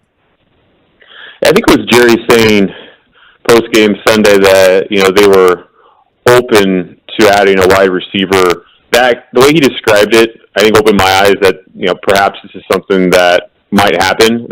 And look, my history covering the NFL and the NFL trade deadline is, to quote Thanos, reality is often disappointing. We can talk about rumors. We can talk about, here's one potential trade target that every single team should make. Here's one trade that all 32 teams should make, and everyone's going to click, and we're going to get the traffic and the headlines and the conversations. But then the trade deadline happens, and actually this is becoming increasingly less true because you do see deals now more and more in recent years around this time of year. But overall, it typically tends to be more talk and a lot less action. So I think I callous myself up to thinking, okay, there's a decent chance nothing's going to happen. But when Jerry talked the way that he spoke after that game on Sunday, and after a game in which the Cowboys only had 4 wide receivers active, and after only 2 of them caught a pass, okay, I'm going to keep my ears open. And I can tell you for certain that from speaking to different people, not in the Cowboys, but elsewhere in the league, other buildings, the Cowboys were talking about their receivers. So it wasn't just the owner saying something. Like there were actual conversations the Cowboys had leading up to their decision to hold pat, where they felt it didn't make sense for them. It's Michael Gelkin, Dallas Morning News, with us here in the G-Bag Nation. Is the Odell Beckham Jr. thing relatively likely in your mind? Like, is that realistic? I don't know if it's not likely, but I think the Cowboys will continue to see where they are at the position, and I'd be surprised if they were not monitoring Odell Beckham's health and seeing what that might look like, because, that's the one thing for certain that the Cowboys do. They were asking around a lot back in free agency at certain positions and asking around like pass rushers. I'm not making a splash move for a Von Miller type of thing, but they were making calls with different agents and seeing what the market looked like. And here again, NFL trade deadline, they're making calls and they're being called and they're asking, they're seeing what it looks like. And so it would be weird and true to their character to, when a guy like Beckham is a free agent and he's getting healthy, for them not to make the sort of call and see how he's looking and kind of get a feel for what that would look like financially. And so, I would think the expectation should be that the Cowboys would sniff around and decide whether or not that could be a fit. But there's obviously a lot that goes into that, including how do they feel about their roster, about the wide receiver room, about the offense, when that time would come where such a signing would make sense in terms of Odell Beckham's physical ability to contribute. So all of that is a process, and again, I think that's the reference point. Odell Beckham, the point is probably the perfect player to talk about when you say, all right, the Cowboys aren't necessarily done just because they didn't do anything today as it pertains to improving their roster. Yeah, Michael, I don't know how much you're into the team building part of the NFL, but it's part of the job. And, Super Bowl teams are adding players, whether it's the Eagles, Buccaneers, Rams. Now the Eagles and Niners make big trades. I'm sort of, wondering, are the Cowboys building teams just to make the playoffs? And have they lost their appetite for risk? Once they've secured the playoffs, it's like they just want zero risk moves to add to it. And I think you got to be willing to go for it a little bit more in this NFL to get you over the hump. What do you feel about that? I think that's a fascinating conversation. If I'm having it, I in terms of the Cowboys afraid of risk, I think that's the way you described it. I mean, why have they waited this long not to extend Terrence Steele? To me, that price is going way high. Or why did they wait as long as they did on some other guys? Dalton Schultz's price continues to go up. Maybe not this season based on what he's shown per se, but relative to this time last year to the market and how it's changed over the past couple of years. My point is the Cowboys were really ahead of the ball when it came to, all right, we're gonna reward and extend Jalen Smith, and we're going to reward and extend Lyle Collins, and we're going to do the same with Ezekiel Elliott. Financially, those moves, in terms of just the way that the Cowboys' books worked out and player performance and durability and what have you, panned out. Those moves didn't really. The Cowboys weren't really rewarded for their aggression or their aggressiveness, and so I think I'm just kind of, when I think of the Cowboys being risky and making bold types of moves, my eyes think about just if you're going to be a draft and develop organization, okay, but I think a big part of being a draft and develop organization is being a bit of ahead of the ball when it comes to extending contracts to the players that you've developed. And I just think maybe it's just on my mind because I'm working on an offensive line story in the next week.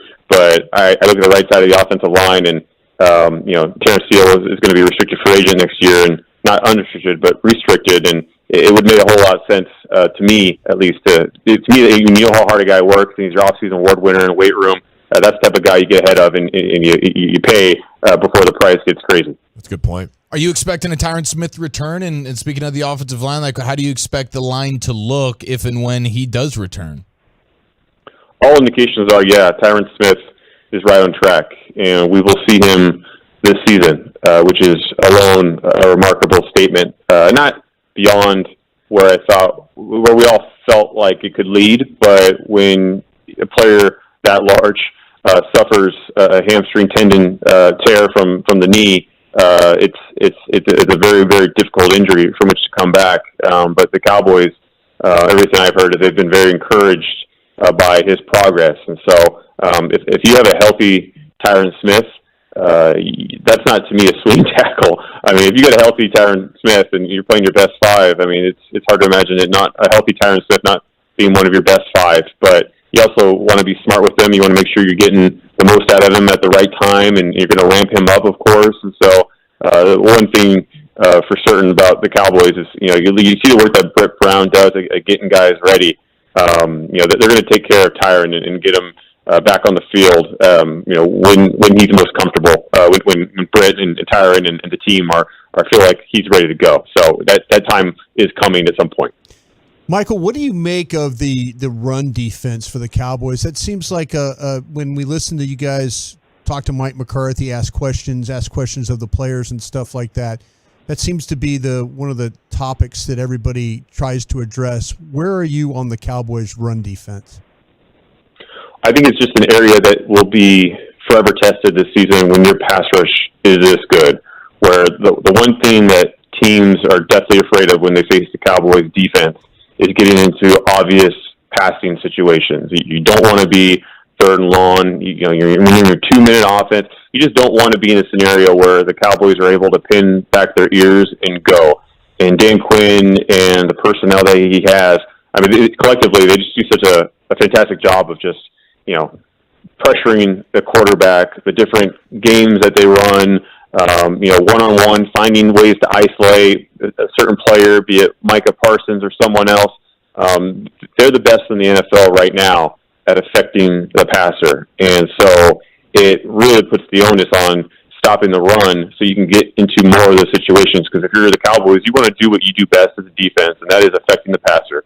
And so the better you can stop the run, the longer you can stop the run, the more of this pass rush situations that you're going to find yourself in, and that's often where the turnovers come. So, yeah, I don't expect that we're going to be not talking about the Cowboys' run defense simply because of the fact of just how important it is.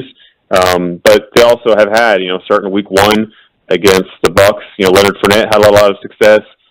Even, at times struggling to stop the quarterback, be Daniel Jones, Justin Fields, most recently. So there's a lot of film of the Cowboys having middling success, some success, but not as consistent as they want. And so it's no doubt an area that they need to continue to shore up. Hence, Jonathan Hankins' addition, not right at the trade deadline. Maybe people feel a little differently today if the Cowboys made the Hankins move today as opposed to last week.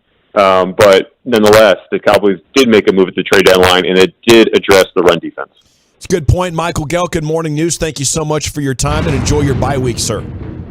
My pleasure, guys. Take care. Yes, sir. You got it. Yeah, Steele's going to be a restricted free agent. What about Tony Pollard as well? That's another interesting one where if the Cowboys want to keep those guys around, maybe, getting something done a little bit early could save you a whole bunch of cash if you're into that. Yeah, I mean, I called in to Sean and RJ this morning, and if you're not going to, if the intent is not to re-sign Tony Pollard because you think it might be too much or you don't want to give back that type of money that he might command, use him up. Yeah. Just go ahead and play him. If you want, let him run the ball 20 times a game or whatever you want to do. Should be the plan anyway. Yeah. To be honest. I mean, that's what I'm saying, though. But I think if you're interested in re-signing him, maybe long term, what happened to Ezekiel Elliott? When you look at from 2016 on, burned him up. Yeah. You burned him up, you paid him, you burned him up, and now everybody's like going, well, we need to play Tony Pollard. I mean, he's going to hit the market with plenty of tread left on those tires. Yeah. So if you have no intention of bringing him back, give him the ball 20, 25 times a game. Who cares? It's definitely my big game and my playoff plan with Pollard. Yeah, I want to make sure, I get what you're saying, Broadus, and then I also want to make sure I have the best version of Pollard in the playoffs, and then I'm really going to use him. Well, absolutely. If you want the best version of Pollard, then you keep splitting the time with the backs. Right. That's the point I would argue with you. But if your intent is not to sign him long term, use him up and let somebody else worry about the problems there. We're going to go around the NBA. Not everybody is so excited about the head coach with the Mavs. Has he gone too far or maybe back to the future? It's next in the G-Bag Nation. Stick around. We've got much more to talk about next on The Fan.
created a Classic Chevrolet Easy Pass online buying tool.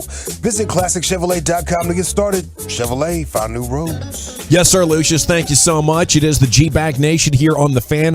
Have some around the NBA stuff here, and you know we're big fans of the Mavericks head coach, Jason Kidd.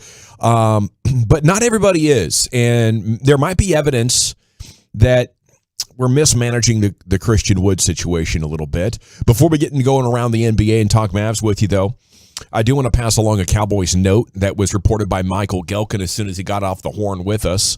He just joined us, the Cowboys beat writer for the Morning News, and he tweeted, the Cowboys waived defensive tackle Tristan Hill. They tried to shop him, but no takers were at the deadline, so the log jam cleared. And you'll be able to activate somebody else, probably Basham, and maybe free up a little bit of playing time for other guys. So there you have it. Tristan Hill's Cowboys career is over after, 3.5 years? Second-round pick. Rod Marinelli liked him, and he flashed occasionally. You know, this year, actually, he was winning in his short opportunities. His pass rush win rate would have been third best in the NFL if he had enough qualifying plays, but it was a small sample size, so I'm surprised nobody wanted to trade for him. Was it the pass rush win? What was he winning? Was he like the second for defensive for I know he run game? Yeah, I think he was the Pro best. Football Focus. I don't subscribe to all that stuff. I think you guys were saying that one day that he was the second best when it came to run win. Yeah, the rate. run Some stop. great analytics. Well, he was best on the team, and then Jonathan Hankins came here, and that changed things up a bit. But Tristan Hill, yeah, he was decent this year, but it was in limited reps. Yeah. He was inactive on Sunday, and yeah, they were trying to kind of figure out things. Remember, Gallup was inactive. They thought about him being in the doghouse. Gallimore. I'd say Gallimore. Excuse me. You know, Gallimore was inactive 2 weeks ago. I think it was against the Lions, and then he came back and played this week. And they were kind of trying to figure some things out at that, you know. And really, Tristan Hill is a under tackle or a 3 technique. Mm-hmm.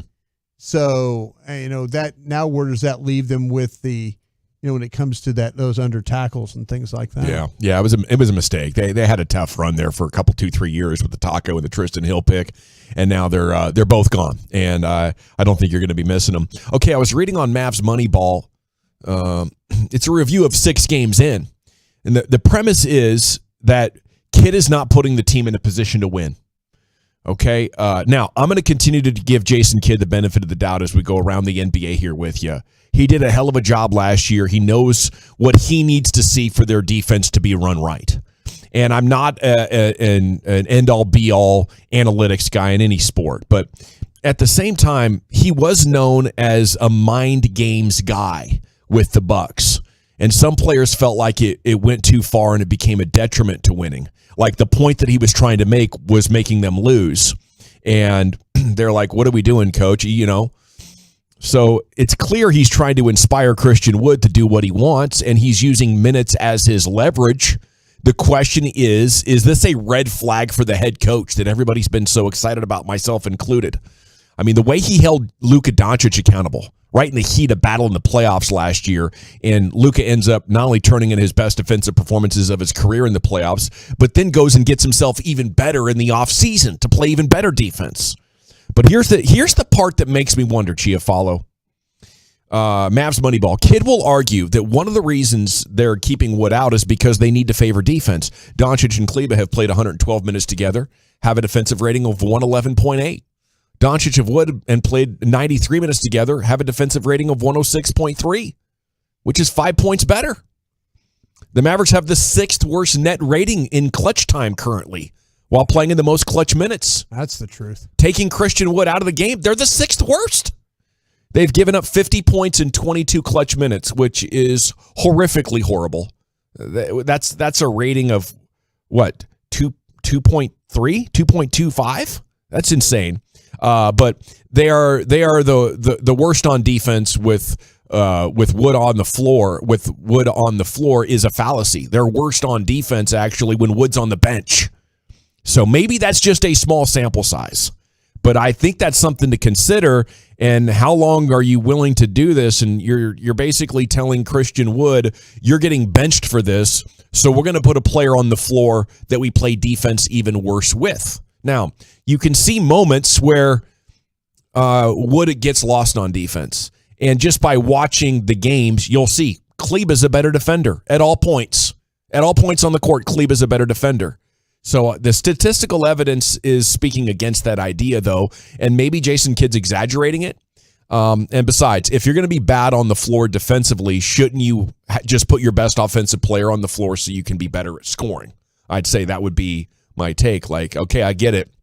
You're taking Wood off for defense, but your defense is horrible. So let's try to outscore them in the final 2 minutes instead of pretending we're a good defense still. Yeah, because you still have the issue late in games and in the clutch where it's basically just Luka playing offense by himself. Everybody's looking at him to do everything for him. And you can see it where Luka is leading the lead in league in clutch points this season with 21.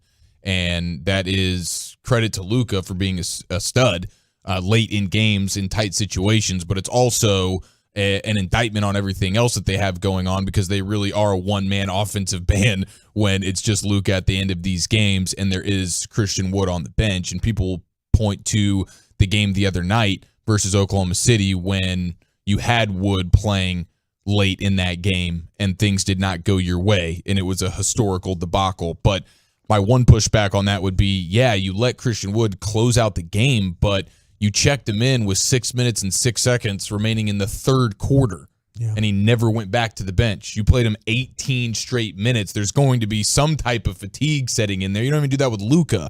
Yeah. Luka will play the first quarter of the game, and then he's going to sit the start of the second quarter. And what you saw there with Christian Wood, the rotations are a little bit wonky right now. And I'm not going to hammer Jason Kidd because we do know that he is one of these mind bleepers, and you saw that in Milwaukee.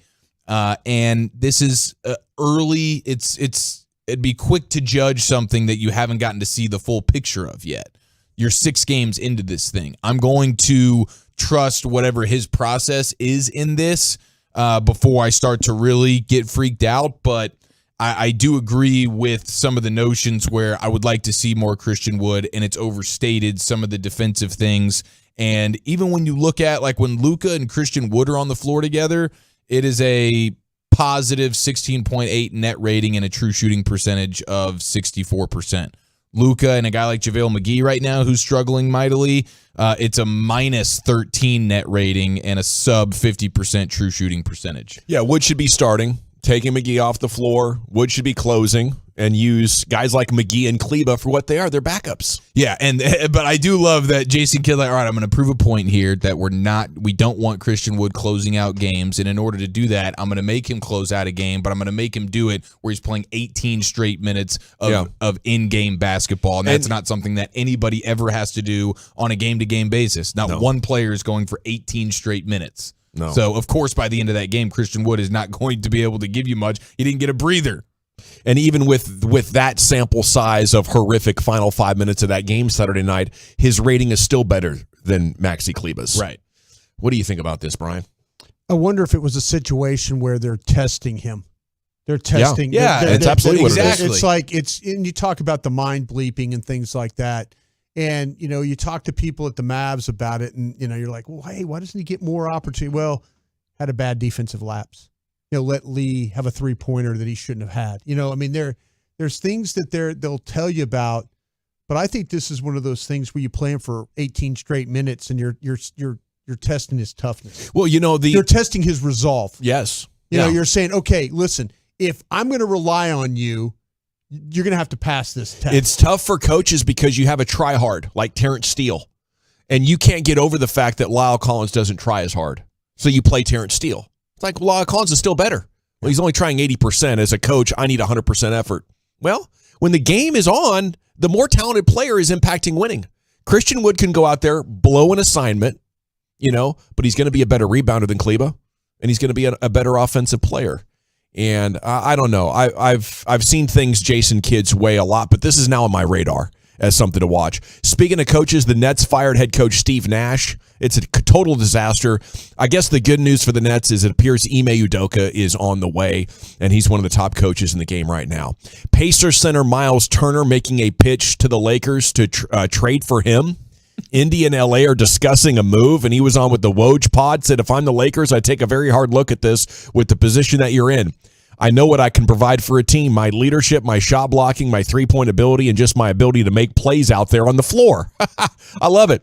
For LA, getting Turner would require giving up 2 picks, and they're trying to decide if they should do it for Turner or wait for something else. The picks are in 2027 and 2029.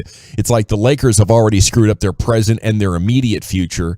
Do they want to screw up the rest of the decade as well to try to salvage this under LeBron James and Anthony Davis? I don't think I would. Yeah. I think I'd just sell everybody for picks and be done with it. For sure. I don't think Miles Turner's changing things for you, and he's a guy that's banged up plenty, and he is at the end of his contract at the end of the season. So are you spending a bunch of picks for a 1-year rental?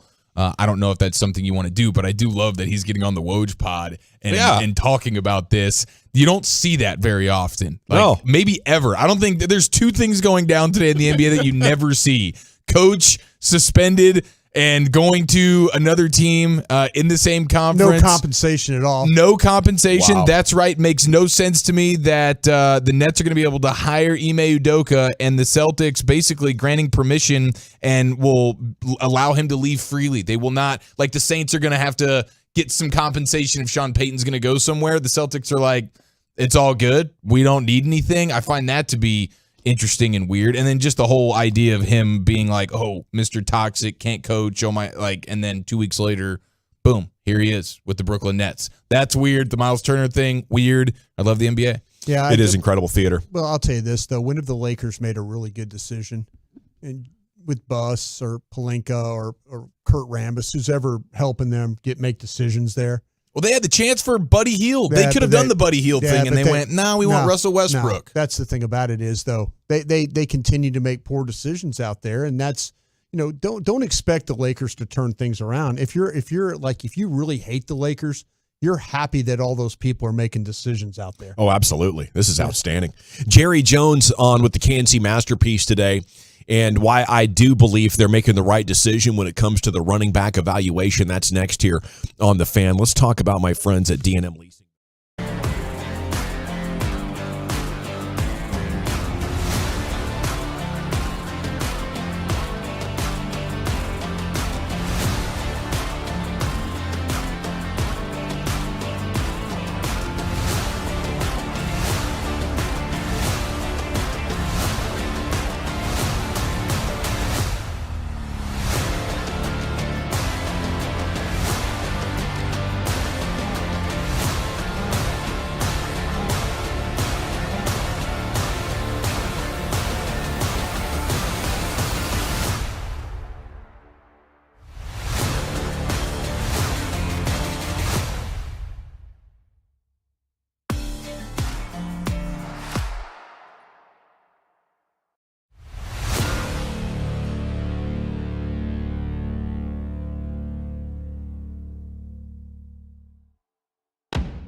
Odyssey app. From the MyFitnessStore.com studios, you're rolling with the G-Bag Nation on 105.3 The Fan. Welcome to the Nation. It's hour 3 of the G-Bag Nation here on 105.3 The Fan. Hope you're having an awesome day. We do have a tweet from Ed Werder here, friend of the show. He's friend of one of us. Yeah, he's friends of you, right? Yeah. Yeah, successfully. And, I say a lot of good things about you to him. Well, thank you, man. I try and pump you up to him. Because he's always cussing me? Yeah, he doesn't like you very much, but that's okay. That's fine. I have said some things about him. I try to be polite. I think I try to keep it professional. I think you have been. But he said some things that he started it. We're working on it. He started it. Okay. But Ed tweeted, 2 sources directly involved tell me Cowboys and Texans discuss a potential trade involving wide receiver Brandon Cooks until the final minutes before the trade deadline expired. Draft pick compensation and the $18 million guaranteed salary for Cooks in 2023 could not be resolved in time. Yeah, what do you think? They wanted to get the Texans to pick up part of that tab and take a 4 or a 5 or something like that. Brandon Cooks has been traded a bunch of times for a first-round pick. Sure. I'm surprised Houston just didn't take what they could get. Cowboys must have really been lowballing them. I'll tell you what, though, he tweeted out some stuff, too, about, I think he's calling out the front office there in Houston that they were going to, the front office probably told him, hey, we're going to try and move you today. And he was under that impression. That's why he didn't show up for practice. Or he's not happy. He had a personal day today, is what they call it. And so I bet you that they probably said, the front office guys there said, hey, listen, we'll try and move you today. I mean, just give us the day. We'll work on this. And he probably took them to their word, and they didn't get it done. So now he feels slighted by the whole situation. Yeah, it's tough. If you're Brandon Cooks, obviously you went out of a bad situation.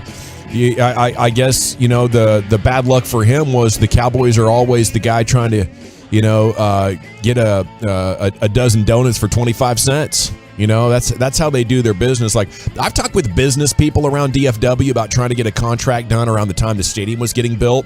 And let's say your services are like worth $500,000. They'll be like, yeah, we'll give you $250,000.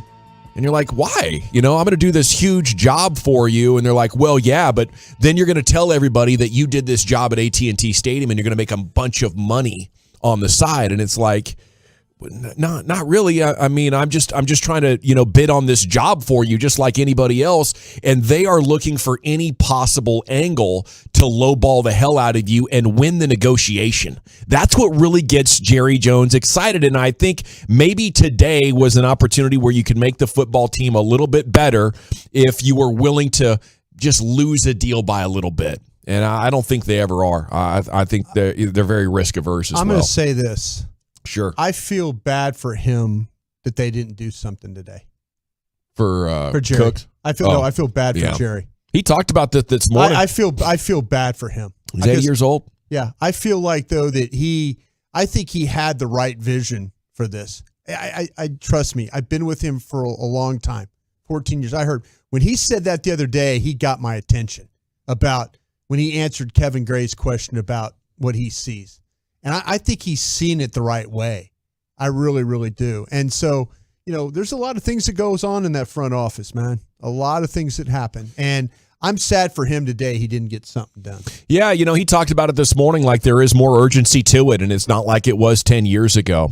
So hopefully he doesn't get this opportunity, and hopefully the Cowboys can keep this window alive. I think that's maybe the silver lining here is with this defense coming together the way it is, you're having success running the ball and even last week passing the ball without a good offensive line and with a very average wide receiver core. They're sufficient. But you lost Amari Cooper, and maybe you have enough offense here, even with Tyron Smith out. With this defense playing like it, you're heading for a 12-win season. You're going to make the playoffs in back-to-back years. Maybe a sustainable platform is here, and Jerry will have several more opportunities in the immediate future. Cut 4. Is Tony Pollard a better runner than Ezekiel Elliott? Here was Jerry Jones. No. Different runner than Zeke, and that's almost tried to say. Pick your poison. Zeke is so punishing, as we all know. That takes its toll. You want the benefit of the run game, apart from having to adjust to stop it, which opens up the passing game. Apart from that, there's the physicalness of the run game. And now that does take its toll. And so if you can establish that with the physicality that goes with it, then you've got a good chance to be at the end of that ball game to be more dominant.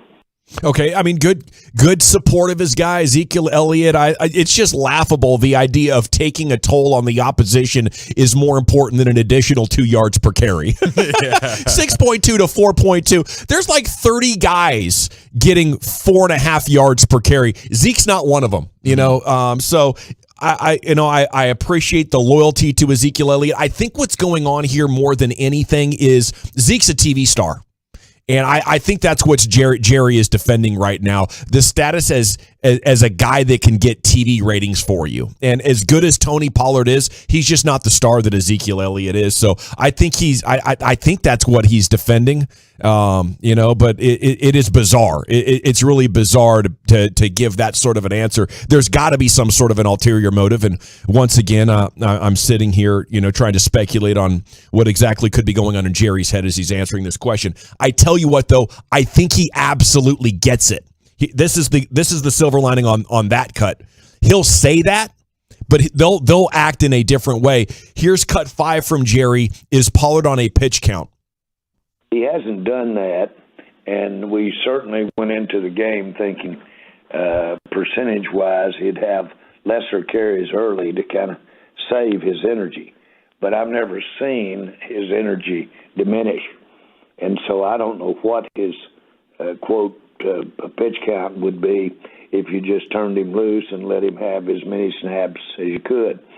But I haven't seen him tail off in any way with his with the thing his trademark, and that's his burst, and that breaks tackles, that quickness that he makes his cut with almost in midair. I'm not seeing that diminish with more carries. But we haven't had him carry the ball over, 16, 17, 18 times. Yeah, I think that's got to be a point of conversation internally. Like, you know, we haven't even pushed to how far it can go. We keep thinking he's going to lose his freshness. Jerry says we haven't seen that yet. To me, that says internally they're talking about pushing his carries even further, because the more you ask from him, the more he just keeps on delivering. And if you're the Cowboys thinking about giving Tony Pollard more carries, I think you're heading in the right direction. I sure hope so. Yeah. And in the game, when you're in a tight game or you're in a big game, playoff games, that's the guy that you have to lean on. Pollard is, and they talk about the physicality of Zeke and the bruising aspect of it. One, you didn't really need that at all versus the Bears on Sunday. You got by just fine. Pollard was still his usual explosive self, but he's also physical. He leads the league in yards after contact right now as a running back. True. This guy, we talk about Pollard like he's the outside speed runner. He's the lightning to Zeke's thunder, and it's just not true. He breaks tackles plenty, and he gets more yards than he's expected to, better than most in the sport. And so he is a physical running back, but he also brings the elusiveness and the burst and some really nice vision. Pollard is extremely well-rounded. There's not really a weakness to his running style. So I don't know that Zeke is necessarily more physical than Pollard. Pollard's better at breaking tackles and getting more yards. Yeah, it's not even close, really, if you look at how they run and how much of an opportunity you're giving up. Because on any given play, he's shown the ability to take it all the way. Yeah, use him up. Yeah. Cut 3 here from Jerry. Just general thoughts on the offensive outburst Sunday against the Bears. Yeah, let's give our kudos to the offensive line, the protection. That was really good. One of the things that Zeke's absent worried us the most about was the protection of the passing game. We executed that beautifully. I thought our offensive line, frankly, had as good a game as I've seen them have in a couple of seasons almost. But thought we played well there. I really liked the way we used our tight ends in this game. And, of course, Dak was getting that ball out quick. He was getting that ball out on the move for the most part. So it opened it up, and we got it going. But again, Tony Pollard made a lot happen. And so I think we've got to remember that. He creates opportunities, breaks tackles, that quickness, that burst that he has, and really adds to our run game. You look at all of that, and that's the best we've done. Yes. Okay, that's the cut that I was looking for as I was trying to make this point about why I believe Jerry Jones and the Cowboys internally know what time it is, and it's Tony Pollard time. Tony Pollard made a lot happen. The way that he stresses the word made, he says, we got to remember that, okay? This, to me, is a clear indication that, listen, Tony Pollard did this stuff not because massive lanes were opening up. That's something special that Tony Pollard can make happen. He creates opportunities. The way that Jerry Jones stopped down and emphasized those words, breaks tackles, that quickness, these are things that Ezekiel Elliott cannot do. And I don't think it's a coincidence at all that Jerry Jones is choosing to emphasize and put extra energy into those words while discussing this whole running back situation. He'll say what needs to be said to protect Zeke's status in the locker room as a TV star for Cowboys fans that love 21 and buy up all the jerseys. But that's the evidence right there that this organization is definitely paying attention. This ain't like last year. Okay, and I think that's something we can rejoice in. How about 6? Is Zeke the main running back because of how well he can block? Here's Jerry on that. Well, it's always been underappreciated. Now, it's not underappreciated when you see who makes the team, and when you see younger backs come in and have to handicap them because they don't have the nuances of the blocking down.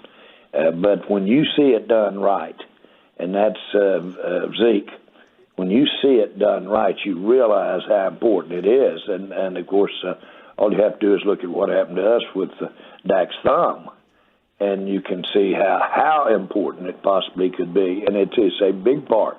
Running back is a big part of the protection of the quarterback.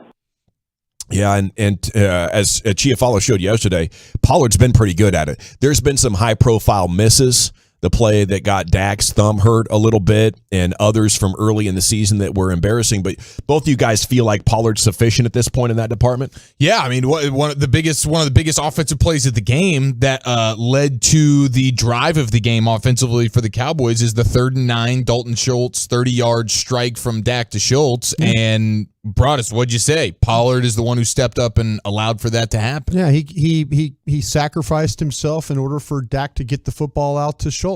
So absolutely give him credit for that. Yeah, I'm looking forward to the game where he carries it 33 times and 30 times and 28 times and 27 times and 26 times. I'm looking forward to that. Yeah, I really am. If that's if those are the numbers for Zeke. Those are the high numbers for Zeke for his career carrying the ball. Yeah. 33 times, 30 times, 28 times, 27 times, 26 times. Yeah. Those are the high numbers. I'm looking forward to it. I'm going to see Tony Pollard carry the ball 33 times. I do. In the playoffs? No, or just in a wouldn't he be worried about getting hurt? Just a regular season game. I know, but he could get hurt like that. Well, see, I want to keep him fresh. I want to make sure we win games, and then when you get to the playoffs. No, man, you got your back here, man.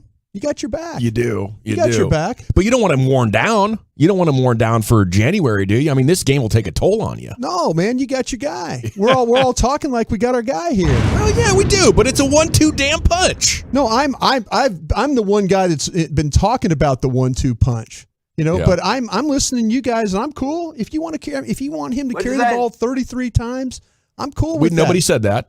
Nobody said that. No, we're talking like that. We want to see him carry the ball more. Yeah, we want to see him carry it more than Zeke. Yeah, but we don't. But Zeke, we don't want him worn out for January. That's what I'm saying. Zeke carried the ball 33 times in a game. Carried it 31 another time. Yeah, that wasn't right. It's career. I'm just talking about his career. If we're talking about the primary back, which Zeke has been throughout his career, Zeke has carried the ball 33 times. Oh, we didn't talk about him being a workhorse. We just want it more than Zeke. Like a 2-to-1 split. How many do you want? Like 20-10. 20-10. Well, 20-10. Why not? Don't be cheap about it. Go 25. You Well- guys, I mean, he's averaging 5-something yards a carry. Right. Well, most running backs. Heck yeah, let's hand him the ball. Most running backs get hurt throughout the year. Oh, this because guy they're breaks used too much. tackles. This guy's a he avoids. What are you doing? I'm not doing anything. You're I'm winning football games with the way you're doing it right now, so you don't Are need you? to do it. Oh, Yeah, you okay. are. Oh, I just Absolutely want to you make are. sure that's what we were doing. You are, here. yeah. You're able to beat the Lions, No, and wait. you're able to beat. Pass you're able to beat a blocking? couple. No, give him the ball 33 times, bro. Let's see what happens. But he can maybe there's no rush for point in doing 300 that. yards doing that. No. Correct. Yes, Let's he go probably for it. could. He Yeah, probably you guys, could. But no, you don't. you guys got the plan. But Broadus, you know Let's go. you don't go for it on November 1st. You know that better than anybody. know. What do you mean No. go for it? What are we going for? Why give him the ball 33 times in November Because when he's you're able averaging- to split it up? He's averaging 5 yards a carry. Yes, of he course. could get that's what 150 yards a game. Yeah, so when I think he could do it. So when you're in a tight spot, Yeah. then absolutely he's the guy. In the big game against the Eagles, he's the guy. In the playoff games, he's the guy. You But got me convinced, man. This is the guy. This is our guy. He is the guy. We'll talk a little bit later on how good Tony Pollard is. Well, like, screw you. has he sneakily moved into being one of the top 3 or 5 running backs in the game? How many guys would Sure. you rather have than Tony Pollard? I don't know what Broadus is doing over here. No, he's working a hell of a troll. godding. He's been around is. Bobby Belt He so just much. says I God got knows no, I'm a man. troll. He's doing Yeah. No. Hey, you're good. Don't Don't ever throw the ball again. What was the sentence that hurt you, Brian? Let's run Wildcat offense with Tony Pollard. No. Let's make him Christian McCaffrey. He can run the touchdown, receive the touchdown, and throw the touchdown. Let's find a way to bench all 10 other players on the offense and just have Tony Pollard versus the other 11 and watch him go win football games. If this was a playground, we'd be wrestling right about now. Yeah, I think so. All right, let him go. Let him go. No. It's so funny because Eric will kill you with numbers, but when it's like all of a sudden it's like, no, wait, we need to have some balance here.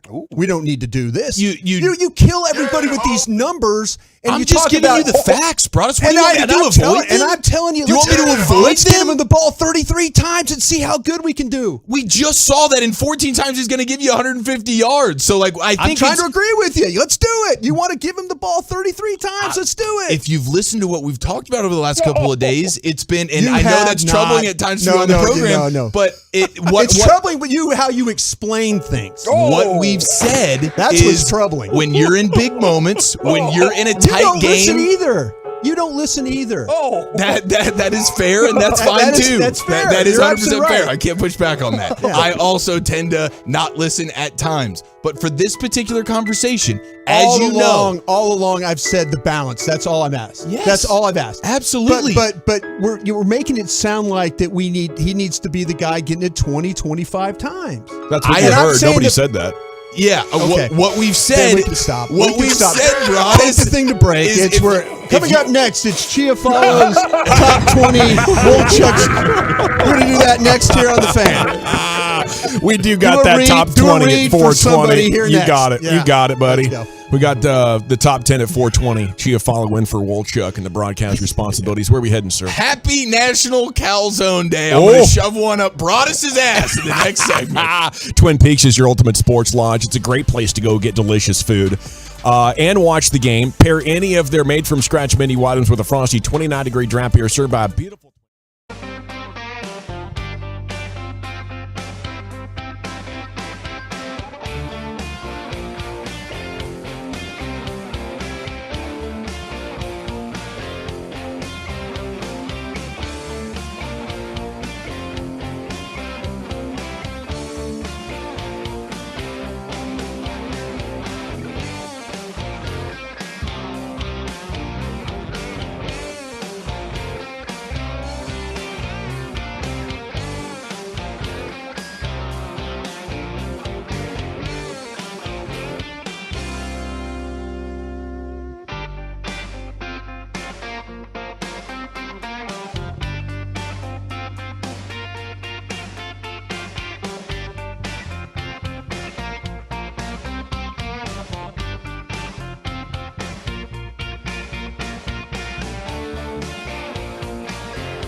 Obligation appraisal today. Permapeer.com. That's Permapeer, PIER.com. Serving DFW for over 20 years.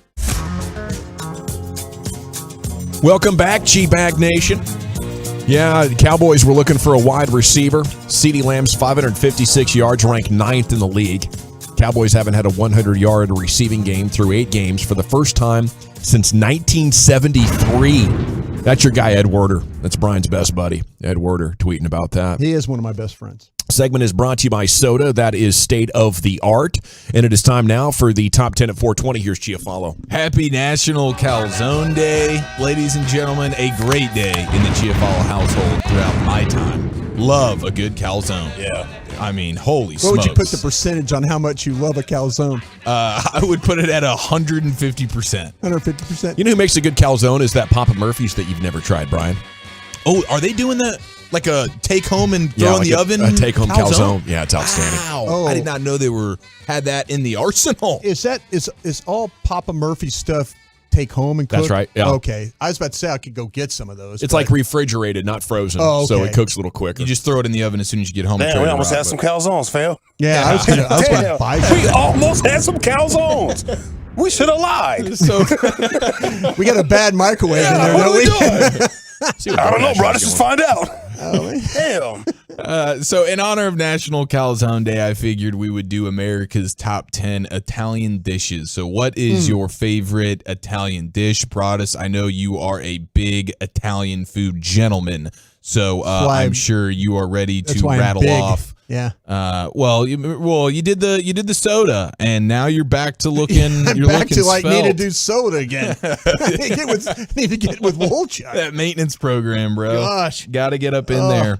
But yes, happy National Calzone Day. Would love to hear what the Tolo's favorite Italian dish is, or if they have a favorite local Italian restaurant they want to show love to. That's fine too at 877-881. Dude, there's a place in Tulsa, Oklahoma. Listen, I know this is Texas, Dallas-Fort Worth, but there's a place in Tulsa, Oklahoma called Simple Simon's. Has one of the best calzones, oh my God, I've ever had. And this little sauce they put on, it's like this little garlic butter joint. Oh, yeah. Ooh. I can taste it right now. That sounds incredible. Favorite is lasagna, though, by the way. Yeah. All respect for that. Yeah, lasagna done right. Yep. Ball game. It is tough to beat a good lasagna plate.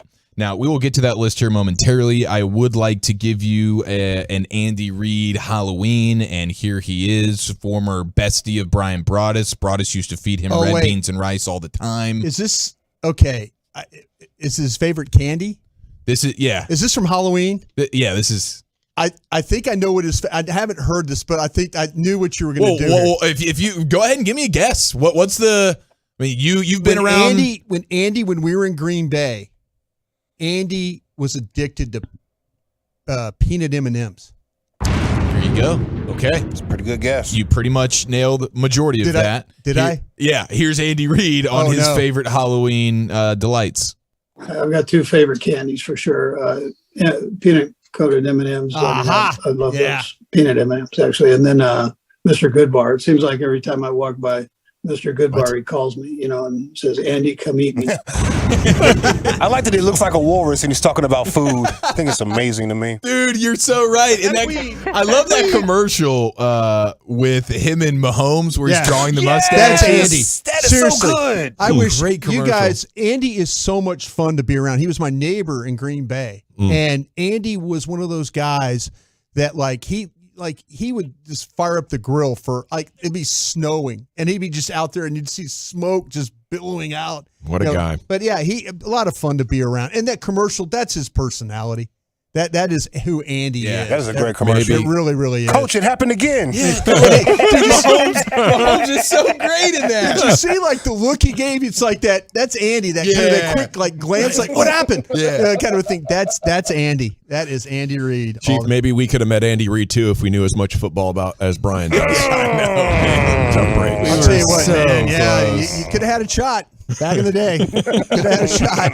If you're old and, could have had a shot. Yes. All right, how about that? The 989 says their favorite Italian dish is Tony Pollard a la carte. Yeah. 35 slices of it. Hey, the Mr. Goodbar is a peanut M&M. It's just repurposed. Is that the yellow one? The yellow package? I The yellow forget what it package? consists of, though. What? It's chocolate It's and- just peanuts Yeah, with like no a chocolate bar on it. Yeah. Oh, okay. Yeah. All right. Somebody said there's a Simple Simons in the Metroplex.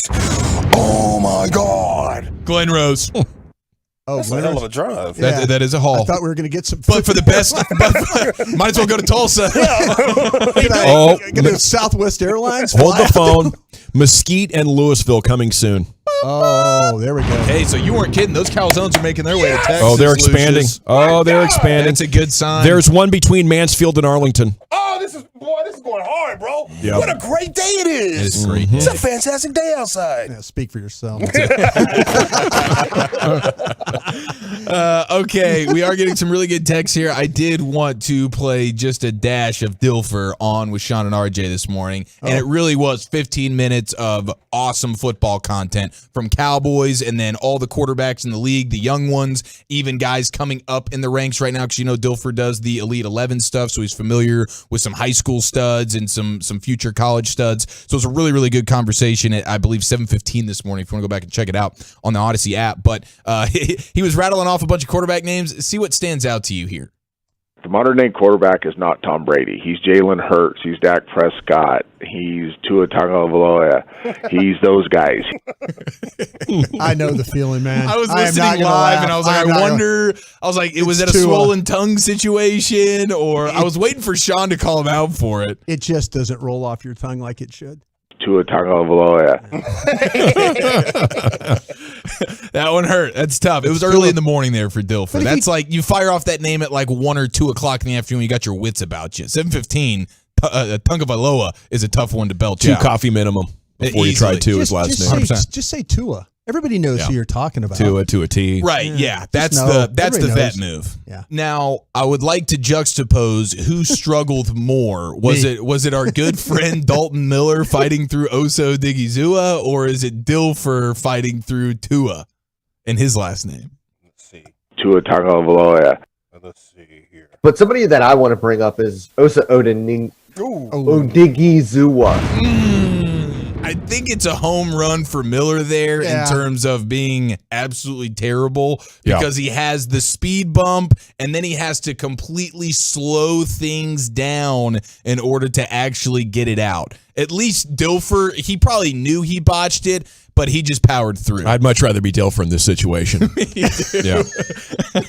As would I. But I do love. Are you saying both on a of those personal level sounds. here? Well, I don't know. Dalton seems like he's got something good going on. Got a good wife and all that, living in Portugal, and he's about 20 years younger. Yeah. He's got a full head of hair. Dilfer probably has like $20 million in the bank. Sure. Yeah. So I don't know. It's a tough call, Brian. Osa Odening. Yeah. It's so bad. Now, to be fair, when we were doing Dalton Miller segments in the nosebleed seats, it was about 9:20 at night, usually on a Wine Wednesday for Dalton Miller, and he might have dipped into the Shaman. Okay, so there was a lot going on in between the ears of Dalton Miller at 9:20 on a hump night during the football season with the nosebleed seats. But that is legendary sound that will live on in infamy forever. And then I do want to also squeeze this in if possible, because Dan Orlovsky absolutely ripped into Zach Wilson, the Jets quarterback, and it was pretty mean, and it's great. And here he is, Dan Orlovsky. Everyone knows that I like Zach Wilson as well. If I was in Zach Wilson's quarterback room right now, this is what I would say to him. It's time to grow the fudge up, dude. It's time to grow up. Dude. You're not in the Mountain West anymore, champ. Yeah. Okay? Gary Kubiak called me over as a young quarterback one time and said, you got to understand, man, that when you have that ball in your hands, you have everybody else's job in our building. Livelihoods, yeah. It's not just yours. Yep. It's everybody. There's a difference between carelessness and aggression. There's a difference between confidence and ego. Right now, you play with such ego, such carelessness, such recklessness with the football. And there's moments in that game where you sit there and go, that's what it looks like. There's that second-round talent. But these decisions are unbelievably reckless. You don't have to do this anymore, Zach. You are a talented enough player, and there's 70 snaps a game. This means you have to grow up, because right now you're holding your football team and certainly your offense back. You ain't playing against the Mountain West anymore, dude. This is the NFL. And guess what? At some point, your organization's going to look at you, and I get that you're young, and I get that you're talented, and they're going to say, you ain't the guy. Boom. Just like they did me. Guns a-blazing, Dan Orlovsky. He says, grow the fudge up. Yeah. Which is just a legendary line there from Dan. That was good broadcasting. Yeah. Yes. I appreciate that broadcasting from Dan. But, yeah, I think it's tough to figure out how to put the right amount of risk in a quarterback's mind. And just because you're asking him to do something doesn't mean he's capable of doing it. I think I'd be real careful if I'm bringing up my playing days and trying to draw analogies to that. Oh, yeah. It's a difficult thing. So does that mean you didn't grow up, Dan? Right. I mean, what are we saying here? It always goes back to bite Dan, because then over the weekend he tweets out, because he was in London calling the game that ruined Broadus' entire weekend, and will have Broadus committing a survivor pool payoff bet, that Broncos-Jags game. It was on ESPN Plus, and so Orlovsky was in London, and he was trying to find a way to watch the Thursday night game of last week. He's like, how can I get Prime Video in London? I guess it was a weird deal for him. You got to get the VPN. He tweeted it out asking the public, and someone responded back and says, Twitch, and just search up Prime Video. So use Twitch. Oh, and cool. Orlovsky goes, WTH is Twitch. Twitch responds to Orlovsky with a freeze frame of the moment where he's standing out of bounds, still looking to throw the ball, with the referee already giving the safety motion with his hands, and Jared Allen, the legendary Viking, laughing hysterically. And you still have Orlovsky holding the ball ready to throw 4 yards out of bounds. And they say, WTH is this, Dan. That's how Twitch responded to Orlovsky. So epic. Great trolling all the way around. Okay, quickly here, the top 10 list. Happy National Calzone Day. Number 10, best Italian foods according to America. Baked ziti comes in at number 10. To me, that's an underrated dish. Small meatballs. I think Tony Soprano's wife was good at the baked ziti. She was. Yeah. She was. Right. Absolutely right. And my amazing mother is fantastic at the baked ziti. I'm telling you, boys, when I walk up here one day with a big, giant casserole-style looking plate, that's the ziti. The ziti, you guys are not going to be upset. The cannoli comes in at number 9. Big fan. Nice little dessert, yeah. It's delightful. A little bit of coffee. Hello. Hope this is Dean Martin. Spaghetti and meatballs comes in at number 8. Oh, yeah. Just traditional pizza coming in at number 7. The calzone is number 6. Wow, calzone better than pizza, I guess. The carbonara pasta. Yes. Is not familiar. Pretty dang good. That's the one Parmesan, where you're going to have noodles and Parmesan cheese. Yeah, and I think you're going to have some bacon in there too. Like there's going to be the chicken. Yeah. It's usually there's the bacon inside of the fettuccine pasta, and it's pretty dang on point. Highly recommend. Let's see. We have coming in at number. Geez, it's all over the place on me. The cheese ravioli coming in. Lobster's good. Number 4. Yeah, ravioli's incredible. The meatball coming in at number 3. Garlic bread at number 2. And number 1, lasagna. There it is. There you go. Yeah, the garlic bread's amazing. Garlic bread, bro. Oh, with any meal, anytime. Carbonara, you talk about, it's the pork. It's pork jowl. Okay. Is what they're talking about on that. Yeah. A pig's cheek. Yeah. Who would have known? Quite delicious. Alrighty, salute to by the way, the folks out there in my neighborhood last night in Sunnyvale. I went by 2 different spots that had food. I enjoyed some delicious tamales, and then in another spot there were some street tacos. I vote for that for the next Halloween trend. You dirty just set up in your front yard, hand out candy to the kids, and have like dinner snacks or tacos for the adults. It was massive. They won major brownie points. Okay, when we come back, G-Bag Nation, Barnwell has graded the trades, what there is to learn about the Cowboys acquisition, and what you need to know about Robert Quinn to the Bird Turds. That's coming up next here on The Fan. But, hey, you know what else is coming right around the calendar? That's the holiday season. I have a couple of things to keep in mind about Diamonds Direct, my favorite place.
can install new insulated glass in existing frames for less than you might think.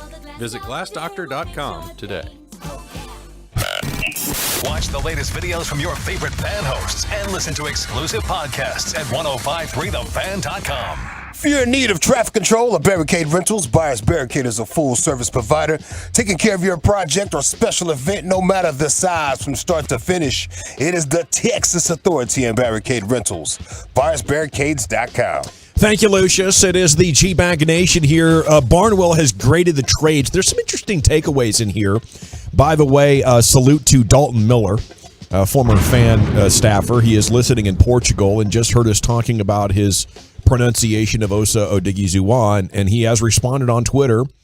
So salute to you. Looks like he's got a Euro hairstyle flowing out there living in Portugal. Yeah. Odigizua. Yeah, he's growing the hair out, man. Looking good. Looking He does look good. Yeah, we'll have to give it on the show here pretty soon here to discuss football. Segment is brought to you by Metter Dodge Chrysler Jeep Ram.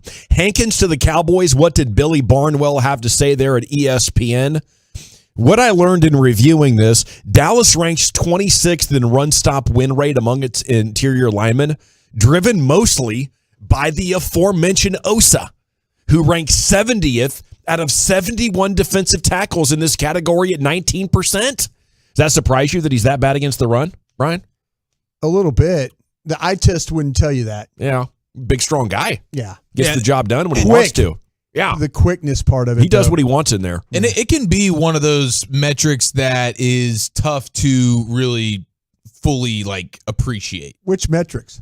The win rates. The win rates? Yeah, like the Bears were one of the best run-stop win rate defenses in the sport, but teams are running all over them. Yeah. So it doesn't always make a ton of sense. Okay, Hankins' 33% run-stop win rate would be tied for 39th among 71 defensive tackles this season. Do you sense he's retreating from his numbers, Brian? No, I think it's funny.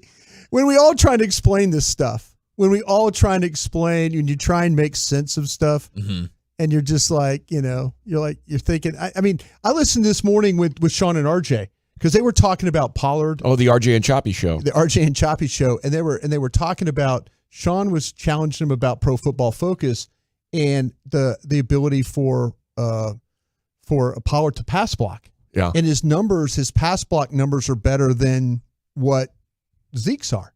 And Choppy was like, well, no, Zeke's better, But no, your numbers tell you this, So this is the difficult thing that we deal with now in sports. Yeah. That, when you're trying to prove your point and you're using numbers and then it doesn't kind of jive to what you think it becomes very difficult. Because see, like if I'm watching Osa play tackle, I'm seeing a guy that's getting up the field and being disruptive and, it's not perfect. I always say that it's not perfect. But I wouldn't. Maybe he's one of those guys who's jumping into the wrong lane too often. Well, that's a problem. Yeah, that's a problem we have. That eye test will because the numbers aren't going to get you home. You got to use the numbers plus your eyes and critical thinking. I strongly believe that about analytics, especially for individuals. When it comes to team efficiency, I think those numbers are really valuable, and you can make a lot of money in Las Vegas if you have an understanding of efficiency and matchups and all that. But I think it will get you close. If you're 71st in run stop win rate, you're not good at it. You might be slightly below average. You might not be the second worst in the entire sport, but you ain't good at it. But see, then you look at, and I believe this. I'm sorry, Eric. I'm not going to put you on I'm not trying to put you on the spot on this one. But I think there was one time that you said about Tristan Hill had a high win rate, and I don't know if it was pass rush win rate, pass rush. It was after the Hankins trade, and it was just noting that Jonathan Hankins is coming to a D-line that doesn't have a lot of great run-stop win rate kind of dudes, except Tristan Hill was the best on the team, but even he was still middle of the pack across the NFL. He was just, in terms of the Cowboys' defensive tackles, the best when it came to that particular metric, but it wasn't like Tristan Hill is one of the best in the sport. It's interesting you bring up Hill because he was also the best at pass rush win rate. He didn't play much. It was a tiny sample size, and it might have been like in an ideal matchup that kind of skewed those stats, but he's no longer a Cowboy. If you missed the news about an hour ago, they decided to move on from him. Okay, how about the trade of Quinn to the Eagles? What can we learn from Barnwell's take on this? Quinn's a pass rush win rate Hall of Famer. He boasts 2 of the top 5 and 4 of the top 20 pass rush win rate seasons at edge over the last 5 years. He has just crushed it when it comes to getting pressure. I mean, he's approached 20 sacks twice in the last 5 years. Just stupid. So what's going on this year? His 17% pass rush win rate at edge only ranks 23rd. Yeah. Okay? He has only 1 sack. He has been double teamed on 29% of his pass rushes this year, which is a huge jump from 19% double team rate faced last season. So they have significantly increased the double teams on Robert Quinn and almost shut him down. The thing is you have to commit extra bodies, and against that on that Eagles team, you can't. Those other guys are going to punish you, aren't they? Yeah, you can't. You got a single block. A lot of, or you got to pick who you want to have. To me, this is where all of a sudden I think the Eagles and Howie Roseman and those guys, that maybe wasn't the eye test for them this year. It was the eye test last year when I think he's the all-time leading sacker in Chicago Bear history. Damn, with what he's done with quick his work numbers last year. Maybe for a season. Because he had like 18. Exactly. Like, so to me, that's where they're probably looking at that, but they're also probably looking at these metrics that you're talking about, and you're like, well, he's getting double teamed with the Bears. He's not going to get double teamed with us. Yeah, you can't. Somebody else is going to get you. So the other thing about Philadelphia, if this works out well, the Eagles will have the option to keep him for non-guaranteed money, $14 million next year and $13 million in 2024. So we really need to get that shut down. Hopefully Robert Quinn hit a wall at 32, which is not uncommon at all for NFL defensive linemen. Suddenly their career as a good player can just be over in one off season. We got to run, G-Bag Nation. Now, I do not want to trigger Broadus again. As good as that last segment was back there at 4:30, we got to talk about how special this runner is. Is it possible you would prefer no other player at his position in the entire NFL? Let's discuss that. Take a look at the topic tree around one Tony Pollard here coming up next on 105.3 The Fan. I got to talk about a different nation, though. It's Window Nation, and these guys are amazing.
Dallas-Fort Worth. Let's go, Cowboys. Always live on the free Odyssey app. From the MyFitnessStore.com studios. Let's do this. You're rolling with the G-Bag Nation on 105.3 The Fan. Here we go. It is hour number 4 of the G-Bag Nation on 105.3 The Fan. Hope you're having a great day. How special is Tony Pollard? Okay, here's a guy who came into the league. He was unassuming for the first 3 years. He was buried in the rotation. And now he leads the league in yards per attempt. Do you feel like, there's like a Micah Parsons presence or an Ezekiel Elliott, his rookie year type of presence on this football team that has snuck up on us? Maybe it hasn't snuck up on you. Maybe you knew he was this great all along. At 877-881-1053. General at your service. Have multiple branches on this running back topic tree. Please stick around. It's Brian Broaddus, former Cowboy scout. He'll tell you all about the traits and how, Chiafalo and I want to run him 33 times a game. So stick around for that. You do have Lucius Alexander, the Pimp Cup. I would. Carter Freeman is coordinating your video. And the aforementioned Eric is riding along here with you as well. Please leave your name and city you're texting from. Jump onto Twitch or YouTube. Okay. Would you rather have him? I'm just going to give you some running backs. Okay, you tell me. Would you rather have Tony Pollard or the other one of the other 2 running backs in the NFL averaging 6.2 yards per attempt? That's Travis Etienne Jr., Brian. Pollard or Etienne? I would rather have Pollard here. And why is that? What do you like about his game? I tell you what, I think with the thing with Pollard, to me, I wish they threw the football to him more. Yeah. I wish they found ways to, and maybe kill him more. Maybe they figure that out. I know we got, half the season and some playoff games, hopefully to kind of, but man, if you get him the ball in space, as we've seen, yeah. We talk about the missed tackles, things like that, how he makes people avoid him. Yards after contact, those kinds of things. They're all super numbers. He's 6 foot. He's 209 pounds. Get the ball to him in space on plays like that with just throwing him the ball. I think there's so much more you can do with him. Mm-hmm. And so that's why I think I would take him over ATN. Chiafalo, here's the other top 10 running backs in the NFL. How many of these guys are you taking over Tony Pollard? You got Etienne. Khalil Herbert that we just saw with the Bears. He's at 6.2 an attempt as well. Rashad Penny's at 6.1. Aaron Jones, 5.9. Cordarrelle Patterson, 5.9. Breece Hall. Obviously, he's hurt now. Yeah. But with the Jets, he was blowing up on his way to Rookie of the Year consideration. Yeah. He's at 5.8. And Nick Chubb and Josh Jacobs are sitting here at 5.6 an attempt. Have you heard any names so far that you would rather have than Tony Pollard? I think you're splitting hairs on a lot of these dudes. Tony Pollard really is playing like one of, and he just hasn't had as much opportunity over the years, but you've seen it in glimpses this year more than ever. You're seeing a guy who really is one of the best running backs in the sport, and there's not really an element to his game that you feel is a weakness. Maybe it's the pass protection, but it seems like we have some improvement there, and that might be that's true. An overrated statement about Tony Pollard now about the pass protection. But his running style, his ability to catch the ball out of the backfield, he was a multi-threat dude in college. Is he a wide receiver, a running back, a return man? And he's done a little bit of all of that in the NFL. So I get it if your flavor is a Nick Chubb. That dude's a monster. Josh Jacobs this year has been a really, really good player despite the Raiders struggling mightily. So there are some really good running backs. What Derrick Henry did yesterday or on Sunday against stacked boxes, and he's still just absolutely dominating over 100 yards versus stacked boxes. But I would go to bat for Tony Pollard against any one of these guys. And when you look at across the whole duration of his career, he's got the second highest yards per carry in NFL history. Oh, my goodness. At 5.3. The only ones better, Jamal Charles and Nick Chubb. My goodness. They're at 5.4 for their career. But Tony Pollard, 5.3, that's second best all time in the sport. But Brian, he mentioned Derrick Henry. Let me also throw out Saquon Barkley. You're going into a season. Yeah. You get to pick any running back in the NFL. Who you taking? See, I worry about Barkley's health. Can I circle back to Breece Hall? Yeah. Because Breece Hall coming out of Iowa State, he holds the NCAA record for most consecutive games with a touchdown. This guy, when he gets, you talk about one of the great finishers in college football, This guy, it didn't matter if it was 50 yards, 60 yards, whatever. There was plenty of time where you watched him play, and he's the same. He's a heavier, he's a bigger. Tony's 8 pounds lighter, same height, but 8 pounds lighter than this guy. But you still get that same that electric kind of make people miss. Got a little power to his game, catch the ball really well, can finish from any point on the game. I just think to me that when you're talking about hand the ball to a guy and just keep handing it to him, that Breece Hall's that guy to me. That's where that's where if you said, and I know there's some other backs. He did break down Breece Hall. Yeah, but his knee. Yeah, it blew out his knee. Unfortunately, he did, but so did Saquon Barkley. And these guys, they do get hurt. But see, that's why I'd rather have Pollard. He hasn't got hurt. Well, if you gave me a choice between Pollard and Breece Hall, you're taking Hall. I'm taking Hall, and you'd probably take Henry as well, right? Like most people are going to take Derrick Henry over Tony Pollard. Well, just because of the physical size. He's proven it over time again and again. In a one-game sample or whatever, I think that's how you have to do it, because if you start factoring in age and wear and tear and contracts and the future, then it's a different conversation. But for one game, who's your guy? Then, you could go Derrick Henry and you feel great. Nick Chubb, you feel great. Christian McCaffrey, you feel great. Yeah. We've seen that guy at Tennessee win playoff games. Running the football. Yeah. And Tony, maybe Tony gets that opportunity. Yeah, maybe we're about to see that. I mean, Zeke had a long time to try to have a 3-touchdown game, couldn't pull it off. TP did it in his first start. Okay, what are the players saying about Pollard's superstar performance? Tyler Smith, I feel like that's something he doesn't get enough credit for, is how strong he is. His stride doesn't break. His strides are powerful. That's one of his X factors, I feel like. He really opens it up. For a guy that's not super tall, he does have that long stride, and the thing that Tyler Smith notices is the power.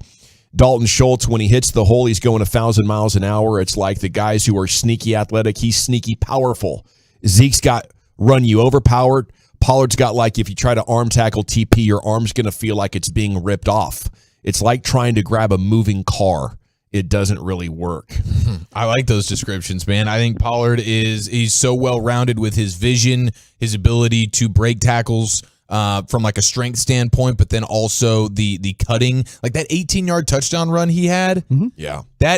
You're just a stud Tony Pollard, because you had the vision for it. A stud safety's filling it right there, and boom, you put a move on him, and that's a touchdown. If that's a Zeke play, he's probably tackled right there. You're not going from the 18-yard line to the end zone. That's what Tony Pollard can do for you. It's just this dude continues to wow you in every way. Do you want to run him outside? Do you want to run him between the tackles? Do you want to throw him the ball? He's good for all of it. The crazy thing I noticed when I was looking into these yards per attempt numbers is how many guys are over 4.5 an attempt. 30 players. Now, 3 of them are quarterbacks, but over 4.5 an attempt. 19 players are getting 5 yards or more. And Zeke's at 4.2. Smaller defenses. Yeah. I think teams are built now that they built for the era of when they were throwing the football. Then all of a sudden, look how the Bears ran the ball with a bad offensive line. Yeah. You could protect yourself if you can run the football. It's easier than ever to do. Yeah, because teams aren't built to play against the run. Well, the best teams are doing better, not great, but the Chiefs, Bills, and Niners, maybe 3 of the 4 or 5 most likely teams to win the Super Bowl, are top 5 in yards per rush attempt allowed. Okay, so the Chiefs, Bills, Niners. We know who plays inside you look at the defensive tackles for the 49ers. A lot of first-round picks in there. Yeah, that's what I'm saying, though. Chiefs, that's Chris Jones playing at that defensive tackle spot. It's rare to get good enough. Yeah. I think. And I don't know how many teams are really able to dedicate themselves running the ball against the Chiefs, because you're playing from behind quite a bit. Bills the same way, huh? Yeah, running on the Bills. Yeah, the Bills run behind. I mean, you're playing behind from the Bills too, yeah, right? when you play the Bills, you're usually playing with a deficit, and so you're not really able to commit like the Bears were on Sunday to just running the ball no matter what the score is. But yeah, you have the edge defenders, the linebackers, they're smaller and faster now, and defenses are willing to give you this. Like we've talked about it. They're playing with lighter boxes. They're playing with 2 high safeties. They're saying, we're down. If you want to go get 4 or 5 yards a carry, defenses are totally down to let you do that. The thing they don't want you to do is have 3-play scoring drives because you threw the ball over their head. Yeah, they'll give you. Defenses are telling you right now you can run at 4 or 5 yards a pop anytime you want. They want you to do that. What's the way to optimize it, you think, with team building? Like, how do you take advantage of that? You know, they're offensively. Yeah. Do you load up on the run? Yeah, I mean, it's. If you feel like this is a trend that's going to be sticking here for a little while, like this is what defenses are doing. I was going to ask you guys, what would you rather have, a really good pass defense or a really good run defense? Rather have a really good pass defense. I mean, when I talk about pass defense, it's cover and blitz and pressure and all that stuff. Yeah, I'll take that. If you got to pick one, you'll take the pass defense. Yeah, I think, ideally you're trying to get both. But if you got to choose one, and that's what the Cowboys are saying is, we built the team to get after the quarterback and it's worth it. But I don't think you should settle for one or the other. No, but okay, when it gets to the playoffs, which one's going to kill them? Which lack of is going to kill them? You're going to get killed. You're going to get killed more if you can't defend the pass. In the playoffs, you think so? Absolutely. Yes. I don't playoffs, regular season, anytime. If I can pass on you, I'm going to score a lot more points on you.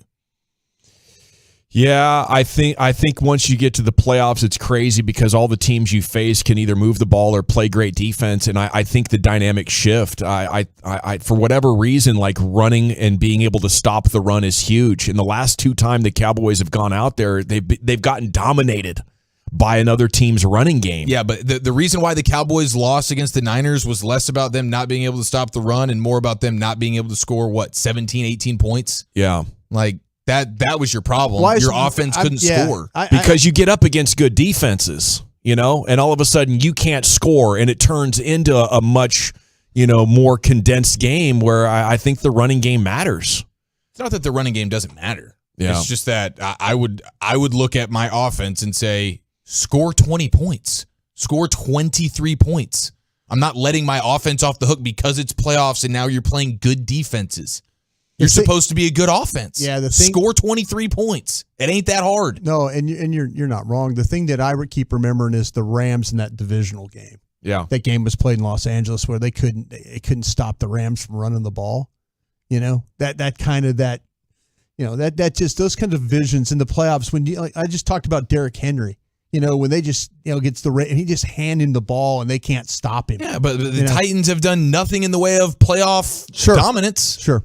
Yeah. No, it's fascinating because NFL teams are saying now you can run it all you want. Yeah. So do you want to maximize that and try to get to 7.5 yards per attempt? Or do you want to say, well, we still need the chunk play, so let's keep building offense? Like last year, the Cowboys had 3 great passing players in their wide receiver core, and it didn't equate to points. That's the problem. You come up against a good defense, and they had all of the weapons.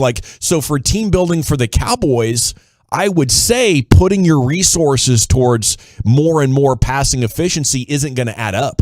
And I think NFL teams are going to face that more and more, especially with these defenses being the way they are. It's not great passers historically now that have the high efficiency numbers around the NFL only. It's guys who happen to be on teams that are committed to the run, and they're running the defenses out of those looks and then throwing the high percentage passes. So I think we're in a state of this evolving, and I want to see what happens now that defense have decided we're going to let you run. The NFL offseason coming up is going to be like the first or second one where offensive schemers know this. And what are they going to do? Are they going to continue to run, or are you going to try to pass more? And I think that's one of whoever figures that out first is going to have a huge advantage. Well, one of the big advantages offenses can do now is get that quarterback that can run. Yes, because that is something that stresses defenses in a monster way. We got to see that. We got to see that from Dak. Hey, what do you think of Jim Irsay's use of emojis while announcing a firing on Twitter?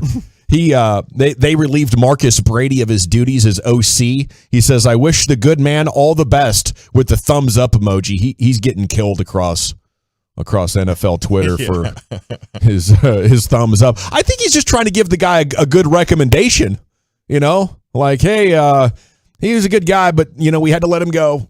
Thumbs up. Go get him, Tiger. We kind of know what Jim Irsay thinks about people that lead the organization, like Carson Wentz and stuff like that. He's like, listen, if you two don't, the GM and the coach, you don't get rid of him, both of you are going to get gone. What a disaster there with the Colts. They look like a team that was coming around pretty good. Okay, it's time to hit the expressway. 35 minutes of uninterrupted sports content. When we return, we'll get Bobby Belt coming up at 5:30, LA Live as well before the hour concludes here in the G-Bag Nation. Two of the Cowboys' top insiders teaming up for one.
Welcome back, G-Bag Nation. It is time now for the Expressway. 35 minutes of uninterrupted sports content. Let's hit it. And we'll have Bobby Belt coming up here at 5:30. We have about 7.5 minutes to get through everything that's been developing throughout your broadcast afternoon. The biggest story is the NFL trade deadline. The Cowboys did nothing, but a number of teams did. The Lions dealt tight end T.J. Hawkinson to the rival Vikings in a swap of draft picks. So that's got to be tough for Detroit fans who are watching Hawkinson. He was having a nice little career, but he's going to Minnesota for nothing but a swap of late-round picks. The Bears acquire Chase Claypool from the Steelers for a second-rounder.